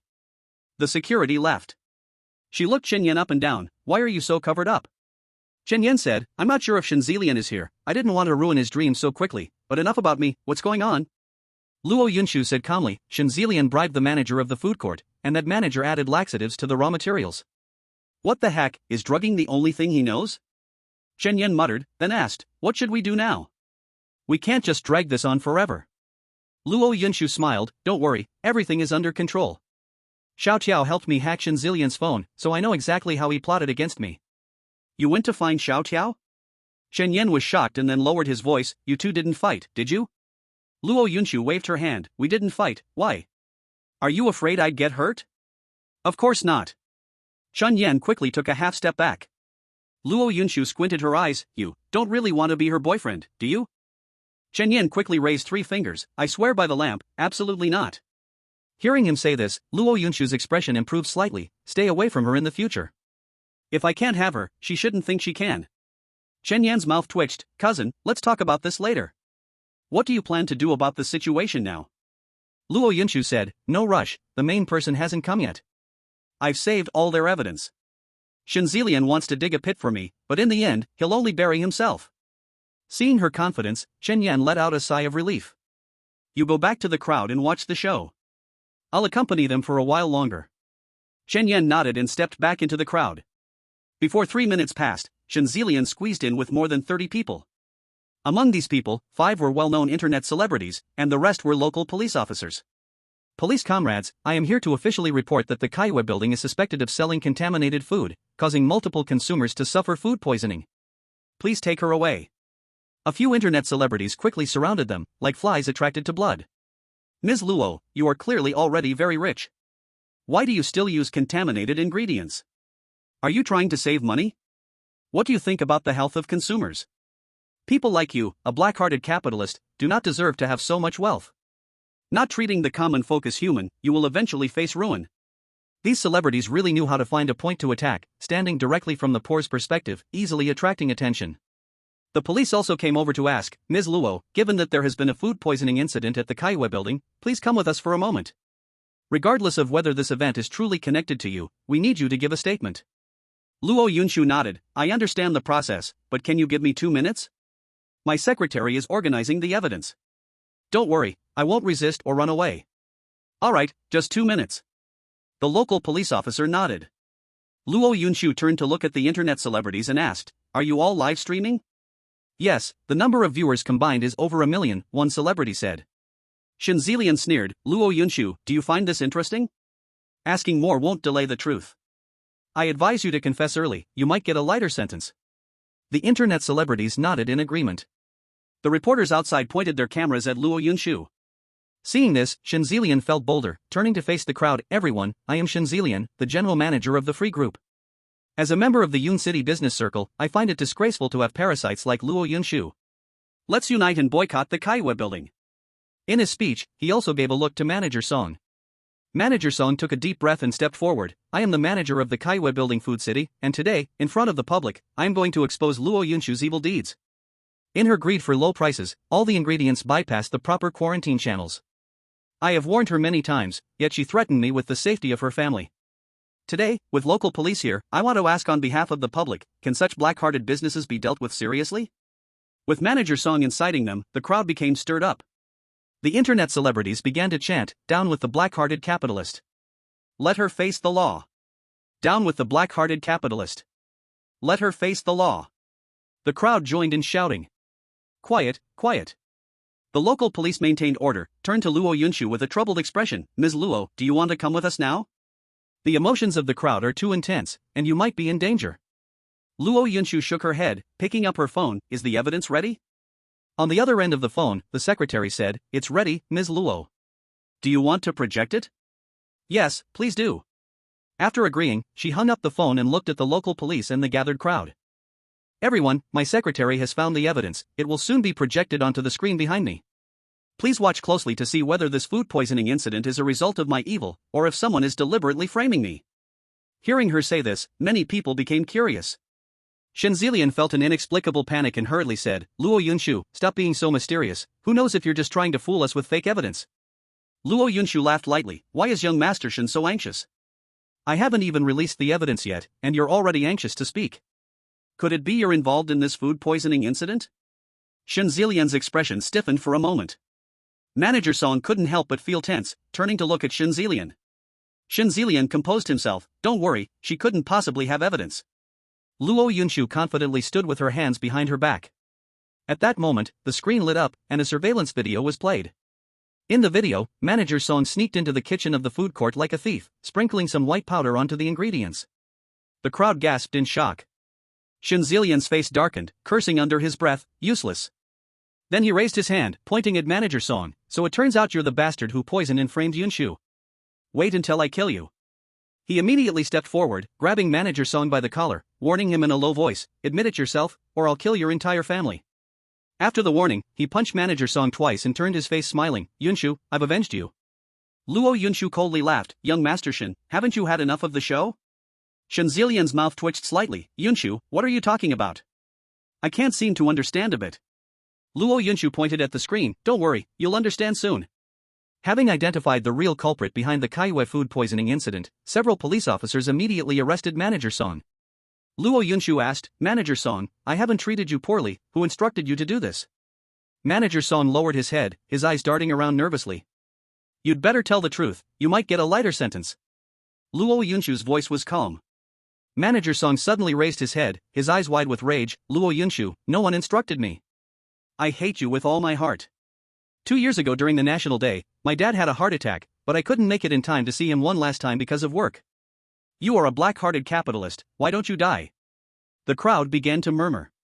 Even now that everyone knows the food poisoning incident was intentional, people's opinions about Luo Yunshu remained unchanged.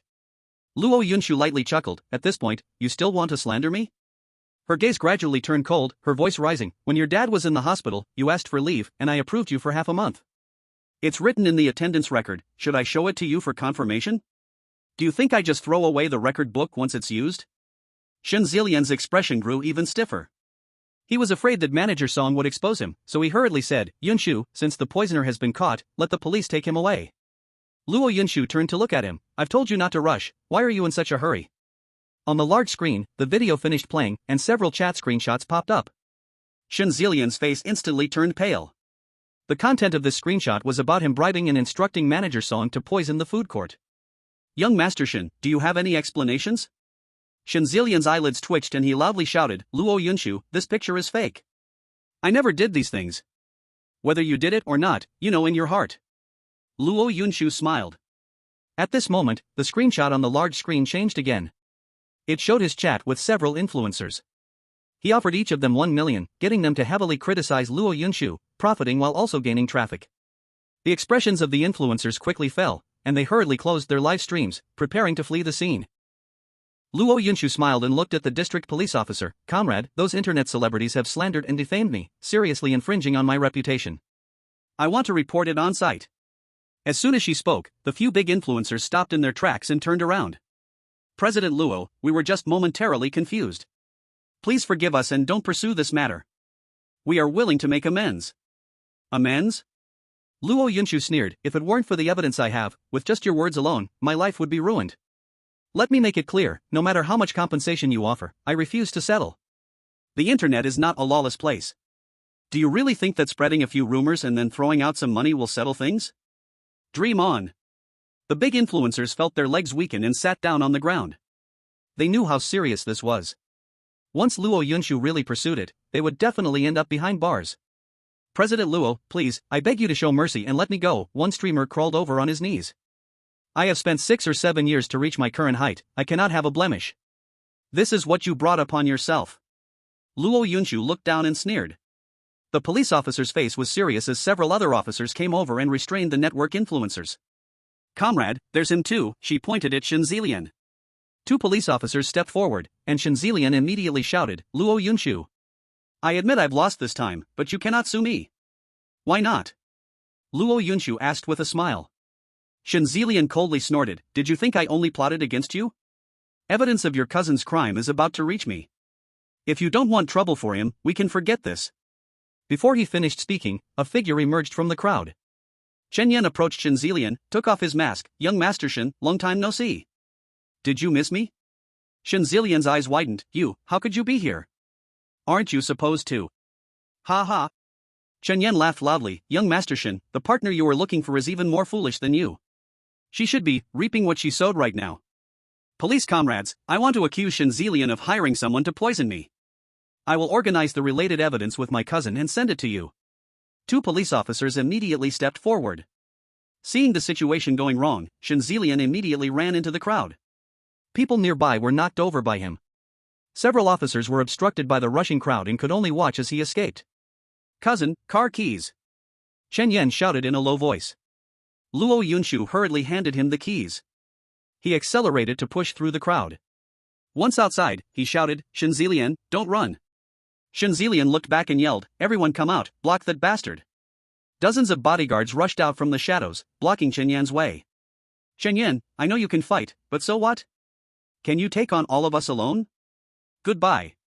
He laughed while pulling out his car keys and headed straight for the McLaren P1. Chen Yan's expression changed, and at the same time, Shi Guo ran to his side. Young master. This is on you. I'm going to chase that bastard. Yes. Shi Guo replied, raising his thick arms and charging in.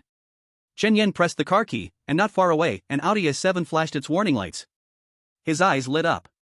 Though the S7 was a coupe, it was still far from a true sports car.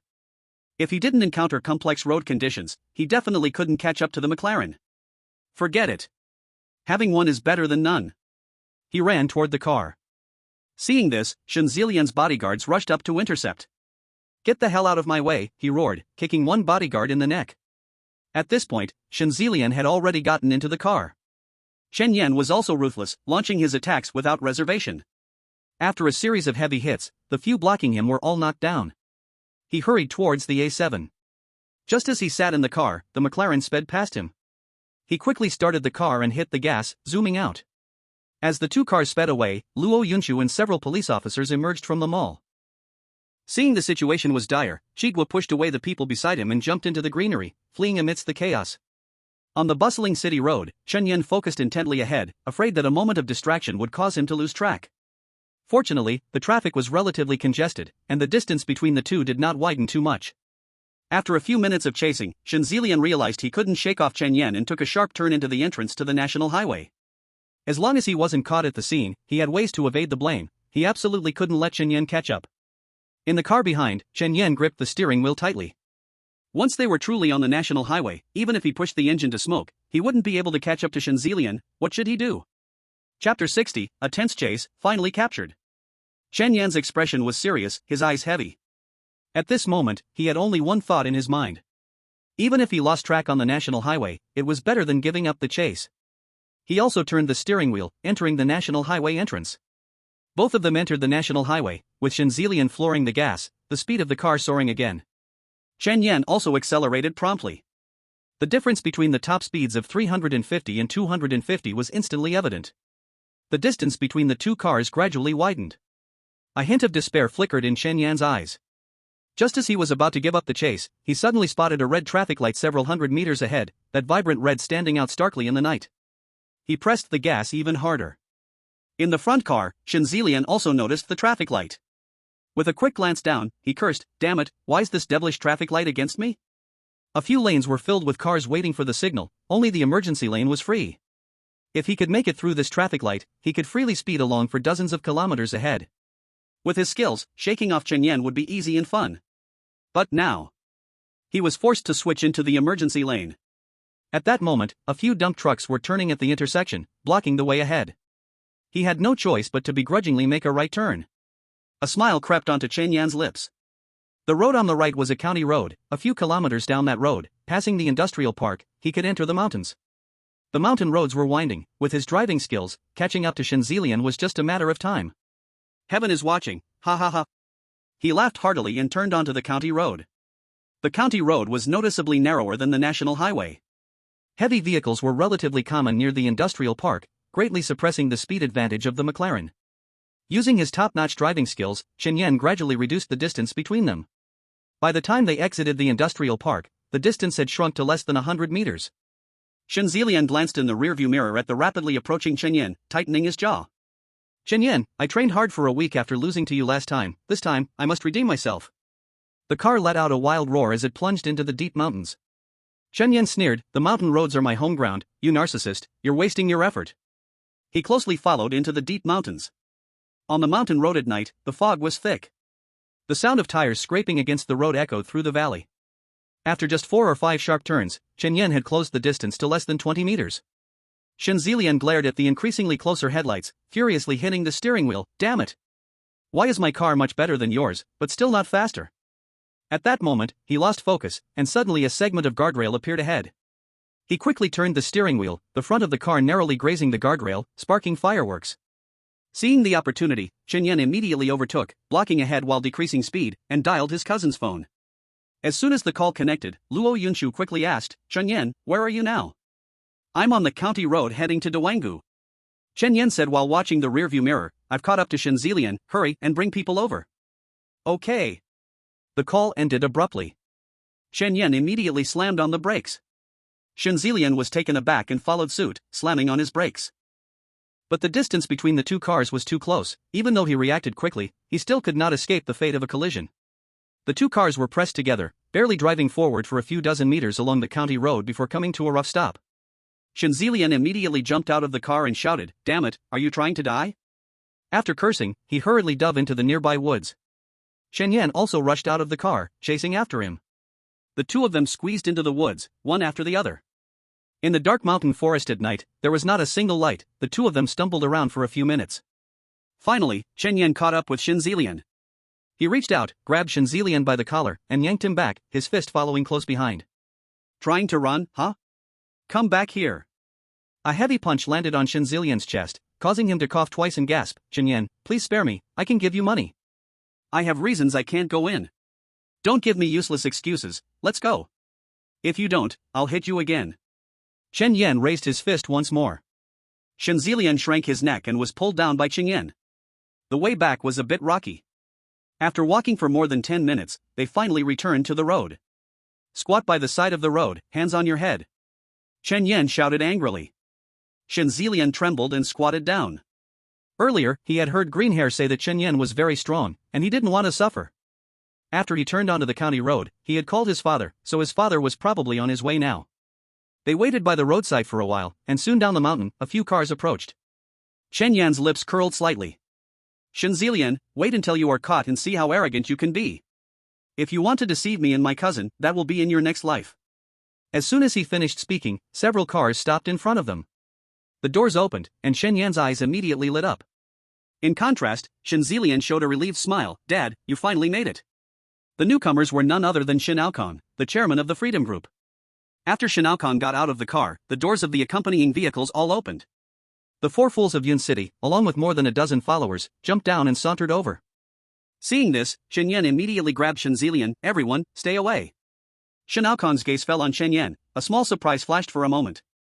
"Little Chen, I didn't expect to see you again in such a way." Shen Yan chuckled. "I also didn't expect the chairman Shen of the Freedom Group would personally show up to save this useless son." Hearing their conversation, Shen Zilian was a bit surprised. "Dad, do you know him?" Shen Aokong proudly said, "Let's not say we know each other, just that we have met once." After saying that, he looked at Shen Yan. "Little Chen, considering the jade sculpture you sold me at the charity sale last time, let my son go, and I won't hold it against him. I can even give you some money." Shen Yan sneered. "Chairman Shen, do you think I'm short of money?" Shen Aokong's face showed no signs of wavering. "Then tell me, what do I need to do to let my son go?" "I can't let him go." Shen Yan lifted his chin. "Your son drugged me and my cousin's mall. You think a single word from you can make me let him off? Have I no pride?" "Nonsense!" Greenhair shouted, pointing at him. "Do you know what position Chairman Shen holds? You little brat dare to talk to him like that? You're looking for trouble." Shen Yan raised an eyebrow, looking at Greenhair. "Damn, how come you're everywhere? Have you forgotten the last time you got beaten up? If you keep talking, I'll smash your head in." Greenhair tilted his neck, a look of discontent. "Kid, you better talk nicely to me, or you're going to regret it later." This time there were more of them, so could they still be afraid of Chen Yan? Shen Aokong coldly asked, "I'll ask you one last time, are you letting my son go?" "No." Chen Yan's tone was firm.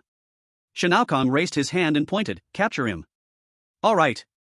The four fools of Yun City immediately stepped forward. Especially Greenhair, whose face wore an extremely sinister smile. After being violently beaten by Chen Yan last time, he wanted to find a chance to retaliate. Heaven had eyes, and it gave him an opportunity so quickly. He turned to the thug behind him and said, "Did you hear what Mr. Shen said? Go, grab young Shen back." A few people lifted their weapons and stepped forward.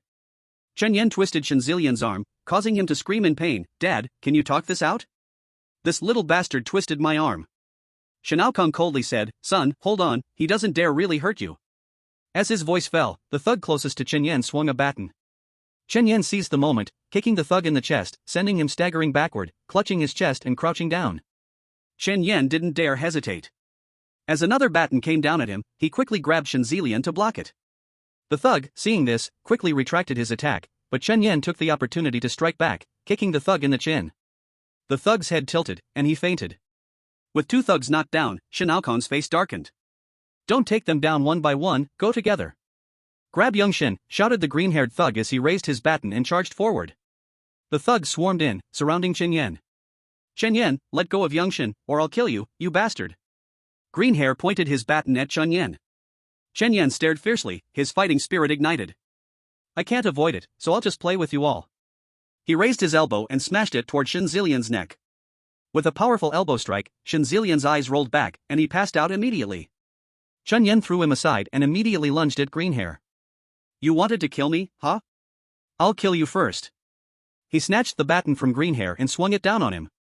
Everything happened in the blink of an eye. When Greenhair snapped back to his senses, he felt excruciating pain all over his body. Ah, he screamed in agony, then shouted, all of you, attack. Kill him. The thugs rushed forward.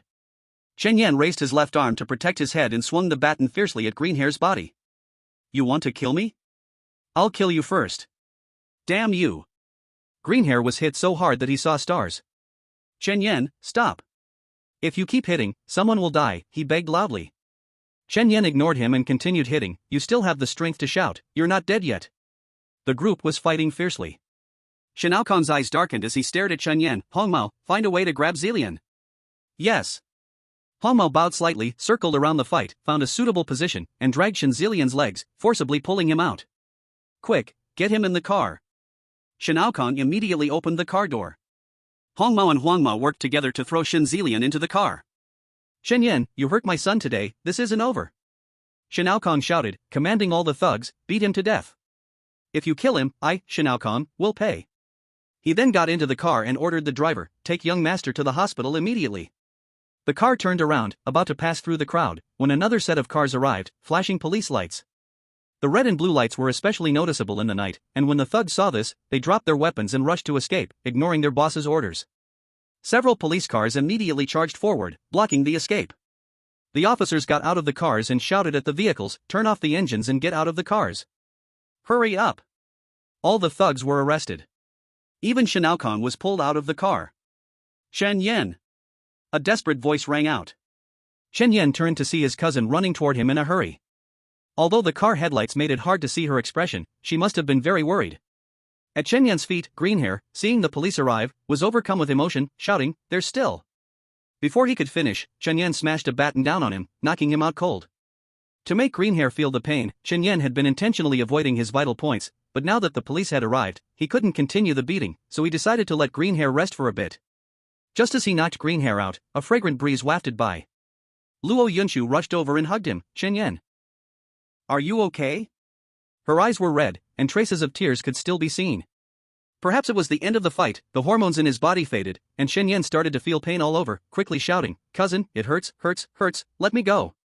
Luo Yunshu immediately let him go. With the light from the car, she saw several bruises on Chen Yan's arm and said with concern, you must not take such risks again, do you know how worried I am about you? No matter what happens in the mall, it's just a loss of money. What if something happens to you? Seeing her in tears, Chen Yan raised his hand to help wipe her tears. Okay, cousin, don't cry. After the police brought those people into the car, they walked over. Ms. Luo, classmate Chen, you two should come with us. We need to take a statement about today's incident. Entering the police station, the two submitted all the evidence they had to the officer, then followed to give their statements. By the time they left the station, it was already 1 a.m. Chen Yan was holding an ice pack given by the police on his face, walking and laughing. Good thing they're all locked up, it wasn't a waste for me to take that beating. That old man Xianao Kong was so arrogant just now, wasn't he? Now he has to sit there and accept the interrogation. Luo Yunshu took out her car keys and walked to her car, which was smashed up. Look at this, what has the car turned into? Just thinking about it makes me scared. If you dare to put yourself in danger again, don't blame me for not recognizing you as my cousin. Oh, now you know how to talk tough, but you forgot all that when you were crying just now? Chen Yan teased as he opened the door to the front passenger seat. Luo Yunshu got in the car with a straight face. Tonight, let's stay at my house. I have medicine for bruises, I'll help you apply some. Okay, then I'll trouble my cousin. Chen Yan propped his chin on his hands, bending down to sit. His back was the hardest hit area, and he hesitated to lean back. They arrived at Luo Yunshu's house like this, and once inside, she found him a loose women's nightgown. I don't have men's sizes here, so you go wash up first. When you come out, I'll help you with the medicine. Chen Yan looked at it. Forget it, I'll just wear my school uniform. The sound of the water rushing in the bathroom was loud, and soon he finished washing up and came out. Luo Yunshu had changed into her loungewear and was sitting on the bed in the main bedroom, with several types of ointment laid out in front of her. Come over and lie down, I'll apply the medicine, she waved her hand. Chen Yan walked over and lay on the bed, lifting his shirt. His back was covered with bruises. Luo Yunshu squeezed out the ointment and gently applied it to him. Ah. Chen Yan groaned in pain and turned his head. Cousin, could you please be gentler?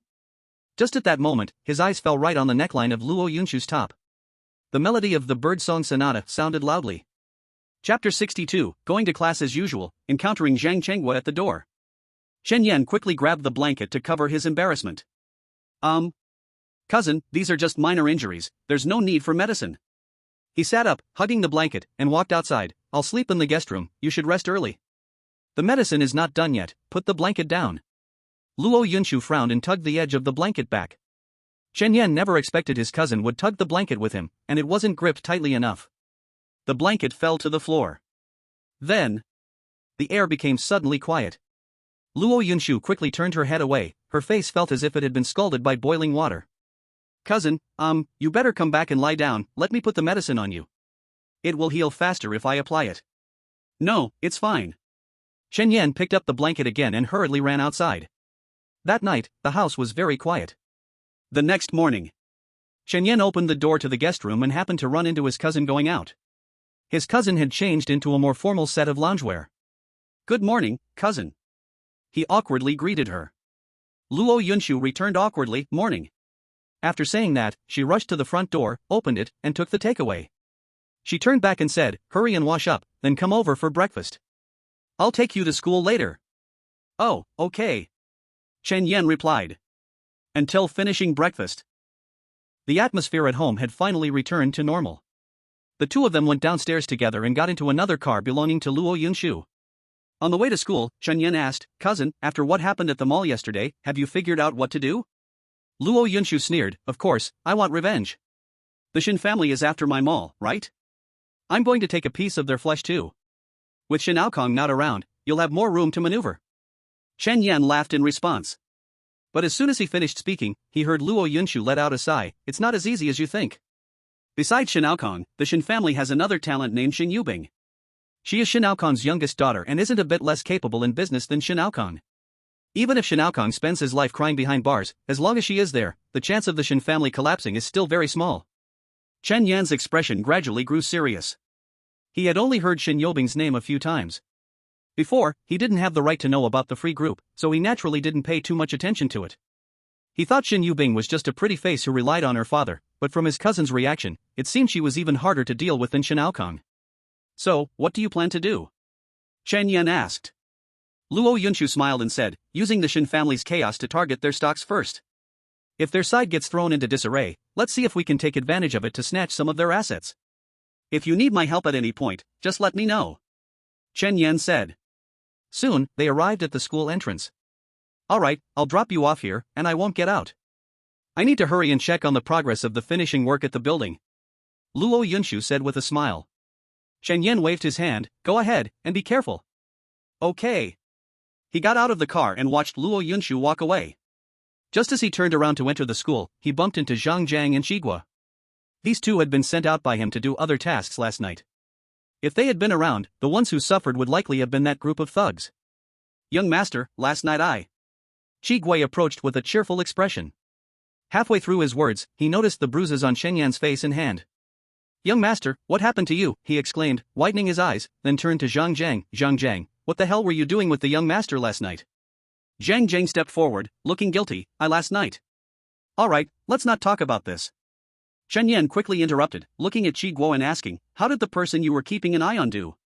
As soon as he mentioned this, Shiguo immediately smiled. Young master, you have no idea, that little girl is really wild. She tried to seduce me but ended up scaring the old man at the school gate so much that he had a heart attack. I had to call for an ambulance. Later, she ran into the street. He detailed Fang Zhiqiang's behavior after taking the medicine and then sighed, the medicine she took is really strong. And then? Chen Yan asked. And then?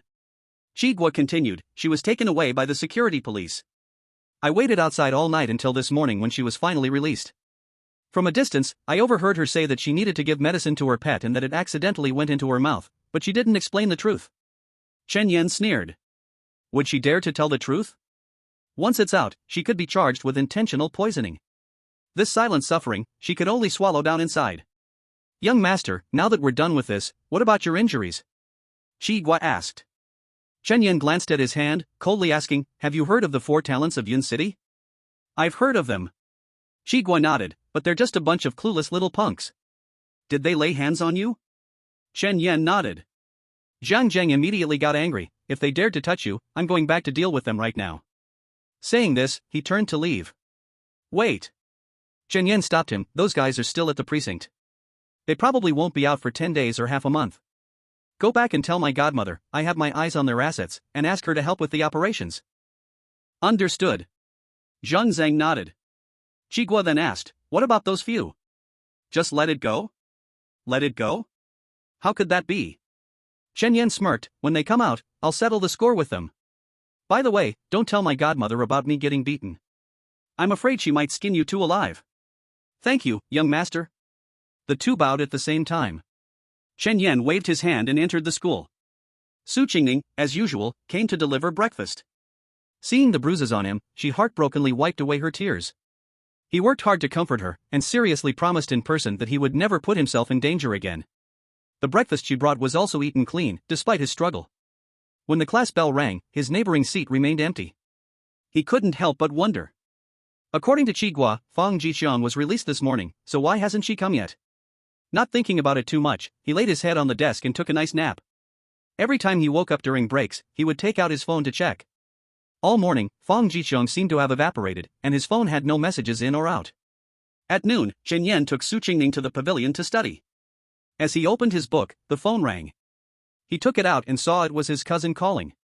He immediately answered with a smile, cousin, do you want to show off your achievements?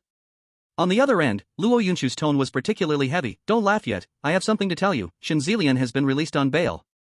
Chen Yan was instantly stunned, no way, his situation doesn't meet the bail conditions at all. How could he be released? Luo Yunchu sighed, he used someone else's ID and phone number. This morning, his family's lawyer brought the registrant into the facility, and the registrant took the main charges. What is left for him is just causing a disturbance in the mall, which hasn't led to serious consequences. If judged for creating a disturbance, it would only be 5 to 10 days. Damn! Chen Yin couldn't help cursing, he's really a sly fox, having prepared a scapegoat long ago. The other end sighed again. He continued asking, what about Shinaokong? Shinaokong isn't as cunning as his son. The evidence against him is very strong, he's probably going to be shedding iron bars for a few months. Luo Yunshu said. Then she changed the subject and added, the 4 talents of Yunqing are also like Shinaokong, gathering crowds to cause disturbances, involved in underground activities. They'll start with at least a few months. Chen Yen shook his head helplessly, the ones I wanted to catch most got away, and what I caught are just little card sharks. But it's okay, Shinaokong is inside, so the Shin family can calm down for a while. By the way, didn't you say this morning that you were going to take action against the Freedom Group? How's the situation? So far, it's looking pretty good. The Freedom Group's stock has already dropped to the limit. Luo Yinshu replied, alright, I have a lot to do here, need to keep an eye on the stock market, so I won't chat with you anymore. Okay. Chen Yan hung up the phone. The Freedom Group's stock dropping was probably the only good news from this call. But what's the use of just dropping? Big capital groups, after this storm passes, can easily inflate their stock price again in a few days. Seeing his frowning expression, Su Qingning hurried over, I just saw that your expression looked a bit bad. Is there something troubling you? Chen Yan forced a smile, it's nothing, just focus on your studies. Oh. Su Qingning shrank her neck, whispering, if you have any trouble, please tell me. I will do my best to help you. Thank you. The two continued studying. Noon quickly passed by. Su Qingning happily put away her books. In recent days, under Chen Yan's patient teaching, those originally vague knowledge points have been thoroughly solidified. If she were given a test now, she would definitely score better than before. Chen Yan, thank you. Su Qingning said softly, sticking close to him. Chen Yan smiled, do you really need to be so polite with me? Su Qingning raised the corners of her mouth, said nothing, and skipped past Chen Yan toward the teaching building. Chen Yan followed behind her. As soon as they entered the building, his phone finally vibrated after a long time. He took it out and saw that Fang Jiqiang had received a call from an unknown number. He answered the call, and Shen Zilian's voice came from the other side. Shen Zilian, damn you, you filthy bitch, can't even handle a small thing, do you want to die? Fang Jiqiang said in grievance, young Master Shen, I don't even know how Chen Yan found out about our plan. Don't fucking talk nonsense with me, I want that 2 million I gave you back tenfold, or I'll find someone to kill you. Shen Zilian roared. Fang Jiqiang immediately begged, young Master Shen, I don't have that much money. Chen Yan screwed me over so badly, I was even. I hate him 100 times more than you do. Please give me one more chance. I promise this time I'll ruin him for good. Stop giving me so many fucking promises, I don't believe you. Give me the money now. Shen Zilian said impatiently. Fang Jiqiang said, Young Master Shen, I really don't have that much money. Please trust me one last time, I swear. This time I'll definitely destroy Chen Yan. I already have a plan. Shen Zilian was silent for a moment, then said in a low voice, Fine, I'll give you one more chance, but if you fail again, I'll make you die without even knowing how. Thank you, young Master Shen. Thank you, young Master Shen. Fang Jiqiang thanked him over and over. Shen Zilian's tone calmed down. Someone has already taken the blame for me drugging him. If anyone asks, you know what to say. After saying that, he hung up directly. After a dozen seconds, Fang Jiqiang sent a message to her dad, Dad, is everything done on your end? Her dad didn't reply. Chen Yan put away his phone and went back to the classroom. The afternoon was the same as usual, nothing special happened, just the same routine as before. Fang Jiqiang didn't come back either. Just like the morning, there was no news about her all afternoon. Until night came. Chen Yan packed up and walked out. He bumped into Zhang Zhang and Qigua, who came to pick him up. When they saw him, they immediately walked up. Young Master, today we arranged for a few people to keep an eye on Shen Zilian. We found that after he left the security office, he stayed at the Freedom Group for half an hour, then took a taxi to the airport and bought a ticket to Nanchang. Zhang Zhang reported. Chen Yan frowned, what is he going to Nanchang for? Zhang Zhang shook his head, don't know. We already sent people to follow him, and we'll get updates every half hour from there. Judging by the time, it should be soon. Good. Chen Yan nodded. At that moment, Qigua stepped forward with a few documents in his hand. Young Master, after we went back and told the boss today, he immediately arranged for people to take over the businesses under those 4 idiots. These are the transfer agreements. He handed the documents to Chen Yan. Chen Yan flipped through them. Those 4 fools didn't have anything valuable, just some foot massage parlors, KTVs, and small restaurants, nothing worth showing off. How much did Godmother pay to get these? Chen Yan asked. Qigua held up 4 fingers, $4. How much? $4? Chen Yan couldn't help but laugh. Wonder if when those 4 finish singing Tears Behind Bars and Get Out, they'll really cry. Su Qingning walked over from the direction of class 19. The two of them kept a distance of about half a meter and walked shoulder to shoulder toward the school gate. After sending Su Qingning to her car, Qigua also drove the car over. Young Master, the boss said your car will take a few more days to fix, we'll take you home. Alright. Chen Yan opened the car door and got in. For some reason, from the moment he got in the car, Chen Yan felt uneasy in his heart. He looked at the streetlight slowly sliding past outside and let out a soft sigh. Zhang Zhan was sitting in the back seat. Seeing his gloomy face, he was about to ask when the phone suddenly rang. He took it out and saw it was the middleman calling. He immediately grinned and said, Young Master. The people from the South City replied. Chen Yan turned his head, pick it up and listen. Okay. He answered the phone and put it on speaker. Hello, what's going on over there? On the phone, a nervous voice came through. Jin Gang, our people are missing. Chapter 64, Gaining the Charm of a Million People, What a Sin. Chen Yan's heart sank. Could it be that the unease just now was because of this? Xinjiang almost shouted, what's going on? How can they just go missing? I don't know. The intermediary was also confused. Our people had location tracking, everything seemed fine after they got off the plane, but just 2 minutes ago, their location suddenly disappeared, and we can't reach them by phone. Xinjiang asked quietly, we can't contact any of them? We can't contact any of them. The other side gave a definite reply. Xinjiang let out a heavy sigh. What did Shen Zilian do after he got off the plane? He didn't do anything, just drove around in a car in the South City, and didn't seem to have contacted anyone. The intermediary answered. Okay, I got it. You keep an eye on them over there. If you manage to contact them, inform me immediately. Xinjiang hung up the phone. Chen Yan's eyelid twitched, a shadow enveloped his heart. The South City is one of the biggest cities in Shenzhou, Yunqing doesn't even qualify to compare. What was Shen Zilian going there for? He couldn't help but recall the image of his cousin in the future. His cousin lay on a cold iron bed, her kidneys taken away, blood everywhere, and in the end, she died with her eyes open. Could it be related to Shen Zilian? Those who followed him also lost contact, who knows if they encountered danger. Let's not go home yet. Come with me for a late-night snack. Chen Yan said softly. Over the years, whenever he faced something unhappy, he liked to find some good food. Xinjiang asked, where are we going to eat? Chen Yan thought for a moment, let's go to Tu Lao Mao. He had worked there for 3 whole years, and was already used to the taste of that place. It was also to see the boss and the boss's wife. He hadn't seen them for half a month, and he wasn't sure if they could handle it. Chigwa turned the steering wheel, heading straight to Shingli Road. To Lao Mao Barbecue. Chigwa parked the car by the roadside, and the three of them got out together. The barbecue shop was packed with customers. Only a table was empty in the corner. Let's sit there. Chen Yan pointed to the corner. The three of them walked over together. After sitting down, Chen Yan went straight into the shop. Pang Liang and his wife were busy. As soon as they saw him, they immediately smiled and asked, "Chen Yan, what brings you here?" "I brought 2 friends to eat," Chen Yan said while casually picking up a notepad. He wrote down everything in the shop that suited his taste. In the past, he didn't dare to eat, even if Pang Liang and his wife offered it for free. He was reluctant to take advantage. Now, he wanted to eat it all. "Peng bro, did you manage to stay busy without me in the shop?" he casually asked. Pang Liang sighed with a smile. "Those 2 days after you left were indeed difficult, but it's better now. Your sister-in-law plans to hire 1 or 2 more waiters in a while. Are you coming back during the break?" Chen Yan laughed. "I probably won't be able to come." He worked mainly to earn money. Now he didn't lack money, so why work? "That's fine, take a good rest for a while.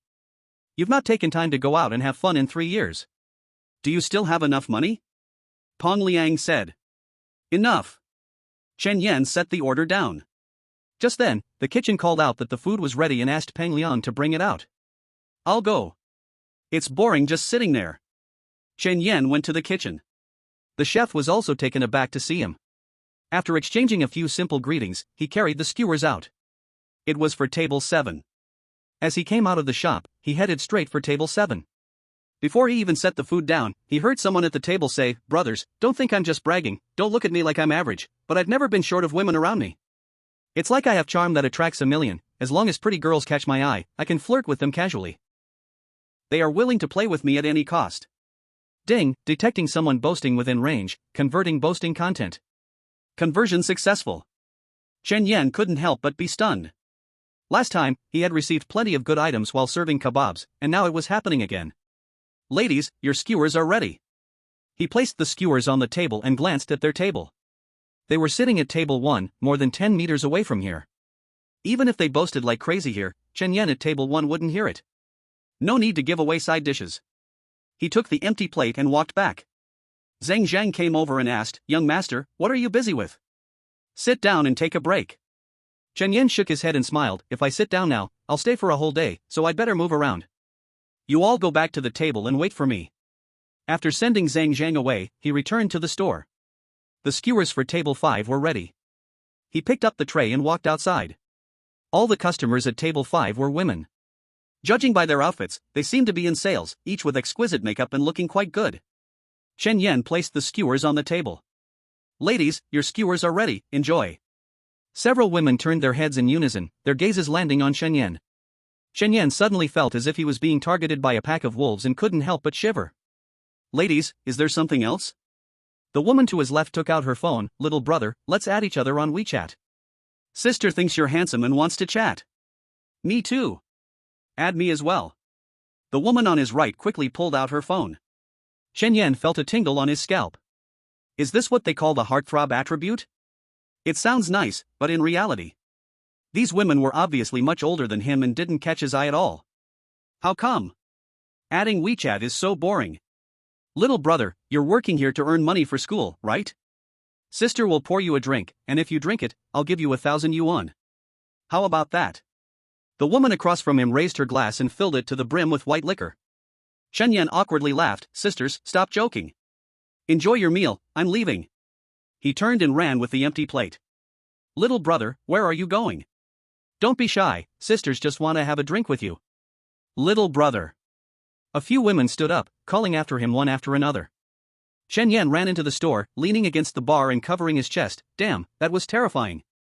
He thought that would be the end of it, but unexpectedly, while he took a quick escape, a few women entered the store. "Little brother, why are you running? Sisters just want to have a drink, don't be shy." Chen Yan's skin crawled. At that moment, it felt like Tang Seng had entered the spider spirit cave. "Bodhisattvas, please spare your magic," he screamed, hurriedly hiding in the bathroom. He closed the door and locked it, leaning against the door. A series of thuds came from behind him. "Little brother, we are not demons, we don't eat people. Come out and drink with us, just one cup. Shen Yan wanted to cry but had no tears. What sin is this? Why am I here eating skewers? Chapter 65, Escaping the Old Hat and Encouraging Zhang Zhang to Boast a Bit. Little brother, be a good boy and open the door, hurry up. Little brother, if you can flirt with us, you can open the door, don't hide in there and stay silent, we are about to break down the door. The knocking grew louder, and Shen Yan pushed against the wall with all his might, faintly hearing the sound of wood splintering. After a while, the voices outside gradually quieted down, and the door stopped shaking. He was panting heavily, beads of sweat forming on his forehead. What is going on? He relaxed, wiped the sweat from his brow, and was just about to open the door when there came another knock. His nerves tensed, and he quickly leaned against the door, pushing with both hands against the wall. Who is it? Young master, those women have been chased away, you can come out now. The voice outside was Zhang Zhang's. Since he met Zhang Zhang, for the first time, he felt that the other person's voice was like music from heaven. He opened the door and awkwardly walked out. Zhang Zhang and Qiguo looked at him, unable to hold back their laughter. Young master, if the boss finds out you're like this, he will definitely be very satisfied. Very satisfied. Zhang and Qiguo went along with each other. Shen Yan's face turned a bit red. You too, check if the bathroom door is broken. If it's not broken, pack up what I ordered, and let's go eat somewhere else.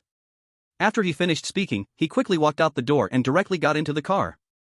After waiting for more than 10 minutes, Zhang and Qiguo came out, holding fragrant grilled skewers, and got into the car. Young master, where are we going to eat? Qiguo asked. Shen Yan thought for a moment. Let's go to the riverside. It's cool there. Okay. The car started and headed to the riverside. The riverside had a gentle breeze in the evening, especially refreshing. Many people liked to come here for a walk after dinner. The three found a quiet place to sit down.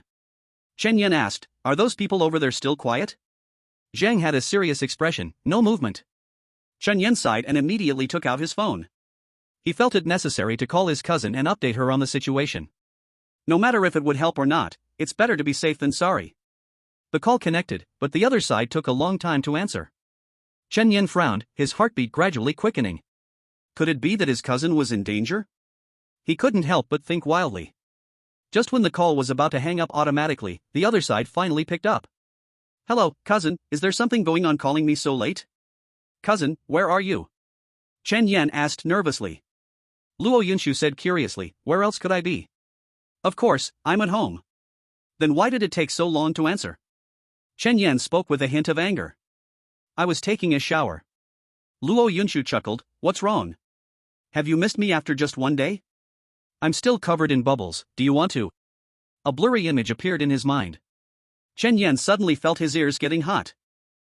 Cousin, I'm calling you for something serious. He cleared his throat twice. What serious matter? Luo Yunshu asked. Shen Yan took a deep breath, trying to clear his mind. How was your strike on the Freedom Group today? Not great. Luo Yunshu's tone suddenly changed, sounding a bit angry. What happened? Shen Yan pressed. Luo Yunshu said helplessly, it was fine in the morning, but by the afternoon, the Yi family from Nanchang suddenly intervened. The Freedom Group quickly turned the tables. If I hadn't retreated quickly, I fear it would have turned out very badly. Nanchang again. Shen Yan's eyes widened. The other side seemed to have sensed something. What do you mean Nanchang again? What do you know? Shen Yan said seriously, Shen Zilian went to Nanchang after leaving the security bureau this morning. I had someone follow him, but shortly after landing, he lost contact. After he finished speaking, both fell silent for several seconds. Luo Yunshu said coldly, as far as I know, Shen Yubing has a marriage contract with a branch of the Yi family from Nanchang. Even a small branch has such power. The Yi family is indeed a prestigious family with a history of 100 years. If Shen Zilian went there, it's likely he's in trouble. Shen Yan's face also turned extremely serious. Luo Yunshu continued, but you don't need to worry too much, Nanchang is so far away from us, their arms can't reach here. Just be cautious when you run into the Shen family in the future. Are you sure nothing will happen?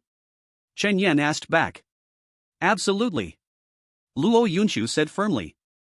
Okay, I have nothing else but to let you know Shen Zilian's whereabouts, just a reminder to prepare early.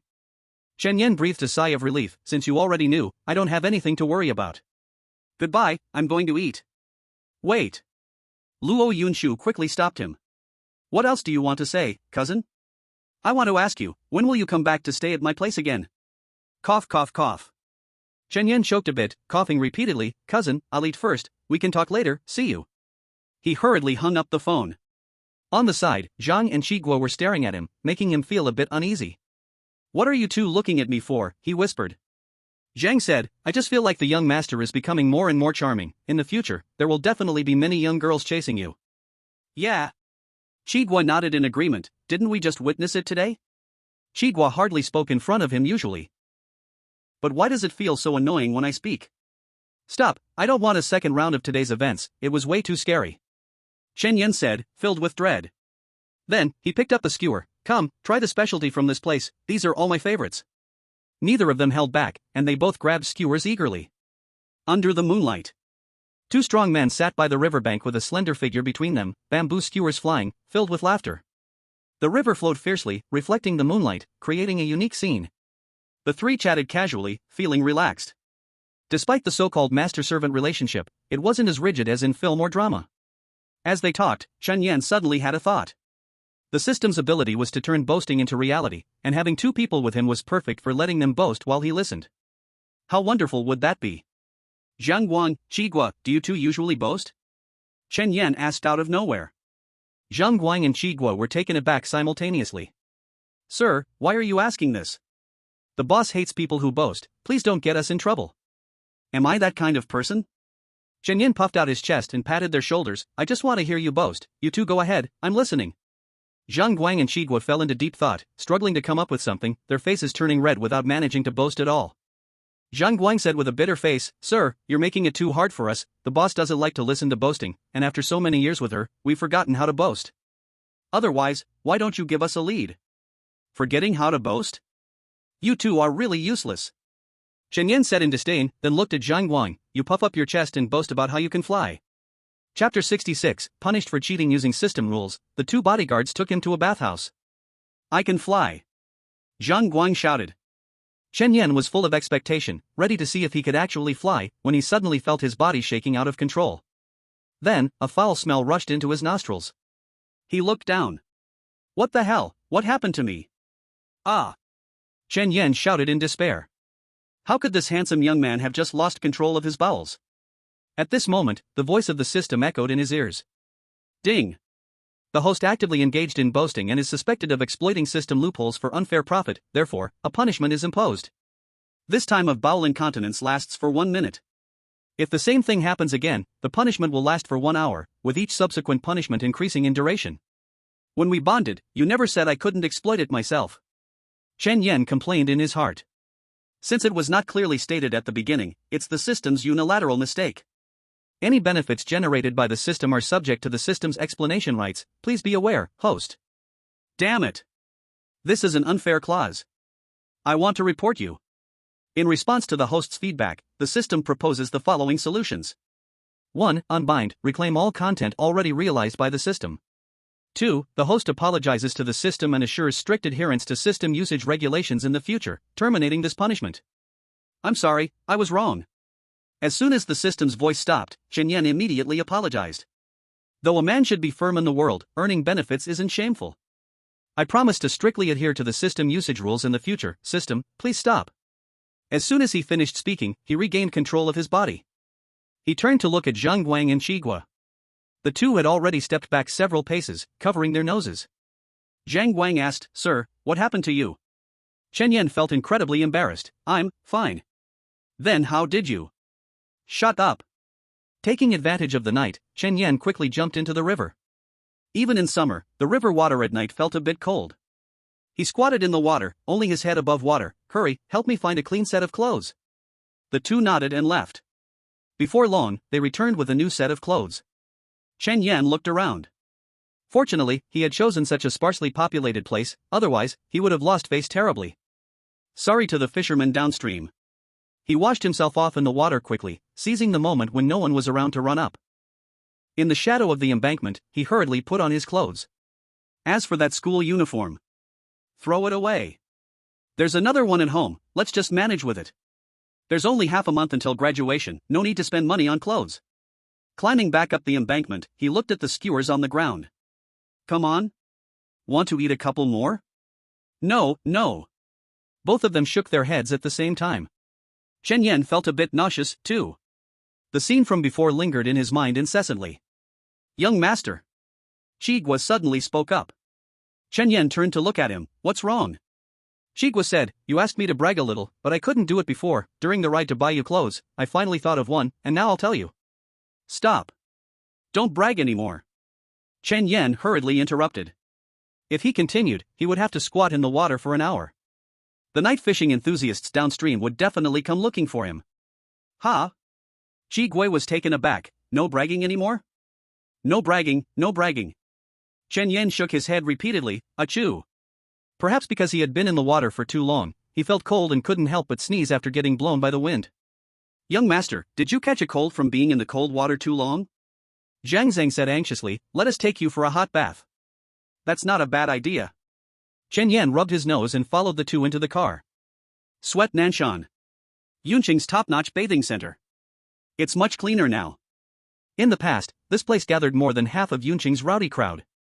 Since the big cleanup, the parking lot here has been deserted. Young master, the sweat steamer sauna here is definitely top-notch. Let's let you experience it today. Zhang Zhang said with a smile. Chen Yan pushed the door and got out of the car, following the two into the bathing area. This was still his first time at such a high-end bathing center. After getting a number tag, changing shoes, the three went straight in. The water in the big pool shimmered, and when he lay back, it was so comfortable. Seeing the multiple bruises on Chen Yan's body, Chigwa's face turned serious. Young master, how could those bastards be so ruthless? Look at what they did to you. Chen Yan also looked down. Indeed, the bruises on his body looked quite frightening. He didn't know how he had been so tough back then, taking the hits just to keep targeting that green-haired guy. Thinking back now, he felt a bit regretful. Men, it's normal to have a few injuries. Zhang Zing awkwardly laughed. Luckily these wounds didn't let the boss see them, otherwise, they wouldn't be any better off. You say it easily, but you don't know who got scared silly when they saw the young master's injuries. Chigwa glared, disdainfully saying. He usually belonged to the silent type, at least in front of Chen Yan. Why did he start talking so much as soon as they entered the pool, bubbling out words like this? Chigwa, stop pointing out my flaws. You were the first one to see them, weren't you embarrassed? Zhang Zhang rolled his eyes. Hearing their words, Chen Yan couldn't help but wonder, what kind of person is my godmother? How could she scare these two big guys so much? You too, tell me about my godmother. She seems quite gentle when I see her, but why do I see that you all seem afraid of her? Chen Yan asked. Zhang Zhang smiled, talking behind the boss's back, isn't that a little inappropriate? If she finds out, I'm afraid I'll get beaten. Chen Yan narrowed his eyes. Alright then, if you don't say, I'll just go let my godmother see these injuries when I'm on vacation. No, no, no.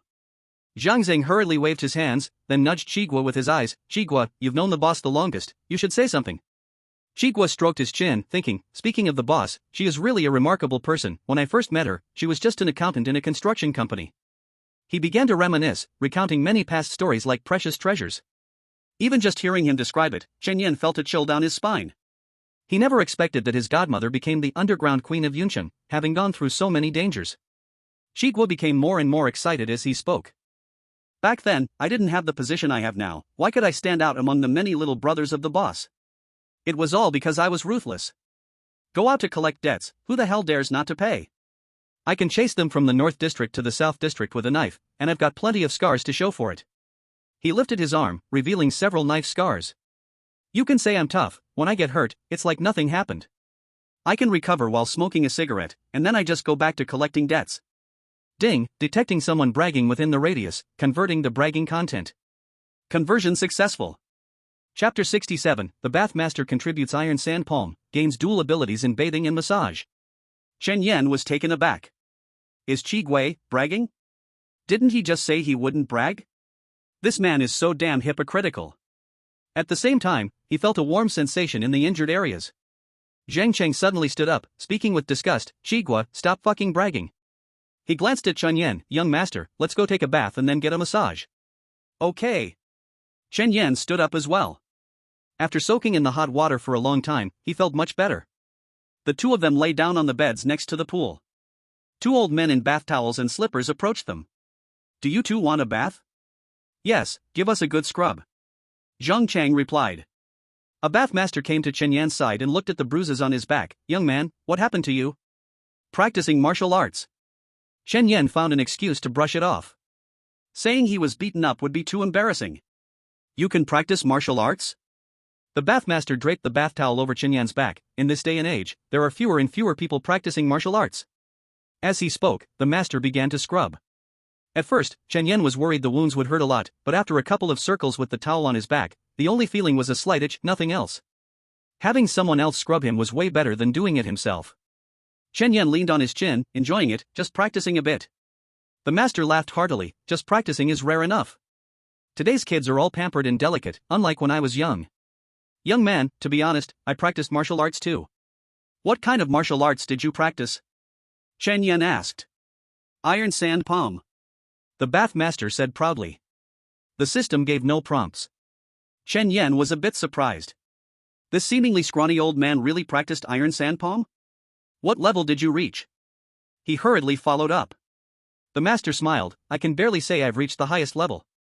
Ding, detecting someone bragging within the radius, converting the bragging content. Conversion successful. As soon as the words fell, Chen Yan felt a warmth in his palms. Whoa, an unexpected gain. This old man really practiced iron sand palm, he just hadn't reached the highest level yet. At that moment, a series of memories about iron sand palm slowly floated in his mind. One must admit that the traditional martial arts of huaxia are indeed more practical than those of the sticks, whether in real combat effects or visual appeal, they are simply not on the same level. Master, after practicing iron sand palm for so many years, do you have any achievements? Achievements.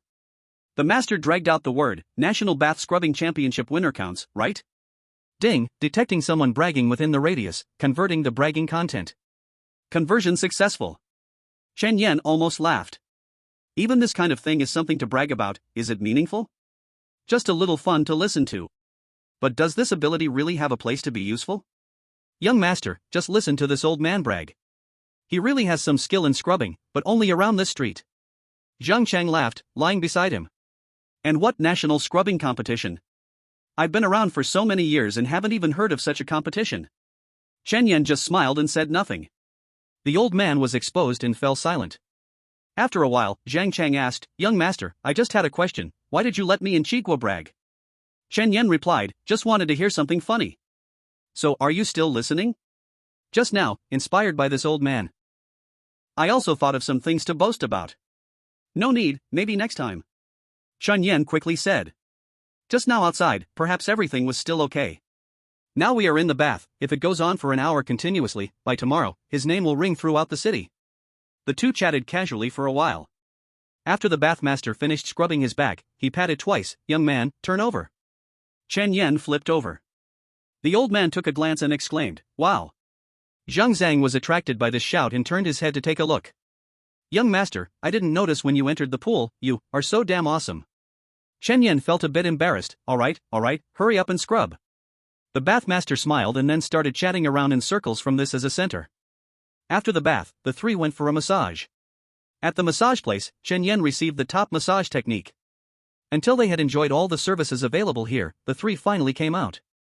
While dressing, Chigua looked at the bruises on Chen Yan's body that had faded to the point of being unnoticeable and said in surprise, Young master, your wounds have healed?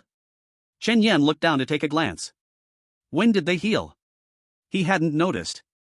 Maybe it really was like Chigua said, it healed while taking a smoke break.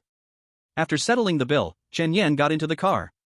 Young master, can we go home now? Yes. He nodded, watching the lights outside quickly sweep past. Today, he gained many abilities all at once, but, except for the iron sand palm, the rest were quite useless. Especially that so-called charming one, it cannot be used easily. Once used, the disaster would be even greater. As they approached the building of his home, he turned to ask, Chigua, do you know in what environment people are willing to boast? Chigua thought for a moment. People like to boast when they drink. If young master wants to hear, I can let you listen to the boasting I just came up with. No. Chen Yan raised his hand to stop him. Listening to you guys boast is boring. I want to hear strangers boast, preferably about wealth, social status, and the like. Can you help me think of where to go? The two exchanged glances. If we were around your age, it would be easy. If we wanted to hear someone boast, we could just call classmates and have a reunion. But at your age? Zhang Zhang trailed off. What's wrong with my age? Chen Yan raised an eyebrow. Although my classmates might not be able to boast about much, you can. Zhang Zhang, Chigua, I am giving you both a very important task. Organize a reunion for your classmates, and let me know when it's ready. I'll come listen. Zhang Zhang's face immediately crinkled with dozens of creases. Isn't this just asking for trouble for himself? He's been in the underground for so long, he has no connection with those classmates, how could he organize it? Chiguo was even more speechless. Young master, I never went to school, I have no classmates, what should I do? Chen Yan's face stretched. Chiguo looks like he's only in his 40s, how has he never been to school? Are you not joking with me? No, my family was poor when I was young, I couldn't afford to go to school. Chiguo sighed. Alright then, let Zhang Zhang organize it, and tell me when it's ready. Chen Yan looked at Zhang Zhang. Yes, young master. His reply was obviously lacking confidence. Chen Yan didn't care, and looked at Chiguo again, asking, do you know if there are any places where people like to boast? Preferably about money. Chiguo pondered for a moment, how about the stock trading hall? Chapter 68, coming to the stock trading hall on the weekend, quickly gained 3 abilities. Perhaps because the big exam is approaching, the teachers have been much kinder these days. The seat next to Chen Yan stayed empty until the weekend. Fang Jiqiong didn't come, and she hadn't sent or received any messages again. The most anxious one must be Hu Qin. Fang Jiqiong was her proud student, and she was looking forward to her soaring to great heights. In the blink of an eye, the weekend arrived. Chen Yan got up early and went to the stock trading hall. Upon entering, he was greeted by a huge electronic screen displaying many red and green stocks scrolling by. He took a turn inside. While thinking about how to find the braggart, a laugh reached his ears. Old Lu, just listen to me, you won't go wrong. I wouldn't cheat anyone but you. With my years of experience in the stock market, I can tell which stock will rise, which will fall, and by how much, just with one glance. Ding, detecting someone bragging within range, converting the bragging content. Conversion successful. Chen Yan was curious and moved closer. The recently bragging person was promoting a stock called Tiger Batch Group to his companion. The stock was now rising slowly. Seeing the name of the group, Chen Yan frowned. Tiger Batch Group, how bold is the boss to use such a name? He glanced at the stock, and suddenly a phantom image appeared before his eyes. This stock would crash in the afternoon and might even hit the limit down. The middle-aged man called Old Lu said anxiously, Old Y, I've been watching this stock since you recommended it to me, it has fallen 3 days in a row, will it really rise today? Old Y said, you can rest assured, it will definitely rise, if it doesn't, I'll twist my head off for you. Chen Yan couldn't help but laugh. His laugh immediately attracted the attention of Old Y and Old Lu, and their gazes turned cold towards Chen Yan. What are you laughing at? Nothing. Chen Yan waved his hand, not wanting to say more. What does it matter to him if others are deceived? He turned to leave, but Old Y demanded, you stay there. Chen Yan turned back, his gaze a bit colder. Old Y stepped forward, looking angry, you better explain yourself if you want to leave today. Why are you laughing? Chen Yan maintained a serious face, do you not know why I'm laughing? I didn't want to say anything, but since you insist, I'll say it. He approached Old Lu, your friend is a bit unreliable, the stock he recommended to you is going to fall today. Bullshit. Before Old Lu could speak, Old Y rushed over, you little brat, what nonsense are you talking? He looked Chen Yan up and down, full of disdain, how old are you? You dare to point fingers in front of me? When I was playing in the stock market, you weren't even born yet, what face do you have to talk here? Chen Yan narrowed his eyes, if we can talk, then let's talk properly, if we can't, then shut your foul mouth. All your talk about your mother shows how filial you are. Hey, you little brat. Old Y rolled up his sleeves. Seeing this, Old Lu quickly stepped in to stop him, Old Y, don't be impulsive, why are you arguing with a kid? In his words, he signaled Chen Yan to stay away. Old Lu, get out of my way, if I don't teach this brat a lesson today, I'll write my name backward. He jumped higher and higher, but his distance kept increasing. TCH, no guts. Chen Yan snorted lightly and then glanced at Old Lu. He could feel that Old Lu was a decent person without much bad intention. Just now, seeing Old Y wanting to act against him, Old Lu came forward to stop him. Let's see if he can be of help to Old Lu. If you trust my words, don't buy Tiger Batch's stock, it will definitely fall. If you want to buy, get Iron Net Fishery, that stock will rise. Old Y turned back to take a look, Iron Net Fishery had been lukewarm since the market opened this morning. Rising for 2 minutes, falling for 2 minutes. He chuckled lightly, you little brat really can put on a show. Iron Net Fisheries stock hasn't changed in days, you're shouting about it rising here. Fine, I'll keep watching. If it rises today, I'll change my surname to yours and call you daddy. Forget it, I don't want such a filial son. Chen Yan glanced at him disdainfully. Old Y turned to Old Lu, trust me, Tiger Batch will definitely rise. How much money have I made buying stocks over the years? You know it better than anyone else, right? I can fake a lot, but can I fake Yinding Mountain Villa? It was all from the stocks I bought. Ding, detecting someone bragging nearby, converting bragging content. Conversion successful. Chen Yan felt a sudden weight in his pocket. He reached in and found a key. The place that Hu Guo recommended is really nice. Old Lu was a bit shaken. Chen Yan raised an eyebrow. Since Old Wei is so good at bragging, let's have Old Lu give him a little nudge. Uncle, stocks are risky, you must invest cautiously, he said as he approached Old Lu. He continued, you must have seen that I recommended this stock, and for several days it has neither risen nor fallen. If you bought it, even if it doesn't rise, you wouldn't lose money, right? Meanwhile, Tiger Group's stocks have been down for several days now. If it drops again today, won't we be at a loss? These days, it's better to trust strangers than familiar faces. Some people just like to trap their friends. Chen Yan teased with a smile. Old Lu frowned, thinking for a moment, his eyes gradually changing.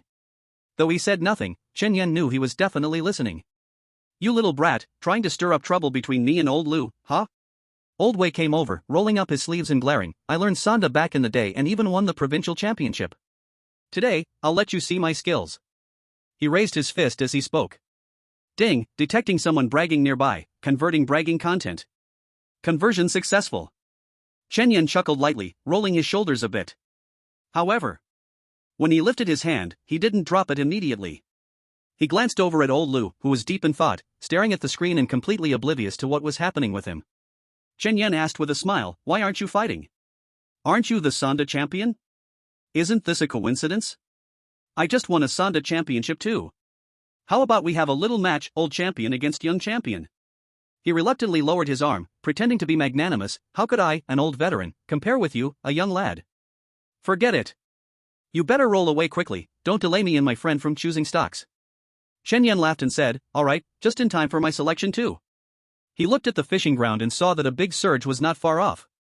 I'll buy the fishing ground. Do you dare to buy into Tiger Group? What is there to be afraid of? Let's buy. Old Wei swung his arm and started operating the machine. Just then, Chen Yan's phone rang. Mr. Chen, your rental period for the villa on Cloud Top Mountain has ended. Are you continuing to rent it out? I'm not renting anymore, I'm about to graduate and plan to move back myself. Chen Yan replied. On the other end, they laughed. Okay, I'll notify the tenants to move out right now. Good. The two hung up the call. Before long, Old Wei's phone rang. He took it out, saw it was the real estate consultant, and quickly picked it up. Hello, Manager Zhang, hello. I'm at the stock market right now. As he spoke, he glanced at Chen Yan and Old Lu, covering the mouthpiece and stepping aside. What the two talked about, Chen Yan didn't know. But the main content was just telling Old Wei to move out. Old Wei came back, his face as cold as ice. Chen Yan's phone pinged, a message from the real estate consultant. Mr. Chen, the other party said they will clear the place for you after the noon stock market break, and in the afternoon we will send someone to inspect. If there are no problems, you can move in tomorrow. Chen Yan's fingers flew over the screen. Okay. The stock market opens at 9:30 a.m. and closes at 3 p.m., with a break from 11:30 a.m. to 1 p.m. Chen Yan glanced at the stocks of the two. Tiger Group is expected to plummet around 11:21, hitting the limit down in just a short 5 minutes. While his fishing ground would rise around 11:23, hitting the limit up in 3 minutes. It was only 9:45 now, so he wasn't anxious. He found a place to sit down, while Old Wei was busy convincing Old Lu. Old Lu remained indecisive. After playing a game for an hour and a half in the corner, seeing the time for the stock changes approaching, Chen Yan came back. Old Wei snorted coldly, see? My stocks are turning red. And then? Chen Yan said lightly. And then? Old Wei sneered, do I need to say more? I've proven with facts my investment insight. You thought I was just all talk. He glanced at Old Lu, regret it? Old Lu remained silent. Chen Yan looked at his watch, it was already 11:20, just 1 minute away from the crash of Tiger P. Keep being proud, just 1 more minute and you won't be smiling anymore. Nonsense. Old Wei cursed, things are looking great for me. I estimate that in the next 3 days it will keep rising, you don't believe me. Before he could finish his sentence, the stock he was focused on suddenly turned green. Chen Yan raised his chin and smiled, see? I told you it would happen. Impossible, how can this be? His shout caught the attention of some people. When the two were stubbornly buying stocks, several others were watching nearby. Many of them were seasoned stockholders, all believing Tiger P was supposed to go up today. But that alarming green color silently slapped many self-righteous people in the face. For 2 consecutive minutes, the decline reached 5%. Old Wei clutched his chest. He had just invested all his capital, and in the blink of an eye, it shrank by 5%. He felt like he was having a heart attack, and, looking at this trend, it seemed it would keep falling. He didn't want to wait any longer and prepared to sell the stocks in his hands. Seeing him about to run, Chen Yan grabbed him. "Don't rush. You only see your own situation, but you haven't seen mine." He pointed to the stock he bought. In the moment his words fell, the stock of Iron Net Fish Farm started to soar, with shocking gains. "It's rising, it's really rising. Oh my god, this kid was right." Many people were astonished. Chen Yan smiled lightly. "Facts prove I wasn't wrong, right? You?" Old Y gritted his teeth, his head spinning. Having been dragged by Chen Yan for a full 3 minutes, both stock exchanges stopped simultaneously. However, Chen Yan's was at the limit up, while Old Y's was at the limit down. "Young man, is there any other stock that will rise today? Tell us." "Yeah, we're lucky today, we actually met someone who can predict stock trends." "Predict? It's just a lucky guess." People around were chattering. Seeing that someone was giving him a good excuse, Chen Yan immediately said, "I'm just lucky too, everyone should just keep an eye on what they want to buy." He ran to sell the stocks. Old Y hung his head, looking lost. He originally wanted to show off in front of friends, but ended up embarrassing himself. He looked at the stocks, his eyes trembling.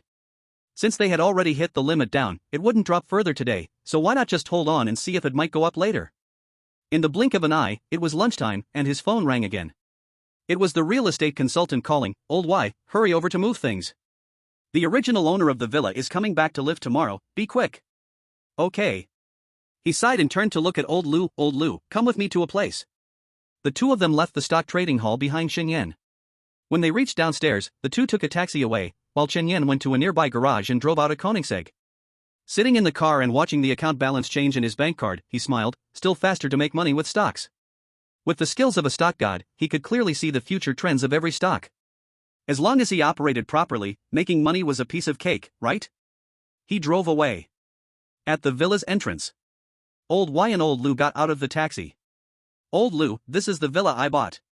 Old Y introduced. "I just made one bad judgment, and you caught me, I'm really ashamed." Old Lu looked at the villa, his eyes full of surprise. Is this your home?" "Yes." Old Y nodded, a faint smile spreading across his lips. "This is all I earned from stock trading in recent years." Old Lu was very surprised. He had been friends with Old Y for many years. Old Y's family conditions had been clear in his mind. Living in a building built in the 1970s, 3 meals a day were a problem. But now, he could actually afford such a luxurious villa. Just looking at it made people envious. Just as the two were about to enter, a sports car engine roared from behind. They turned their heads at the same time and saw Chen Yan driving over. He parked the car, propped himself up on the car door, and jumped down. "Are you following me?" Old Y squinted his eyes, glancing between the Koenigsegg and Chen Yan. Chen Yan smiled and said, "Why would I follow you? I'm here to collect the house." "Collect the house?" Old Lu frowned and looked at Old Y. "Old Y, isn't this your house?" Old Y probably guessed Chen Yan's identity, but he couldn't lose face in front of his friend. He had opened a stock trading training class, and was still counting on his friends to introduce students. "Yeah, I just thought it would be a bit wasteful to live here myself, so I planned to rent it out to change some money to continue trading stocks." "Oh." Old Lu nodded, "Then hurry up and tidy up." The two reached the door, and at this moment, Chen Yan had already entered the yard. "Hey, who told you to come in without my permission?" Old Y shouted loudly when he saw this. Chen Yan glanced at him. "Is there a problem with me entering my own villa yard?" Old Lu raised an eyebrow and calmly smiled. "Young man, are you mistaken? This villa belongs to my friend, and it hasn't been rented out yet. Even if you are the tenant, you should wait for him to finish tidying up, right? Did he say that to you?" Chen Yan pointed at Old Y and laughed absurdly. "Yes, is there a problem?" Old Lu blinked in confusion. "Old Lu, you help me tidy up first, I'll talk to this young man. After all, he will rent my house in the future, I need to set some rules with him." Old Y walked over and patted Old Lu's shoulder. Old Lu didn't think much and turned to leave. Old Y darkened his face and threatened, "Kid, I know you are the original owner of this villa, I'll move out this afternoon. Make sure to leave some face for me in front of my friend. I know the owner of this community and don't want things to get uneasy later. You best do as I say." Ding, detecting someone boasting within the radius, transforming boastful content. Transformation successful. As the system voice fell, Chen Yan's mind added some information about the community owner. He chuckled softly. Even at this moment, still thinking of boasting, really don't know what he is bragging about? You're still laughing? Old Y's voice was low. Because of your curse, my stock directly hit the limit down. I'm a bigger person and don't want to argue with you, but you know in your heart. Don't force me to really find the owner to cut off your water and electricity for this villa. Fine. Go ahead and find him. Chen Yan smiled and said, I am the most ungrateful person. If you can find the owner and give me a good beating, I'd be happy. Old Y's eyes were a bit hazy. I see you're young, I don't want to be like you. You should back down while you can. If you continue to go against me, I damn well won't move. Let's see what you can do to me. Just then, outside the villa, a middle-aged man with a young man walked over. Is Chen Xiao really coming back tomorrow? The middle-aged man lowered his head, walking hurriedly. He was the developer of this community, Shang Jinpeng. The young man beside Shang Jinpeng was the community's real estate consultant, Zhang Jing. Yes, President Shang, I just contacted Mr. Chen this morning. Zhang Jing said. Shang Jinpeng nodded. As they approached the villa, he suddenly stopped. Xiao Zhang, I forgot something. Go back and help me get it. It's on my desk, a deep blue envelope. Okay, President Shang. Zhang Jing turned and ran back. Shang Jinpeng walked quickly towards the villa alone. Upon arriving at the villa, he saw Chen Yan standing face to face with Old Y in the yard. Young Master Chen. You've arrived. Shang Jinpeng pushed open the door and walked in quickly. Old Y glanced at Shang Jinpeng with a malicious eye and coldly asked, Who are you, and who allowed you to barge into my villa? Shang Jinpeng was taken aback and looked at Chen Yan. Young Master Chen, this. He got too carried away and thinks the villa belongs to him. Shang, please forgive him. Chen Yan smiled slightly. Shang? What Shang? Old Y frowned. Chen Yan tilted his chin. Didn't you say you know the owner of the community? The person is right in front of you, yet you can't recognize him? He's the owner of the community? Old Y looked at Shang Jinpeng with disdain. Shang Jinpeng built his business from scratch, starting as a bricklayer, moving to contractor, and finally becoming a big boss little by little. After making a name for himself, he did not dress like other bosses in suits all day, unless at formal events, he usually wore work clothes. Kid, are you joking with me? Old Y twisted his mouth, then suddenly realized, oh, I get it. You were eavesdropping when I called today. You came here to embarrass me, didn't you? Chen Yan and Shang Jinpeng were both stunned for a moment. Young Master Chen, what's going on here? Chen Yan chuckled lightly, he's imagining some silly drama scene, don't take it seriously. At this moment, Old Lu came out. Old Y, which items need to be taken? If you don't come in, I won't know what to pack. Alright, I'll be right there. Old Y replied and pointed at Chen Yan and Shang Jinpeng, you two, get out. Don't make me call the boss to teach you a lesson. Shang Jinpeng's expression gradually darkened. If Old Y said this to him, he might just laugh it off, but saying this to Chen Yan, if he didn't react, the person behind Chen Yan would invite him for tea. He definitely couldn't handle that. You scoundrel, how dare you disrespect young Master Chen? Do you want to die? Young Master Chen? Ha, are you addicted to lying? This is my final warning to you, get out quickly, or I. Before Old Y could finish, Zhang Jing rushed in, sweating profusely. Shang, I've brought your things. Shang Jinpeng did not take them but coldly stared at him. Xiao Zhang, this tenant you found is a bit arrogant. How dare he speak ill of young Master Chen? Zhang Jing immediately felt a chill run down his spine. He was one of the oldest employees in the company and knew a bit about Chen Yan's background. He immediately looked at Old Y, you old bastard, forget about packing, get out. If you're slow, I'll break your legs. Manager Zhang, this what is going on? Old Y wanted to ask. Before he could finish, Zhang Jing stepped forward and swung his arm down at Old Y. Old Y stumbled and fell to the ground, holding his head and moaning in pain. Old Lu rushed over upon seeing this. At this moment, he understood, Old Y was the tenant of this villa, and the true owner was the young man who had reminded him in the stock market today. Gentlemen, calm down. This matter is Old Y's fault, and I apologize on his behalf. In the end, Old Y was also his longtime friend, he couldn't just stand by. Zhang Jing clenched his fists, planning to take care of Old Lu too. Chen Yan cleared his throat and said, forget it, he's just an unimportant person, let them go. Zhang Jing nodded and stepped back. Old Lu helped Old Y up, casting a complex glance at Chen Yan before quickly leaving. After they left, Shang Jinpeng immediately bowed, young Master Chen, it's our fault for not handling this matter well, please punish us. No need for punishment. Chen Yan waved his hand, let's go inside and take a look. Alright. The three entered the villa together. Inside the villa, the decoration was quite luxurious. Young Master Chen, I'm about to launch my next project, here's the invitation. I hope you can attend. Shang Jinping handed over a blue envelope with both hands. Chen Yan casually accepted it. Okay. At this moment, his attention was fully on the decoration. He didn't particularly like this style. Young Master Chen, how do you plan to pay for the rent of this villa for the past 2 years?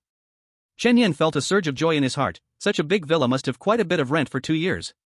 Send it to my WeChat. Shang Jinping immediately took action. Ding dong. Chen Yan quickly opened it to check. 2,400? He frowned immediately. I rented such a big villa for only 2,400 in 2 years? Shang Jinping looked a little awkward. Young Master Chen, you initially said the rent would be 100 a month. Just as he was explaining, Chen Yan's phone rang. Looking at the caller ID, it was actually Tao Xiaoyao. Chapter 71, Two women enthusiastically inviting, competing in the gym. Let's talk later, I'll take this call first. Chen Yan interrupted Shang Jinping's words. Shang Jinping immediately fell silent. Hello, Sister Xiaoyao. Chen Yan answered the phone with a smile. Cousin, are you free today? Sister wants to go shopping, and I need someone to carry my bags. Tao Xiaoyao said playfully from the other end of the line. Chen Yan immediately felt goosebumps all over. From the first time he met Tao Xiaoyao, that girl had tried every possible way to flirt with him. Just a few days apart, and she wants to hang out again? Sister Xiaoyao, I have things to do this afternoon, so let's skip it. Chen Yan said. Tao Xiaoyao pouted sadly, but I haven't seen you for several days. Now when I close my eyes, it's just you. Please go shopping with me. Chen Yan quickly replied, Sister Xiaoyao, you know I'm about to, right? I'm really sorry. After I graduate, let's find a time to go shopping, okay? After saying that, he hung up the phone directly. Phew. Being so popular can also be a trouble. He wiped the cold sweat from his forehead. Turning back to Shang Jinping, he said, Mr. Shang, no need to say more, I want to change the decoration here. Do you know any construction teams? Yes, I can handle that. When do you plan to move in? Shang Jinping asked. Chen Yan thought for a moment, in half a month. It would be best if all the decoration materials are formaldehyde-free. He was halfway through when his phone rang again. He felt a bit impatient. But when he looked at it, it was his cousin calling. Cousin. He answered. Luo Yunshu asked softly, Cousin, do you have time this afternoon? What's the matter? You don't want to go shopping too, do you? Chen Yan asked cautiously. No, who wants to go shopping? Luo Yunshu replied. No one, no one. What do you need me for? Chen Yan asked. Luo Yunshu said, a new gym opened in the west of the city. I bought a membership and wanted someone to accompany me to check it out. Do you have time? A gym, sure. Chen Yan agreed. Where are you? I'll go pick you up. Luo Yunshu said. Chen Yan thought for a moment, no need, just send me the location. I'll drive over now. Okay, the location is 258 Fumin Street, West City, across from the post office. Okay, I'm on my way. Chen Yan hung up the phone. Shang Jinping smiled and said, Young Master Chen is really busy. Chen Yan sighed helplessly, there's nothing I can do, I can only blame my damn charm. Shang Jinping and Zhang Jing both chuckled. Alright, leave the decoration to you. Just let me know how much it costs. No problem. After leaving the villa, Chen Yan got into his car and drove straight to the West City. When he arrived, just as he parked, he saw a white Porsche. Wow. What's going on here? He prepared to drive out first to find a safe place to clarify. However, just as he was about to move, two figures suddenly sprang out in front of him. Cousin, since you're here, don't leave.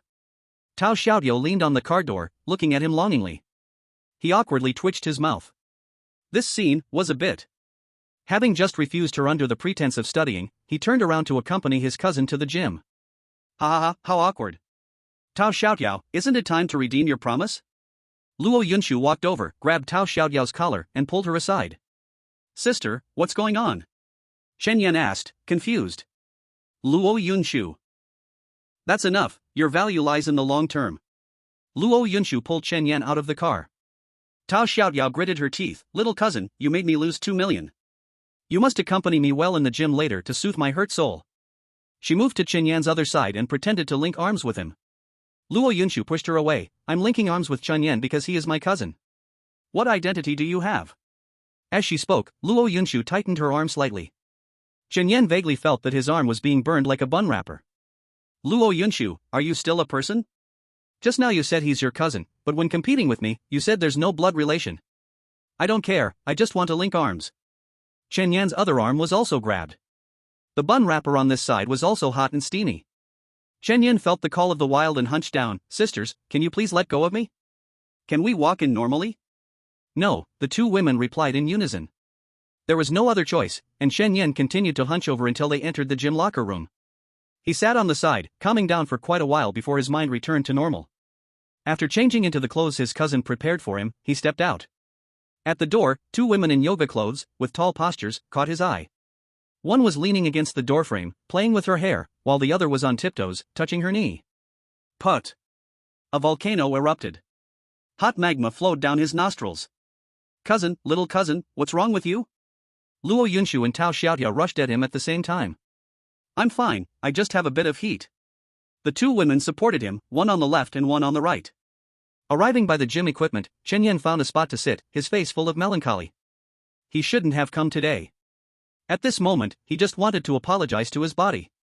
But his brain couldn't be controlled, always wanting to think nonsense.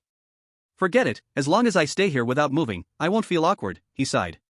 Unfortunately, things often develop beyond one's expectations. He remained still, but Luo Yunshu and Tao Xiaotiao were on either side of him. Cousin, do you see my strength? 40 pounds, I can lift it just like that. Luo Yunshu called out softly. Little cousin, I'm the real powerful one. Lifting a 20-pound barbell while doing squats. Tao Xiaotiao chimed in. Luo Yunshu turned her head. Tao Xiaotiao, if you don't speak, I won't consider you a mute. Tao Xiaotiao immediately retorted, Luo Yunshu, where do you get the face to say that? If you want me to shut up, you should shut up too. The two argued, their faces red. Chen Yan felt very uncomfortable being stuck in the middle. Not far away, a muscular man saw this scene, feeling a mix of envy and jealousy. This kid looks so skinny, how can he attract two beauties' attention? He dropped the dumbbells he was holding and stepped over to the three. Two beauties, my name is Chung Jijie. I see that your training methods are a bit off. Can I give you some advice? Get lost. The two women didn't even look at him and spoke simultaneously. Chang Jijie's expression froze. However, he had been in the gym scene for many years, so he had developed a thick skin. Being rejected once, what does it matter? As the saying goes, a fierce woman is afraid of a clingy man. As long as he isn't afraid of shame, even if he can't win both, having one willing to go with him is fine. He approached Tao Xiaotiao. Hello, beautiful. This way of training can easily hurt your back. I can help you. No need. Tao Xiaotiao didn't even look at Cheng Jijie and continued her high-energy performance. Cheng Jijie gritted his teeth. This little girl seemed impossible to deal with, so he decided to try the other one. He walked up to Luo Yunshu, beautiful. As soon as he started, Luo Yunshu didn't give him a chance to continue. Get away, don't come near me. You make me uncomfortable. Cheng Jijie instantly felt his pride shattered. He was somewhat well known in the fitness circle of Yun City. If it weren't for the gym owner's discount annual card, he wouldn't be able to come here. He turned to take a glance at Chen Yan. It seems that all the problems lie with this young, skinny monkey. Yet he does nothing, not even giving me a chance to mock him. He rolled his eyes and approached Chen Yan. Little brother, these two beauties are for you. Big brother, can you stop being annoying and just do your own thing, alright? Chen Yan said impatiently.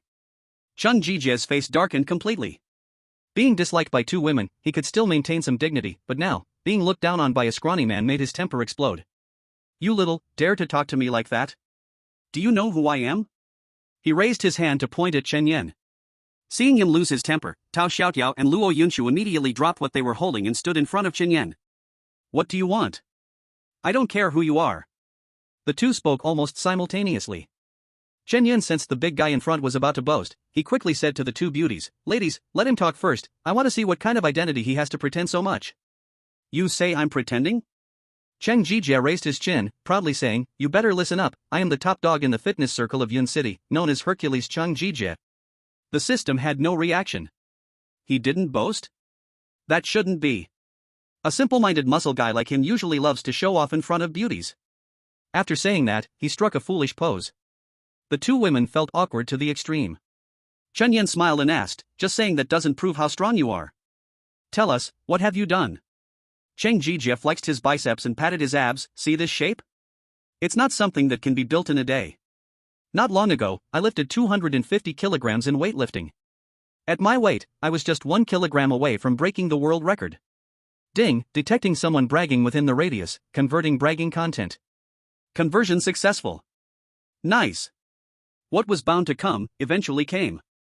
Though it might not be of significant use, it was enough to deal with this overly confident man. Wow, you're so amazing. Chen Yan gave a thumbs up. No wonder you're so stout and short, you must be crushed by the barbells. Cheng Jijia's face darkened. Kid, do you know what you're saying? Chen Yan raised his eyebrows lightly. Of course I know. Then do you know the consequences of annoying me? Cheng Jijia raised his arms. Chen Yan smiled and said, what consequences could there be? Are you going to kill me? Believe it or not, if you touch me, I'll just fall to the ground. Unless I bankrupt you, I won't consider it over. Cheng Jijie was panting, his nostrils flaring like a train. Good job, you're really something. I want to compete with you. Cheng Jijie bared his teeth. Chen Yan asked lightly, compete in what? Weightlifting. Cheng Jijie roared. Don't you have any shame? Tao Xiaotiao immediately spoke up. What is your build compared to my cousins? Why don't you race with Bolt in a sprint or compare heights with Yao Ming? Exactly. Luo Yunshu chimed in. If someone wanted to bring Chen Yan down, she and Tao Xiaotiao could temporarily put aside their personal grudges and unite against a common enemy. With your kind of strength, you'd only be fit to compare your cheekiness with Xu Beiji's. Cheng Jijie clenched his fists, his arms trembling. Chen Yan had once worried that he might lose control of his emotions. If he accidentally hurt the two sisters protecting him, it wouldn't be good. No problem, I'll compete with you. But we need something to bet on, right? No way. You can't compete. Both women turned to look at him simultaneously. He smiled and said, don't worry, it's just a small matter, I can handle it. Then, he walked to face Cheng Jijie. So tell me, what should we bet on? It's meaningless without a bet. Cheng Jijie thought for a moment. If you lose, you have to crawl out of here barking like a dog. What about you? Chen Yan asked. I can't possibly lose. Cheng Jijie's chin lifted in defiance. Chen Yan chuckled lightly. Don't sound so confident. What if you lose? How about this, I won't make it hard for you. If you lose, you have to crawl out of here barking like a dog, deal? No problem. Cheng Jijie instantly agreed without a second thought. But he's just a skinny monkey, what can he really do? The two of them walked to the barbell together. Kid, don't say I didn't warn you. In Yunqing's weightlifting circle, not many can compare to me. He rubbed magnesium powder on his hands and pointed at the barbell on the ground. This is what I was just lifting, 100 kilograms. Consider it an appetizer. With that, he positioned himself in front of the barbell, gripping it tightly, teeth clenched, neck stretched, and veins bulging on his forehead. Ah! The barbell settled on his shoulders as he took a few deep breaths. Ha! In a standard weightlifting motion, he hoisted the 100-kilogram barbell up. Holding it for 3 seconds, he then threw the barbell to the ground. Wiping the sweat from his forehead, he challenged, see that? It's 100 kilograms. Can you do it? Chen Yan laughed lightly, just 100 kilograms to lift? You're really weak. He grabbed some magnesium powder and approached the barbell confidently. With a firm grip, he executed a fluid series of motions and lifted the 100-kilogram barbell high above his head.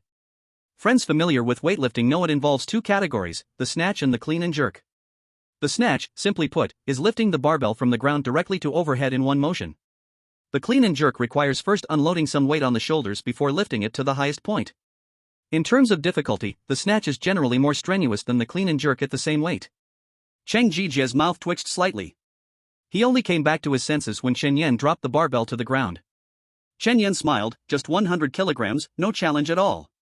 Bring on something heavier. Cheng Jijie scratched his face, feeling a bit guilty. He had just been bragging in front of Chen Yan. Sure, he was top of Yunqing's weightlifting scene, but his personal record was only 135 kilograms. If he could really lift 250 kilograms, he would already be on the national team and probably would have won countless Olympic gold medals. Before he could speak, Chen Yan had already added weights to make it 150 kilograms. Come on, just a little more, let's start with 300 pounds. You lifted first, now it's my turn. Chen Yan took a deep breath, gripping the barbell. Aha! He executed another flowing snatch. He dropped the barbell and looked at Cheng Jijie. You're up. Chapter 73, the pants ripped, embarrassment all around, bring in a buddy to help. Cheng Jijie's face turned a bit pale. His mouth twitched a couple of times, he looked at Chen Yan as if seeing a ghost. How could someone so skinny have such great strength? That was 150 kilograms. Did Chen Yan weigh 150 pounds? The two women looking at Chen Yan were also filled with surprise. At this moment, they felt that Chen Yan was radiating brilliance from head to toe. Chen Yan smirked, alright, it's your turn.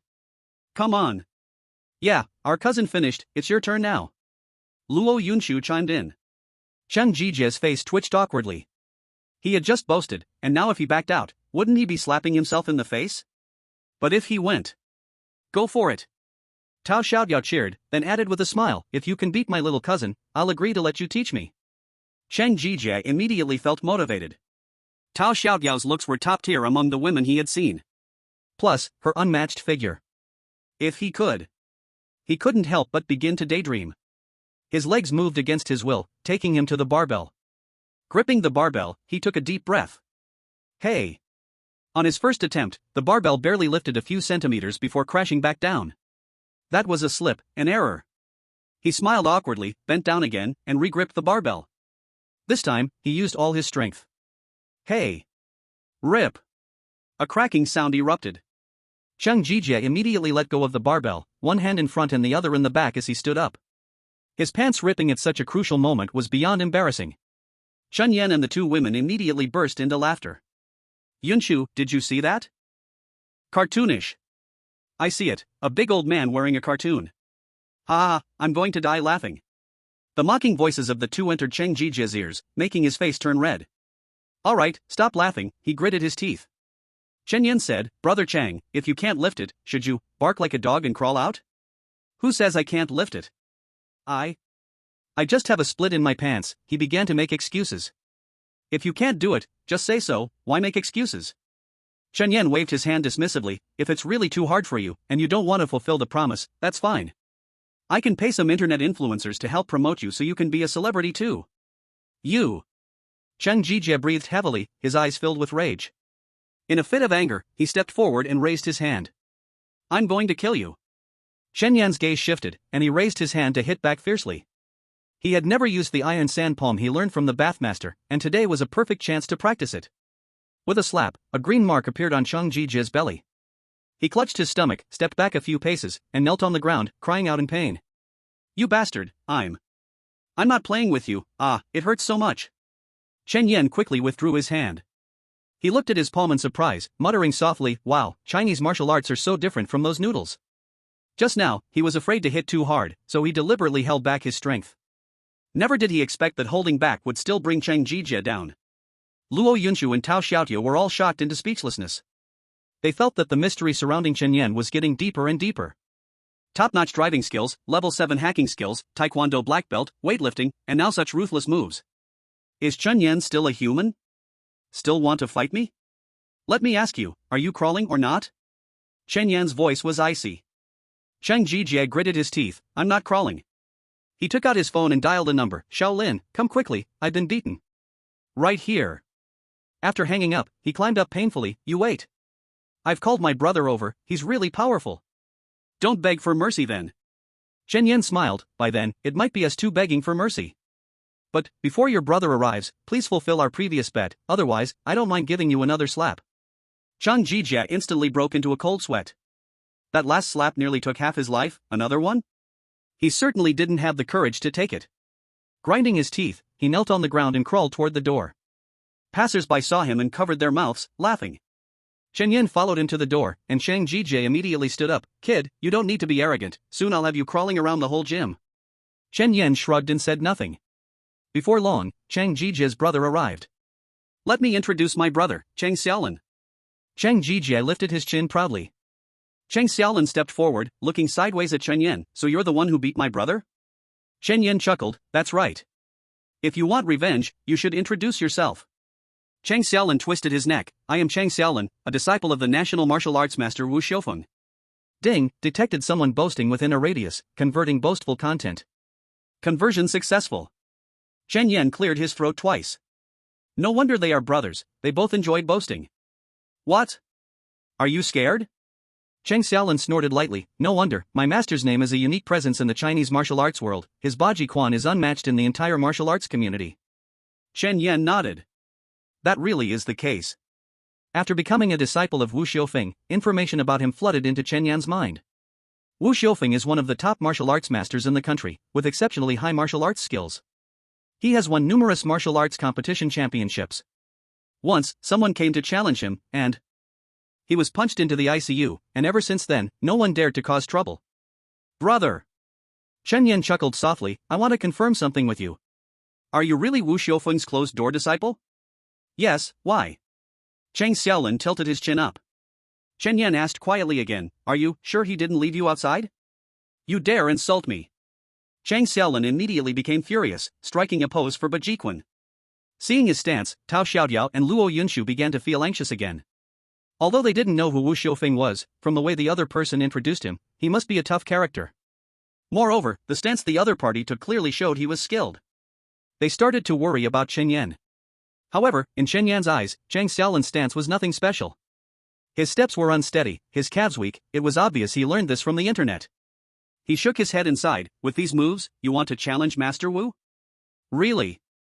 As soon as he finished speaking, he suddenly stepped forward, using an elbow strike to send Chang Xiaolin flying. Xiaolin! Chang Jijie jumped in surprise and hurried over.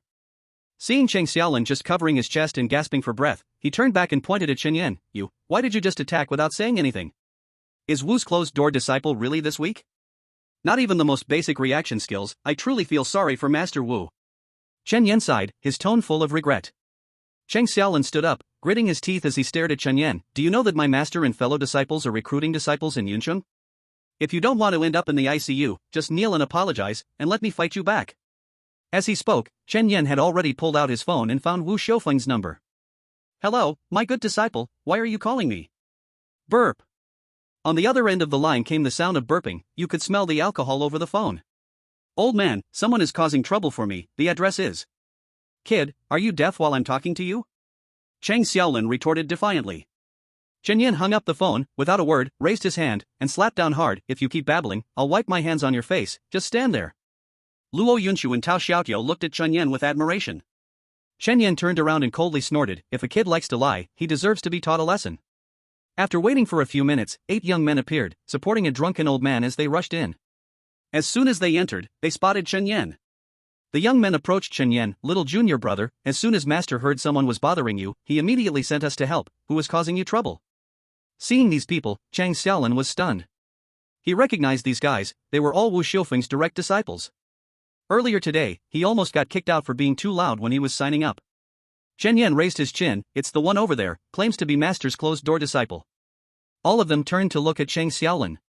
Chang Xiaolin's mouth twitched, bro. Brothers, hello, I am. Oh, I remember you. You're the one who was shouting while signing up today. The eldest senior brother stepped forward, gripping his wrist. The second senior brother followed closely, you say you're master's closed-door disciple? How come I've never heard of you? My master only has one closed-door disciple, and that's our little junior brother. How dare you impersonate his identity, do you want to die or live? Except for the third and fifth senior brothers supporting the drunken master, the rest of the senior brothers all surrounded Chang Xiaolin completely. Senior brothers, I was wrong. You did nothing wrong. The wrong ones are us, not recognizing master's closed-door disciple. The senior brothers started patting Chang Xiaolin's head like they were playing ball. Chang Xiaolin was on the verge of tears. Once they finished patting, Chang Xiaolin's face was swollen like a steamed bun, shiny and slick. Alright, you all stop it, what's his name? Wu Xiaofeng asked. The eldest senior brother clasped his hands in respect, Master. His name is Chang Xiaolin. Oh, Chang Xiaolin, got admitted despite the rules. Wu Xiaofeng let out a big burp. At that moment, both Chang Xiaolin and the senior brothers were all incredibly surprised. Master, he's pretending to be our little junior, should we still take him? The big brother questioned. Chang Xiaolin, on the other hand, looked quite pleased with himself. He thought to himself, Wu Lao must have seen he's a rare talent in martial arts, that's why he made an exception to accept him. He glared fiercely at Chen Yan, vowing in his heart that he would definitely become Wu Lao's closed-door disciple and then crush him onto the ground. Wu Xiaofeng yawned, the toilet on the mountain hasn't been cleaned for 2 years, are you all unhappy to get a little junior brother to clean it? Happy, extremely happy, the big brother was the first to agree. The other senior brothers all nodded along. In a bit, we will take our little junior brother and head back to the mountain tonight. Wu Xiaofeng burped again. In the middle of the day, there's only this one person in Chen Yan's memory who can drink so much. Chang Xiaolin's face looked as if he had eaten something terrible, looking extremely awful. He was just about to sneak away when the big brother saw him and grabbed him. Little junior brother, where are you running off to? I don't want to register anymore. Chang Xiaolin said, sniffling. The big brother smiled and said, no.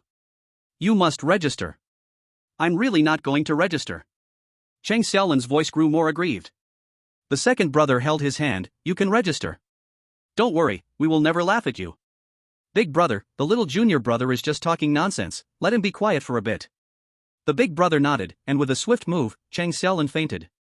Seeing that Chen Yan was fine, and with so many capable senior brothers around, Luo Yunshu and Tao Xiaotiao stepped forward, linking their arms with his, one on each side. Chen Yan's expression was stiff. Before he could say anything, the two women's gazes clashed again. Chen Yan vaguely felt an electric current colliding in front of him. Big brother, come help me. Chen Yan said. The big brother tugged at the corners of his mouth. Little junior brother, I just remembered, I haven't washed my clothes, see you. Second brother. The second brother lifted Chang Xiaolin, junior brother, our little junior brother is asleep, I'm afraid he'll catch a cold, goodbye. Third brother. Ah. The third brother shouted, the sea, why is it so salty? Fourth, fifth, sixth, seventh brother? Chen Yan's face grew increasingly dark. Whoever was called would just run away. In the end, only the somewhat drunken master was left. Master. You're the only one left, you love your disciple the most, don't you? Wu Xiufeng's eyes bulged, raising both hands, disciples, wait for me. I can't see or hear anything, don't leave your teacher behind. Chen Yan's expression grew even gloomier. In the memories he had just loaded, the master and senior brothers had treated him quite well. Why was it only when encountering women? He remembered, because of the master's wife. The master's wife was a fierce person, despite the master's surface glory, he was actually quite afraid of her. Among these senior brothers, the master's wife favored him the most. You all wait for me, I'll go find the master's wife to settle this another day. Seeing them all leave, Luo Yunshu and Tao Xiaotiao were at odds with each other. Let go. I won't, you let go. He's my cousin. He's my boyfriend. The two kept arguing. At that moment, a few other pretty women gathered around. Little brother, add your sister on WeChat? Your sister can be sweet or salty, light and agile. Get lost. Stop hitting on me. Tao Xiaotiao was about to scold when she found that unknowingly, a dozen women surrounded them, each holding their phones, greedily looking at Chen Yan. Little cousin, what's going on here? Chen Yan's lips twitched. How would I know what's going on? Today's scene was exactly like that time in the barbecue shop. Chen Yan regretted why he had gone to that barbecue shop back then. System, can I abandon the skills I already have? Yes, but please complete the system unbinding first. Alright, forget I said anything. The women pounced on him like a horde of brainless zombies. Cousin, run. Chapter 75, Escape from the Gym, My Damned and Restless Charm. Chen Yan didn't even change his clothes and turned to run towards the elevator. Luo Yunshu and Tao Xiaotiao rolled up their sleeves and coldly stared at the opponents. These two are good friends, they can compete for a man, but they can also come together for one. Seeing the two of them getting serious, the other women calmed down a bit. Get lost, all of you, just get away. Tao Xiaotiao roared. Usually gentle, but when push comes to shove, she becomes a female Tyrannosaurus. Compared to her, Luo Yunshu was slightly lesser. Chen Yan reached the first floor and was stunned. His car keys and phone were still in the gym. He could only find a corner and squat down silently. After waiting 20 minutes, Luo Yunshu and Tao Xiaotiao finally came down after changing clothes. As soon as they stepped out, they saw Chen Yan squatting in the corner looking particularly disheveled. Cousin, why aren't you getting in the car? Luo Yunshu asked. Chen Yan sighed, my car keys and phone are still up there, cousin, can you help me get them? Luo Yunshu nodded, which locker number? Number 39. Yunshu, hurry up. I'll keep him company. Tao Xiaotiao urged eagerly. Luo Yunshu looked at Chen Yan with some worry, then at Tao Xiaotiao, saying, you better not lay a hand on my cousin, or we won't be friends anymore. Tao Xiaotiao waved her hand, relax, don't we have some trust between us sisters? Luo Yunshu's expression darkened as she quickly ran back. Once she left, Tao Xiaotiao cheerfully walked over to Chen Yan's side. Cousin, how about we discuss life for a bit? Sister Xiaotiao, could you please keep some distance from me? Chen Yan moved back. Cousin, don't be so shy. This isn't our first meeting, Sister Xiaotiao has no bad intentions. Tao Xiaotiao stepped closer. Chen Yan was pushed into a corner, don't come any closer. He shouted in despair. If it were someone else, he wouldn't hesitate. He would raise his hand and unleash his iron sand palm, sending her flying like a bun. But Tao Xiaotiao. This beautiful woman had given him 20% of her company shares, dealing with her using an iron sand palm seams. Tao Xiaoyao raised her hand, her expression as if the white bones lady had seen Tang Sang.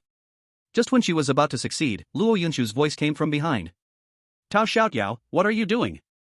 Stay away from my cousin.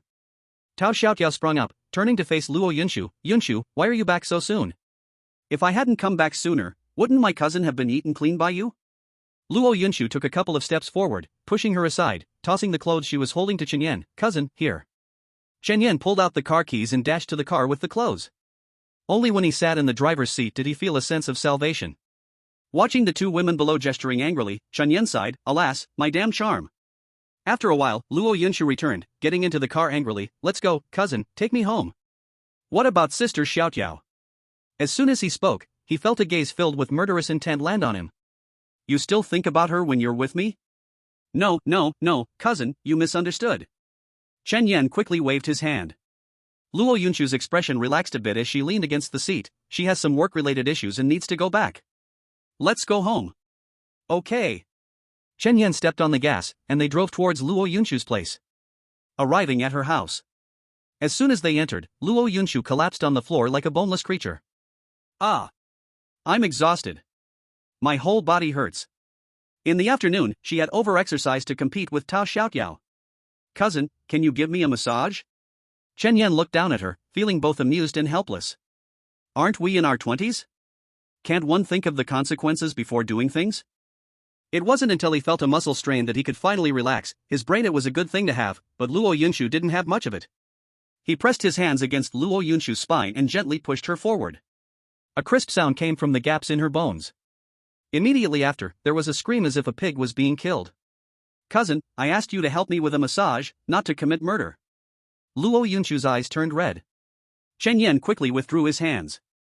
Now he had top-notch massage skills, every move was sure to hit the right spot. Cousin, try moving a bit, he said softly.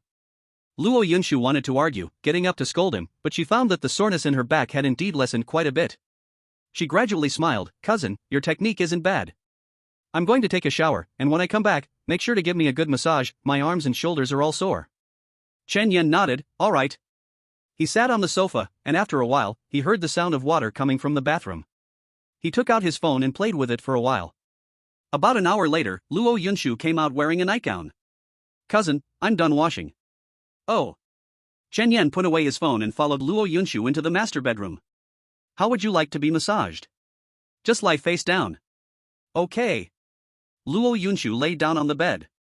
Chen Yan came to her side, placing his fingertips on her shoulder well point. The best way to relieve shoulder muscle soreness is to apply pressure to the shoulder well point. While pressing, Chen Yan held her arm and began to make circular motions in a clockwise direction. Cousin, where did you learn this massage technique? After you pressed, my shoulder feels much more relaxed. Chen Yan smiled, I just learned it from random short videos. He couldn't tell her he went to a bathhouse. If his cousin found out, he would definitely face a lot of questioning. Then you really are a genius learner. Luo Yunshu praised him, then laughed. Tao Xiaoyao probably isn't doing any better, but no one massages her like this. Just thinking about it feels great. Ha, in the end, she lost to me. Achoo! In the office of the chairman of Jumping Fish, Tao Xiaoyao sneezed and then clutched her stomach, crying out in pain. Ah! It hurts, it hurts. It must be that little bitch Luo Yunshu bad-mouthing me behind my back. So uncomfortable. At this moment, someone knocked and entered. Chairman Tao, our software trial run has been successful. Do you want to go take a look? Let's go. Tao Xiaoyao walked out with her head down, her face full of pain. After over an hour of massaging, Chen Yan asked, Cousin, are you okay? Luo Yunshu didn't respond. Cousin? Chen Yan looked down. He saw Luo Yunshu with her head tilted and mouth open, sleeping very soundly. He sighed helplessly and glanced out the window. It was getting dark. He looked back at Luo Yunshu. She was likely to sleep until tomorrow morning. If she lay like this, once she woke up tomorrow, her neck would surely be stiff. He held Luo Yunshu's arm, planning to help her turn over. As soon as he applied strength, he felt something poking under his knee. Looking down, it was the metal buckle on the strap of Luo Yunshu's nightgown. When he looked up again. Chapter 76, only then did I know Cheung came back to class, and the national weightlifting team came looking. I darn it. The next morning, Chen Yan jumped up in a fit of rage. He sulkily hugged the bedsheet and quilt as he walked out. As soon as he opened the door, he bumped right into Luo Yunshu. He awkwardly tugged at the corners of his mouth. Cousin, good morning. Good morning to you too. Luo Yunshu smiled and said, glancing down at what Chen Yan was holding, she asked, what are you doing? Are you coming to stay at cousin's house and still helping to clean? Yes. Chen Yan smiled, it would be too embarrassing to leave it undone for you. He quickly walked past his cousin, ran to the balcony, and stuffed the bedsheet and quilt into the washing machine. Luo Yunshu watched his back, slightly frowned, then as if she thought of something, she squinted and grinned, following him. Cousin, you didn't dream about me last night, did you? She said mischievously. Chen Yan pressed the start button, waving his hands repeatedly. No, absolutely not. Oh really? The cousin stepped forward and whispered something to him. His ears immediately turned red. Cousin, I have to go home to study. Goodbye. He rushed out the door. Seeing him in such a mess, Luo Yunshu giggled. In the blink of an eye, it was Monday. Chen Yan drove a Ferrari to school. Yesterday afternoon, his godmother had Changwa return the car. According to Changwa, the oil pan was the only thing broken, and nothing else was damaged, yet it still took more than 10 days to repair. These luxury car brands overseas have spoiled the people. If one day he could become a major shareholder of these luxury car brands, he would definitely go to the headquarters and let those ugly-faced capitalists taste what true quality means. Unfortunately, he couldn't incite others to boast. The painful lesson last time was just too disgusting. When he arrived in class and just sat down, Su Qingning came in holding breakfast. Chen Yan, she smiled excitedly, placing breakfast in front of him. Eat up, I added a big chicken leg for you this morning. Oh? Chen Yan's eyes lit up as he quickly opened the lunchbox. A fragrant braised chicken leg lay on top of the rice. He picked it up and took a bite. Delicious. Then he looked at Su Qingning and asked, why did you suddenly think to add a chicken leg for me this morning? Su Qingning smiled, isn't it because you've been working so hard lately? Over the weekend, I simulated 2 sets of test questions and scored much higher than before. This way, I also have hope to strive for a higher institution. Really? Then congratulations. Chen Yan said. Su Qingning stood with her hands behind her back, swaying her shoulders. Isn't it because of you? Without your careful guidance these days, how could I have improved so quickly? The two chatted for a while longer. As class time drew closer, more classmates gradually filled the classroom. Now, when they saw Su Qingning, the classmates seemed to be indifferent. After finishing his meal, Chen Yan returned the lunchbox to Su Qingning. Are we going to continue studying at noon? He asked softly.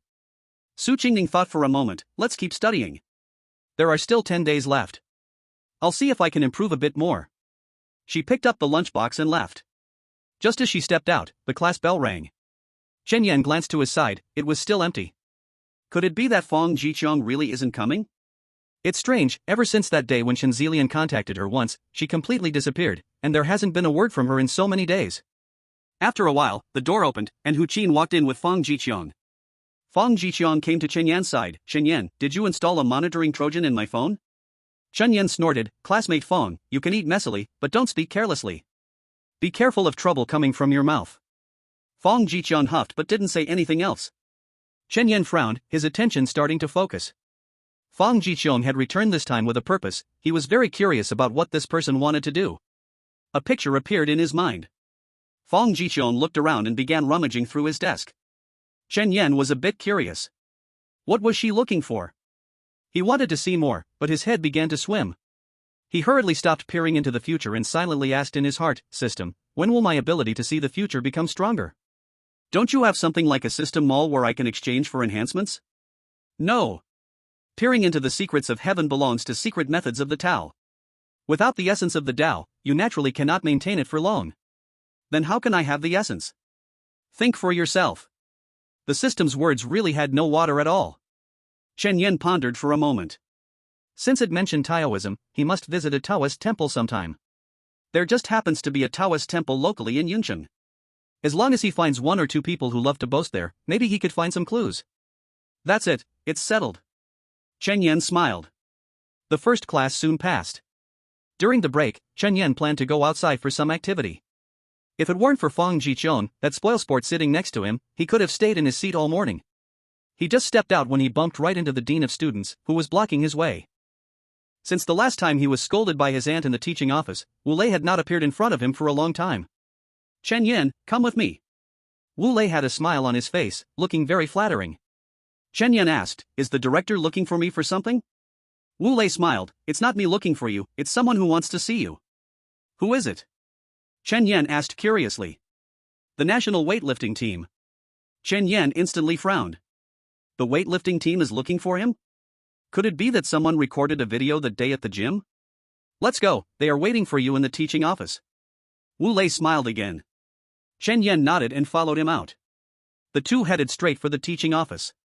As soon as they entered, a broad and round man stepped forward, smiling. Little student, you must be Chen Yan. Chen Yan nodded, that's right.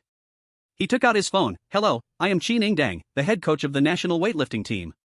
Saying this, he found the video he had seen online and played it for Chen Yan. Indeed, it was a video of him lifting weights in the gym. From the angle of the recording, it should have been taken from a distance. If I'm not mistaken, the weight you lifted should be 150 kilograms, right? Qi Ningdang asked. Chen Yan nodded, that's right.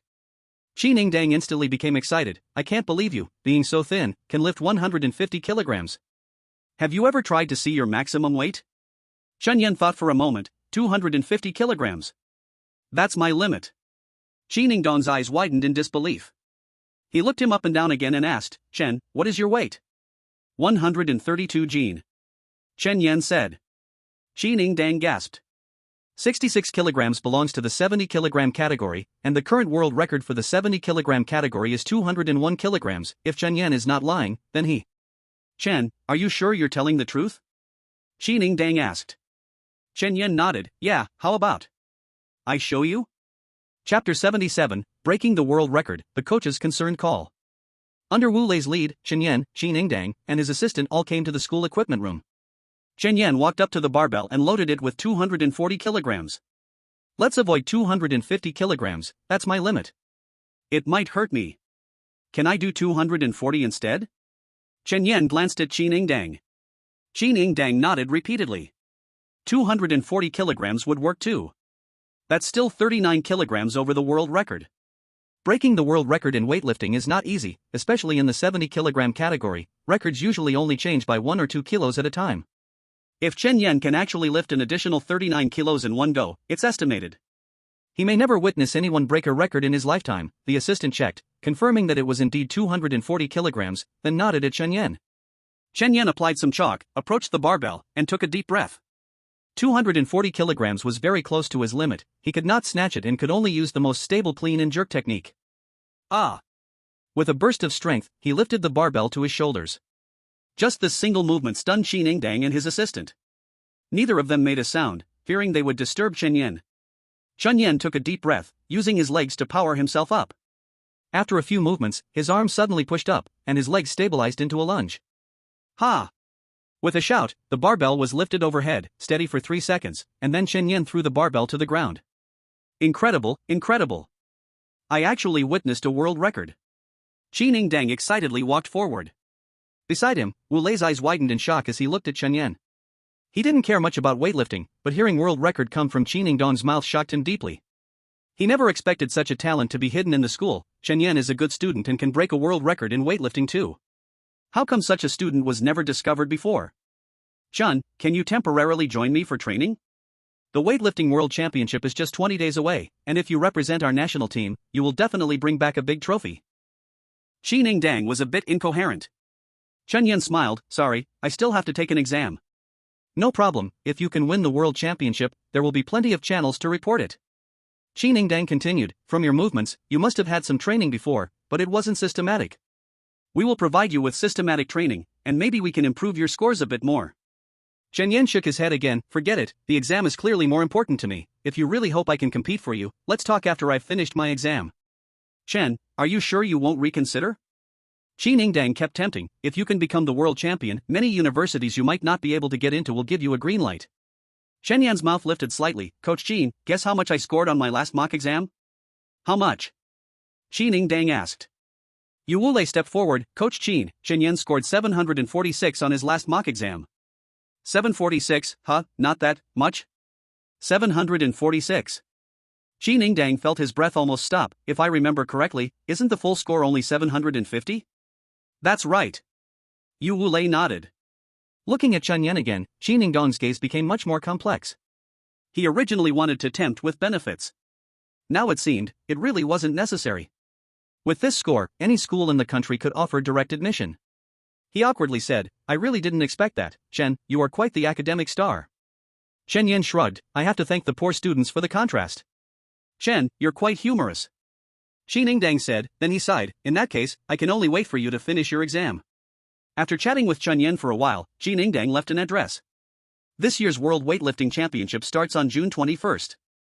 As per usual, we'll head over 2 days early. You need to arrive at the training base of the national team in Nanchang before June 18th. Where? Chen Yan frowned. Nanchang. Shi Ningdang said. Oh, I see. Chen Yan's expression gradually became serious. Shen Zilian had gone to Nanchang before, and Shen Yobing's husband was also in Nanchang. He originally planned to stay as far away from Nanchang as possible, but unexpectedly, he'd have to go right after graduation. Competing in the World Championship was for the glory of the country. As a citizen, he certainly wouldn't miss such an opportunity. Just pray I don't run into Shen Zilian in Nanchang. In such a large city, with a population of over 10 million, he didn't believe it could happen by chance.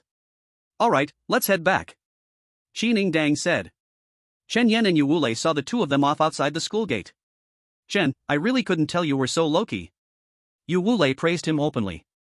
Chen Yan smiled and waved his hand, it's just all floating clouds. When he returned to class, the lesson had already started for a while. Yu Wulei slightly bowed his head to say goodbye to him. He entered the classroom, glancing at teacher Wang Ziki. Wang Ziki's eyelids twitched. Chen Yan, I know you study well, but doesn't this show a bit of disrespect to the teacher? Do you think? As he was saying this, he suddenly stopped and looked towards the door. There was no one at the door. You think you're the dean, showing up whenever you feel like it. In the corridor. Yu Wulei had only taken a few steps when his expression suddenly darkened. I'm telling you, even if the dean comes, he should. Wang, come out here. Wang Ziki's words had not finished when a chilling voice echoed. Turning around, he saw the dean standing at the door, looking at him coldly. He couldn't help but shiver. The whole class burst into laughter. Chen Yan let out a snort. He was already used to teacher Wang. Openly mocking the school leaders was not a rare occurrence for him. However, it had been happening quite frequently lately. After stumbling over the same issue repeatedly, teacher Wang was also quite a character. Before long, it was lunchtime. After eating, Chen Yan and Su Qingning went to the pavilion behind the teaching building. As he just opened the book, his phone rang. He took it out and saw that it was the master's wife calling, who often contacted masters of martial arts. Hello, master's wife. Chen Yan answered the phone. On the other end immediately came a bright laugh. Little Yen, if I didn't call you, would you really forget about me?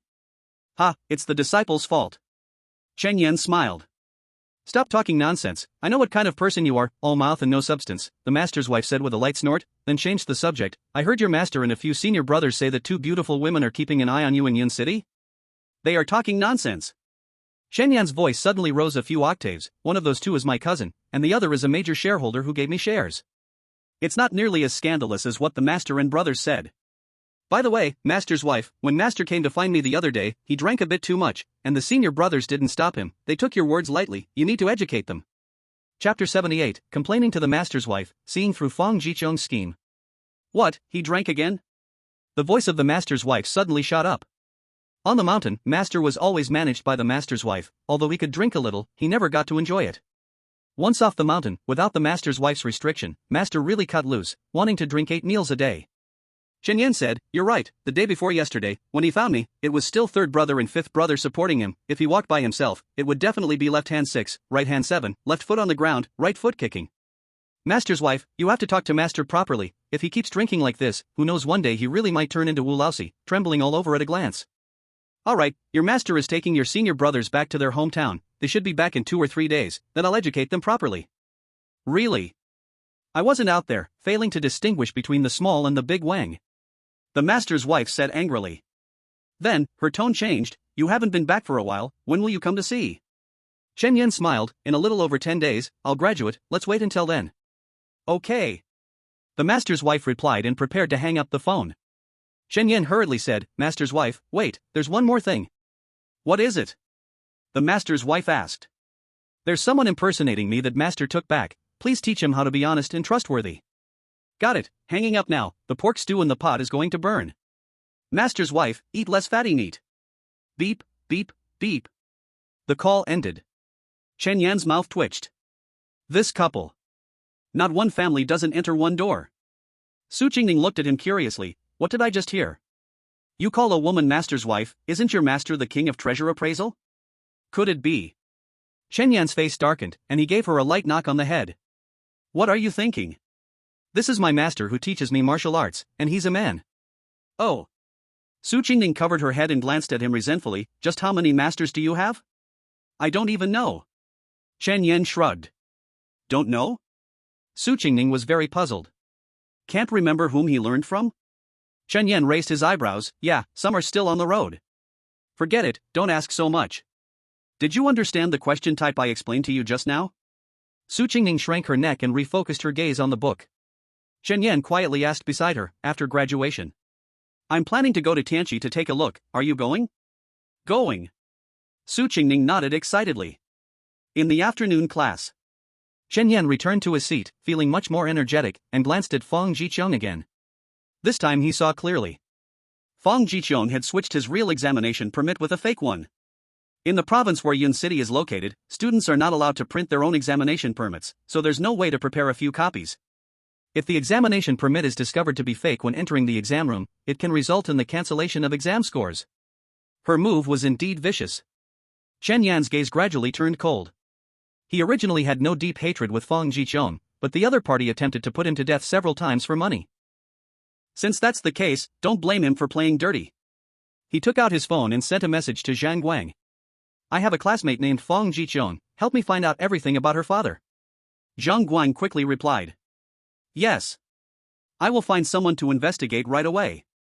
From the previous surveillance on Fang Jiqiong, he knew that Fang's father was a greedy man who only wanted to marry a rich woman to seize her family property. But he didn't know if there were any other secrets. If he exposed everything during the exam days, how would Fang Jiqiong cope with it? Besides, didn't Fang Jiqiong want to use her exam permit for some tricks? Alright then, let's use her own methods against her. Chen Yan slept the entire afternoon. After school in the evening, Qigui and Zhang Guang came. Young master, we found a lead on that person you asked us to check. Tell me the details. Chen Yan said. Zhang Guang pulled out a few A4 sheets with personal information about Fang Jiqiong's father, Fang Budong. Chen Yan glanced over, he ignored the basic information as it was of no value and not worth his time. His attention was focused on the social connections section at the back. According to the news that Zhang Guang and Qigui found, Fang Budong had a son, 3 years younger than Fang Jiqiong, who was a child born from an affair during his marriage with Fang Jiqiong's mother. Fang Jiqiong was completely unaware of this. To ensure this illegitimate child had good education opportunities, Fang Budong put in a lot of effort to send Fang Jiqiong to study at Jiahao, hoping she could snag a wealthy husband to support him and his illegitimate child. However, Fang Jiqiong had made no progress in the past 3 years. He was afraid of not having any backing in the future, so he dressed himself up nicely, trying to lure a rich woman, planning to marry her and secretly transfer her assets afterward. Humph, this old man really isn't worth anything. Chen Yan scoffed with a smile. Then, Qigui brought him 2 more pages of information. We investigated that wealthy woman too. She isn't a rich woman at all, her real situation is similar to Fang Butong's. She's worried her son won't be able to marry without a car or a house, so she packages herself as a wealthy woman to lure men. She met Fang Budong at a charity event, and shortly after they fell into love. During this time, she has swindled over 1.2 million from Fang Budong using the name Wang Zhenxiang. Just a few days ago, Fang Budong bought a car for her son, she's probably planning to run away. Chen Yan took a look at the wealthy woman's information and found the picture painful to look at. The more he looked, the more interesting it became. This woman's real name was Li Zhenju, her own sister ran off with her man not long after she gave birth. For many years afterward, she appeared under the name Wang Zhenxiang, deceiving many people. You guys did a great job. Chen Yan smiled and returned the information to the two, find an opportunity to let Fang Budong know the truth. Alright. Zhang Guang nodded seriously. After leaving school, Chen Yan went to Kaiyue building and bought a laptop.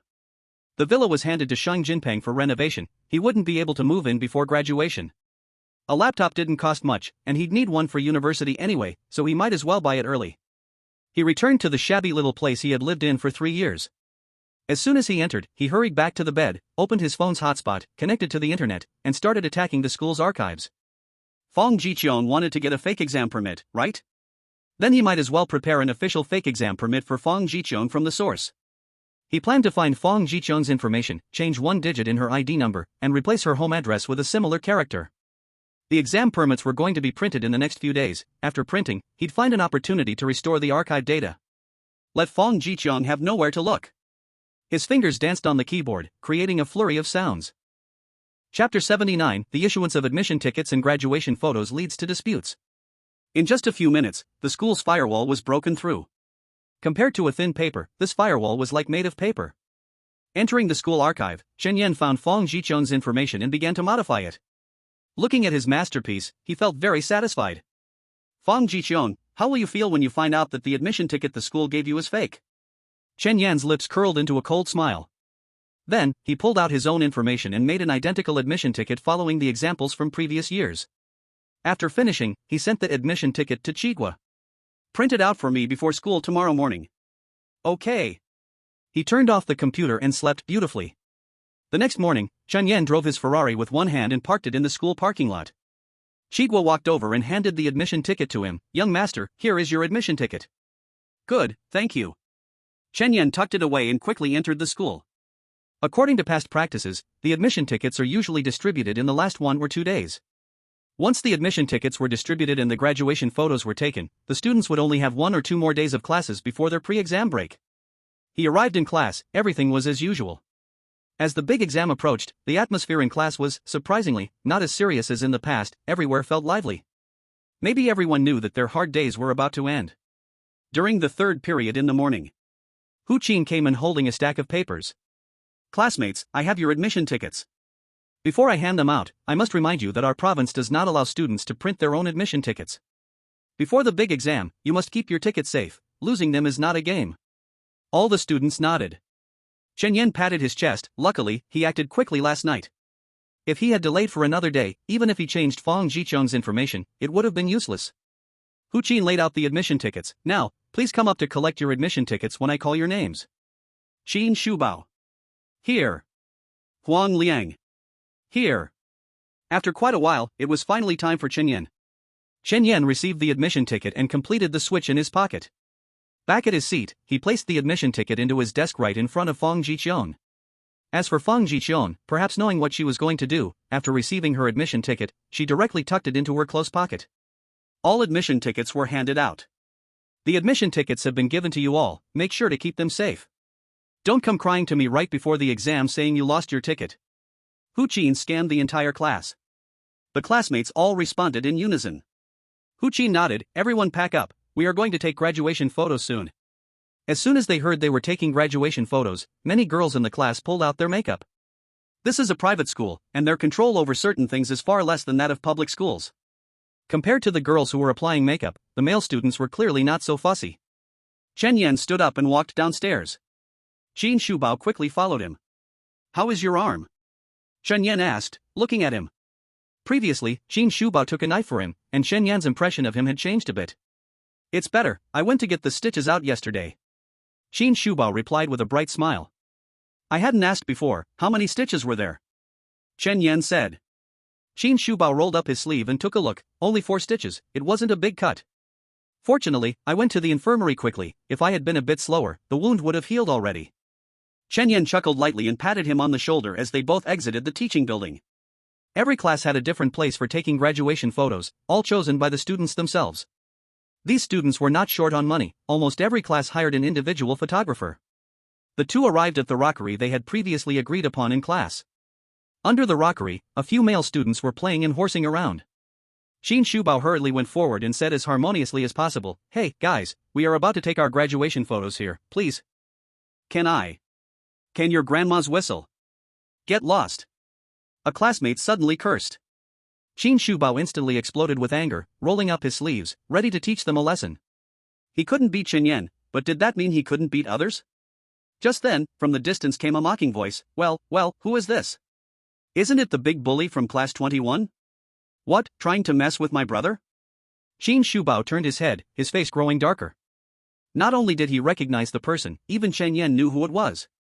It was none other than the former top student of the grade, the son of Shengchang Yuanhua. Qin Shubao clenched his teeth, his eyelids couldn't help but tremble twice. If it were anyone else, he would never tolerate this crap, but Yuanhua. His background was too powerful, not someone he could afford to offend. He clenched his fists, said nothing, and didn't move. Yuanhua walked up. Didn't you see we're having fun here? Go film somewhere else. Chen Yan gave a light snort and stepped forward. Yo, isn't this young Master Yuan? What's the matter? Couldn't find time to get slapped in the face at Tongta the other day, so now you're trying to feel important in front of me? Want me to tell everyone what a filthy guy you are? Who the hell are you calling filthy? One of Yuan Hua's lackeys jumped out, pointing at Chen Yan. Qin Shubao glanced over. He didn't dare to touch Yuan Hua, but did that mean he couldn't deal with one of his dogs? He raised his hand and slapped the lackey. The lackey couldn't dodge and got slapped right across the face. You son of a... The lackey was furious, ready to fight Qin Shubao. But the moment he saw Qin Shubao's glare, he instantly shriveled up. Yuan Hua's face turned cold. Someone slapped his lackey right in front of him, he was pissed. Chen Yan, can't you control your dog? Young Master Yuan, what kind of crap are you talking? That smells worse than my farts. Qin Shubao is my classmate. If you insult him like that, did your dad from Shengchang teach you to be this rude? Your family education is really something. Chen Yan said with a calm, easy smile. Yuan Hua stiffened his neck. Chen Yan, what the hell do you mean by that? Chen Yan smiled, you're asking what I mean? If we go by your way of speaking, then take your kind and get lost far away. Yuan Hua rolled up his sleeves. Are you thinking I don't dare fight you? Come on, hit me. But let me warn you first, the consequences of touching me are serious. Think twice before you act. Chen Yan said, pretending to be serious. Yuan Hua panted heavily. Fine, you said it yourself. Let's see what you can do to me. Boys, get him. As he roared, Chen Yan laughed out loud. Qin Shubao backed away a few steps. He had seen Chen Yan's fighting power before. Not to mention this small group, double the number wouldn't beat him. Chen Yan shook his hands, the second knuckle of his index finger pushed forward. He was ready to give Yuan Hua a big gift. A gift he'd never forget for the rest of his life. Soon, Yuan Hua's people surrounded Chen Yan. Chen Yan, last time I toned to you embarrassed me. Today I have to get that face back. Yuan Hua gritted his teeth and raised his hand. Chapter 80, Young Master Yuan peed his pants. The whole class took graduation photos together. A bunch of people threw punches and kicks at Chen Yan. Chen Yan wasn't in a rush.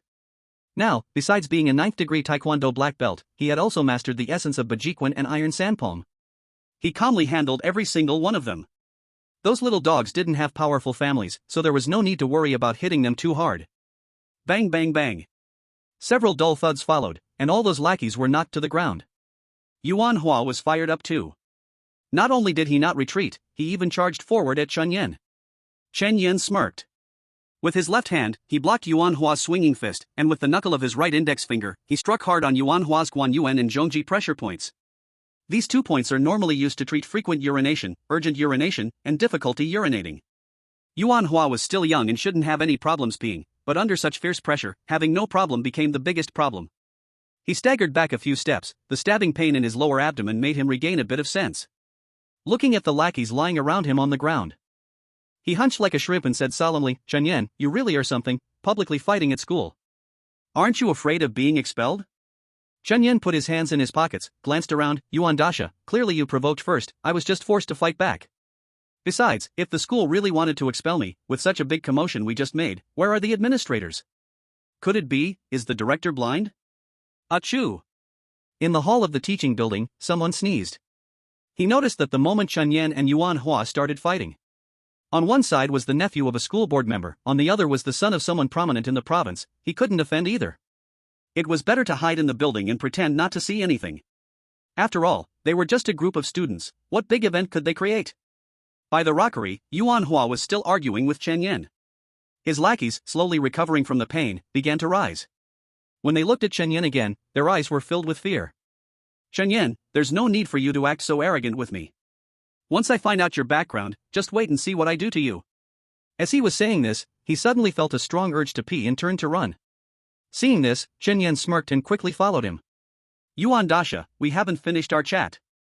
Where are you going? He grabbed Yuan Hua's wrist, refusing to let him leave. Yuan Hua struggled to shake him off. Chen Yan, let go. I need to go to the bathroom. Yuan Dasha, you look unwell. Are you sick? I happen to know how to take a look. Chen Yan feigned concern for his classmate.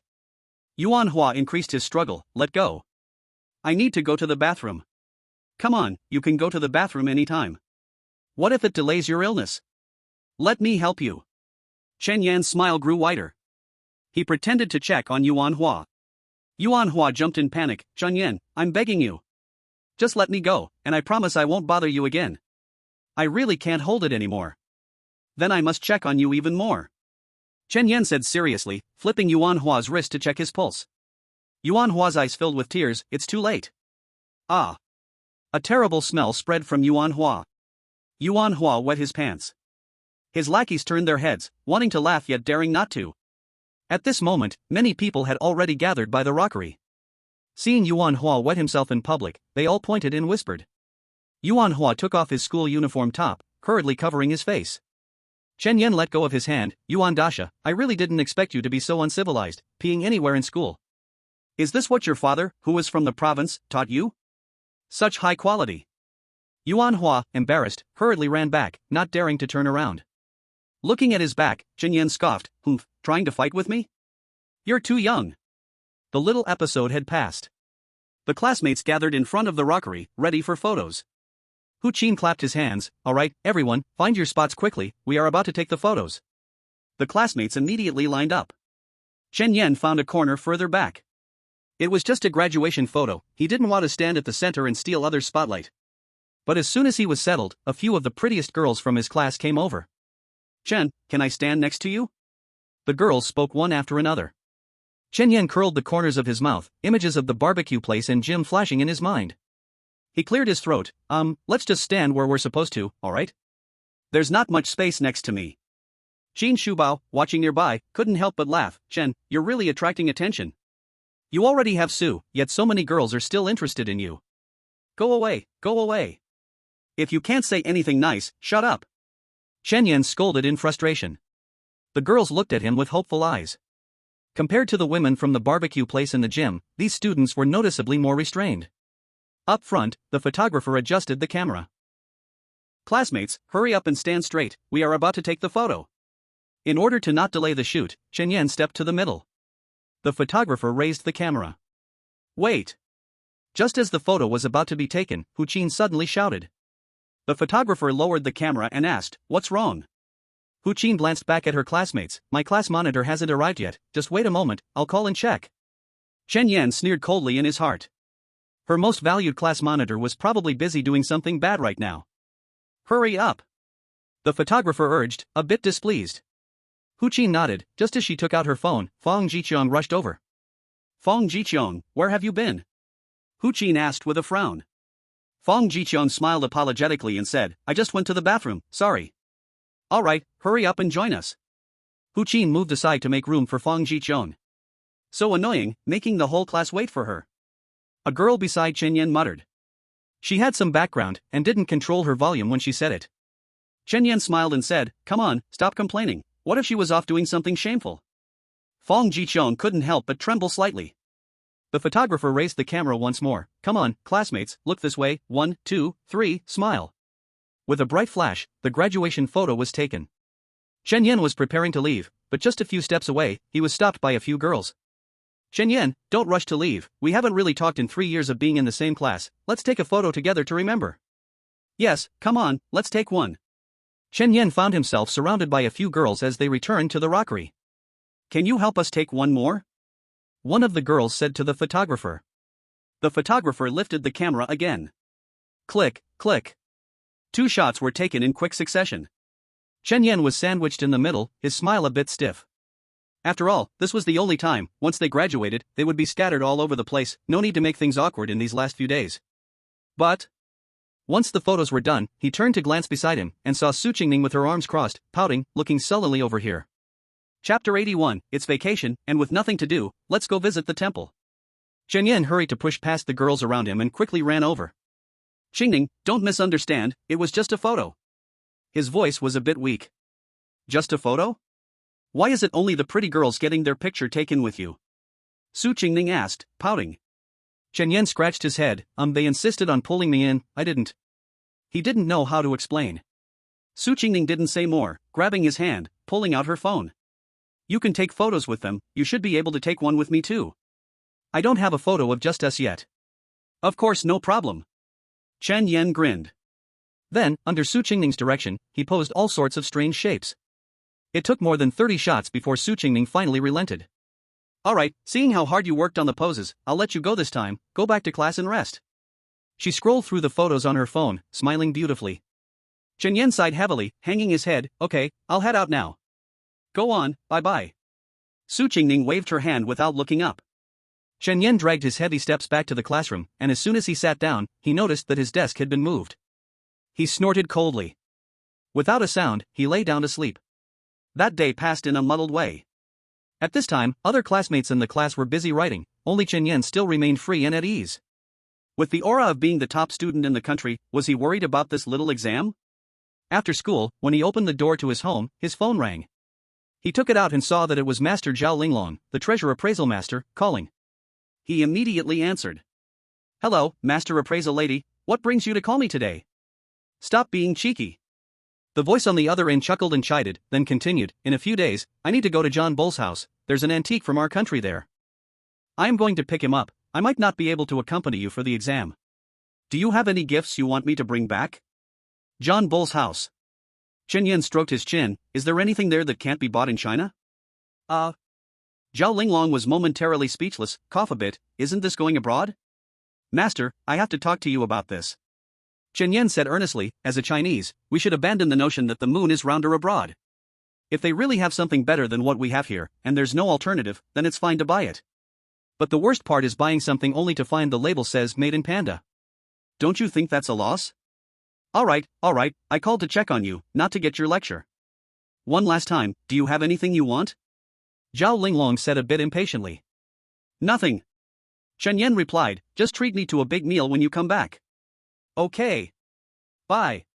Be careful going to John Bull's house, they became rich through robbery and have no limits. Got it. The call ended. Chen Yan smiled. Having such a master is truly wonderful. In the blink of an eye, 3 more days passed. All graduates in Cloud City are now on vacation. At home. Chen Yan sat on the bed, feeling bored. He had slept enough, played games long enough, and didn't dare to travel. How would he spend the next 6 days?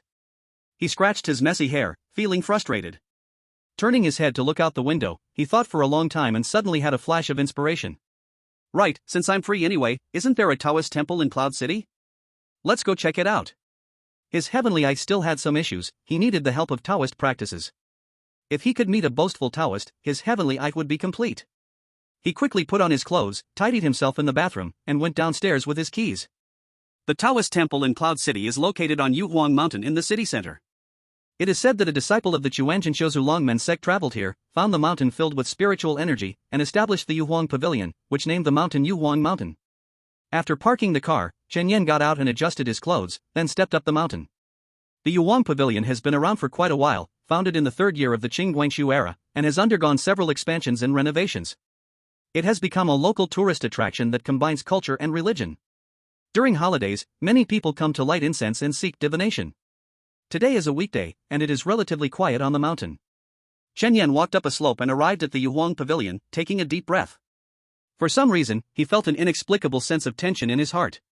Just as he reached the entrance, an old Taoist priest came out holding a broom. Young friend, did you come to Yuhuang Pavilion for something? The old priest asked. Chen Yan immediately smiled humbly. Hello, Taoist, I want to ask you some questions about Taoist practices. The old Taoist looked at him, stroked his beard, and laughed heartily. Young man, you don't look more than an adult, you're probably not even out of college yet, right? Not even in college yet. Chen Yan responded. Then what are you doing here? The old Taoist laughed, picked up his broom, and started sweeping the steps. Your current task isn't to study Taoism, go back. Chen Yan was not discouraged, he quickly walked down the steps and stood beside the old priest. Taoist, I really want to understand. The old Taoist paused, straightened up, and asked, why do you want to understand? Chen Yan excitedly said, I've watched many videos about Taoism, amazing things like walking on roofs, seeking doctors, and predicting the future. I think it's fascinating, so I want to learn more. Taoist, you look like you possess profound skills, you must be very powerful. I'm powerful? Ha ha ha. The old Taoist spread his arms and looked at himself. If I were really powerful, would I be living in this small mountain? Young man, don't be deceived by those online videos. There are indeed real Taoists on the internet, but much more are just con artists pretending to be Taoists. As a young person of the new century and new era, you must believe in science. Chen Yan frowned, feeling that he had heard these words somewhere before. The old Taoist picked up the broom again, smiling as he walked down the steps. Look at me, if all cultivators had the abilities you speak of, why would I need to perform magic to clean the ground? I could just use a spell to make it clean, instead of sweeping it little by little. Young man, first go complete your mission. Once your mission is done, then go study other things. The broom lightly brushed against the ground, making a rustling sound. Chen Yan sighed. Could it be that this trip was in vain? No, he had to try to get the old Taoist to speak about Neon Dew. Even if he couldn't get it through the system, at least he should know how to cultivate, right? He ran down the steps. Taoist, I. As soon as the words left his mouth, suddenly, a cat's terrible scream came from above his head. Chapter 82, The Scientific Explanation of Roof Running, and the 8 Characters of Cultivation Wisdom. Chen Yan looked up and saw a palm-sized kitten hanging from a tree branch above him. The branch was too thin, and the cat couldn't find a point of support. Its 2 front paws clung to the branch, its body swaying with the branch. The old Taoist sighed, this wild cat, busy giving birth and doesn't know how to take care of itself. Alas! Saying this, he placed the broom aside, began to move his body, and at the same time, the kitten fell down helplessly. Chen Yan's eyes widened in shock. That branch was over 10 meters high, and the kitten was too small to maintain its balance. Falling from that height could spell disaster. He quickly reached out his hand to try to catch it. But then, he heard a couple of muffled thuds beside him. Then, the old Taoist flew over his head and caught the kitten. Chen Yan was dumbfounded, speechless from shock. What? You want me to believe in science? Little one, if you climb that high again, no one will save you next time. Come on. The old Taoist placed the kitten on the ground and picked up the broom again. Taoist, what you just did was so cool. Chen Yan came to his side. Your jump must have been over 3 meters high, right? The old Taoist blinked, lost in thought about that. Can you teach me? Chen Yan asked with fervor on his face. Sure. The old Taoist looked at him seriously. He became extremely excited. If I learn to walk on walls and roofs, I should have something special in my body, right? Just as he was thinking, the old Taoist spoke earnestly, it's not hard to train to be like me. When you go back, focus on physical exercise, and study some math and physics seriously, find the right angle and force, and you can do it too. Chen Yan's expression froze instantly. Why does this sound so much like a joke? Taoist, don't tease me. You can jump that high because of the special energy in your body. Seeing that evasions were useless, Chen Yan straightforwardly brought up the topic. There's energy, of course there is energy. I was sweeping the entrance just fine, and you kept pestering me to talk about the way of Tao, can I not be annoyed? The old Taoist's eyes widened slightly, as he resumed sweeping the ground. Sorry. Chen Yan awkwardly admitted his mistake. He realized that the old Taoist hadn't said a single true thing. But he didn't want to give up. After thinking it over, he gathered his courage and approached the old Taoist again. Taoist, what I just mentioned about the energy in the body is really special. I wanted to ask you about it. The old Taoist gave him a sideways glance and sighed deeply. He realized that if he didn't explain to Chen Yan today, he wouldn't have peace. It was also his fault. He normally looked at the almanac before going out, but today he got lazy and encountered this sticky situation. Young man, what you call energy is actually a kind of energy that maintains the body's vital signs. Everyone is born with this energy in their body. Chen Yan's mouth curved up slightly. Finally, they were getting to the main topic. Taoist, for cultivators like you, is that energy more special? The old Taoist shook his head, cultivation is merely a belief. How could the energy in the body be affected by the cattle of the mind? This is pure nonsense. Even if the energy in the human body is abundant, it still has its limits. Within that limit, you might gain some through practice and health cultivation, but it's definitely not as extraordinary as you see it to be. After chatting with the old Taoist for so long, Chen Yan understood one thing more clearly: getting this old Taoist to boast a little is basically impossible. Then I can only choose another path. Taoist, may I ask how to enhance the strength within me? You young man, you're really persistent in digging for answers. The old Taoist put down his broom and looked at him seriously. To enhance your inner strength, I'll give you 8 words. What are the 8 words? Chen Yan asked. Sleep early, rise early, eat on time. That's it? The old Taoist counted on his fingers. Sleep early, rise early, eat on time are the 8 words. That's right, the essence lies in these 8 words. Seeing that Chen Yan still wanted to ask, he immediately said, if you want to further enhance it, then let your mind be clear. What does it mean to have a clear mind? Chen Yan whispered. Do what you want to do, eat what you want to eat, don't burden your heart, love the party, love the country, love the people, okay, that's all. Chen Yan blinked. Today's visit to the Taoist temple has completely refreshed his worldview. He used to think that Taoists should be serious, but in reality, there are also those who talk nonsense. This trip was a waste of time. He sighed, hesitating whether to keep asking. At the bottom of the steps, a woman, crying like a pear blossom, walked up the steps. Taoist, I want to ask for a fortune. She wiped her tears. The old Taoist raised his hand slightly while holding the broom. Let's go. The woman nodded and followed the old Taoist into the Jade Emperor Pavilion. Chen Yan was a bit curious, so he followed as well. What fortune do you want to ask for? The old Taoist asked while walking. The woman sniffled. Master, I recently went through a breakup, and work is also very difficult. I want to ask what I should do in the future. Oh, you broke up. The old Taoist said calmly, have you completely broken up with him? Yes. The woman nodded. If you've broken up, it's fine, he's no good for you. As they spoke, they arrived at the Great Hall. Master, you didn't even look at our birth dates, how do you know he is no good for me? The woman asked curiously. The old Taoist smiled, anyone and anything that worries you is no good for you. Come here, child, here's a fortune stick for you. The woman took the fortune stick, knelt before the statue, and started shaking it. Chen Yan stood aside, lost in thought. Suddenly, a bamboo stick fell out of the tube. The woman picked it up and exclaimed, crying even louder, a bad fortune? How can it be a bad fortune? The old Taoist looked at her, that one doesn't count, shake again. The woman sniffed, is that really okay? Yes. The old Taoist nodded. Chen Yan twitched his lips. This can happen? Too casual, isn't it? Suddenly, he seemed to understand something. Is this what the old Taoist meant by having a clear mind? At this moment, the woman shook out another stick, picked it up and gasped, up. How come it's still a bad fortune? The old Taoist was also stunned. It's unlikely to draw two bad fortunes in a row. Master, am I doomed? She looked at the old Taoist while crying. The old Taoist cleared his throat. Come, give me your fortune stick. The woman got up and walked over, handing him the stick. The old Taoist closed his eyes, moving his lips, then drew a good fortune stick for the woman from the tube. This girl, I have already changed your fortune, your future days will be full of sunshine, you'll surely turn from bad to good. Really? Thank you, master, thank you. The woman repeatedly bowed in gratitude. The old Taoist took out a payment QR code. Master, how much is it? The woman asked. As much as you feel like. The woman scanned however much she wished. Chen Yan didn't see how much it was, and there was no announcement in the hall. As she left, the old Taoist approached Chen Yan. Did you comprehend? It seems like I've grasped a bit. Chen Yan said. The old Taoist nodded, turned and walked toward the back of the hall. If you've understood, then leave. I still need to water the vegetable field. Taoist. Chen Yan chased after him, but as soon as he reached the back, he couldn't see the old priest's shadow. He felt a bit despondent and turned to walk back. On the way down the mountain, he repeatedly recalled the words the old priest had said. But no matter how much he thought, he couldn't make sense of it.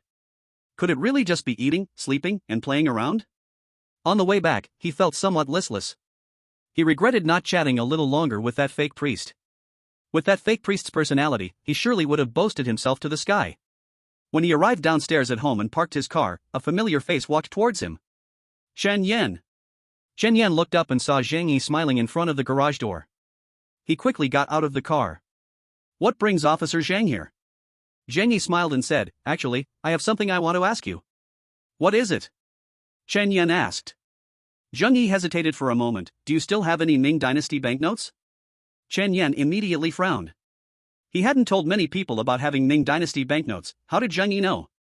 Seeing his expression, Zhang Yi quickly explained, don't misunderstand, Brother Chen. I heard about your banknotes from the head of the Jinlong antique shop. They were reported for selling fake antiques, and I learned about it while investigating them. Oh. Chen Yan's eyebrows gradually relaxed. Zhang Yi continued, recently, my old man has become obsessed with Ming Dynasty banknotes, so I wanted to ask if you still have some. I want to buy a few to take home for him. How many does Officer Zhang plan to buy? Chen Yan asked. Zhang Yi thought for a moment. 10, do you have 10? Yes, follow me. Chen Yan led Zhang Yi back home. Once inside, Zhang Yi curiously asked, Brother Chen, you have so much money, why do you still live in such a simple house? Chen Yan laughed, isn't it to experience life? How can I know the hardships of people at the bottom if I don't spend some time living there? Brother Chen is quite thoughtful. Zhang Yi gave a thumbs up. Back in the bedroom, Chen Yan pulled out a wooden box. The red wooden box looked very ancient. Zhang Yi's eyes widened, Brother Chen, is this box also an antique? Chen Yan shrugged, I'm not quite sure, it came as a bonus when I acquired the Ming Dynasty banknotes. In fact, he did know the origin of this box. It was the royal cash box used by the Ming Dynasty banknote office. To facilitate counting, the banknotes coming out of the office were always packed in such boxes. Each box contained 1,000 notes. I have a little knowledge of antiques, can I take a look? Zhang Yi looked at the box with eager eyes. Chen Yan raised his hand, go ahead. Zhang Yi leaned in closer. Brother Chen, do you have a magnifying glass? Before he even finished, the magnifying glass had already been handed to him. He carefully examined the box. Your box is also an antique, it might have been passed down together with these banknotes. Brother Chen, do you want to sell this box? Chen Yan thought for a moment, a little hesitant, I still need this box to hold the banknotes. If you take the box, how will I store them? How many banknotes do you have? I'll buy them. Zhang Yi said very seriously. Chen Yan's mouth twitched, I have quite a lot of banknotes, are you sure you want to buy? Buy. Zhang Yi's tone was resolute, my old man loves giving gifts, if one of his friends likes the banknotes, he might want to send a few. Besides, no matter how many you have. The box opened. He instantly shut his mouth. Inside the box was filled with Ming Dynasty banknotes. Brother Chen, these are all. That's right, there are a total of 999 notes, can Officer Zhang still buy them? Zhang Yi swallowed, then picked up a few notes to inspect. Since his old man liked these things, he had secretly studied a lot about banknotes. The few he saw now were all real. Officer Zhang, take your time to check, I can guarantee that all the banknotes here are genuine. Chen Yan said, directly walking out of the bedroom. I went to the fridge and took out 2 apples, washing them clean, and then I returned, leaning against the doorframe. Officer Zhang, would you like one? No. Zhang Yi replied as he glanced through the documents, more shocked with each page he turned. To be preserved in such pristine condition, and in such large quantity. If sold by the box, it would surely be worth a fortune. I heard that Brother Chen is the disciple of the treasure appraisal master Zhao Linglong? Zhang Yi said casually. Chen Yan nodded, that's right. Did someone from the Jinlong antique shop tell you? Zhang Yi nodded, putting the banknotes back into the box. Your master is famous nationwide, I assume you wouldn't collect fakes. I've looked over these banknotes, based on market value, they could sell for 220,000 to 250,000 each. I'll ask a high price of 250,000 each, what do you think? Sounds good. Chen Yan replied without hesitation. The system's previous valuation was about 210,000 each, turning down a buyer offering 250,000 would just be foolish. And for this box, I'll offer 2 million, how about that? Chen Yan's gaze fell on the box, after a careful look, a number slowly formed in his mind. Begin, 10, 100,000. 1.8 million. Another 200,000 profit. Not bad, not bad. He immediately nodded, no problem, let's go with 2 million. Saying this, he took out his phone to calculate. 999 banknotes, at 250,000 each, that is 249,750,000, plus this box, it totals 251,750,000, all good? Zhang Yi nodded, all good. Give me a bank account, I'll wire the money. Chen Yan blinked, you can access that amount right now? Zhang Yi smiled, as the true heir of the Zhang family, if I can't access over 200 million, wouldn't that be a joke? Chen Yan tugged at the corner of his mouth. You have money, you have logic, everything you say makes sense. He handed over his bank card to Zhang Yi. Before long, the transaction was completed, and his phone received a notification of the deposit. Alright, the money has been transferred. If there's nothing else, then this box and the notes inside are all mine. Zhang Yi rubbed his hands, ready to move the box. Chen Yan said, how about I lend you a hand? No need. Zhang Yi laughed, it's just a small box, not heavy at all. He lifted the box and walked outside, turning back at the door to say, Brother Chen, let's keep in touch. Safe travels. Chen Yan waved his hand. After closing the door, he jumped up in excitement. 200 million. That's 200 million. He never thought that one day he could be this wealthy. From now on, I'm a billionaire too, ha ha ha. Chen Yan laughed heartily. The holiday days passed quickly. Before he knew it, it was the day before the exam. That night, Chen Yan was planning to hack into the school's firewall to change Fong Jichong's information back. Suddenly, his phone rang. Young master, Fong Budong is in trouble. Chapter 84, The Day That Decides One's Life, Encountering Fools Outside the Exam Center. Early the next morning, the sun was just right. Chen Yan stretched and looked out the window. Today is a crucial day that will decide the fate of many. He changed into a casual short-sleeve shirt and walked downstairs. Downstairs, Zhang Guang was waiting in a Maybach. Once in the car, Zhang Guang said, I wish the young master good luck. Chen Yan smiled, have you done everything I instructed? Last night, Zhang Guang called, saying Fong Budong learned the truth about Li Zhenju, tried to get money but failed, and in a fit of rage, stabbed Li Zhenju in the thigh. Li Zhenju used this incident to demand 800,000 in compensation, unable to pay that amount, she threatened to call the police. Chen Yan instructed Zhang Guang to help Fong Budong hide temporarily and to inform Fong Budong about Fong Yichun's wealth.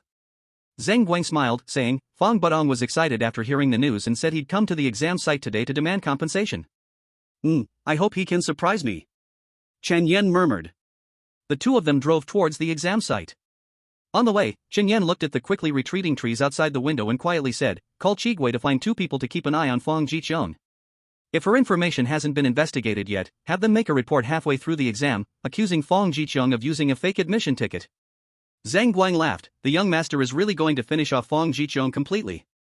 Chen Yan let out a long breath, I have no grudges against her. She drugged me first and then stole my exam permit. It's only fair for her to feel a bit of despair, right? Of course, there's no problem. Zhang Guang laughed heartily. Soon, they arrived at the security line outside the exam hall. No vehicles were allowed within 500 meters of the exam hall. Chen Yan could only get out of the car and walk there on foot. Zhang Guang found a spot to park and hurried after him. Today was the young master's big day, nothing could go wrong. After walking for a few minutes, they reached the entrance of the exam site. From a distance, they saw a group of young women in red cheapo holding a banner. Wishing young master Song Jinpeng success in the exam and a bright future. Song Jinpeng. Chen Yan had some impression of him. He was the class monitor of their grade. It was said that his father was in the top 20 of the rich list in Yuncheng. However, his academic performance seemed pretty poor.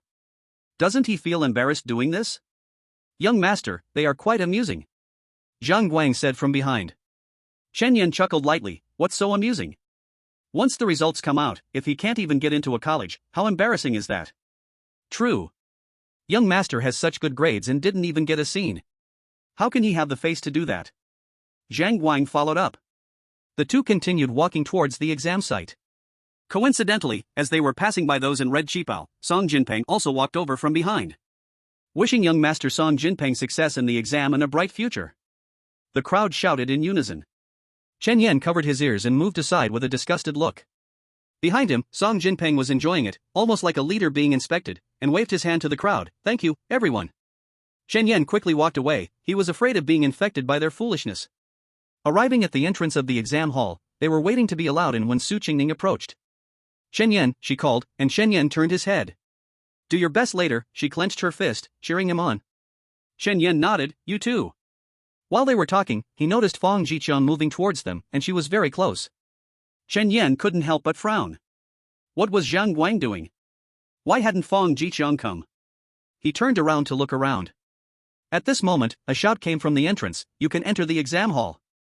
The gate slowly opened, and everyone started walking in. At the entrance, someone was checking exam permits and IDs. After waiting for a while, it was Chen Yan's turn. Su Qingning was verified first and entered the gate. Chen Yan also took out his genuine exam permit and handed it along with his ID to the verifier. He gained access smoothly. Fong Jichun paused for a moment and hurriedly ran to the verifier, shouting, did you check his exam permit thoroughly? His documents are fake. The person in charge maintained a stern face, we verify everything with machines, there can't be an error. How could there not be an error? I clearly. She was halfway through her sentence when her voice suddenly stopped. Chen Yan turned back and smiled at Fong, do you really think I wouldn't know about the little things you did? Fong Jichun's eyes couldn't help but tremble a couple of times. Goodbye, I wish you a pleasant exam. Chen Yan smiled, disregarding Fong Jichun, and confidently walked into the exam hall. He had no time to watch the excitement here, he had already arranged for someone to keep an eye outside, no matter what, Fong Jichun's exam was definitely going to be a disaster. He turned back and continued walking with Su Qingning. Su Qingning asked, what did she do? Chen Yan quietly said, she didn't do much, just secretly swapped my exam permit for a fake one. But I discovered it in advance. You're so amazing. Su Qingning looked somewhat surprised. Chen Yan smiled, did you forget that I can predict things? Just as they were talking, a shout came from behind, impossible. This exam permit is issued by the school, how could there be a mistake? Classmate, you can check the information on your ID and exam permit, we won't make a mistake, the person in charge said. Fong Jixiong picked up the exam permit and carefully checked it again, and finally found the problem. Her ID had been tampered with. It's impossible, this admission ticket was issued by my school. How could there be a mistake? Her face was full of shock as she looked up at Chen Yan. She knew in her heart that there was something wrong with this admission ticket, and it definitely had to do with Chen Yan. But she had no evidence. Classmate, please step aside, don't delay other candidates from entering. If there are any more issues, go find your homeroom teacher and have her contact the school, the person in charge said. Fong Jiqiang nodded, glaring fiercely at Chen Yan for a moment. Chen Yan raised an eyebrow, gleefully walking into the examination room. Qingning, do you know what her behavior is called? What? Su Qingning asked. Chen Yan said, trying to steal a chicken but ending up losing rice, trying to shoot but getting burned. Ha ha. Su Qingning laughed, then shot him a sideways glance, mind your language in the future, we are all civilized people. All right. Chen Yan raised his eyebrows as the two entered the building. The two were quite far apart in their exam rooms and separated as soon as they entered the hall. Chen Yan arrived at the exam room entrance, where the proctor scanned him with a device, confirming he was not carrying any prohibited items, and double-checked his admission ticket and ID before letting him in. His seat was by the window, allowing him to see the entrance clearly. At this moment, Fong Jiqiang was still at the entrance talking to the person in charge. The way she was gesticulating was simply too ridiculous. After watching for a short while, the bell for the start of the exam rang. Chapter 85, the first subject ends, and the cousin invites Su's father and daughter to lunch together. Halfway through the first exam, Chen Yan had already finished answering, yawning as he looked at the densely packed text on the paper. He really wanted to submit the paper early and get some fresh air. Unfortunately, our province doesn't allow it. He placed the paper and answer sheet to the side, resting his head on the desk and falling asleep. The proctor passed by him, glanced at his paper, and had a slightly surprised expression. Many of the exam questions were very representative. To finish quickly, one either had to rely entirely on guesswork, or truly be a top student. Chen Yan's answers were very clear and organized, not at all like random guesses. The proctor looked at him again for a couple more seconds. More than 40 minutes later, the bell rang. He slowly stood up, stretched lazily, and walked outside. As he reached the playground, he stood on his tiptoes to look around and soon spotted Su Qingning. He waved at Su Qingning, who also noticed him and jogged over. Chen Yan, Qingning, how was it? They both asked almost simultaneously. Then, they both burst into laughter. I did pretty well, what about you? Su Qingning said. Chen Yan shrugged, stable performance. Let's go out together. All right. The two walked outside side by side. Outside the door, countless parents were eagerly waiting for their children. Chen Yan deliberately slowed down his pace. According to the usual practice, the first to exit was likely to be interviewed. He did not want to stand out at such a moment. Sure enough, when they reached the entrance, a few people were surrounding someone for an interview, and Chen Yan couldn't help but chuckle softly. Of all the people to interview, they just had to pick Song Jinpeng. He was a typical mediocre student. Once the results come out, who knows if these reporters will slap themselves in the face. As they exited the door and walked outside. After taking a few steps, he saw Su's father, Su Yunhai. Uncle Su. Chen Yan called out. Su Yunhai nodded with a smile, his gaze toward Chen Yan carrying a hint of a father-in-law evaluating a son-in-law. I told my dad that it was you who helped me improve my grades. He's extremely satisfied with you now. Su Qingning whispered in Chen Yan's ear. Chen Yan was taken aback, why did you tell uncle about that? Chen, I didn't have a chance to thank you before, let's have lunch together at noon. Su Yunhai said with a smile. As soon as he finished speaking, a lively female voice came from beside, cousin, I'm here to pick you up. Turning his head, he saw Luo Yunshu walking over with a smile. She wasn't overly dressed, just wearing a top she often wore. President Luo. Luo Yunshu had just stood next to Chen Yan when Su Yunhai immediately greeted her. Although Su Yunhai was much older than Luo Yunshu, his status in the business world was far lower. Luo Yunshu waved her hand and glanced at Su Qingning. Let's go, I've booked a place for lunch, let's go eat together. President Luo, I'm embarrassed to let you spend, let's go to my place, I've arranged it too. Su Yunhai said humbly. Let's go with me, you can go to your place tomorrow at noon. Luo Yunshu said directly. Su Yunhai couldn't refuse either. Just when they were about to leave, Chen Yan said, cousin, tell me a location, I still need to wait for someone and ask some questions. He looked around and his eyes met with Chigua. Chigua immediately ran over and bowed, young master. How is Fong Jiqiang doing? Did she enter the exam? She went in. As soon as there was a problem on her side, her head teacher immediately got her another printed exam permit, and she ended up just making it to the exam room. Chi Gui replied.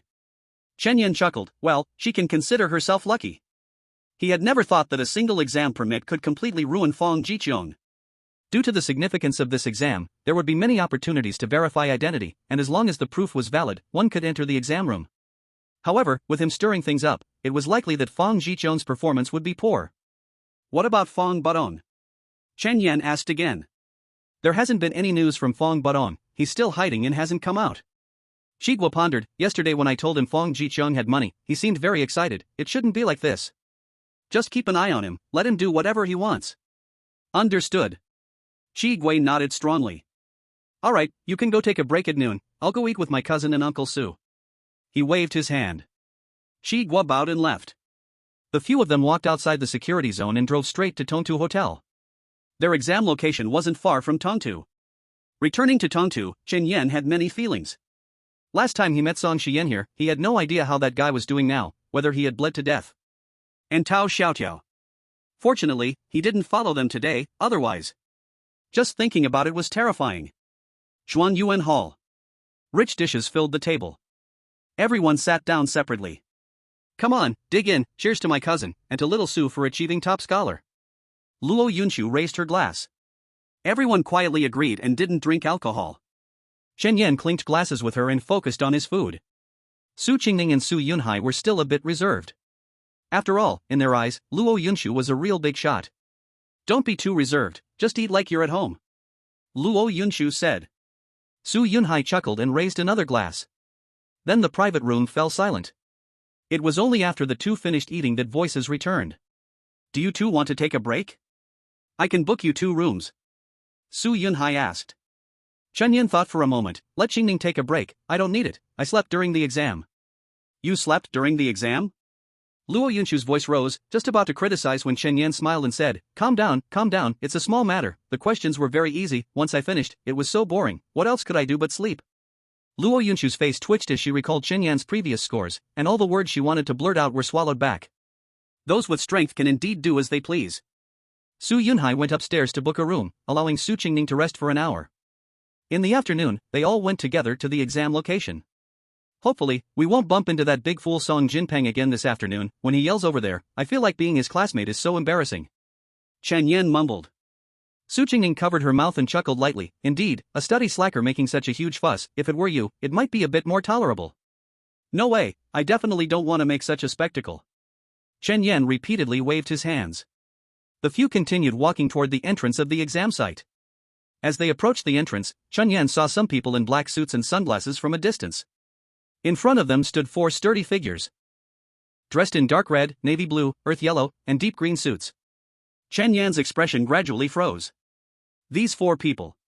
As they approached, indeed, they were the 4 great warriors. What are you trying to do? Chen Yan asked. The crowd parted, and Jian Yao walked over in a high-end qipao. Standing in front of Chen Yan, she raised her hand, and the crowd behind her bowed and shouted in unison, Young Master Zhu, may you achieve great success and triumph. Chapter 86, Stepmother as the Stage, Witnessing a Father-Daughter Conflict. The people Jian Yao picked out were all warriors from the underworld, their presence unlike those little qipao ladies who merely swayed their waists and arms. With their shout, the surrounding crowd dispersed, each casting wary glances this way. Chen Yan awkwardly tapped the tip of his shoe against the sole. Stepmother, what is this all about? What is it? Of course, it's to congratulate you. Jian Yao replied. I heard from Zhang that someone was putting on a show at the entrance today, and I just couldn't take it. Who in Yun City can compare to my show? As she spoke, she turned to glance at Su Yunhai, who followed behind the 4. Upon seeing this, Su Yunhai immediately stepped forward and bowed, saying, Your Majesty, I am Su Yunhai, chairman of the Wenqing Group. I know. Jian Yao smiled, the father of my daughter-in-law, so we can consider ourselves in-laws. As soon as her words came out, the faces of the few people opposite changed. Luo Yunshu's eyes inexplicably filled with disappointment, Su Qingning's face turned red as she lowered her head, Su Yunhai seemed a bit flustered, while Chen Yan felt even more awkward. Stepmother, this matter is still undecided, don't speak carelessly. How am I speaking carelessly? Jian Yao blared, when Qingning was kidnapped, which little brat called me, shouting, Stepmother, your daughter-in-law was kidnapped, huh? Now you want to back out? In her words, she glanced at Su Yunhai again. Su Yunhai, don't you think it's embarrassing to be my in-law? No, your Majesty, how could you say that? Being your in-law is a great honor for our Su family. Su Yunhai wiped the sweat from his brow. Jian Yao's aura was so powerful that he felt completely outmatched. Jian Yao glanced at him, in-law, feel free to speak up if you need help, I have influence in Yun City. Alright, thank you in advance, your Majesty. Su Yunhai slightly bowed. Although he had heard Su Qingning mention Chen Yan's family relations before, seeing it in person felt entirely different. Luo Yunshu watched them and encouraged herself in her heart. No matter how Jian Yao sees it, my cousin is mine. While they were talking, a sharp scream came from not far away. Dad, what are you doing? Let go of me. The voice sounded somewhat familiar. Chen Yan immediately became interested. Qingning, let's go and see a good show. Su Qingning looked confused, following closely behind Chen Yan. At the entrance of the examination site stood a crude-looking man in front of Fong Jiqiong, cursing loudly, "You little brat, why are you being secretive with your own father? What good is raising you this big? Don't take the exam, come back with me, I've found a suitor for you. Let go of me. I want to take the exam." Fong Jiqiong struggled. Chen Yan squinted and watched carefully. It seemed this man was Fong Budong. Seeing this, Hu Qin hurriedly ran over. "Mr. Fong, this is the most important moment for Fong Jiqiong, you cannot?" "What can't I do?" Fong Budong turned around and glared at Hu Qin. "This little brat went to your school and has gone astray, playing tricks with her father. I'm not even causing you trouble, so get lost." Hu Qin was stunned for a moment, blinked her eyes, then said with a serious face, "Mr. Fong, I am Fong Jiqiong's teacher, it's my duty to ensure she participates in the exam smoothly. If you keep causing a scene, do you believe I will call the police?" Mentioning the police, Fong Budong hesitated noticeably, turning to look at Fong Jiqiong. "If you want to take the exam, that's fine. Just give me money, and I'll leave at once." "How much do you want?" Fong Jiqiong asked with a gloomy face. Fong Budong raised a finger. 1 million.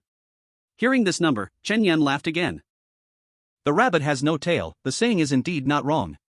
Fong Budong clearly only needed 800,000 to solve the problem, yet he came to ask for 1 million, and the extra 200,000 is undoubtedly for himself. As for Fong Jiqiong, Chen Yan has already seen through her. Let's just say, neither of this father and daughter are good folks. 1 million? I don't even have 100 in my pocket right now, why are you asking me for so much? Fong Jiqiong said. People around started to whisper, pointing fingers at Fong Budong. Fong Budong acted as if he didn't see them, sneering coldly, "Don't think I don't know, I've heard that you have at least 1 million in hand. If you don't give me the money, I'm not leaving today. My dear daughter, Dad knows you have money, help Dad out, otherwise I'll have to spill what you did back then." "What have I done? How would I know?" Fong Jiqiong's eyes flickered a bit. Chen Yan raised his eyebrows in curiosity. "Oh, nice, there's an unexpected gain." Fong Butong's eyes gleamed dangerously. "I'll give you one last chance, are you sure you won't give?" "Fong family head, you've made enough noise, hurry up and leave," Hu Qin said solemnly. Fong Budong remained silent for a moment, taking a deep breath. "Everyone listen carefully, my daughter 3 years ago." Chen Yan perked up his ears in curiosity. But before he could finish, Fong Jiqiong immediately said, "All right, I'll give you the money." Fong Budong smiled. "You should have done this earlier. Transfer the money." Fong Jiqiong glanced at Hu Qin. "Teacher Hu, can I borrow your phone for a moment?" Phones are not allowed during the exam. This is a rule everyone upholds across the nation, no exceptions. Hu Qin took out her phone, her expression growing even more serious. Fong Jiqiong held the phone, manipulating it calmly. Fong Budong urged from the side, "Hurry up. What are you so anxious about? Teacher Hu's phone doesn't have that app, I need to download it first, plus I need facial verification, you think it's quick?" Fong Jiqiong said, stealing glances to the side. After a while, a smile crept onto her lips. Fong Budong sensed something was off and was about to speak when his hands were suddenly grabbed. "Fong Budong, right? You are suspected of intentional injury, come with us." Fong Budong struggled. Fong Jiqiong held the phone, turning the screen towards Fong Budong. "Dad, do you really think I don't know anything? That mistress of yours already contacted me, asking for 800,000, yet you asked me for 1 million. You really are a good father." Fong Budong saw the screen showing the online police reporting platform of Yuncheng. You ungrateful thing, you actually reported your father." Fong Budong yelled loudly. Fong Jiqiong shrugged, feigning innocence. "In front of the law, everyone is equal. Just because you're my dad, does it matter? Doesn't doing wrong mean you're not responsible under the law? I am a law-abiding citizen, and I have to firmly fight against your kind of cancer that harms social security." After watching the scene for a while, Chen Yan sighed. This Fong Budong is so damn stupid. Feeling there's no show left to watch, he prepared to turn and head towards the exam center. But he suddenly heard Fong Budong burst out laughing. "Ha, Fong Jiqiong, you really? You're deliberately slandering me." As she spoke, 2 crocodile tears fell from her eyes. But the police were not blind, they had seen her reaction just now with their own eyes. Something was off, there was definitely a problem here. "I did not slander." Fong Budong struggled a bit. "Comrades, I have evidence. I have the video of her pushing someone into the water." "I didn't." Fong Jiqiong still argued stubbornly. Chen Yan stood by with a smile, watching. The development of the situation was far more exciting than he imagined. This father-daughter feud was too enjoyable to watch. Dad, why are you framing me? Don't you want to see me succeed? I'm going to go to a good university, find a good job, and definitely take good care of you. What's the benefit of you harming me? Fong Jichon stared fiercely at Fong Budong. Fong Budong sneered, can I trust you? You called the police to catch me just to keep the money in your hand, I'd rather point at a good dog. Just as they were talking, the bell for the second subject exam rang. All the examinees began to move towards the exit. Fong Jichon also wanted to leave. Comrades, I really have evidence, it's on the storage card in the safe under my bed. The two police officers exchanged glances, and seeing this, Fong Jichon could no longer care about the exam and began to run. One police officer immediately stepped forward and grabbed her.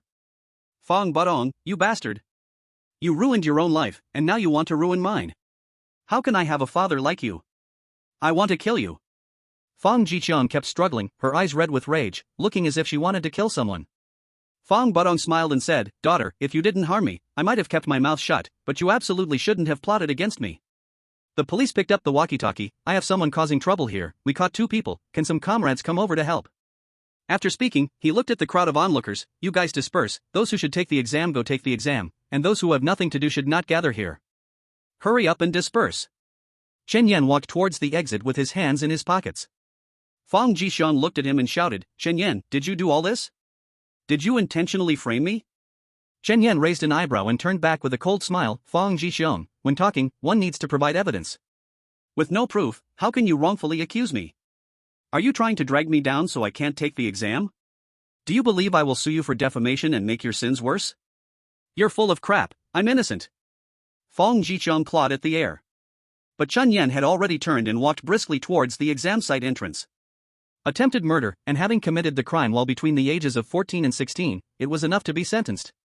Although this justice came a bit late, it arrived right at the peak of Fong Jichon's arrogance, which was also a form of retribution, wasn't it? The two of them, father and daughter, should just sing the iron bar's tears for the coming years. Fong Jichon's incident was completely resolved, and Chen Yan felt a sense of relief, finishing the remaining subjects very easily. After finishing the last exam, as he exited the testing room, the atmosphere was different from before. Students cheered as they rushed out joyfully. Chen Yan was not in a hurry, searching for Su Qingning in the crowd. The two met at the downstairs. Chen Yan, congratulations on your graduation. And congratulations to you, Su Qingning. The two walked out side by side. At the entrance of the exam center, suddenly, a shout came from not far away, Chen Yan. Chen Yan's footsteps stopped, his heart thumping. Slowly turning around, he saw Tao Xiaoyao running towards him with a bunch of flowers. Ah! Chen Yan cried out and immediately ran away. He didn't know why, but every time he saw Tao Xiaoyao, he felt like a mouse seeing a cat, his whole body prickling. After running a few steps forward, he bumped into Jian Yao and Lu Fanghua, who were standing side by side. Behind Lu Fanghua, there was a beautiful girl, Chen Yan's cousin, Sun Ningxin. Little Yan. Lu Fanghua and Jian Yao spoke simultaneously. Surprisingly, they didn't argue today. Aunt, godmother. Chen Yan greeted. He turned his head to Jian Yao behind him, Zhanggua, Qigua, you two go stop Tao Xiaoyao. If she touches me, I'll skin you both. Zhanggua and Qigua shivered for a moment and rushed out without saying a word. What are you two doing? Step aside. I need to deliver flowers to my little cousin. Tao Xiaoyao was stopped and was unwilling in her heart. Chen Yan glanced back, his face looking very unpleasant. He turned back again, godmother, aunt, I have other things to do today, so I won't talk to you. Godmother, give me the car keys. Jian Yao took out a set of Mercedes keys. Goodbye. Chen Yan said to a few people and turned to run. After running a few steps, he turned back to pull Su Qingning and continued to escape. Chen Yan, stop right there. Tao Xiaoyao shouted from behind. Sun Ningxin looked at Tao Xiaoyao, then at the escaping Chen Yan, and finally at Su Qingning beside him, unable to help but chuckling softly. I didn't expect that my cousin was quite popular with women. Jian Yao's eyebrows twitched, and she remembered this sentence in her heart. After running out of the exam center security zone, Chen Yan found Jian Yao's car, and after getting in with Su Qingning, he finally breathed a sigh of relief. Su Qingning looked at him with curiosity and asked, Chen Yan, who was that person? Why were you in such a hurry to run away? Her? Chen Yan made a bitter face, her name is Tao Xiaoyao, she is the chairman of Jumping Fish Group. I helped her solve some problems before, and since then she has been sticking to me. Chairman of Jumping Fish? Su Qingning's voice rose a lot. I didn't expect you to know her? Is she that impressive? Chen Yan asked. Not just impressive? She is simply amazing. Su Qingning said with shining eyes, you don't know, even though Jumping Fish is not in the top ranks in Yun City, she is still a person not to be underestimated. How many people are eager to be associated with her but don't get the chance? What? Do you want to share me with her? Chen Yan asked with a laugh. Su Qingning's expression changed instantly, no. Alright, I'll take you home first. Chen Yan chuckled, I plan to go to Tianqi the day after tomorrow. Do you want to come with me? Together. Su Qingning answered without thinking. After dropping Su Qingning home, Chen Yan went to his godmother to return the car. Just as he entered, his godmother came over with a smile. Godmother, why are you looking at me like that? Chen Yan felt a chill. Jin Yao smiled and said, since when did my son become so charming? How come I didn't notice? Please don't tease me, it's driving me crazy. Chen Yan sighed. Jin Yao curled her lips and snorted lightly, stop showing off in front of me. Tell me, what are your thoughts? What is your relationship with that Tao Xiaotiao? I only know her, we're just acquaintances, not even friends. Chen Yan answered honestly, then thought for a moment and added, I have a 20% stake in her company. If you look at it that way, we're shareholders and chairman, that's all. If it were really that simple, why is she shouting that she won't marry anyone but you? What? Chen Yan looked like he had been stepped on the tail, his eyes wide. He really did not expect Tao Xiaotiao to say such a thing. Jin Yao laughed happily, you don't know, hearing her say that, Sun Yunhai's expression was incredibly ugly. Just thinking about it makes me want to laugh. Then you can laugh all you want, I'm heading home. Chen Yan dropped the keys and turned to leave. Wait. Jin Yao called out. He stopped and turned back, is there anything else, godmother? Jin Yao approached slowly, son, how about you keep both of them? With a young man as excellent as you, having more around won't cause any trouble. Godmother, don't joke around, this is not a feudal dynasty where only one husband and one wife are allowed. Chen Yan said. Before he finished, Jin Yao immediately interrupted, who said you have to marry both of them? You just need to. She leaned close to Chen Yan's ear and whispered away. Chen Yan's face turned awkward, godmother, don't mess around, that is not good. Whether it's good or not, you think about it at home. I've taught you the method, whether you succeed or not depends on you. No, I think one Qingning is enough. Chen Yan waved his hands repeatedly. Jin Yao rolled her eyes, don't speak too confidently, be careful of getting slapped in the face later. Chen Yan shrugged and said no more, turning to leave. On the way back, he took out his phone and started a game. As he waited for a match, he couldn't help but recall his godmother's words, and just a few seconds later, he quickly shook his head. How can I be like this? Playing games and still getting distracted, what a jerk. After playing 2 rounds, he got off the bus at his stop, returned home, and the sky outside was already dark. He didn't turn on the lights and lay quietly on his bed. Suddenly, he received a message on his phone. Opening it, he saw it was from Su Qingning. Su Qingning, Chen Yan, today my parents asked about our relationship. Chen Yan, what did they ask? Su Qingning, nothing much, just said we both graduated, asking when we will officially establish our relationship. Chen Yan, what do you think? At the top of the screen, it appeared several times that the other party was typing. After waiting for at least 5 minutes, the message finally came back. Su Qingning, I want to wait until the results come out to talk about it, do you agree? Chen Yan, sure, it won't take long anyway. Chen Yan, by the way, did you tell your parents we are going out to play? Su Qingning, I told them, and they fully support it, they are helping us look up travel tips now. Chen Yan, thanks to uncle and auntie. Chen Yan, let's go buy some things tomorrow, you have never been to Baotou Mountain, get ready with some hiking gear. Also, I will prepare some gifts for my teacher's wife. Su Qingning, okay, see you tomorrow morning, don't be late. Chen Yan put down his phone, yawned, and unknowingly fell into a dream. In a blur, he saw Luo Yunshu walking towards him in an OL uniform. Smooth black stockings and slender high heels clicked on the ground. The scene changed again, and he saw Tao Xiaotiao wearing headphones, sucking on a lollipop, approaching with a notebook. As soon as the two stood beside him, Su Qingning appeared again. Dressed in a pink Lolita outfit, she wore a cute backpack with small wings that came to him. Chen Yan. Chen Yan opened his eyes, the dream from last night still lingering in his mind. He raised his hand, wanting to slap himself. His gaze lingered on his palm for a long time, and he sighed, forget it, slapping won't help, dreams will still be dreams. Grimacing, he went to the bathroom. Looking at himself in the mirror, he mumbled, no wonder rich women like little pups, they really lack protein. Damn. After getting ready, he drove out in his Ferrari. The Koenigsegg should be low-key, flashing is not allowed. Arriving downstairs at Su Qingning's house, he called her. Before long, Su Qingning came downstairs, wearing the exact pink Lolita outfit from last night's dream. Can't you not be so cooperative with my dream, he muttered quietly. Su Qingning got in the car and asked, what were you saying just now? Nothing at all. Chen Yan quickly shook his head, I was just thinking about what to buy today. Have you made up your mind? Su Qingning asked. Yes, I have. Then let's go. The two drove straight to Kaiyue building. In Yun City, the most complete merchandise place is only Kaiyue. After parking the car, the two entered the building together. In the building's first floor hall, many people were gathered together, making it look very lively. Chen Yan, let's go take a look.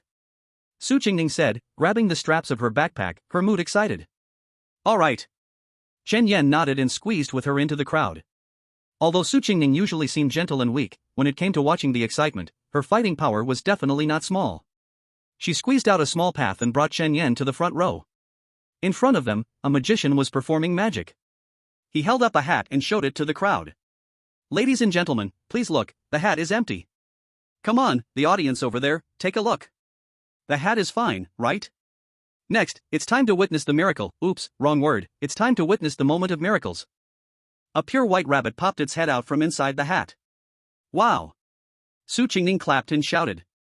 Chen Yan glanced at her with lowered brows, do you really like it? Yes, I like it.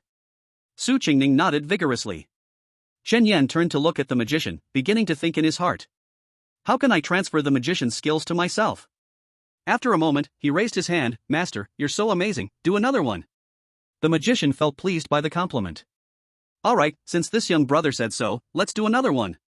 He turned the hat over for everyone to see, everyone look closely, there's nothing here, come on, pay attention. He walked around the crowd, almost everyone had looked at the hat. Returning to the center of the stage, he flipped it again, and another rabbit popped its head out. Amazing. This time, there were even more people clapping. Chen Yan felt the timing was right again and spoke, Master, your tricks are so good, there are hardly anyone better than you in our province. Chapter 89, A Magic That Touched Su Qingning, the system upgraded. The magician lifted his chin, honestly, there are not many better than me in the whole country. Ding, detecting someone boasting in the vicinity, converting the boasting content. Conversion successful. Indeed, people are most prone to flattery when they feel proud. Seeing the ability to garner, Chen Yan lost interest in watching further. Qingning, let's go buy something, I can do magic like this too. Chen Yan whispered in Su Qingning's ear. Su Qingning's eyes lit up, really? Really, I'll show you alone when I have time. He nodded affirmatively. Okay, you said it, you must show me when you have time. The two squeezed out of the crowd. While shopping in the mall, Chen Yan kept thinking about what would be suitable as a gift for his teacher's wife. Passing by a clothing store, there were mountaineering outfits for sale. Su Qingning entered, Chen Yan, I'm going hiking for the first time, let's buy a mountaineering outfit. Alright. Chen Yan followed her inside. Su Qingning looked around and picked a pink one. At this moment, Chen Yan also figured out what he wanted to buy. Chen Yan. Qingning. Both spoke at the same time. Chen Yan raised his hand, you go first. Su Qingning took the mountaineering outfit and said, let me try this on first, you pick one too. Chen Yan replied, you choose for me, I need to use the bathroom. He originally wanted to say he figured out what to buy for his teacher's wife, but he changed his mind at the last moment. Women love jewelry, he planned to buy jewelry for his teacher's wife and also get one for Su Qingning. Since she likes magic, he would give it to her in a magical way. Okay, you go ahead, I'll try this on and then buy one for you. Su Qingning said with a smile. Chen Yan quickly left the store, heading straight for the jewelry store. He circled around a few display cases, bought his teacher's wife a jade bracelet, and picked a gold and jade zodiac pendant for Su Qingning. In just 2 minutes, he spent over 400,000, leaving the sales staff bewildered. They had never seen such a casual customer buying valuable jewelry. Chen Yan packed the items and returned to the clothing store. Su Qingning already had a selection ready for him. It was a sky blue outfit. He tried it on, and it fit reasonably well. Su Qingning quickly went to the checkout. After leaving the clothing store, they bought some sunscreen products.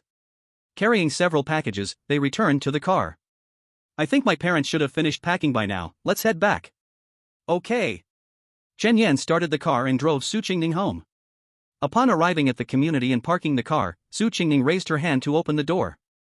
Chen Yan hurriedly said, Qingning, wait a minute. Su Qingning turned her head, what's the matter? Chen Yan smiled, I want to show you a magic trick. Do you want to see? Sure. Show me. Su Qingning said excitedly. Chen Yan looked around in the car, picked up a never-used ashtray. Here, check if there's any problem. He handed the ashtray to Su Qingning. Su Qingning examined it closely, flipping it over, tapping it, and checking thoroughly. No problem. Chen Yan didn't touch the ashtray again. Put the lid on, hold it tightly, and definitely don't let me touch it. Su Qingning nodded and followed his instructions. Chen Yan grabbed at the air a couple of times, threw something into the ashtray, then snapped his fingers. Change. Alright, you can open it and take a look now. Su Qingning, full of curiosity, hurriedly opened the ashtray and saw a zodiac pendant made of gold and jade inside. Wow, Chen Yan, you really made it appear. That's amazing. Chen Yan lifted the pendant and held it in front of her. This is a gift for you. Su Qingning looked at the golden rooster in the white jade ring, her big eyes blinking. Quick, put it on me. As she said this, she pressed down her collar and turned around. Chen Yan personally put the pendant on her. This is the best gift I've ever received in my life. I will definitely treasure it. Let's go, let's get off the car together. Carrying her things, Chen Yan took Su Qingning home. Su Yunhai and Su Musu Wanruo were very enthusiastic, serving tea and pouring water. After staying at the Su family for more than an hour, Chen Yan finally said his goodbyes and headed home. The next morning, Chen Yan picked up Su Qingning and took her to the train station. Yesterday, the two agreed that this trip wouldn't be by plane nor by car. They wanted to feel the charm of the green train and quietly enjoy the journey. After getting the tickets from the self-service machine, the two went to the waiting hall. Chen Yan went to buy a bottle of water and told Su Qingning to find a seat and wait for him. Su Qingning nodded and very obediently went to the corner. Not long after, Chen Yan returned with the water.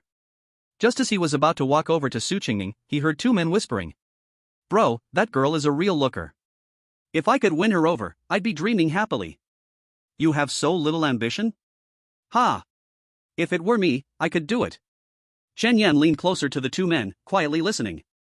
The two noticed Chen Yan and looked at him with confusion, asking, Who are you? Chen Yan smiled. I found what you two said quite interesting. Are you talking about the girl over there? Yeah. One man showed a lewd smile. Bro, do you like her too? Let me tell you, I'm going to confess to her soon, and you guys better not jump in front of me. From my years of experience, this little girl is still pure. Really? You can tell that? Chen Yan asked in surprise. The man nodded seriously. Yeah, no matter what kind of woman it is, as soon as I take a look, I can tell how many men she's been with. I can even see if there are any vengeful spirits in the house, and how many there are. Ding, detecting someone boasting within the radius, converting boastful content. Conversion successful. Ding, conversion content has reached level 1 limit, upgrading. Upgrade completed. System current level, level 2, detection radius, 50 meters. Chen Yan was a bit shocked inside. This boasting was really impressive. Not only did it give him a new ability, but it also upgraded his system. The detection radius increased to 50 meters, meaning he could gain benefits if someone boasted within that range? That's great. He looked up at Su Qingning and slightly concentrated. Above Su Qingning's head appeared three numbers, 0, men data, 0, vengeful spirit data, 0, production data. He then turned to scan the hall and spotted a woman wearing a pure white dress, about 40 meters away, who looked quite decent. The woman had light makeup and appeared very innocent. With a little focus, three numbers appeared above her head, 487, 6, 2. Chen Yan almost spat his drink. That lady must be running a meat stall, right? He further realized an important truth. People, you can't trust your eyes too much, they can deceive you. While he was thinking, the man next to him spoke up, All right brothers, I'm going for it. Wish me luck. Chapter 90, missed the opportunity to enhance the curtain of fate, feeling very unhappy. Wait. Chen Yan said softly. The man turned back and glanced at him, asking, Bro, what's up? Chen Yan smiled and asked, Do you know the girl over there? I don't know her, the man replied. You don't know her yet you want to chase her? Do you know what she is thinking? Chen Yan further asked. The man furrowed his brow. Then Chen Yan waved to Su Qingning, Qingning, come here for a moment. Su Qingning heard Chen Yan's call, put down her phone, and walked over with a smile. The two men were stunned. Brother, do you know this beautiful little sister? Chen Yan nodded, yes, she is my classmate and in the future, she should also be my girlfriend. Hearing his words, Su Qingning's face turned red, and she shyly shook her shoulders. The man who was about to approach her grimaced, Brother, are you crazy? Soon, it was time for ticket inspection. Chen Yan and Su Qingning followed a large group of passengers to the ticket gate. It was Su Qingning's first time experiencing such a scene, and she couldn't help but feel a little nervous, gently grabbing Chen Yan's sleeve. Chen Yan turned his head to take a glance, the corners of his mouth curled up, and he held her wrist. Her face flushed again, quietly following Chen Yan like a little sheep. Having checked the tickets, they arrived at the platform and found the soft sleeper carriage. As soon as they got on the train, they heard a big brother lying on the bed bragging on the phone. "Old buddy, let me tell you, my ears are not ordinary ears, my hearing is particularly sharp. I can even hear whispers from 20 meters away." Ding, detecting someone bragging within range, converting bragging content. Conversion successful. Chen Yan felt a slight pain in his ear, and then he noticed that it had become much noisier around him. His expression immediately turned ugly as he asked in his heart, "System, can we filter out the bragging content? Having this skill on him is simply so annoying." "Cannot." The system's response was still cold. "Is there any way for me to block out the noise coming from outside?" Chen Yan's expression turned even worse. "Calm your mind, be at peace, and the world will quiet down." Chen Yan didn't know what to say anymore. He and Su Qingning walked inside and found their seats. Seeing his expression was a bit unpleasant, Su Qingning asked, "Chen Yan, what's wrong?" "Nothing. I was just thinking about how to have fun when we get there." He casually found an excuse to brush it off. Su Qingning smiled and said, "Don't you remember? My parents prepared a plan for us." She took out her phone, "Tada. Come on, let's look at it together." She leaned beside Chen Yan and pulled out her parents' plan notes. Chen Yan looked down. He didn't know from which direction someone said something. No matter who sits across from this poor monk, I can tell at a glance what this person is thinking. Ding, detecting someone bragging within range, converting bragging content. Conversion successful. Chen Yan inexplicably gained another ability. Then, he turned to look at Su Qingning. He saw a cloud appear above Su Qingning's head, where two young figures appeared, climbing a mountain hand in hand. He could tell that the man was him, and the woman was naturally Su Qingning. He smirked. To be honest, if everyone who came had such abilities, he would actually quite like it. He wanted to see what else Su Qingning wanted to do besides this. Focusing his mind, the scene gradually shifted to a hotel with a large pink heart-shaped bed. Suddenly, he felt a little dizzy. "System, what's happening to me?" Seeing into people's inner thoughts and witnessing their future both belong to peeping into heaven's secrets, your body cannot support prolonged viewing. Again with the weird explanation. Then, a flash of inspiration struck his mind. As long as he finds the bragging person from before and chats a bit, would that help him spark his abilities? He turned to Su Qingning, "Qingning, I need to step out for a bit. You stay here and look at the plan, and when we get to Tianqi, make sure to have fun with me." "Okay." Su Qingning nodded happily. Chen Yan hurriedly ran out. The person who just called himself a poor monk must have very obvious Taoist characteristics. He walked through an entire carriage but didn't see a single person dressed as a Taoist. The train gradually started moving. He felt a bit disheartened. The length of a carriage definitely exceeds 50 meters. Could it be on the other side? He mumbled, what the heck is going on?" He turned around, preparing to walk in another direction. However, just as he turned, he saw a Taoist priest in a dark blue robe chatting with someone on the platform. He hurriedly leaned against the window, watching the Taoist priest move further away from him. "My goodness, why do you keep passing me by?" He felt very sad, like he had lost $100. It was his own fault. His limited thinking had focused only on the inside of the carriage, forgetting that outside the carriage was also within a 50-meter range. And he discovered. As long as it's within 50 meters, even if in theory he shouldn't be able to hear the other person's conversation, he would still catch that one boastful sentence. He walked back dejectedly. When he arrived at the carriage connection, a boastful voice came from the restroom. "With my kidneys, I can pee 2 meters against the wind." Ding, detected someone bragging within radius, converting bragging content. Conversion successful. Chen Yan snorted and stopped at the restroom door. He was feeling quite unhappy, needing a reason to vent. He knocked on the door. "Brother inside, stop bragging, I know you're pissing all over your shoes." After saying that, he shoved his hands in his pockets and walked back. After walking just 2 steps, the door behind him suddenly opened. Who the hell said I was pissing all over my shoes? He looked around. Coincidentally, at that moment, Chen Yan was the only one nearby. "You stop right there." The man took 2 steps to catch up with Chen Yan and grabbed his shirt. "Was it you who said that about me?" Chen Yan turned around, with a hint of mockery in his eyes. "Am I wrong?" The man gritted his teeth in anger and said into the phone, "Baby, I can't talk right now, I found the guy who provoked me, I'll call you back after I deal with him." On the phone, a woman's voice came through. "Okay, I'll wait for you, honey, go get that bastard." The call ended, and the man put away his phone, cracked his neck and wrists, and said angrily, "You little brat, you're the one provoking me. Do you even know I'm a white belt in Taekwondo?" You better apologize properly and pay me 1,000 or 800 in emotional damages, then we can talk, otherwise I'll make you crap yourself. Chen Yan looked him up and down and scoffed, a little white belt daring to act tough in front of me. Do you believe I can turn you into an abnormal white belt? Chapter 91, Arrival at Head City, Encounter with a Fugitive. Just as Chen Yan was about to take action, he heard Su Qingning's voice from behind. Chen Yan, what are you doing here? Chen Yan turned around, and Su Qingning was walking towards him with light steps. The man's eyes went wide when he saw Su Qingning. Su Qingning's beauty was definitely the best of all the women he had ever seen. Chen Yan chuckled softly, a white belt in Taekwondo wants to fight me, I'm just going to spar with him. As soon as he finished speaking, the man immediately waved his hands, no rush, no rush. The man's gaze swept over Su Qingning, little sister, you wouldn't want your boyfriend to get hurt by me, right? As long as you're willing to have a meal with me, I promise. He rubbed his hands, already dreaming up colorful fantasies in his mind. Women, after all, are drawn to the strong. As long as he could show her his powerful side, winning her over wouldn't be hard, right? Su Qingning's face instantly turned cold. Chen Yan, I remember your rank is black belt 9th degree, can you beat him? I should be able to. Chen Yan raised an eyebrow. Judging by the man's build, he should weigh 2 weight classes more than him. However, he knew more than just Taekwondo, bridging the 2 weight classes would be a piece of cake. The man couldn't help but burst into laughter. Haha, are you kidding me? You, a black belt 9th degree? Do you know there are only 6 or 7 black belt 9th degrees in the whole world?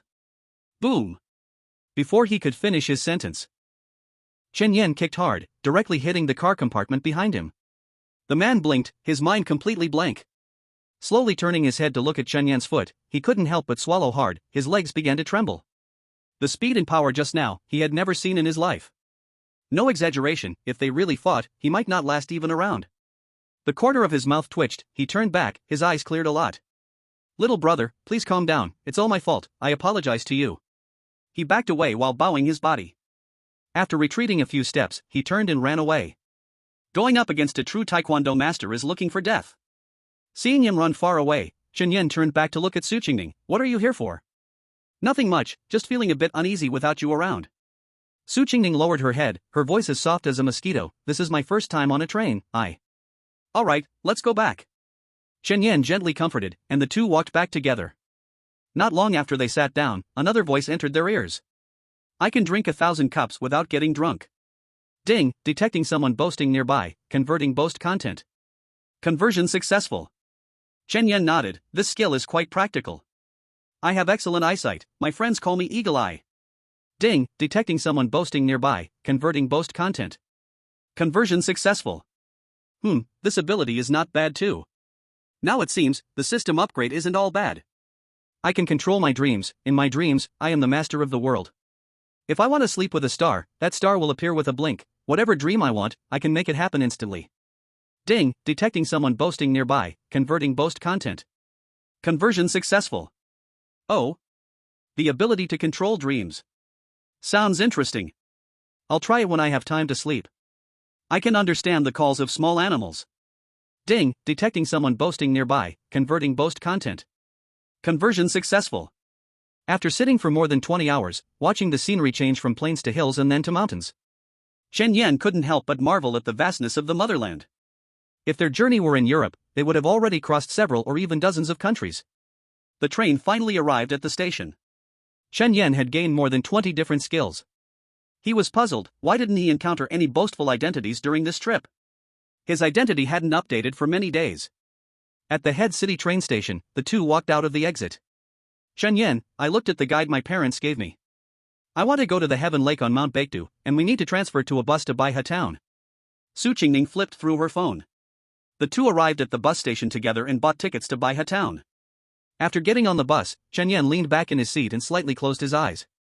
Now, he had somewhat adapted to the enhanced hearing. Seeing him close his eyes, Su Qingning followed and did the same.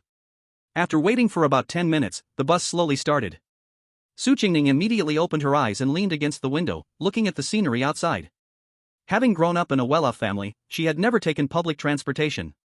Today, riding a bus to a tourist destination made her very curious. The bus drove out of the bus station and continued for another 10 minutes, leaving the urban area behind. Not far after coming out, the bus slowly slowed down. Chen Yan, why did the bus slow down? Su Qingning asked curiously. Chen Yan said, picking up people on the road. If they just take these people to Baiha, they would lose money. Oh. Su Qingning nodded. She looked at Chen Yan, her eyes sparkling. Chen Yan understands so much. The bus door opened, and two fierce-looking men got on the bus and went straight to the back. The bus resumed its journey. After driving for a while, Chen Yan heard the two men whispering in the back. Old Guai, can we ride this bus? Even if we can't, we're already on it. What are you afraid of? I'm just worried, okay? We managed to escape, what if we get caught? I really don't want to end up in jail. Jail? You can go tell your grandma. Can we hope for something good? Are you scared of a feather? The shotgun in your hand is just stirring up trouble, right? Who dares to check us? Let's just do it. Chen Yan was stunned, and an ominous feeling surged in his heart. Wow, they have encountered a fugitive. And they even have a shotgun. Gun control is so strict in our country, how did they get this? While thinking about this, someone spoke again from behind. We have never shot this gun since we made it, can it work? Shut the hell up. If you don't speak, no one will treat you as a mute. Wow, a military expert, crafting a shotgun by himself. Chen Yan glanced out the window, his brows slowly knitting together. There is no village ahead or shop behind, it would be difficult to flag down a car. There is one bus to Baiha town in the morning and another in the afternoon. If we miss this one, we'll have to wait half a day. Never mind, when we reach the next village, I must pull Su Qingning off the bus. Waiting in the town is safer than being with two fugitives. He looked out the window again. If memory serves, after about 10 more minutes, we should pass by a village. Hopefully, nothing weird happens in these 10 minutes. Just as he thought this, the vehicle slowed down again. Turning his head to look outside, his expression immediately changed to one of dread. On the roadside, a few police officers brandished their signal lights, directing the bus to pull over. Chapter 92, Handling the Fugitive, the master's wife comes to welcome. No way? Can we not be so unlucky? Chen Yan, what are they doing? Su Qingning asked curiously, peering out the window. Chen Yan calmed himself and said, this is a routine check to see if there are any illegal items on the bus. At this moment, he had to stay calm. Only by staying calm could he make the right judgment. He took a deep breath. The two people behind him were clearly getting a bit anxious. Lao Dang, what do we do? What else to do? Just do it. The two immediately left their seats. Old Dang loaded the bullet, and Old Guai took out a dagger. In front of the bus, the police had just boarded, and these two were already at the nearest passenger, grabbing the passenger's hair and lifting them up. Everyone don't move, I have a gun. Old Dang shouted loudly. The police officer standing in front of the bus immediately drew his gun. Wang Guai, Lao Qian Dang, don't act impulsively, quickly put down the gun. Hearing that someone on the bus had a gun, all the passengers screamed and ducked down. Su Qingning fearfully shrank her neck, leaning against Chen Yan's embrace. Chen Yan gently patted her head. Qingning, don't be afraid, I'm right here with you. While comforting her, he perked up his ears, hearing the footsteps of the two drawing closer. The female passenger being held cried uncontrollably. Big brothers, I haven't offended you, please don't act rashly. Shut up. Old Dang replied coldly, then looked at the police in front. You put down your gun first, or we will drag some innocent ones down with us. Put it down. The police maintained their gun stance. Putting it down was definitely not an option. Who knows what impulsive action those two would take if they did? He stepped back. The space here was too cramped, which was not favorable for them to capture. You can make any demands, don't harm the passengers, the police shouted at the two. Demands? What demands? Old Deng shouted, just like we would agree if you asked. If you don't want this passenger to die, hurry up and get off the bus, let us go. Old Guai, let's move forward, if we take over the driver's seat, we win. Oh. Wang Guai replied, pressing the dagger to the female passenger's neck. The female passenger screamed in horror. The two fugitives hid behind her, moving forward one in front and one behind. Seconds later, Wang Guai walked past. The expression was very serious. The fugitive had a hostage in his hands, and the police's rescue operation was definitely hindered. Once they truly took control of the vehicle, the consequences would be unimaginable.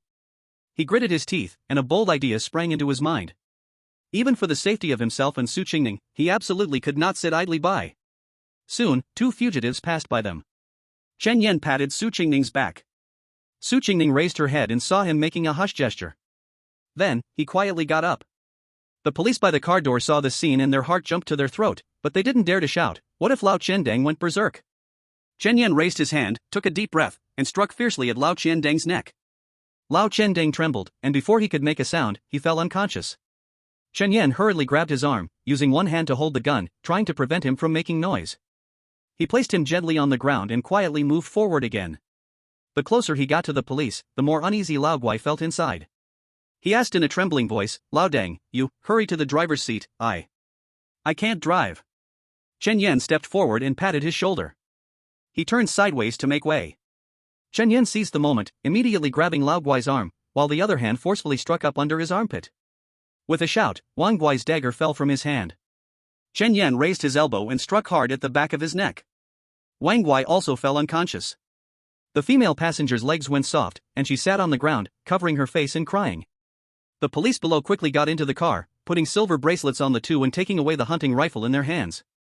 The leading police officer saluted Chen Yan, "Young comrade, thank you for your help. I am Yu Xuan, the captain of the special police team. May I ask for your information? It will help me apply for a reward from the bureau. I just helped out a bit."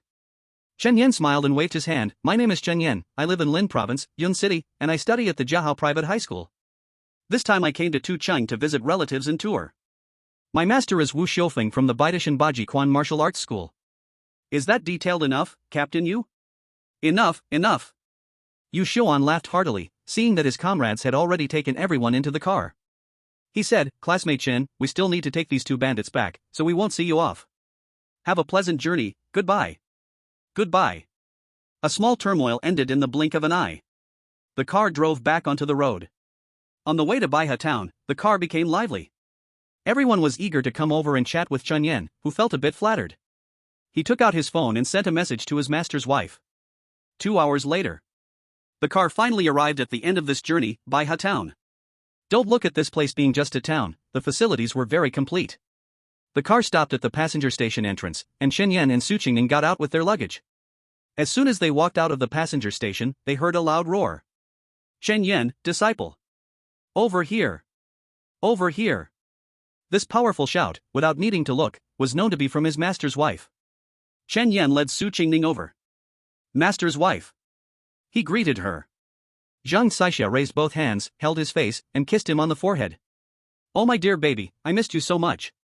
In her words, she saw Su Qingning, and the corner of her mouth lifted. "Oh my, this girl looks really pretty. Is she my disciple's little girlfriend?" "Chen Yan, you silly boy, didn't tell me you were coming. I didn't even prepare a gift, coming with empty hands." Su Qingning couldn't help but cover her mouth and giggle. The Northeast dialect is inherently funny. As long as that hearty tone comes out, it will always make people chuckle. "Come on, get in the car. Master's wife will let you experience what Northeast speed and passion is."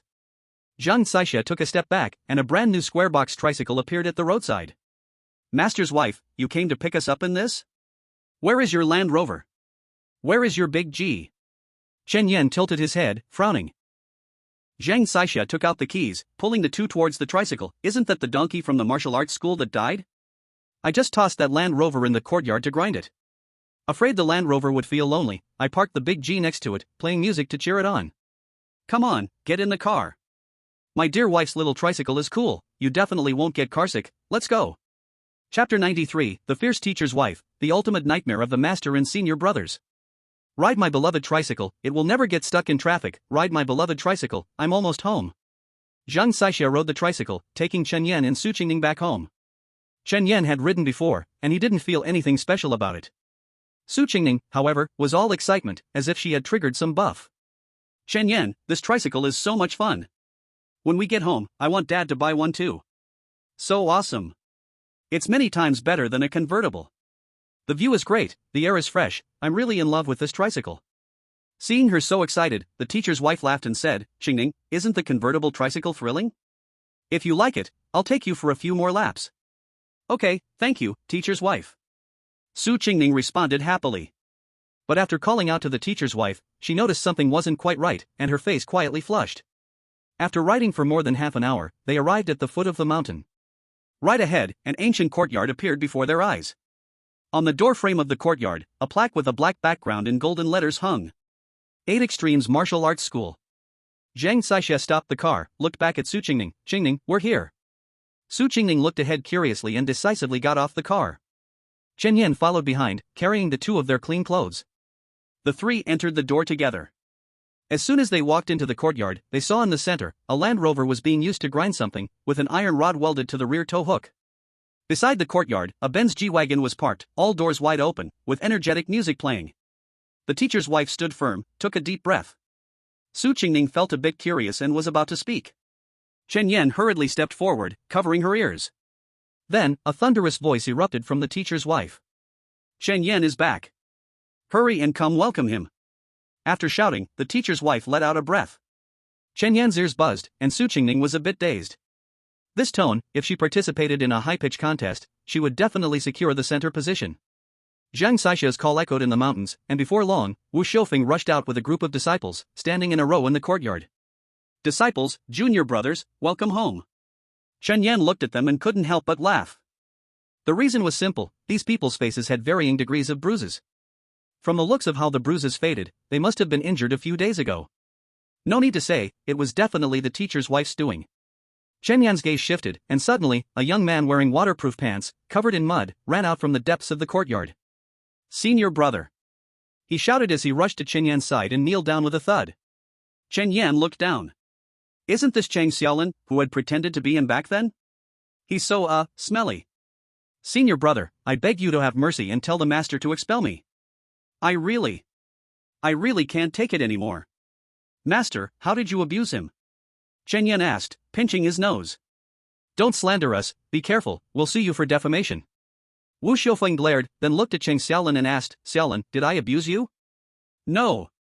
Chang Xiaolin shook his head like a rattledrum, raising 3 fingers. Chang Xiaolin, swear to heaven, no one abused me, neither master nor teacher's wife, just can't take it anymore.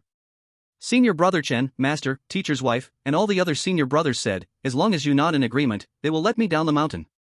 Please, nod your head. Saying this, he spread his arms wide, continuing to lament, look at me, I was a pretty handsome guy, but after coming to the school, first I had to go. You don't know, the junk in the sewer is over 2 meters deep. I really can't clean it. Seeing him like this, Chen Yan couldn't help but feel pity. He sighed, turned to his master, and asked, Master, is our sex sewer very big? Not big, it's only about 10 meters square. Wu Xiufeng waved his hand. Chen Yan calculated simply, 10 meters long, 10 meters wide, 2 meters thick. The accumulated trash is 200 cubic meters. It would take a 4-wheel dump truck about 30 cubic meters to haul it. Well, that's not much. Chen Yan's face twitched, and he asked, besides that sewer, what else hasn't been cleaned? Wu Xiufeng thought for a moment, the rest is not very disgusting work, we can handle it ourselves. Chen Yan nodded and turned to Chang Xiaolin, you heard that, the only thing left in the sect is the sewer. As long as you clean it up, I guarantee you can leave. Huh? I have to finish cleaning to leave? Chang Xiaolin's face looked very unpleasant. Chen Yan sighed, if you don't clean it, then we will have to clean it. I suggest you hurry, if you move slowly, they might find more work for you, and I won't be able to help you then. Okay. I'll clean it. Chang Xiaolin sniffed, turned, and left. After meeting with master and senior brothers, Zhang Saisha pulled Su Qingning aside, Ning, come, let me take you to see the mountain. We might not have much else, but the environment is top-notch. Su Qingning glanced at Chen Yan and, after receiving permission, followed the master's wife. As soon as the two left, Wu Xiufeng led a group of disciples to surround Chen Yan. Master, what are you doing? Chen Yan asked awkwardly. What am I doing? Wu Xiufeng squinted his eyes, revealing a hint of cold light. Tell me, did you report to your master's wife? As soon as I returned to the mountain door with your senior brothers, I was beaten by your master's wife at the entrance. I lost 2 teeth. Chen Yan laughed nervously. Master, this isn't my fault, it was your wife who pried me for information. You know me, I'm not cunning. I easily believe what others say. Besides, aren't you the #1 master of Bajiquan in Sunqing, North Province? Are you really afraid of my master's wife? Wu Xiufeng looked bitter. Even if my Bajiquan is good, I'm still a person. Your master's wife, she's a mother bug that came from the Siberian plain. How can I fight her? The more he spoke, the more bitter he felt. He turned to look at the other disciples. You all, give me a good lesson for your junior. Don't hold back, our sect has medicinal wine. Several senior brothers stepped forward, cracking their knuckles and flexing. Misunderstanding. It's all a misunderstanding. Chen Yan took 2 steps back. The next second, the eldest brother rushed up. In the evening, at the martial arts hall dining room, master and master's wife sat at the main seat, with Chen Yan and Su Qingning beside them. The group of senior brothers sat across from them, adorned in red and green. Zhang Saisha looked at the disciples and asked, what's going on? Everyone looks beaten up, who hit you? All the senior brothers raised their hands and pointed at Chen Yan. Zhang Saixia looked at Chen Yan and then at the group. You all can't even manage 1 against 8, and you ended up looking like this? Stop eating, get out and practice. The eldest brother stood up, sniffling. Master's wife, it's not our fault, our junior he can use iron sand palm. When he combines it with Baji Quan, we can't withstand it. Zhang Saixia was somewhat surprised. No wonder he was her favorite disciple, his martial arts talent was indeed extraordinary. She cleared her throat, her face extremely dark. That's not an excuse for losing 1 against 8. Get out and practice. The senior brothers walked out, looking wronged. After they left, Zhang Saixia turned to Wu Xiufeng, a cold smile appearing on her lips. Chapter 94, Locked in a Room, Awkward. Wu Xiufeng's scalp tingled, cold sweat came out on his forehead. Old Wu, you directed this, didn't you? Zhang Saixia asked softly. Wu Xiufeng swallowed his saliva, his mouth stumbling over words. No. You haven't, you old bastard. Zhang Saixia slammed the table, making it sink instantly. Wife, I was wrong. Wu Xiufeng's legs went soft, decisively kneeling down. Who would have thought that he, who was all-powerful outside, not caring for anyone, would return home to be so afraid of his wife? Chen Yan saw this and immediately blocked his teacher's wife. No matter what, the one kneeling down was his master. Not giving face to his senior brother was one thing, but his master's reputation still needed to be taken care of. Teacher's wife, wait. As he spoke, he took out a jade bracelet. This is a gift from my master for you. For the sake of the bracelet, let's just let it go this time. Zhang Saixia picked up the bracelet, examining it from all sides, her expression softened a bit. She shot a glance at Wu Xiufeng. Fine, let's leave it at that for today, it won't happen again. Wu Xiufeng felt as if he had received a pardon and cast a grateful glance at Chen Yan. After dinner, Zhang Saixia took Chen Yan and Su Qingning to the guest room. You two can stay here tonight, she said with a warm, motherly smile. Su Qingning hurriedly said, Teacher's wife, we haven't. Don't worry, Qingning. I'm not an old-fashioned person. You young people need some passion. I wish you a wonderful night. Zhang Saixia pushed them into the room. Teacher's wife, we really aren't. Bang. The door slammed shut. Chen Yan couldn't help but cover his mouth, laughing softly. Su Qingning pouted, looking somewhat angry. How can you still laugh? Why didn't you explain it clearly to teacher's wife? What is there to explain?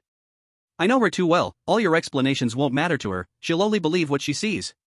Chen Yan sighed. Su Qingning looked back at the big bed in the guest room, asking, so what do we do tonight? What else can we do? Just make do for one night. Chen Yan shrugged, then showed a mischievous smile. Of course, if you're willing, it wouldn't be a problem. Pervert. Su Qingning exclaimed, quickly running inside and burying herself under the covers. Chen Yan came to the other side of the bed. If you're worried, I'll just sleep on the floor tonight. No. Su Qingning immediately said, the floor is cold, you sleep on the bed. Chen Yan, before we establish our relationship, can we avoid that kind of relationship? I'm afraid. Okay. Chen Yan agreed readily, lifting the covers and lying down on the other side. The two of them lay back to back, as if separated by a galaxy. After turning off the lights, Chen Yan gently closed his eyes, memories of that night's dream flooding his mind. Along with what he saw in Su Qingning's heart yesterday.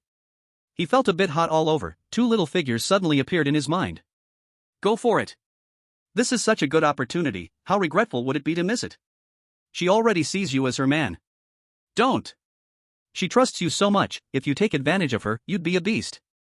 Go for it. If you don't, you'd be worse than a beast. Can't. The two voices continuously clashed in his mind. Before he could reach a conclusion, he suddenly heard a snore from behind him. Su Qingning had actually fallen asleep? Chen Yan let out a bitter smile. Since she was asleep, let her sleep well. He yawned and slowly closed his eyes. The next morning, sunlight streamed through the gauze window. Chen Yan opened his eyes and found that Su Qingning had somehow moved beside him. Turning his head to look at her peaceful sleeping face, his blood boiled again. A symphony began to play. Just when the music reached its peak, the sleeping Su Qingning flipped over. Friends who have cooked fried shrimp know that during the high-temperature puffing process, one must never apply force, otherwise, it can easily break. Chen Yan was in immense pain, abruptly turning over into a ball, tears filling his eyes. Just then, Su Qingning also woke up, her sleepy eyes blinking, asking, Chen Yan, did you put something on the bed? No, nothing. Chen Yan gritted his teeth.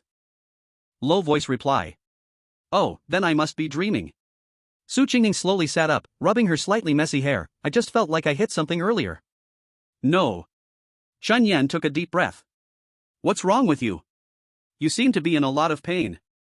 I'm fine, I will be better soon. After taking a few deep breaths, Chen Yan's condition improved, and he went out of the guest room with Su Qingning.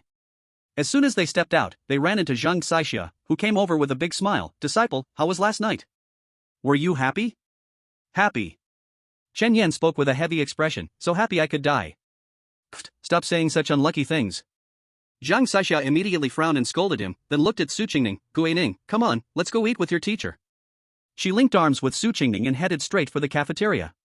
The two of them quickly finished breakfast, tidied up a bit, and left the martial arts hall. This time coming to Tuding City was both to visit family and to have some fun. After being under pressure for so many years, it was finally time to relax properly. Not far from the martial arts hall was a small path leading up the mountain. Most of the tourists here followed the big road with a guide, making this little path feel especially secluded. Walking up the steps, the air became fresher with every step. For Su Qingning, who grew up in the city, this place was like a paradise. Baekdu Mountain is so great. Once I enter the mountain, I feel like my soul is being purified. She stretched out her arms and took a deep breath, turning back to wave. Chen Yan, hurry up. Okay. Chen Yan responded, moved his legs, and quickly caught up. Chen Yan, thank you for bringing me to Baekdu Mountain. Su Qingning suddenly became serious. I used to travel with my parents, but most of the places were man-made attractions. This raw nature is my first time. I really wish time could pause, allowing us to live here in the mountains forever. Chen Yan smiled. If you like it, you can come often in the future. We aren't short of places to stay in Tuding City. Alright, we have to promise that if we really end up together in the future, you have to bring me here every year.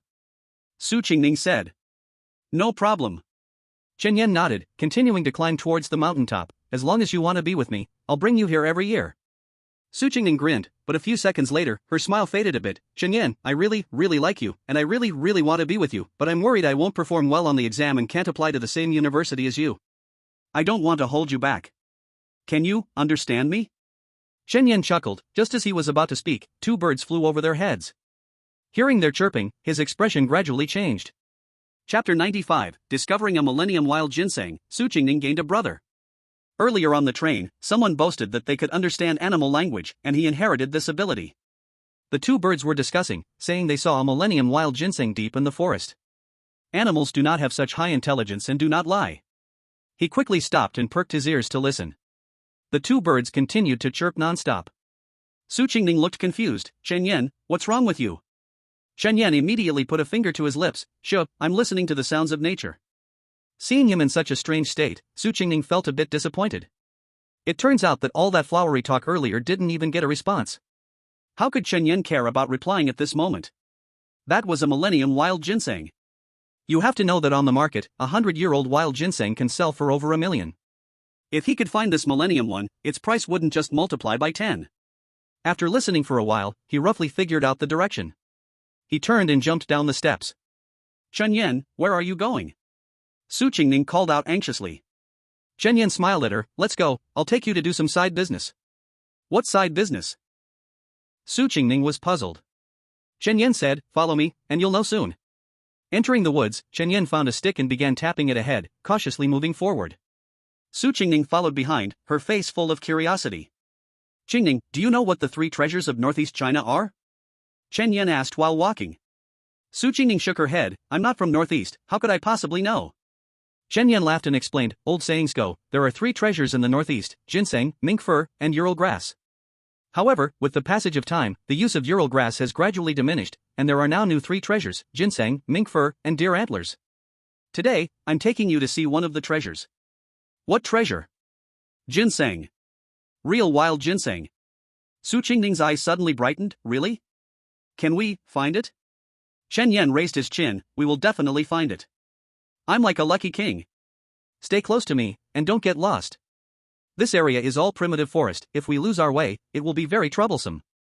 In the mountains, the thorns were dense. From time to time, they could see 1 or 2 cute little animals. Chen Yan, is that a deer? It's my first time seeing a wild deer. Su Qingning excitedly pointed to an animal looking at them. Chen Yan shook his head with a smile. That's not a deer, that's your brother. My brother? Su Qingning frowned in confusion. Silly roe deer. Chen Yan laughed loudly. Su Qingning pouted and swung her fist at his back. You're the silly roe deer. Your whole family is silly roe deer. Chen Yan laughed and blocked her 2 quick punches, then suddenly slipped. Ah! The 2 of them fell together in an embrace. Looking into each other's eyes, Su Qingning's heart raced, her face flushed red. She nervously covered her chest and closed her eyes. Chen Yan looked at her for a while, then gave her forehead a light pat. What are you thinking? Hurry up, don't let the mosquitoes eat you while you're imagining beautiful things in the woods. Oh. Su Qingning responded softly, as if she had made a mistake, hurriedly getting back up. When she looked ahead again, the roe deer was already gone. Sigh, I didn't even get a good look at that roe deer, she said with a touch of disappointment. Chen Yan cleared his throat, cupped his hands around his mouth, and shouted, ah.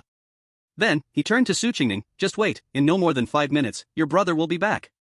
Su Qingning looked confused. You just shouted like that, doesn't the roe deer fear humans? It does. But it can't help but be curious, it will definitely come back to take a look. Otherwise, how do you think the saying hitting roe deer with a stick, scooping fish with a ladle came about in the Northeast? Chen Yan explained softly, adding, the reason roe deer are protected animals is purely because of their own foolishness. Before long, that roe deer really came back, standing in front of the 2, tilting its head to look at them. Ha, this roe deer is so amusing. Su Qingning laughed. After watching for a while, Chen Yan said, let's go, we still need to search for the treasure. The mountains get dark early, if we move slowly, we won't be able to get out before dark. Okay. The 2 continued on their journey. As they walked, birds occasionally flew by overhead. The deeper they went into the forest, the easier it was to hear the animals talking about the 1,000-year wild ginseng. Chen Yan was sure he was not far from the wild ginseng. After walking for another 10 minutes, Chen Yan saw a cluster of small green round fruits in the distance. In mid-June, ginseng had just begun to seed, and it wasn't even the stage where the seeds turn red. If not for all the memories of northeast forests in his mind, even if he had ginseng in front of him, he wouldn't be able to recognize it. Found it! He shouted excitedly. Su Qingning hurried over, where is it? Chen Yan pointed to that pile of ginseng seeds and said, right there. The 2 immediately pushed aside the thorns and walked over. Indeed. There are really good goods here. Ha ha. Chen Yan laughed heartily. Su Qingning excitedly said, then what are we waiting for? Let's dig it up quickly. No. Chen Yan shook his head, this is 1,000-year ginseng, every root is incredibly precious. So, we just watch it? Su Qingning asked. Chen Yan shook his head. He quickly took out his phone. Fortunately, you gave me this phone to make satellite calls, otherwise, we would really have no way out. He dialed Wu Xiufeng's number. Moments later, his master answered, what's wrong, my disciple? Master, Qingning and I found a 1,000-year-old wild ginseng, hurry and bring your gear over. The location is. It took him a good 10 minutes to describe the location clearly. All right. I'll bring your master lady and your brothers over right away, wait for me. The call quickly ended. Chen Yan smiled and put away his phone. Chen Yan, can they find this place? Of course. Chen Yan was very confident, this area is their stronghold, they come into the woods several times every winter. Oh. Su Qingning nodded, then turned back to continue staring at the ginseng. Chen Yan, I heard people say that old ginseng can run away. Is that true? That's false. Chen Yan chuckled and explained, the real reason is that if the stems and leaves of ginseng are damaged, they will quickly wither and won't sprout for years. If the roots suffer severe damage, they will wither and rot clean within days, which gives the feeling that they can run away. Wow, Chen Yan, you are so amazing, you know so much. Su Qingning looked at Chen Yan with sparkling eyes. Chen Yan smiled and waved his hand, it's all common knowledge. Just feeling proud, suddenly a rustling sound came from the nearby bushes. Chen Yan immediately stood in front of Su Qingning. The next second, a wild rabbit jumped out. Wow, what a cute rabbit! Su Qingning was overjoyed and was about to step forward but was pulled back by Qing Yan. Come back. It's dangerous. Chapter 96, with the stick to hit the wolf's leg, finally waiting for family. Chen Yan hurriedly picked up a stick, protecting Su Qingning behind him. Su Qingning looked confused, where's the danger? Suddenly, a shadow shot out from the bushes ahead, biting the wild rabbit. Wolf! Su Qingning gasped, cold sweat immediately seeping from her forehead. You hide behind me, don't panic, and don't run around. Chen Yan whispered. Su Qingning nodded and gave a faint hum. Chen Yan took a deep breath, his eyes fixed ahead while his ears also perked up. Wolves never act alone, there must be at least one more nearby. He faintly heard slight movements in the bushes on his right. Thanks to that bragging passenger on the train, otherwise, he wouldn't have such sharp hearing. Judging from the sound's distance, the other wolf should be several dozen meters away. To deal with the one in front, he must act now. Once the 2 wolves complete the encirclement, the danger will greatly increase. Chen Yan took a deep breath and charged forward with the stick. People who live by the mountains know that wolves have a characteristic: they are strong and have tough legs. To hit a wolf with a stick, striking the head or body is useless, you can only aim for the legs. Seeing Chen Yan rushing forward, the wolf immediately leaped up to confront him. Ah! Su Qingning was so scared she closed her eyes and crouched down, hugging her head. In that moment, she had forgotten Chen Yan's warning. But fortunately, Chen Yan was quick. Within the blink of an eye, he was in front of the wolf. The wolf pounced at him with its two front legs. He bent down and dodged, swinging the stick around to hit the wolf's back leg. With a crisp crack, one of the wolf's hind legs broke, and it immediately let out a dreadful howl. The wolf hiding on the side heard the noise and rushed over. As it burst from the bushes, it leaped toward Su Qingning. Not knowing if the wolf was smart or it was just a coincidence, it seemed to understand that attacking the enemy would save itself. Chen Yan immediately threw the stick out. At a distance of several meters, his throwing accuracy was a bit off, hitting the wolf's head instead. When the wolf fell to the ground, Su Qingning was even more frightened, tears streaming down her face, and her cries grew louder. Chen Yan hurried to her side, seizing the moment while the wolf was panting, and firmly clamped its mouth shut. The wolf's mouth was sharper and longer than a dog's, making it easier to grip. Even though this creature had great biting power, its strength to open its mouth was indeed insufficient. While gripping the wolf's mouth, he fiercely stomped down, breaking one of the wolf's hind legs. At the same time, another wolf staggered to its feet and looked at him with fierce eyes, walking this way. Chen Yan used all his strength to lift the wolf beside him and slammed it hard to the ground. Each wolf had one hind leg broken, making their movements quite inconvenient, and they were easily hit. Taking this opportunity, he quickly picked up a wooden stick and rushed forward. At this point, one wolf had already stood up, and seeing his fierce demeanor, wanted to run away. Chen Yan strode after it. You want to escape? Stay. Swinging the wooden stick again, he broke both of the wolf's front legs in succession. Looking back, he saw the other wolf also standing up and running into the bushes. Where do you think you're going? He shouted, rushing through a thicket, blocking the wolf that was trying to flee. The wolf bared its fangs in resistance, but Chen Yan gave it no chance. You want to surround me? You want to prey on me? Go ahead. After a flurry of blows, this wolf lay on the ground, gasping for breath. He tugged on the wolf's tail and dragged it back, hearing the other wolf begging for mercy as he passed by it. But he knew well that once you give this animal a way out, it could turn around and bring a whole pack of wolves back. Besides, it was already severely injured and would be isolated and starve if it returned to its pack. It was better to end its life humanely. He swung the wooden stick again and struck down repeatedly more than 10 times. Qingning, it's safe now. Dragging the two heavily wounded wolves back to Su Qingning's side. Su Qingning took a look and quickly got up to hug Chen Yan. Chen Yan, I was so scared. Chen Yan patted her back. It's okay, it's all right. I've knocked both of these wolves out. Tonight we'll go back and stew wolf meat. Su Qingning sniffled and nodded heavily. After waiting for nearly an hour, sounds came from outside again. Chen Yan felt a surge of alertness. Then, he heard the shouts of his senior brothers. Junior brother. Junior brother. Over here. Chen Yan responded. A chaotic sound came from the woods. 2 minutes later, the master and the mistress, along with several senior brothers, arrived. Good disciple, the ginseng is at, oh my, what is this? The mistress was about to ask about the ginseng when she accidentally saw the two wolves on the ground who looked beaten. Chen Yan chuckled lightly. 2 wolves, wanted to prey on me, and I took them down. Oh my, to take them down like this, and they dare to prey on my beloved disciple. The mistress rolled up her sleeves, pulling out a machete from her waist. The 2 wolves on the ground were still not dead. With a flash of silver, their arteries were cut, blood spraying all over Zhang Kaixiao's hands. Her current appearance looked even more terrifying. Wu Xiaofeng approached Chen Yan and asked, Disciple, is everything ready? Shall we start digging? You all go ahead, I still want to take Qingning to the mountain top for a stroll. Chen Yan waved his hand. Sure, you go ahead, we will definitely dig this ginseng up in one piece.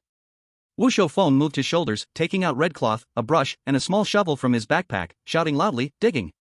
Chen Yan and several senior brothers echoed together, digging. Then, everyone knelt on the ground, bowing to the great mountain. After the simple ceremony, Chen Yan took Su Qingning and walked outside. Master, mistress, we leave this to you, we are going. Go ahead. The master waved his hand, taking 2 deer antler forks and inserted them beside the ginseng, tying red cloth to the ginseng stalk. Su Qingning followed behind Chen Yan, walking in curiously asking, What were you and the master doing just now?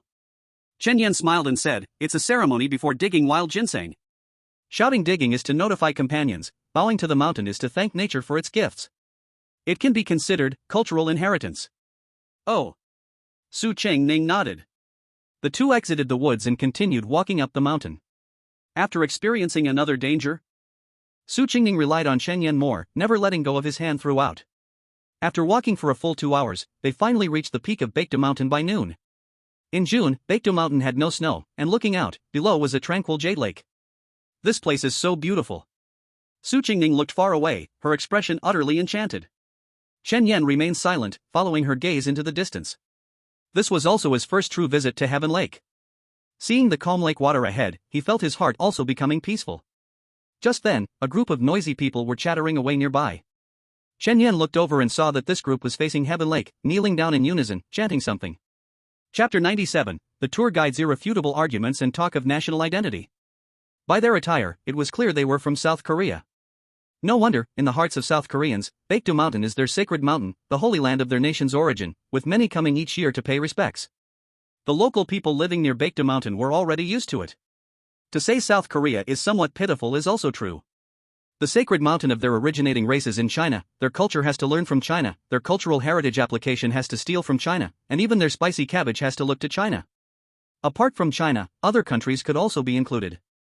During the war, their naval command was in Cherry Blossom Town, military command was in Beautiful Big, and after finally inventing a military hot pot, what was in the pot depended on what beautiful soldiers had left.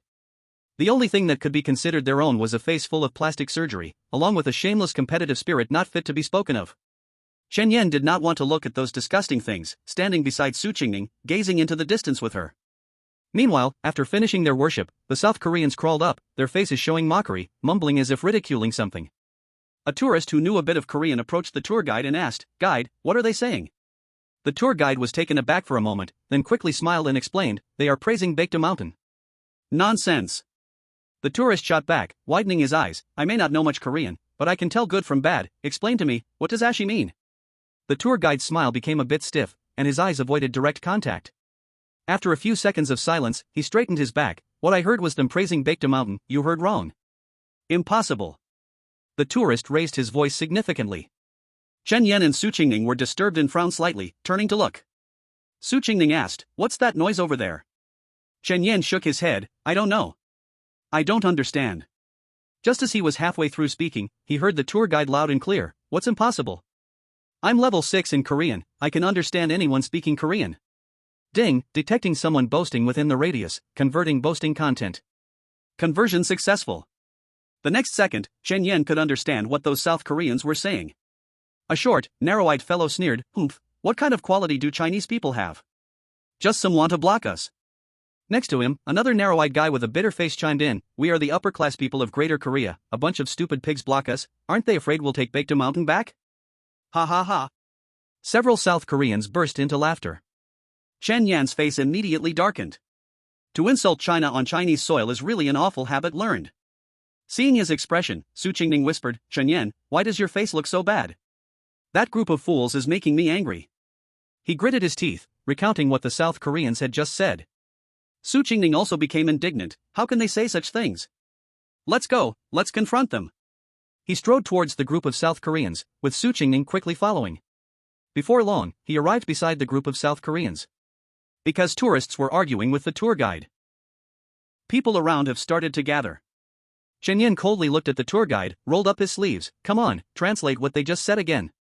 The tour guide turned and frowned at him, "What are you? How dare you teach me to do my job?" Chen Yan grimaced coldly, then suddenly changed his expression, grabbing the tour guide by his collar and lifting him up. "I said, you must speak. If you don't, I'll throw you into the heavenly pool."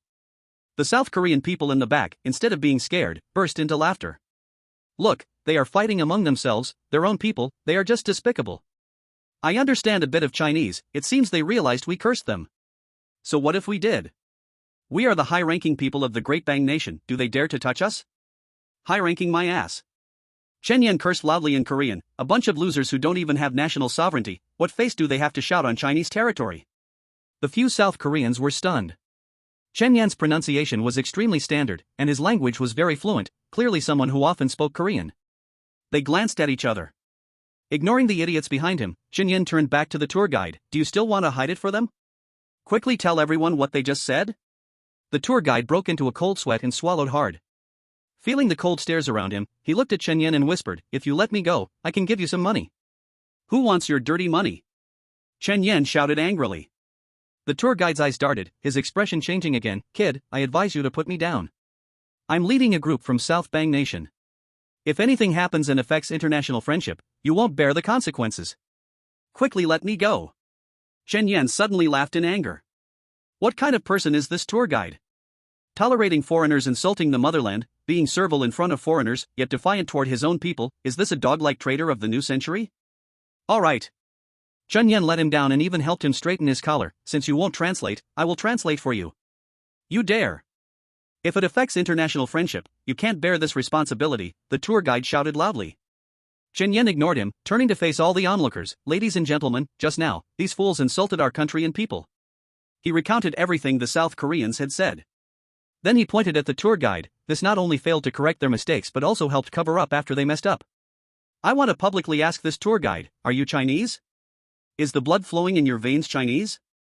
After hearing this, the crowd became furious. But the tour guide stood tall. How am I not Chinese? This is called having a broader perspective. I can't let one person's likes or dislikes affect China's image in front of foreigners. He was still arguing when suddenly a black cloth bag flew out from nowhere and covered his head. The next second, the crowd rushed forward, and countless fists came raining down. The tour guide cried out in pain. Everyone, stop. Ouch, who the hell kicked me? Stop, or I'll call the police. He kept shouting, but the people around him showed no signs of stopping. Chen Yan seized the opportunity and fiercely jabbed his fingers into the tour guide's lower back. With this move, his kidneys were likely to be physically wasted. If he had descendants, that would be bad for him. If not, then he shouldn't have any. This kind of person doesn't deserve descendants. The group of South Koreans panicked, wanting to escape, but suddenly kind-hearted people showed up, each taking off their coats and covering them all. Chapter 98, Sending Sincere Blessings, Encountering a Banner on the Way Down the Mountain. Ouch, ouch, ah. The cries came one after another. The tourists on the mountain were really angry, and their blows were a bit hard. At this time, one of the South Koreans who understood Chinese said in broken Chinese, "Stop hitting us, we are the weightlifting team from South Bang Nation." He came over to pray for blessings and then left. Chen Yan was taken aback. The South Bang country's weightlifting team? Could it be that they want to participate in the World Championships too? A wicked smile curled at the corners of his mouth. In our country, you insulted people and still want to compete properly? Not even the gods of the mountain can bless you. He raised his fist and slammed it down fiercely twice. The people below cried out in pain. Chen Yan felt it wasn't enough, bent down, and picked up a piece of blue brick from under his feet. Weightlifting team, right? I wish you smooth sailing, great momentum, becoming famous in one go, and a loud success. With each idiom he spoke, the brick came crashing down once. In the blink of an eye, a tourist in a sky blue outfit was soaked in blood. Chen Yan stood up, feeling a bit sore in his arms, and handed the brick to the big brother next to him. Big brother, want to take a couple of swings? The big brother was also a straightforward person and took it to continue. Chen Yan looked around, stepped back from the crowd, and pulled Su Qingning away as they walked far off. Let's go, people will definitely come here soon, we should slip away. You are so bad. I like it so much. Su Qingning laughed, quickly running after Chen Yan. It wasn't until they had run far that they slowed down. Chen Yan, that was so refreshing. I took a few good hits while they weren't paying attention. Chen Yan gave a thumbs up. Check the travel plan prepared by your parents, where to go after visiting Tianqi. Su Qingning shook her head. I don't want to look anymore, I want to go back and see that 1,000-year-old ginseng. Okay. Chen Yan glanced at the sky, they'd probably finished digging by now, let's go take the cable car down. He led Su Qingning straight to the cable car. Taking a ride on the cable car, looking at the lush forests on both sides, Su Qingning exclaimed, this trip has been so unforgettable. Digging ginseng, fighting wild wolves, even beating up people from South Bang country, ha. Chen Yan sat on the side, watching her with a gentle smile. Chen Yan. She suddenly turned her head. I just realized, you're so amazing. You even understand Korean. Chen Yan waved his hand, just learned a few phrases, not as impressive as you think. Learning a few phrases is already impressive. How many people learn and still can't say anything? Like me. You want to learn? I can teach you. Really? Really? After coming down the mountain, they took a taxi straight to the dojo. The dojo was on the side of the mountain, still about 10 kilometers away. If they walked there, it would be better to just walk back from the mountain. The car stopped at the door of the dojo, but the door was tightly closed. Could it be they haven't returned yet? Chen Yan scratched his head and walked over to a little path. He saw Master and Mistress carrying ginseng, walking in front. The first senior brother and the second senior brother were carrying a wolf. The third and fourth senior brothers were carrying another wolf. The fifth senior brother was carrying those tools. A large group of them descended the mountain. Disciple, quickly bring my disciple-in-law to see, the boss has a plate full of ginseng. Zhang Caixia waved. Chen Yan called Su Qingning over. They welcomed them at the bottom of the slope. As a few people came down, Su Qingning looked at the ginseng with its complex root system and couldn't help but exclaim, "Heavens, it's so big!" Of course, this is a 1,000-year-old ginseng. Zhang Caixia laughed heartily. At the same time, a police car stopped at the door of the dojo. Everyone looked over, and Chen Yan and Su Qingning's hearts both sank. No way? They found them so quickly? What to do? As they were both feeling anxious, the door of the back seat opened, and Yu Xiuyan came out holding a banner. Upon seeing Chen Yan, he immediately ran over with a big smile.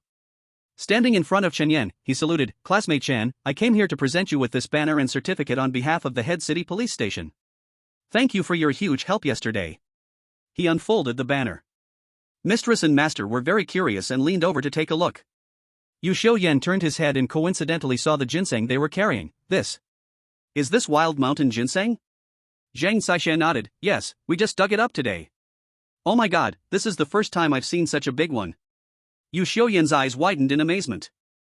Then, he noticed the two wolves behind him, drained of blood. "These two are wolves, right?" As soon as he finished speaking, Wu Xiufeng hurriedly explained, "Officer, these two are indeed wolves. We know very well that wolves are a protected species, but they tried to attack us while we were digging ginseng. According to Article 20 of the criminal law, our actions fall under self-defense." Yu Xiuyan was a bit dazed, blinking rapidly. "You are quite familiar with criminal law?" "Of course. Would we dare to casually enter the mountains if we weren't? There are so many wild animals here, and if we're not careful, we could get detained and fined." Wu Xiufeng laughed. Yu Xiuyan glanced at the two wolves again. "But you beat the wolves this badly, that should count as excessive defense, right?" "Not at all, not at all." Zhang Caixia hurriedly came over with a smile. Yu Xiuyan waved his hand, "You don't have to be nervous. I'm from the Special Duty Unit. Hunting protected animals falls under forestry regulations. I'm just here to deliver a banner for student Chen Yan." The couple breathed a sigh of relief. "Come on, comrades, please come inside." Zhang Caixia said, "Today's ginseng was discovered by Qing Yan. Now it's being presented with a banner and certificate, it's double happiness. Old 3, hurry into the courtyard and drop off the stuff, then go buy some firecrackers. Old 4, you and Old 5 and Old 6 go to the restaurant and figure out a few dishes. Today, we are going to have a good meal." The apprentices each went about their tasks. Yu Xiuyan initially thought to refuse but couldn't resist the enthusiasm of Wu Xiufeng and Zhang Caixia, so he was invited into the courtyard. After waiting for about 10 minutes, Old 3 returned with 2 large trays of firecrackers. "Mistress, I bought 2 trays of 10,000 firecrackers, meaning perfection. Is that good?" "Good. You sure know how to get things done." Zhang Caixia laughed, carrying a teapot into the courtyard. She poured a cup of tea for Yu Xiuyan. "Comrade Yu, have some water. The kids will be back soon." Yu Xiuyan received it with both hands. Just as he took a sip, his phone suddenly rang. He looked at it. It was the deputy chief calling from the bureau. "Hello, Director Deng." Chen Yan stood not far away, listening intently. "Xiuyan, are you in Baihe town right now?" "Yes, Director Deng, what's up?" Yu Xiuyan asked. "It's good that you're there. The South Korean weightlifting team is paying respects at Sacred Mountain today. For some reason, they were attacked. The Baihe station is a bit chaotic, please take a look." "Got it." Yu Xiuyan hung up the phone and walked over to Zhang Caixia. "Boss, I can't eat here anymore. There's a situation at the Baihe station, and the bureau called me to handle it. Come back to eat after you're done," Zhang Caixia said. Yu Xiuyan waved his hand. "I don't know how long it will take, it involves foreign friends." He set down the teacup and left with the escort of Chen Yan and others. Chen Yan and Su Qingning exchanged worried glances, seeing concern in each other's eyes. Chapter 99. Just as they were about to attack and seize the city, the enemy suddenly retreated. Not long after Yu Xiuyan left, his senior brothers returned with the dishes. The sound of firecrackers erupted. With a plume of blue and white smoke rising, all worries seemed to vanish in that moment. Since it was already done, worrying wouldn't change the outcome. Everyone gathered in the dining hall, looking at the abundant dishes on the table. Chen Yan rubbed his hands. Su Qingning also picked up her chopsticks, eagerly starting the meal. During the meal, Wu Xiufeng asked, "Disciple, how do you plan to deal with that ginseng?" Chen Yan paused his chopsticks to think for a moment. At first, he intended to sell the ginseng. But after seeing the real thing, he didn't want to sell it anymore. 1,000-year wild mountain ginseng is something rare and precious, he might never find another one in his life. Besides, he wasn't lacking money. Previously extorting Song Shiyin, selling Shinaokong's antiques, buying stocks. In total, it brought him 600 to 700 million in income. As long as he didn't spend extravagantly, this amount would last him a lifetime. He spoke slowly, "Master, let's temporarily keep the ginseng at the martial arts school for now. I remember that both you and the master's wife seem to keep things well." "Yes, of course." Wu Xiaofeng immediately laughed. "Are you sure you want to put it in the martial arts school?" "Sure." Chen Yan nodded seriously.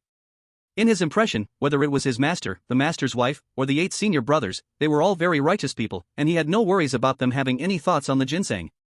Besides, it was very safe to put it here. Thieves within 100 miles all knew that stealing from here was worse than robbing a bank. If you steal from a bank and get caught, at most, you get sent to the police station. If you get caught stealing here, you would first be beaten almost to death, and then sent to the police station. The first thief in the city, known as the Shadowless Westgate Bandit, developed PTSD after being beaten by the master's wife and senior brothers for stealing from the martial arts school. Since then, the martial arts school had been marked as the #1 forbidden place for all thieves in the city. "Disciple, trust us, we're very happy." Zhang Saixia said slowly, "Don't worry, as long as we are here, the ginseng will be in no danger. I certainly know the strength of my master, the master's wife, and my senior brothers. Come, let me toast you." Chen Yan raised his glass. Everyone raised their glasses in response. The atmosphere was cheerful, filled with clinking glasses and laughter. After a hearty meal and drinks, the master's wife blushed and pulled Chen Yan and Su Qingning towards the guest room.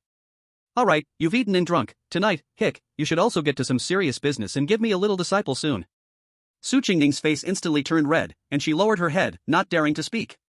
Chen Yan looked at her, the corner of his mouth curling up into a mischievous smile. Tonight, he had no intention of playing the saint. Once they were in the room, he had to indulge himself, not even Jesus could stop him. The two were pushed into the guest room. The door closed. Su Qingning nervously grabbed the hem of her clothes and took 2 steps back. "Chen Yan, didn't you promise me that before we established our relationship, we wouldn't?" Before she could finish, she felt someone hook her waist. A pair of strong arms wrapped around her tightly. She could clearly feel Chen Yan's heartbeat and the slight smell of alcohol on his breath. "Chen Yan, Shu." Chen Yan immediately spoke and then tilted her chin, leaning down to look at her face. Her eyes darted away, gently biting her lip. "Are you scared?" She nodded and then shook her head. Actually, she had long thought about giving herself to Chen Yan, she just hadn't expected it to come so suddenly. "Since you're not scared, then." Chen Yan took the opportunity to push her down. "Chen Yan, be gentler, I have no experience." Her voice grew softer and softer. Chen Yan raised the corner of his mouth. However, just as he raised his hand, Su Qingning's phone suddenly rang. His brows immediately frowned, a bit disappointed as he released Su Qingning. Su Qingning hurriedly got up, straightening her clothes and taking out her phone. "Hello, Dad," she called out with a trembling voice. Chen Yan's expression darkened. It was old Su interrupting his good moment. He wanted to hear what urgent matter couldn't wait until now. What kind of business was so pressing that it had to interrupt them? On the other end of the call, Su Yinhai said anxiously, "Qingning, your grandfather suddenly fell ill. It's serious, he might not last long. Can you come back?" "What? How could Grandpa get sick?" Su Qingning suddenly became agitated. Su Yinhai sighed, "I don't know. If you can come back, please do and take a look." "Okay, I'll head back now." Su Qingning hung up the phone. Chen Yan looked at her with a bitter expression. His soldiers were ready to storm the city, but the enemy suddenly announced a retreat. Is there no martial ethics? Is there no morality? "Chen Yan, I'm sorry, when there's another opportunity, I definitely won't refuse you." Su Qingning's eyes were filled with guilt and anxiety. Chen Yan sighed. Did he have any other choice? Her grandfather was on the verge of passing, and he was forcing her into a game plan. There was no way to proceed like this. "Alright, you check the flight in the high-speed train first, I'll go borrow a car from the master's wife." "Okay." The two had clear tasks. Chen Yan immediately ran out of the room to find Zhang Saixia in the master and master's wife's room. They had both drunk quite a bit tonight and were eager to practice under the influence. Suddenly, Chen Yan pushed the door open. Master's wife, He blinked and hurriedly turned around. Wu Xiaofeng and Zhang Saixia froze, quickly standing up to tidy their clothes. "Ahem, disciple, why are you suddenly here?" Wu Xiaofeng asked. "Grandpa Qingning has suddenly fallen ill. we need to rush back tonight, I want to borrow a car to go to Tachung. Chen Yan said, turning his back to the two. Zhang Saisha exclaimed, is Grandpa Qingning really that bad? Hurry up, don't delay. She opened the drawer and took out the key to the Big G. The Land Rover's stuck in the welding, you can drive the Big G for now, you've had some drinks tonight, can you do it, she asked with concern. Isn't there someone who hasn't drunk? Just let him follow me.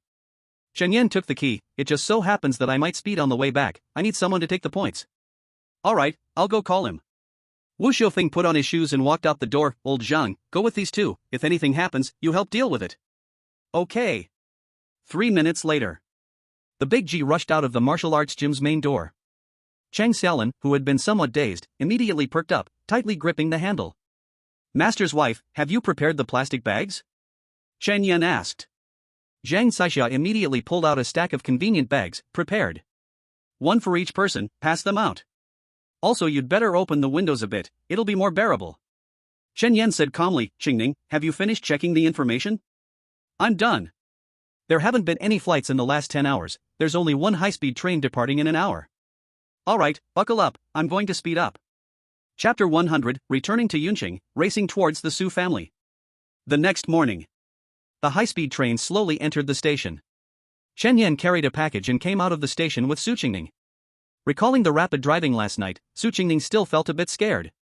Chen Yan was overtaking the whole way and didn't slow down while turning, nearly tipping over several times. Plus, having just had drinks, both she and the master's wife were almost out of bile. Fortunately, the high-speed train was stable, after a night's rest, she had recovered a bit. Chen Yan, can you take me to Grandpa's house? Su Qingning asked. Of course, let's go, the car is just ahead. Chen Yan took out the car keys and headed straight to the parking lot. On the way back, we don't need to rush, just drive slowly. Su Qingning said. Okay. The two got in the car, paid for the parking, and drove out of the parking lot. At the Su family.